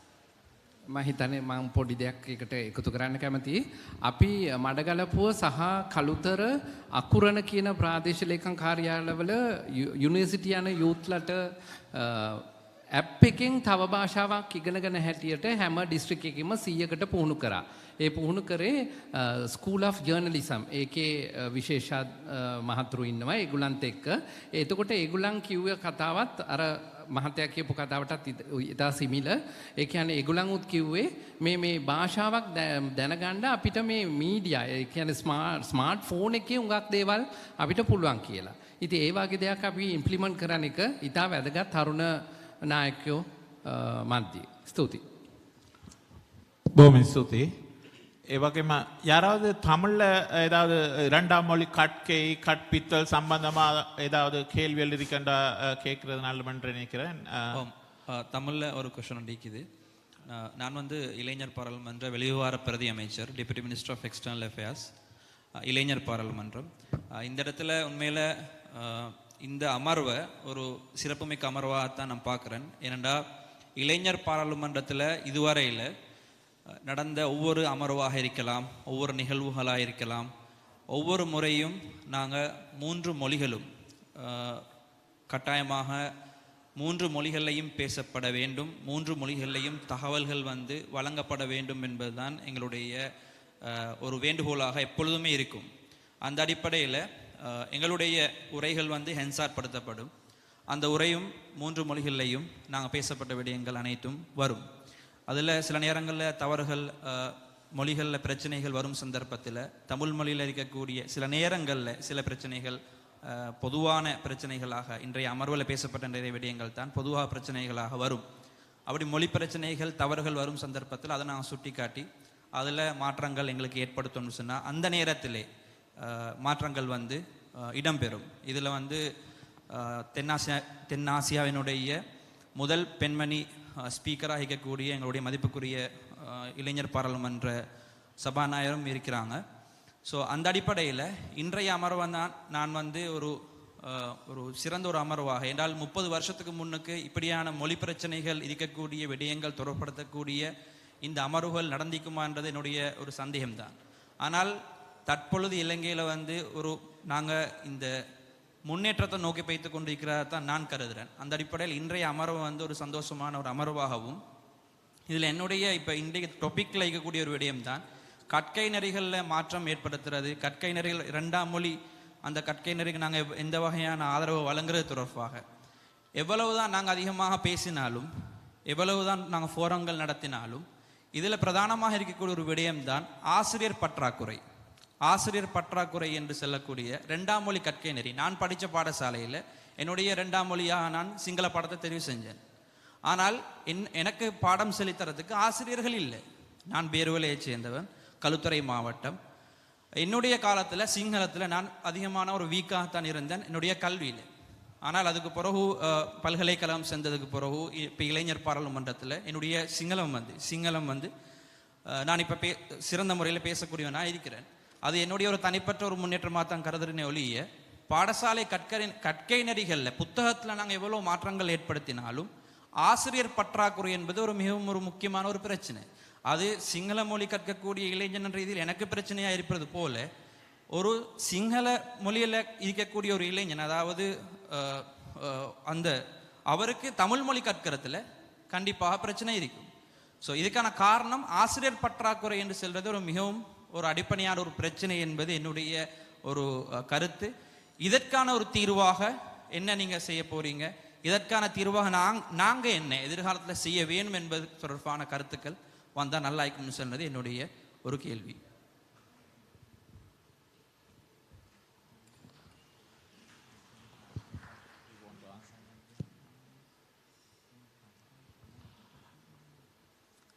අවසරයි මම සෙන්ඩත් බණ්ඩාර මැදවච්චිය රජරට සහභාගී සංවර්ධන පදනම අපි විසින් මේ NLEAP ආයතනයත් එක්ක ව්‍යාපෘති ක්‍රියාත්මක කරලා අපිට ලබාගත් අත්දැකීම තමයි ප්‍රධානම දේ.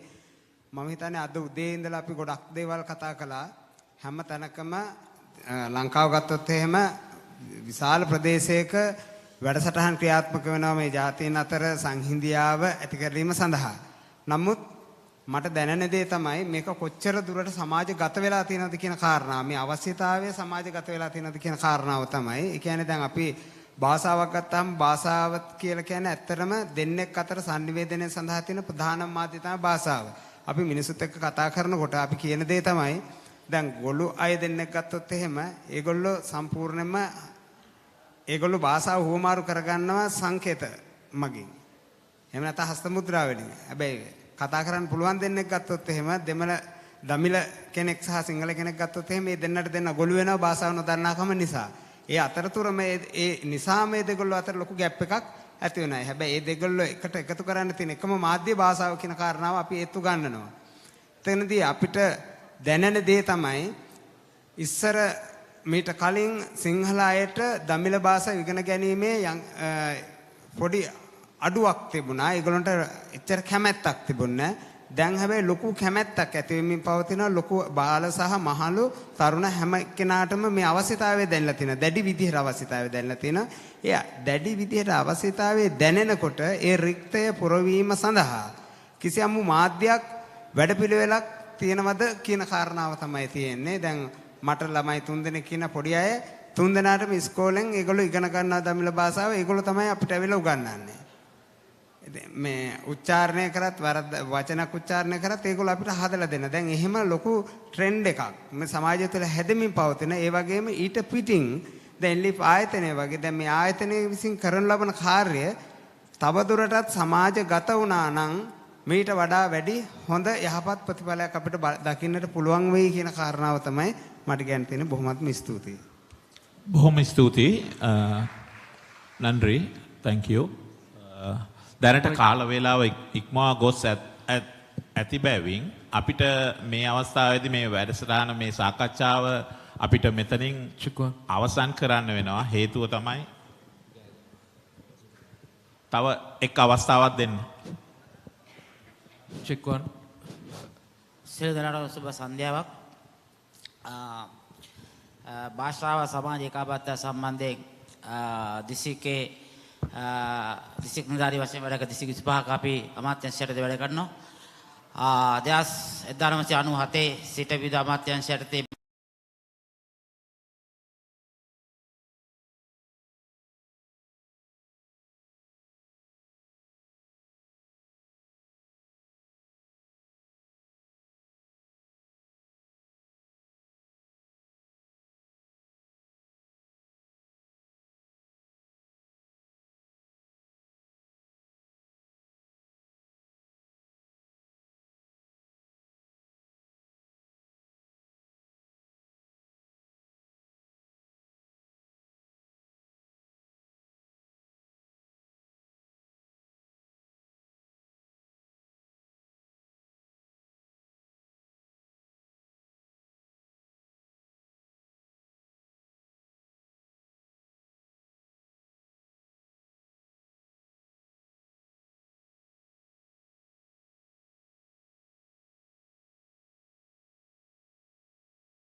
එතලම ඇති කරන්න ඕන. ඉතින් වර්තමානයේ මේ රැකියා වෙළඳපොළයි මට දැන් මේ ෆෝරම් එකට ආවම පේනුණා ඇත්තම අපි ඉංග්‍රීසි භාෂාවට මෙච්චර දුවන වැඩි දෝ කියලා. ඒ නිසා මම හිතනවා අපි ලංකාව වගේ රටක ආකල්පය ඇති කරන්න ඕන ත්‍රි භාෂා මේ භාෂා තුන. මොකද අපේ මට ඇත්තම වෙලා නැහැ කියන්නේ. මොකද අපේ ඉතිහාසය ගත්තත් මේ බහුභාෂා ඉගෙන ගැනීමේ හැකියාව ඥාන අපේ තියෙනවා. සත් භාෂා පරමේශ්වර රාහුල හාමුදුරුවෝ ගැන අපි කතා කරනවා ඊට පස්සේ. ඒක නිසාම තමයි මේ සුද්දන් ඇවිල්ලා අපිට ඉංග්‍රීසි ඉංග්‍රීසි භාෂාව දුන්නා අපිට ඉංග්‍රීසිය ඉගෙන ගන්න පුළුවන් වුණේ. දැන් ඔය ජේම්ස් ඩල්ලිස් වගේ කෙනෙක්ගේ චරිතය කියනකොට අපිට පේනවා මේ කියනවා we studied your language, why don't you study the language of the people whom you are going to govern කියලා. ඉතින් ඒ වගේ බහුභාෂා يعني ඉංග්‍රීසි ඉගෙන ගත්තා. ඊට පස්සේ ජේම්ස් ඩල්ලිස් පාලි කච්චායන ව්‍යාකරණයේ ඉංග්‍රීසියට පරිවර්තනය කරලා තියෙනවා. ඉතින් මේ වගේ බහුභාෂා ඥාන අපේ තියෙනවා. ඉතින් මම මේ ඇත්තම ඊටාම සන්තෝෂ වෙනවා මේ සිවිල් සංවිධාන අපි විශ්වවිද්‍යාල උගන්වන අයට හම්බ වෙනවා අඩුයි. ඉතින් අපි ඉදිරියේදී තව ටිකක් මුණ ගැහෙමු. ඉතින් ඊටාම සන්තෝෂයි මේ මොකද පාසල් වල භාෂා ඉගෙනනවා විශ්වවිද්‍යාල උගන්වනට අමතරව සිවිල් සංවිධාන ශේෂ කාර්යභාරයක් කරනවා. දැන් අපි නිලේට් රාජ්‍ය භාෂා දෙපාර්තමේන්තුව ඒව කොහොමත් කරනවා. නමුත් සිවිල් සංවිධාන මේ සඳහා ඉදිරිපත් වීම සම්බන්ධයෙන් ඊටාම සතුටු වෙනවා. මගේ ප්‍රශ්නේ කියන්න ඔබතුමන්ලා දැන් ඔය භාෂා දෙවන භාෂා ඉගෙනීම සඳහා සිංහල හොදෙම වල ඒ භාෂා ඉගෙනීම සඳහා මේ අය තෝරා ගැනීමේදී යම්කිසි ක්‍රමවේදයක් භාවිත කරනවද? ඒ අයගේ මොනවා හරි අකමැත්තක් තියනවද ඒ භාෂා ඉගෙන ගන්න? දෙවන භාෂා ඉගෙන ගැනීමටත් සිංහල මේ අය අනිත් අය සිංහල භාෂා ඉගෙන ගැනීමටත් එහෙම ආකල්ප වෙනසක් කරලාද මේ පන්තිවලට බඳව ගන්න කියලා මේ මම ඒ ගැන මට පොඩි අදහසක් කියනවාද? බොහොම ස්තුතියි මහාචාර්යතුමනි. කෙටියෙන් විනාඩියකින් උත්තරයක් දෙන්න. හේතුව පහමාරට තව වැඩසටහනක් පටන් ගන්නවා. ඒ නිසා අනිවාර්යයෙන්ම කෙටියෙන් උත්තර දෙන්න. සමා වෙන්න. බොහොමත්ම ස්තුතියි මහාචාර්යතුමනි. ඔව් භාෂා පන්ති සඳහා කණ්ඩායම් තෝරා ගැනීමේදී අපි බලන ප්‍රධානම නිර්ණායකය තමයි අපි වැඩසටහන ක්‍රියාත්මක කිරීම සඳහා තෝරා ගන්නා ප්‍රදේශය තුළ ක්‍රියාකාරීව මේ භාෂාව ඉගෙන ගැනීමට උවමනාව තියෙන අය කියන එක ප්‍රධානම දේ. මොකද කිව්වොත් මහාචාර්යතුමනි තෝරා ගන්න බල ප්‍රදේශයක ග්‍රාම නිලධාරී කොට්ටාශයක ජනගහනය 350 400ක් ඉන්න එකකින් අපිට ඇත්තටම අවස්ථාව දෙන්න පුළුවන් බොහොම සීමිත ප්‍රමාණයකට සිසුන් 50කට වගේ. ඒතර ඒ අතරින් උවමනාව තියෙන අය අපි මේ පිළිබඳ ප්‍රසිද්ධ කරාට පස්සේ ඔවුන් එනවා. ඔවුන්ගේ පොරොත්තු ලේඛනයකින් තමයි අපි ගන්නෙ. අපිට පන්ති දෙකක් තිබුණොත් පන්ති දෙකකට ඒ අවස්ථාව ලබා දීමක් කරනවා. බොහොමත් ස්තුතියි ඔබතුමාගේ ඒ උනන්දුව පිළිබඳව. පුංචි එක බොහොම ස්තුතියි. ෆිනිෂ්. මේ ඇත්තටම මේ අපි අර කලින් කිව්වා වගේ ප්‍රාදේශීය ලේකම් කාර්යාලවල ඉන්න භාෂා නිලධාරීන් මේ වැඩේ සඳහා ලොකු උනන්දුවක් උත්සාහයක් දරනවා. එතකොට මේ පිරිස හරහා තමයි ගොඩක් වෙලාවට මේ පිරිස එකට එකතු වෙනවා. දැන් උදාහරණයක් විදිහට තරුණ සේවා නිලධාරී හරහා යොවුන් කණ්ඩායම් එකට එකතු කරා ගන්නවා. අන්න ඒ කාරණාවත් එකතු කරන්න ඕනේ. බොහොම ස්තුතියි. මේ සමගම මෙම සාකච්ඡාව මෙතනින් අපි නිමා කරනවා. හේතුව පහමාරට නැවත තව වැඩසටහනක් තියෙනවා. බොහොම ස්තුතියි මේ සඳහා සහභාගී වෙච්ච සියලුම දෙනාට. I would like to thank everybody those who participated and also Natalie for having a very lively discussion, and thank you so much. Thank you for coming here. Thank you. Thank you, ladies and gentlemen. Before you leave the stage, like before, we're going to take a group photo. වේදිකාවෙන් බැස යන කලින් සියලු දෙනාට ආරාධනා කර සිටිනවා කරුණාකර වේදිකාවේ රැඳී ඉන්න. අපි සමූහ ඡායාරූපයක් ගන්නවා. ඉන අනතුරුව පහමාරට අපි කිව්වා වගේ පහමාරට කැනඩාවේ සිට විශේෂඥයින් කිහිප දෙනෙක් අපත් සමග එක්වෙනවා ලයිව් ස්ට්‍රීම් හරහා. ඉතින් ඒකටත් අපි සූදානම් වෙමු. So we have a live stream coming up at 5:30. හොඳයි ඒ සමූහ ඡායාරූපයත් සමග අපි දෙපළකට ආරාධනා කරන වේදිකාවට එන්න. We invite Mr. M. Tirunavakarusu, the Deputy Project Director NLEAP, and also we have Ms. Niaz Ruskin as well. And so we invite both of you to kindly take us through and prepare the audience for the live stream because we'll be having experts from Canada. இன்றைய மூன்றாவது அமர்வை தொடர்ந்து கனடிய நிபுணர்களுடனான கருத்து பரிமாறல் இடம்பெற இருக்கிறது. இதில் இணைந்து கொள்வதற்காக தேசிய மொழிகள் சமத்துவ மேம்பாட்டு செயல் திட்டத்தின் பிரதி திட்ட பணிப்பாளர் திரு எம் திருநாவுக்கரசு அவர்களையும், மொழிக் கொள்கை மற்றும் கற்பித்தல் நிபுணர் திரு நியாஸ் ரஸ்கின் அவர்களையும் நாம் அழைக்கிறோம்.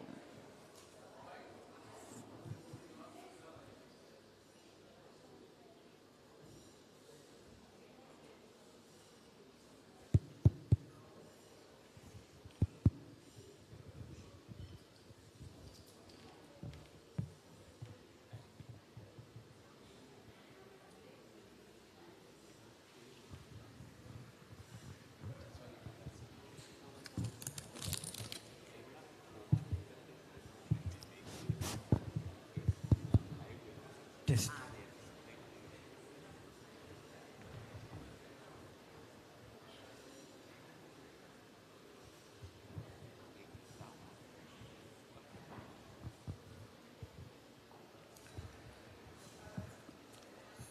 Good evening, everyone.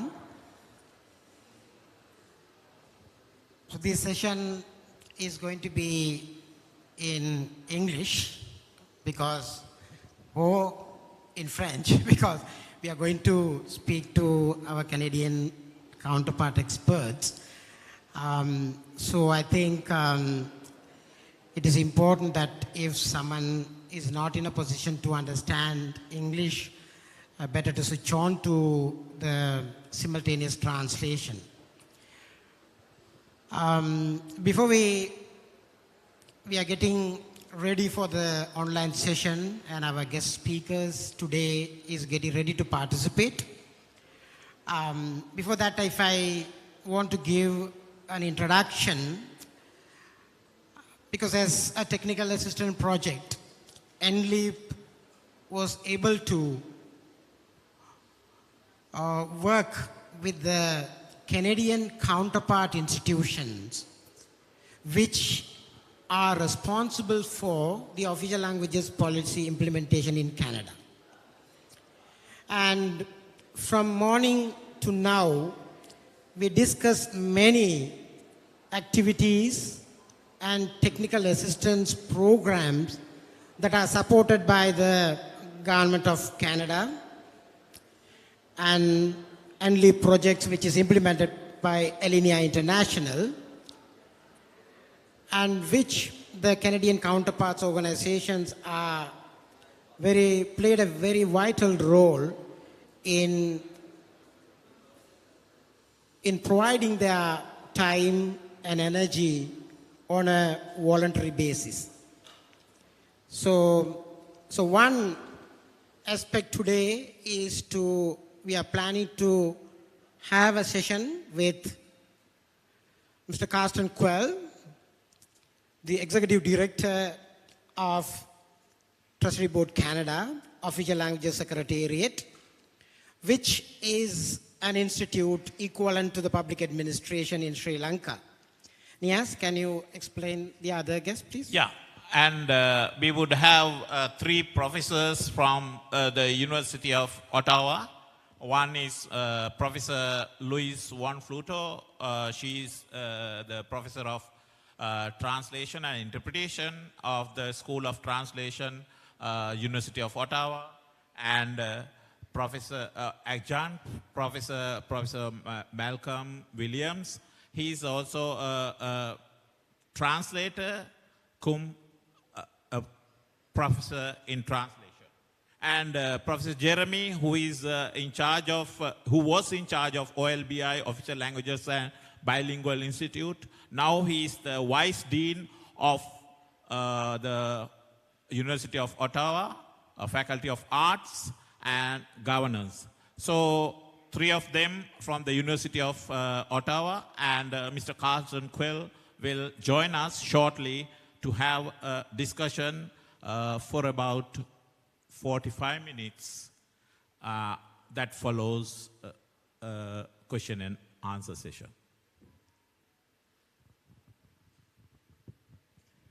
Hazuki, can we have the screen, please? Yeah.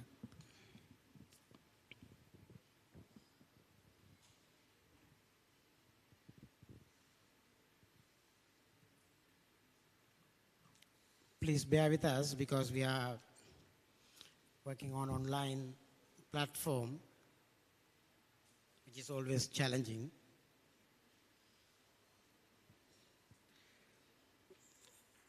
So we have here Mr. Carsten Quell.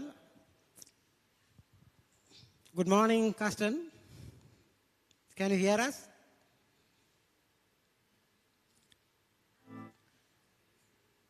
The sound. Let's see.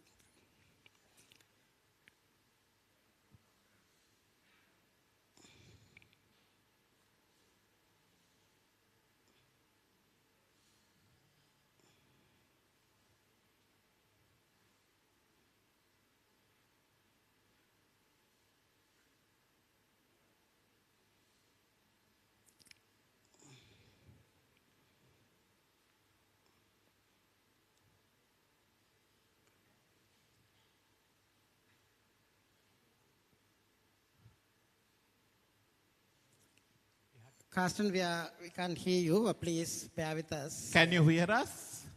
Jeremy? Yes.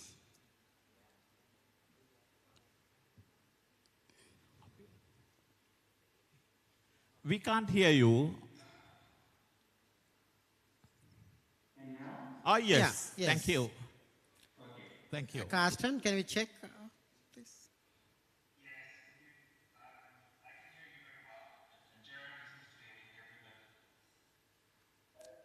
I just switched to my iPhone. Can you hear me better now? Yeah. Yeah. Okay.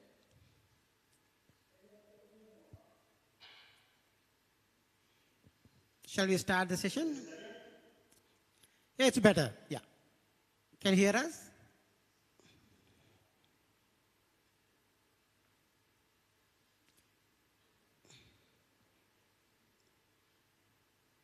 Both of you are on giant screen. We have about 100 odd audience here, Jeremy and Carsten.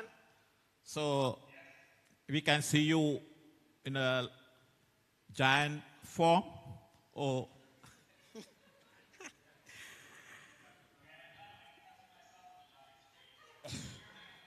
Yes, we hear you. Okay. So I will start the session now. I think, as I mentioned to you, we have the first speaker, Mr. Carsten Quell, and who is the Executive Director of Treasury Board Canada Official Languages Secretariat, and who was very instrumental in providing his expertise to the counterpart institutions in Sri Lanka, especially the Ministry of Public Administration and the National Languages Division. And even today, because he's on vacation, because of our request, I think he has generously accepted that he will spare some time with us. So, Carsten, thank you very much for your generous support towards Sri Lankan people and the course for the official languages policy implementation. Before we go into the to Carsten's speech, we would like to watch a technical exchange mission video, which will give some glimpse of memories for many of participants here and as well as you.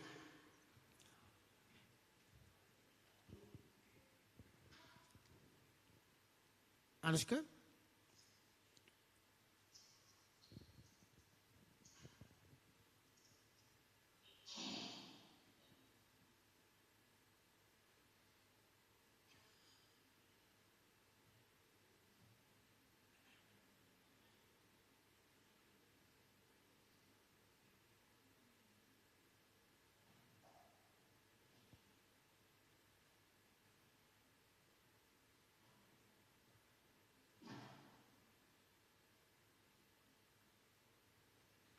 So if there is any technical problem, so we can go into the session first and then we can play the video.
Thank you. Thank you very much for that. And I would like to invite Mr. Carsten Quill to share his thoughts and experience with our participants here. Carsten? very important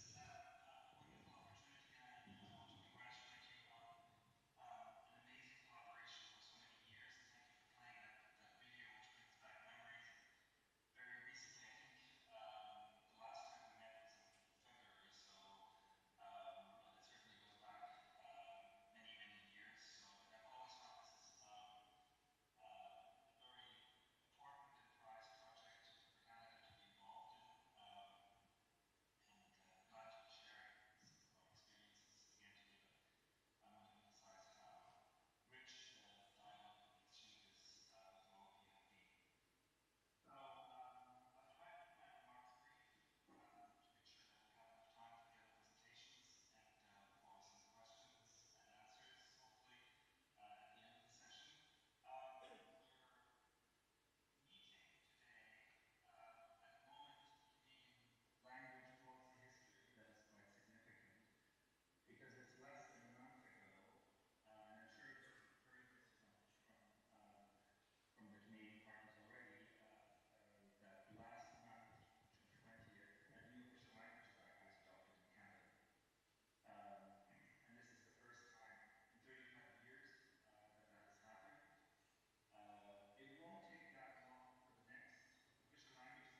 our accountability framework. And I think I broke it down then into 4 elements, 4 pillars that our accountability rests on. And those 4 are instruct, monitor, support, and report.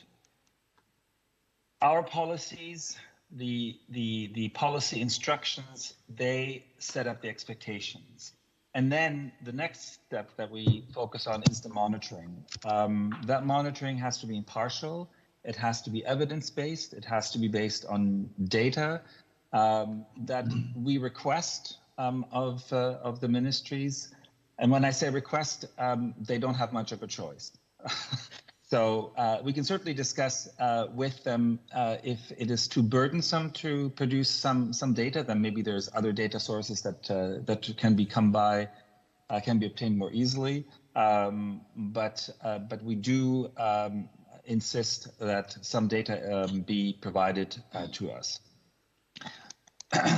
At the same time, we very much also play a support role to these ministries. So this is something that's very clear when there's a shift in the organization of government. When, for example, you have a new ministry or a new organization that is set up. When that occurs, so there's an organization that has very little experience, we help them understand what their responsibilities are. We put them in touch with other organizations in government of a similar size or mandate. So I mentioned the National Police Force. Well, if you have a new, let's say you have a security establishment that is set up, well, they might be interested in understanding from the National Police Force how they have implemented the legislation, given that their mandates are similar. Our role with ministries is based on trust, on dialogue, and it's our role to try to understand what might be difficult for them to achieve. You can imagine that Canada is a vast country.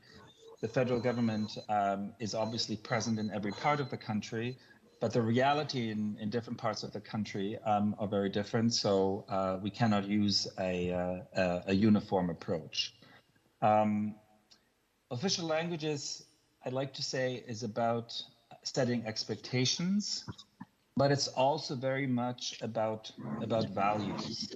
And in order for official languages to succeed, we have to make sure that ministries have what it takes to implement expectations, but that they're also able to bring these expectations to life by believing in the values that underpin the Official Languages Act and the values of English and French in Canada. And the last part, which I'll quickly get to, is the reporting phase. In some ways, that is the most public, exciting, but also sometimes most difficult one, because it's our role, it's my minister's role to tell parliamentarians what has worked well in government, but also where we are running into difficulties. So where the performance is not as good as it should be. It's very clear that no minister, no deputy minister likes to get a bad assessment. But at the same time, we have to be transparent and truthful. That's what the public's trust in us depends on.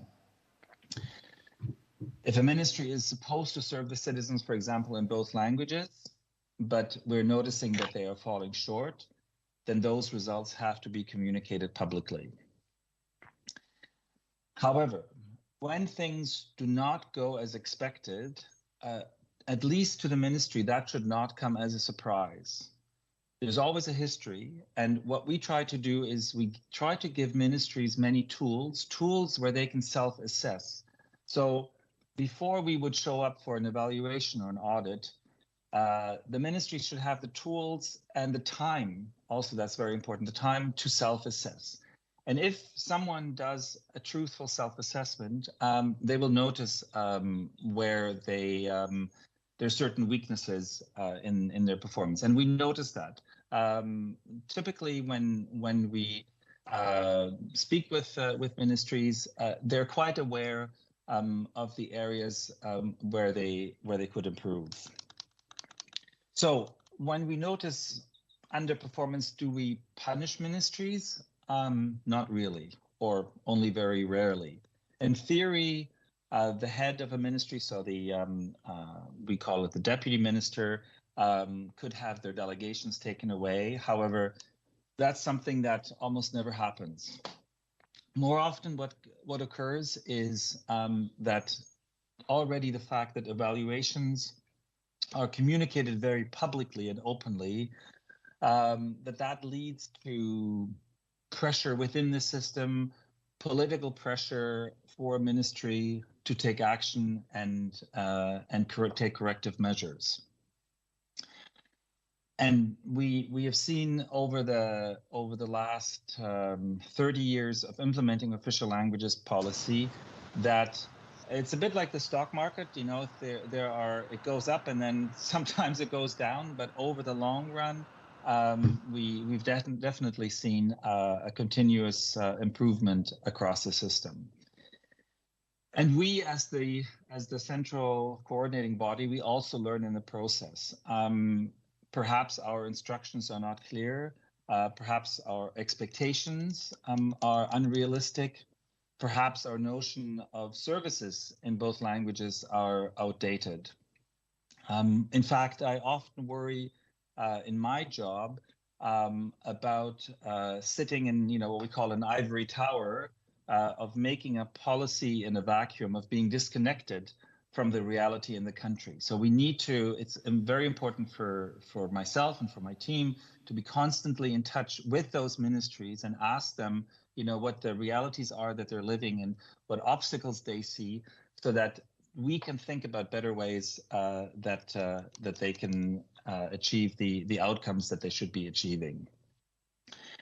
And before I finish, perhaps I'll share with you what I think is the greatest danger to language policy. Some people think that it's not being strict enough, but I personally think that the biggest risk for language policy, and maybe for other policies, is to be ignored. When you work on compliance and language policy, you cannot be everywhere. Traffic laws, for example, don't work because we put a police officer at every street corner. They work because people agree that they're good rules, the traffic rules, and that they help to get everyone safely to where they want to go. And we need the same type of general acceptance for language policy. Yes, we need to monitor, and we need to call out those who do not follow the rules. Non-compliance must have consequences, but we also have to make sure that ministries and the people who work in the ministries, all the way from the top to the working level, that they embrace language policy as a value, that they believe in it, or at least that they respect it. By and large, I would say Canada's language policies work because they are both ambitious and pragmatic. They're careful to impose rules and create expectations where that makes sense, but they're also not overzealous in prescribing something that's unattainable. If something's unattainable, it will never be achieved, and over the long run, it will make a mockery of the rule, which is something that we want to avoid. There's no recipe or framework that can be followed blindly. But I think what I've explained here, an approach that sets up realistic expectations for every ministry, combined with a central coordinating ministry like ours that holds every minister and ministry to account, is something that over time will help to advance and implement the goals and the values of official languages policy. I think I'll stop here and thank everyone for attending. And of course, I'll be pleased to answer any questions after my colleagues have completed their presentation. So thank you very much. Thank you very much, Carsten. So from today morning, because it's early morning for you, now it is close of the day for us. So from morning, we have been discussing on many of your thoughts today and the similarities, and then how Sri Lanka could learn and also share Sri Lankan experience with Canadian counterparts, as well as how the Canadian experience could play a vital role in shaping the Sri Lankan official languages policy. And very important key thoughts you have imparted today, which will be a fruitful thought for us in the future. With that remark, then we have Professor Jeremy, and also we have Professor Luis Onfluto, and also we have Professor Malcolm Williams from the University of Ottawa. I would like to hand over the responsibility to Niaz to take over those sessions, and then we will go into questions after their presentations. Thank you. Thank you, Thiru. Jeremy, we know that you are also on vacation, and thank you for joining us even though you are on vacation. So I would like to request you to share your thoughts on the role OLBI, Official Languages Bilingual Institute, play in producing second language, mastering second language for public servants as well as the general public in supporting the government of Canada. And also I would like to ask you to share your thoughts on your involvement with NLEAP, National Institute of Language Education and Training.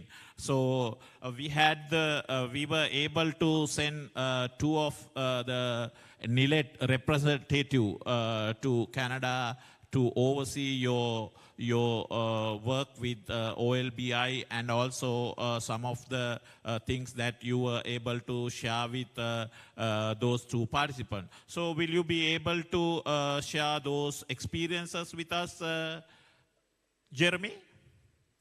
Over to you. Yes, thank you very much. So, yes, esteemed colleagues, guests, dear friends, thank you very much for inviting me, and it's a pleasure to be here with everyone today in this celebration of this moment in the journey that is the NLEAP program and the collaboration between Canada and Sri Lanka. And as I stand before you today, although it is virtual, I am filled with gratitude and at the same time anticipation for what is to come. Gratitude for the chance I've had as the director of the Official Languages and Bilingualism Institute for the past 7 years to work on this project, having the privilege also to witness the energy and the various efforts that were put into accomplishing this program and its mission to promote official languages, explore the best language policies and the structures and programs that can support languages and equitable language rights. It's been, for me, a fascinating expedition, and in many ways, I regret the difficult events linked to the pandemic and other political events that forced us to work mostly through Zoom and made it impossible for me to visit Sri Lanka, although I still hope to have the chance one day. But despite the challenges and despite the fact that we were often doing it through Zoom, although we did have these wonderful opportunities to also do it in person, this gave me a chance, and I hope gave everybody who I had the chance to work with the ability to dialogue and reflect on this unique job that we have as language educators.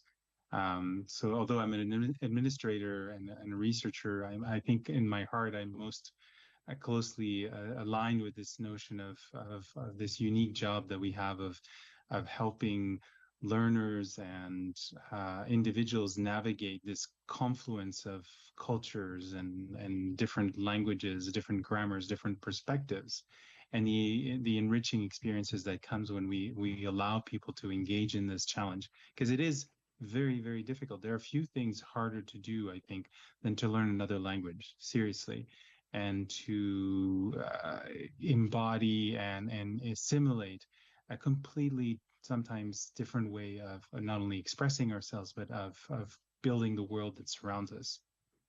And so for me, the program stands out for having allowed us to construct together enriching dialogues, and I hope deeper and stronger connections, of course, between Canada and Sri Lanka.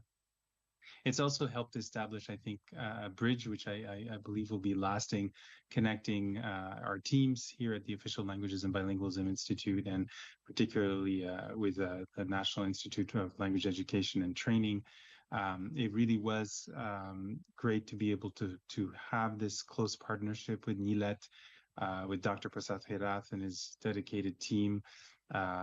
We undertook this mission of exploring the crucial work of being an institute, which has to do language training, language teaching, research, working on translation, working on policy. Also, during our conversations, we interwove elements of organizational design, language and literacy development, some of the latest theories in applied linguistics, and the best practices in the promotion of official bilingualism.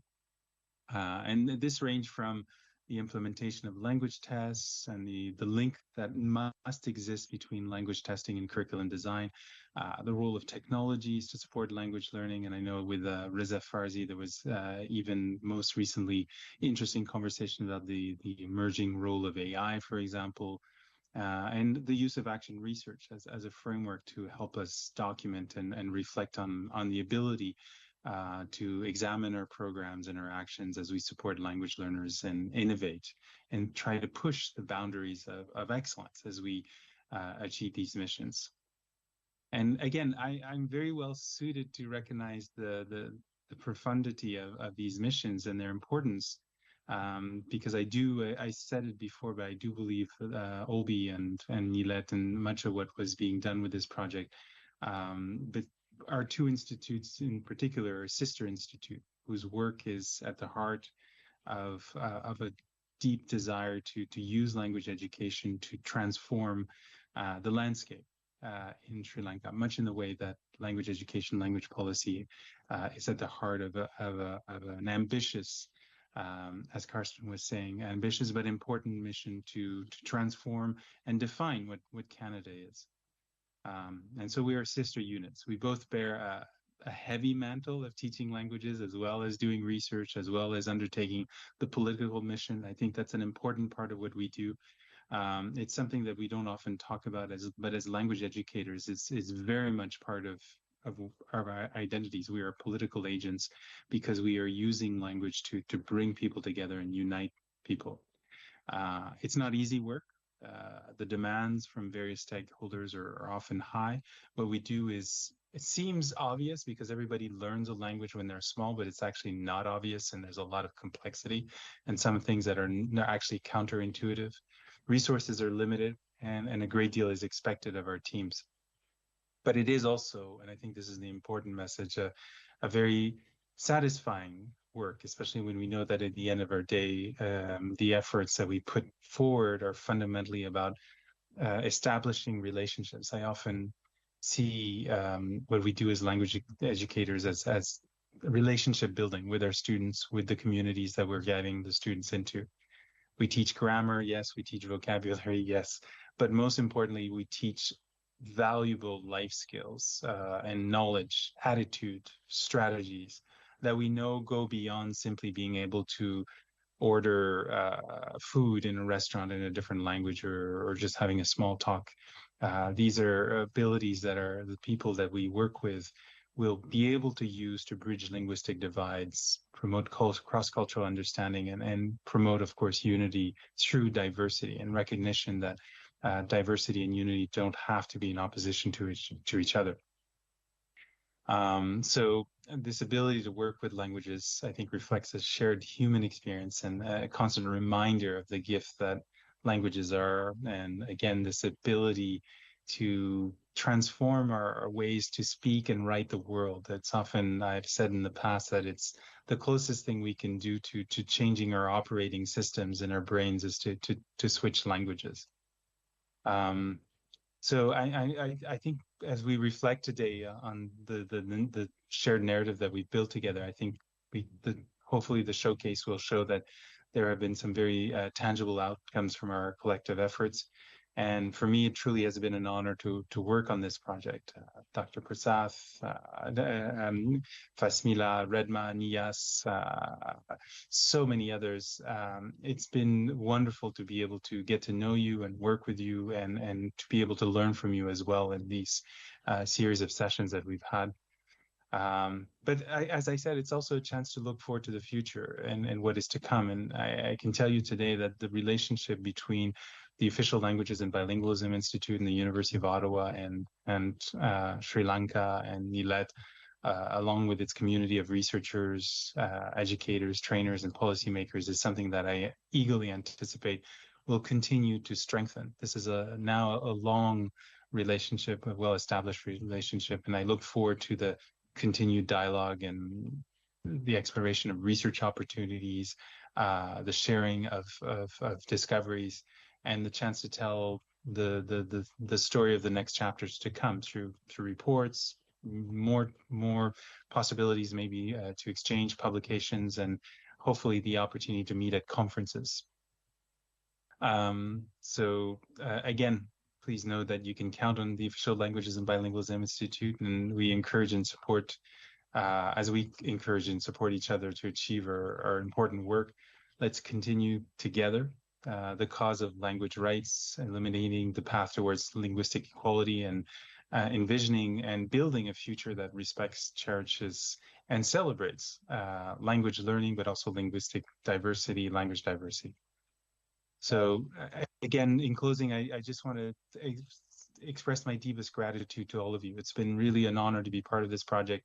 I'm really grateful to have been able to be part of it, and and I look forward to building upon the foundation of what we've established together and continuing the conversation. Thank you very much. Thank you, Jeremy. If there is any questions, we will post to you. And also now we have two professors from the University of Ottawa who are the pet names of names among the academic community in Sri Lanka. One of them is Professor Malcolm Williams, and the other one is Professor Louis von Fluto. So I would like to invite Professor Malcolm Williams to share his experience in supporting the academics in the four universities, the University of Jaffna, University of Kelaniya, University of Sabaragamuwa, and the Eastern University of Sri Lanka. Those who involved in getting his support are here, Professor Malcolm. So over to you to share your experience in relation to helping our providing technical assistance to our academics in Sri Lanka. It is over to you, Malcolm. Thank you, Nias, and thank you for giving me this wonderful opportunity. I agree with the others. It's been a wonderful opportunity to work with our Sri Lankan colleagues over the last few years. And I've got a bit of a cold, so please excuse me for that. So let's talk about internships first. Internships have been successfully established with government services, particularly with the Department of Official Languages. Clear guidelines have been drawn up and reviewed with program objectives and intended learning outcomes for the internships.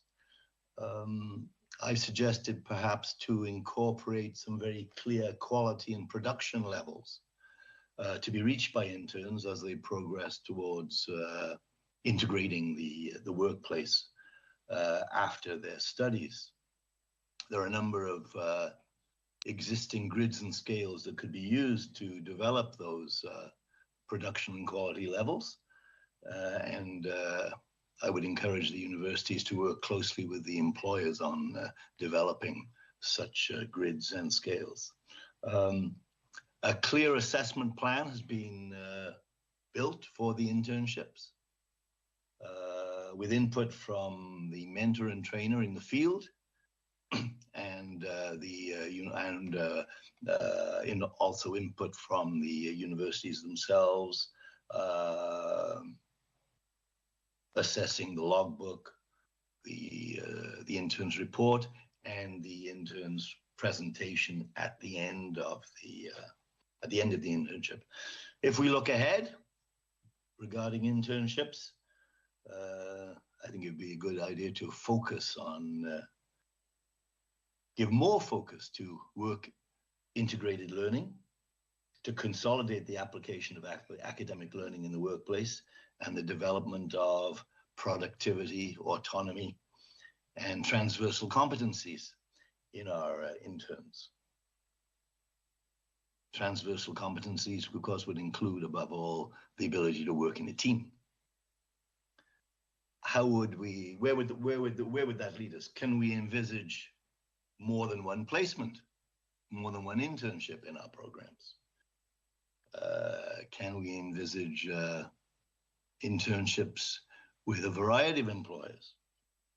Can we envisage internal, in-house internships within the university, serving the university community? Perhaps creating an in-house student translation service. Can we envisage placements in editing and revision? And of course, let's not forget interpreting. Internships in interpreting are also very important in an institutionally bilingual context. Regarding, I'll move on now to the second strand of my contribution to the program, the Teaching Translation Pedagogy Program, TTPP. Since 2020, we've run 2 such programs with the 4 universities. The first one focused on education theories and their application to translation, teaching, and learning, and particularly the development of clear target competencies and measurable intended learning outcomes. We looked at teaching and learning activities for declarative knowledge, functioning knowledge, and of course, theories of assessment and the development of assessment tools, including rubrics and multiple choice questionnaires, among other things. The main focus was to clarify expectations. Let's make sure that we clarify expectations for the student so the student knows precisely in concrete terms what standard has to be reached to demonstrate competency and readiness for the workplace. The second TTPP focused on some recent trends in teaching and learning, including transformative learning, differentiated instruction, and what is commonly known as grading for growth or ungrading, where the emphasis is much less on constant assessment, but using assessment primarily as a learning tool. I feel that when we went through that process, we were really taking the participants out of their comfort zone because ungrading is really quite an experimental and revolutionary concept. The second part of TTPP2 focused on revision and editing, and of course, including post-editing. And I think that's where the future lies as we develop our university programs, incorporating post-editing and machine translation memories in actual translation courses, with the student increasingly playing the role as a reviser of draft translation options provided by translation memories, provided by machine translation software, which require the student translator to become a decision maker, an assessor and a decision maker. And I think that's one of the things that perhaps, according to one translation theorist, Anthony Pym, distinguishes the translator from the foreign language expert. The translator is always required to make decisions. And post-editing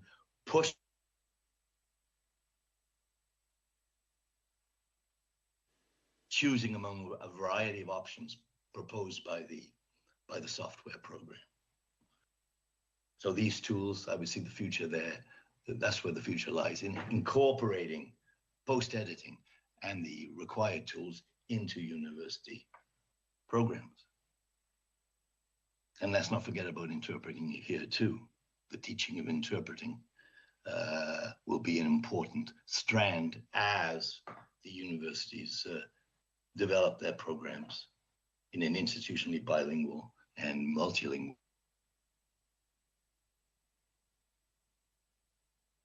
In NLEAP, and thank you, Niaz. That's the end of my presentation. Thank you very much. Thank you, William, Malcolm.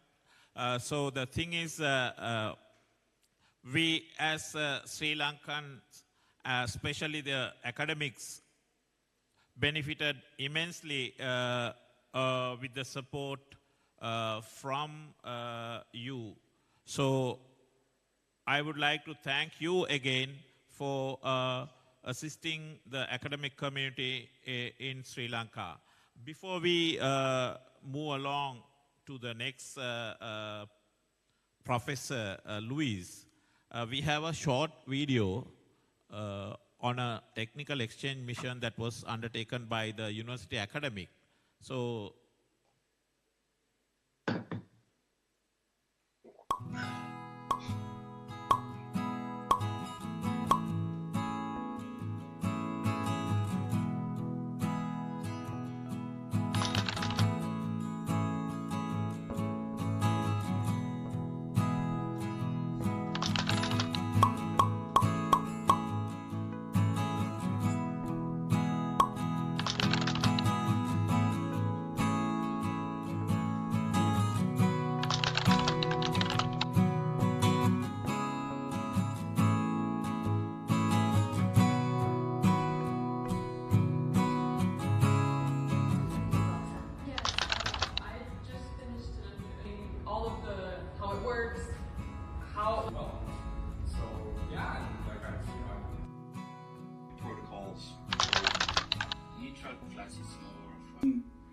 All right, let's switch gears now and talk.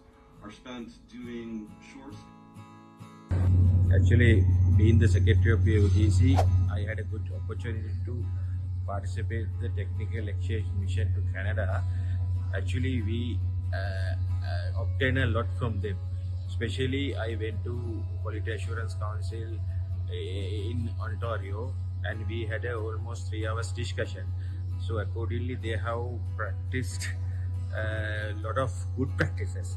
So I think those good practices can be implemented in Sri Lanka as well. So my first objective is to implement at least some of them in the university system in Sri Lanka.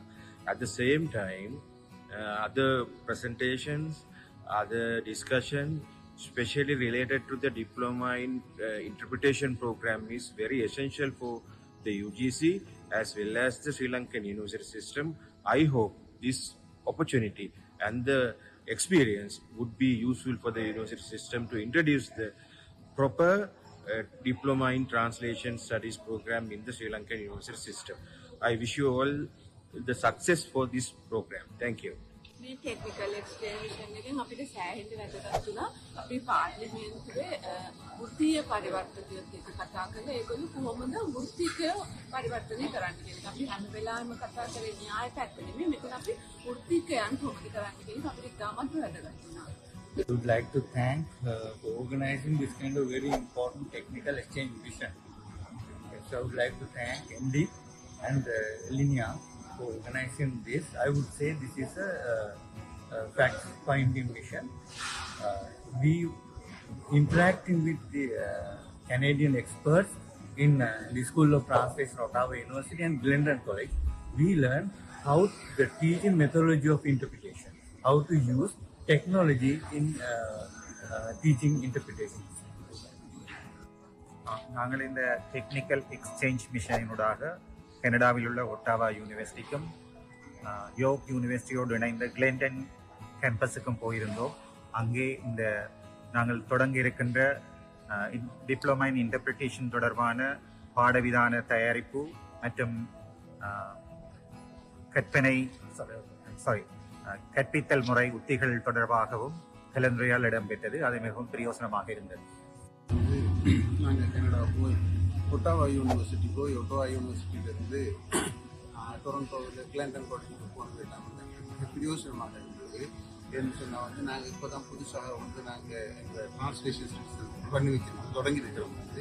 அதுக்கு ஒரு உதவியாக இருந்து அதே போல் வருங்காலத்தில் நாங்கள் இந்த interpretation கோர்ஸ்லேயும் நாங்களும் செய்கிறது விரும்புகிறோம். இது மிக உதவியாக இருந்தது. அதனால இந்த உதவி புரிஞ்ச எல்லாருக்கும் மிக்க நன்றி. Thank you very much.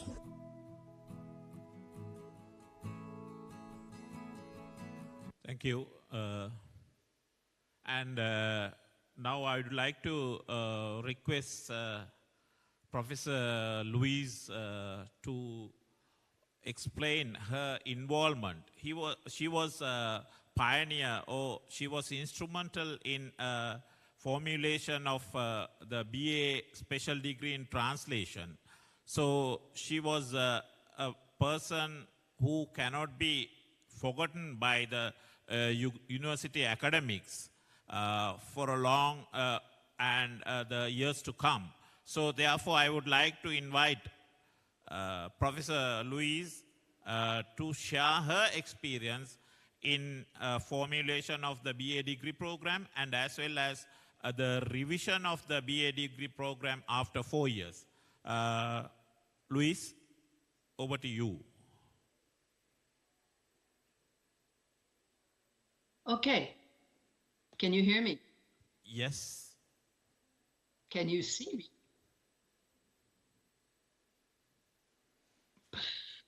Who knows? Yes. Yes, I can. Okay, Yes. good.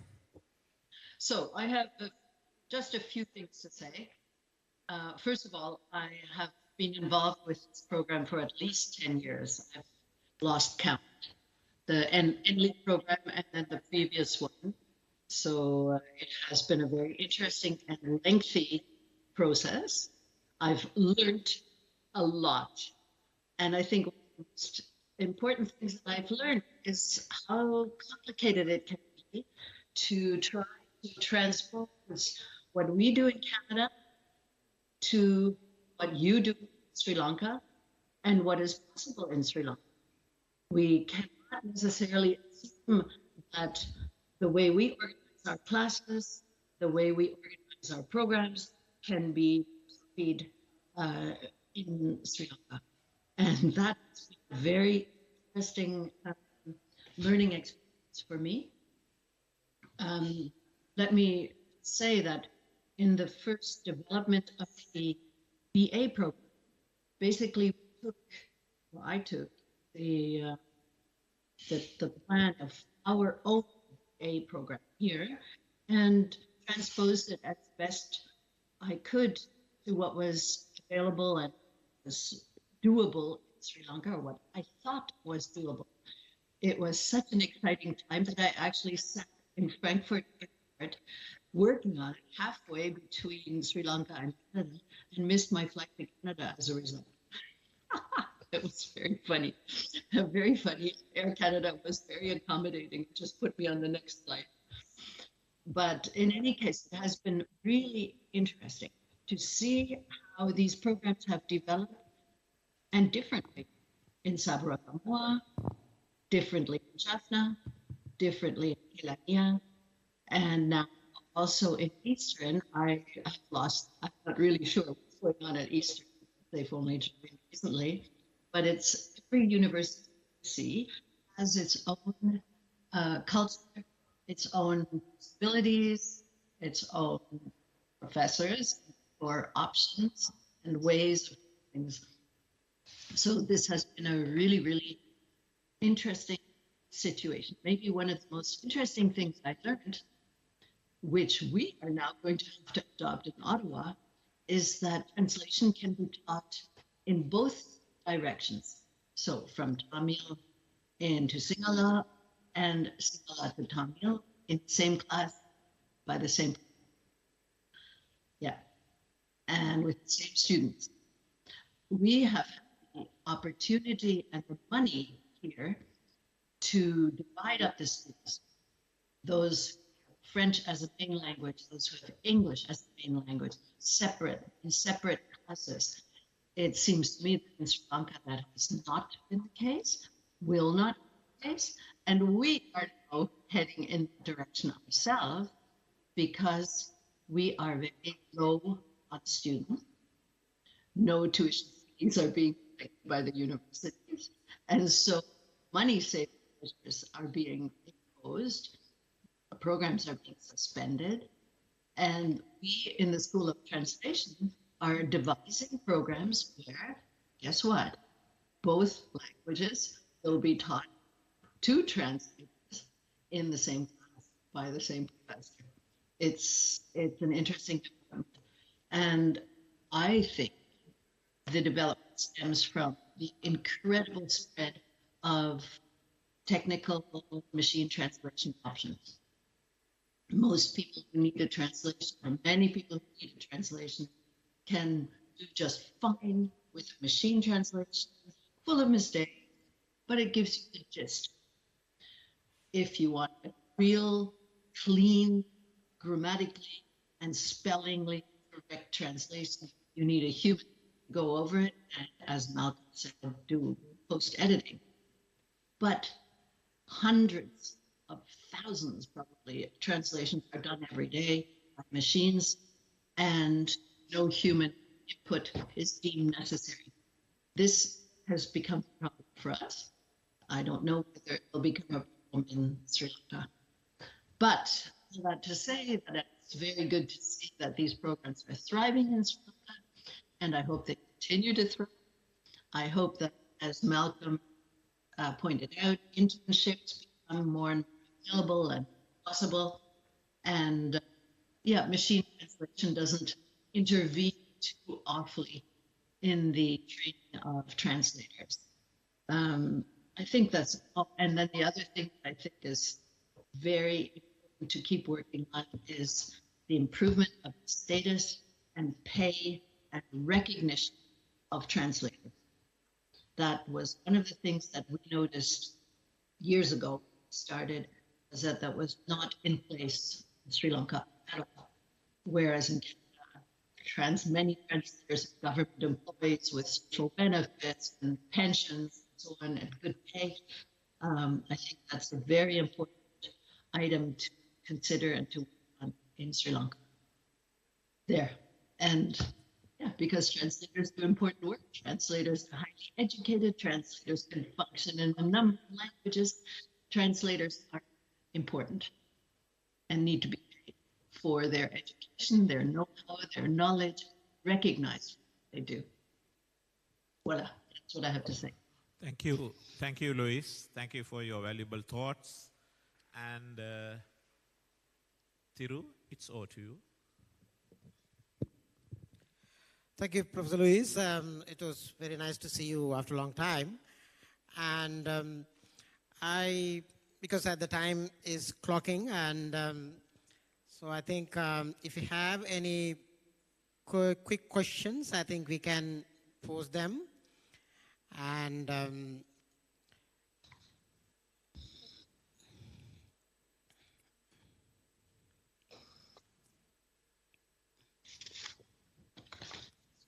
No.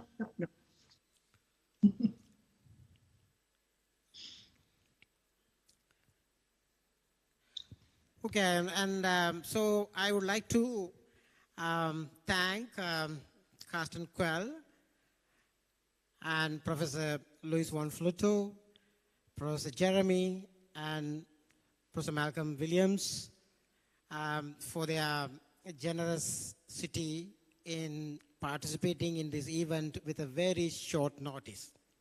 So it is our great pleasure that we had you for today, and we are always thankful to your support in the promotion and protection of language rights in Sri Lanka. And especially as Luis said, I think we are experiencing the translation and interpretation issues today as well. So we have a long way to go, and which will pave the way for us to progress on many things. So thank you very much. At the same time, I would also like to place on record, we missed Ilya Lamwan, our language policy advisor, who was instrumental in connecting our Canadian counterparts with Sri Lankan counterparts. And I think, so I want to remind him at this moment, and I definitely feel he's missing us. And also I thank all the Canadian High Commission and Global Affairs Canada for their support in making these connections very evident and very useful, and which is going to be a tremendous support in the evolution of language policy in Sri Lanka. At the same time, I would like to thank Veena and Ima from Alinea International in Canada, who have supported a lot in organizing these events with Ilya and also Michael Emblem here. So thank you, everyone. And then we always cherish your patience today because it's a long day. And we have another session tomorrow, I think we have to announce. So Carsten, Jeremy, Malcolm, and Louis, thank you so much. Have a great day. And we are going to have a great night. Thank you very much. Thank you. Thank you all. Thank you very much. Take care. Thank you, Mr. Thiru. Thank you, Mr. Niaz. And thank you to all academics joining us from Canada. Thank you very much. And with that, we come to the end of day one. පළමු දවස් අවසන් NLEAP Symposium සමුළුවේ පළමු දවස් අපිට අවසන් කරනවා. හෙට උදෑසන 9ට අපගේ දෙවැනි දිනය ආරම්භ කරනවා. So we'll be starting registrations from 8:30 a.m. onwards. So please come early because sharp at 9 o'clock හරියටම උදේ 9ට අපි දෙවැනි දවසේ වැඩ කටයුතු අපි ආරම්භ කරනවා. கருத்தரங்கின் முதல் நாள் நிகழ்வுகள் இன்று நிறைவு பெறுகின்றன. மீண்டும் நாளை கருத்தரங்கின் இரண்டாம் நாள் நிகழ்வுகள் காலை 8:30க்கு ஆரம்பமாகும். இப்போது விடைபெறுகிறோம். நாளை மீண்டும் சந்திப்போம். நன்றி, வணக்கம்.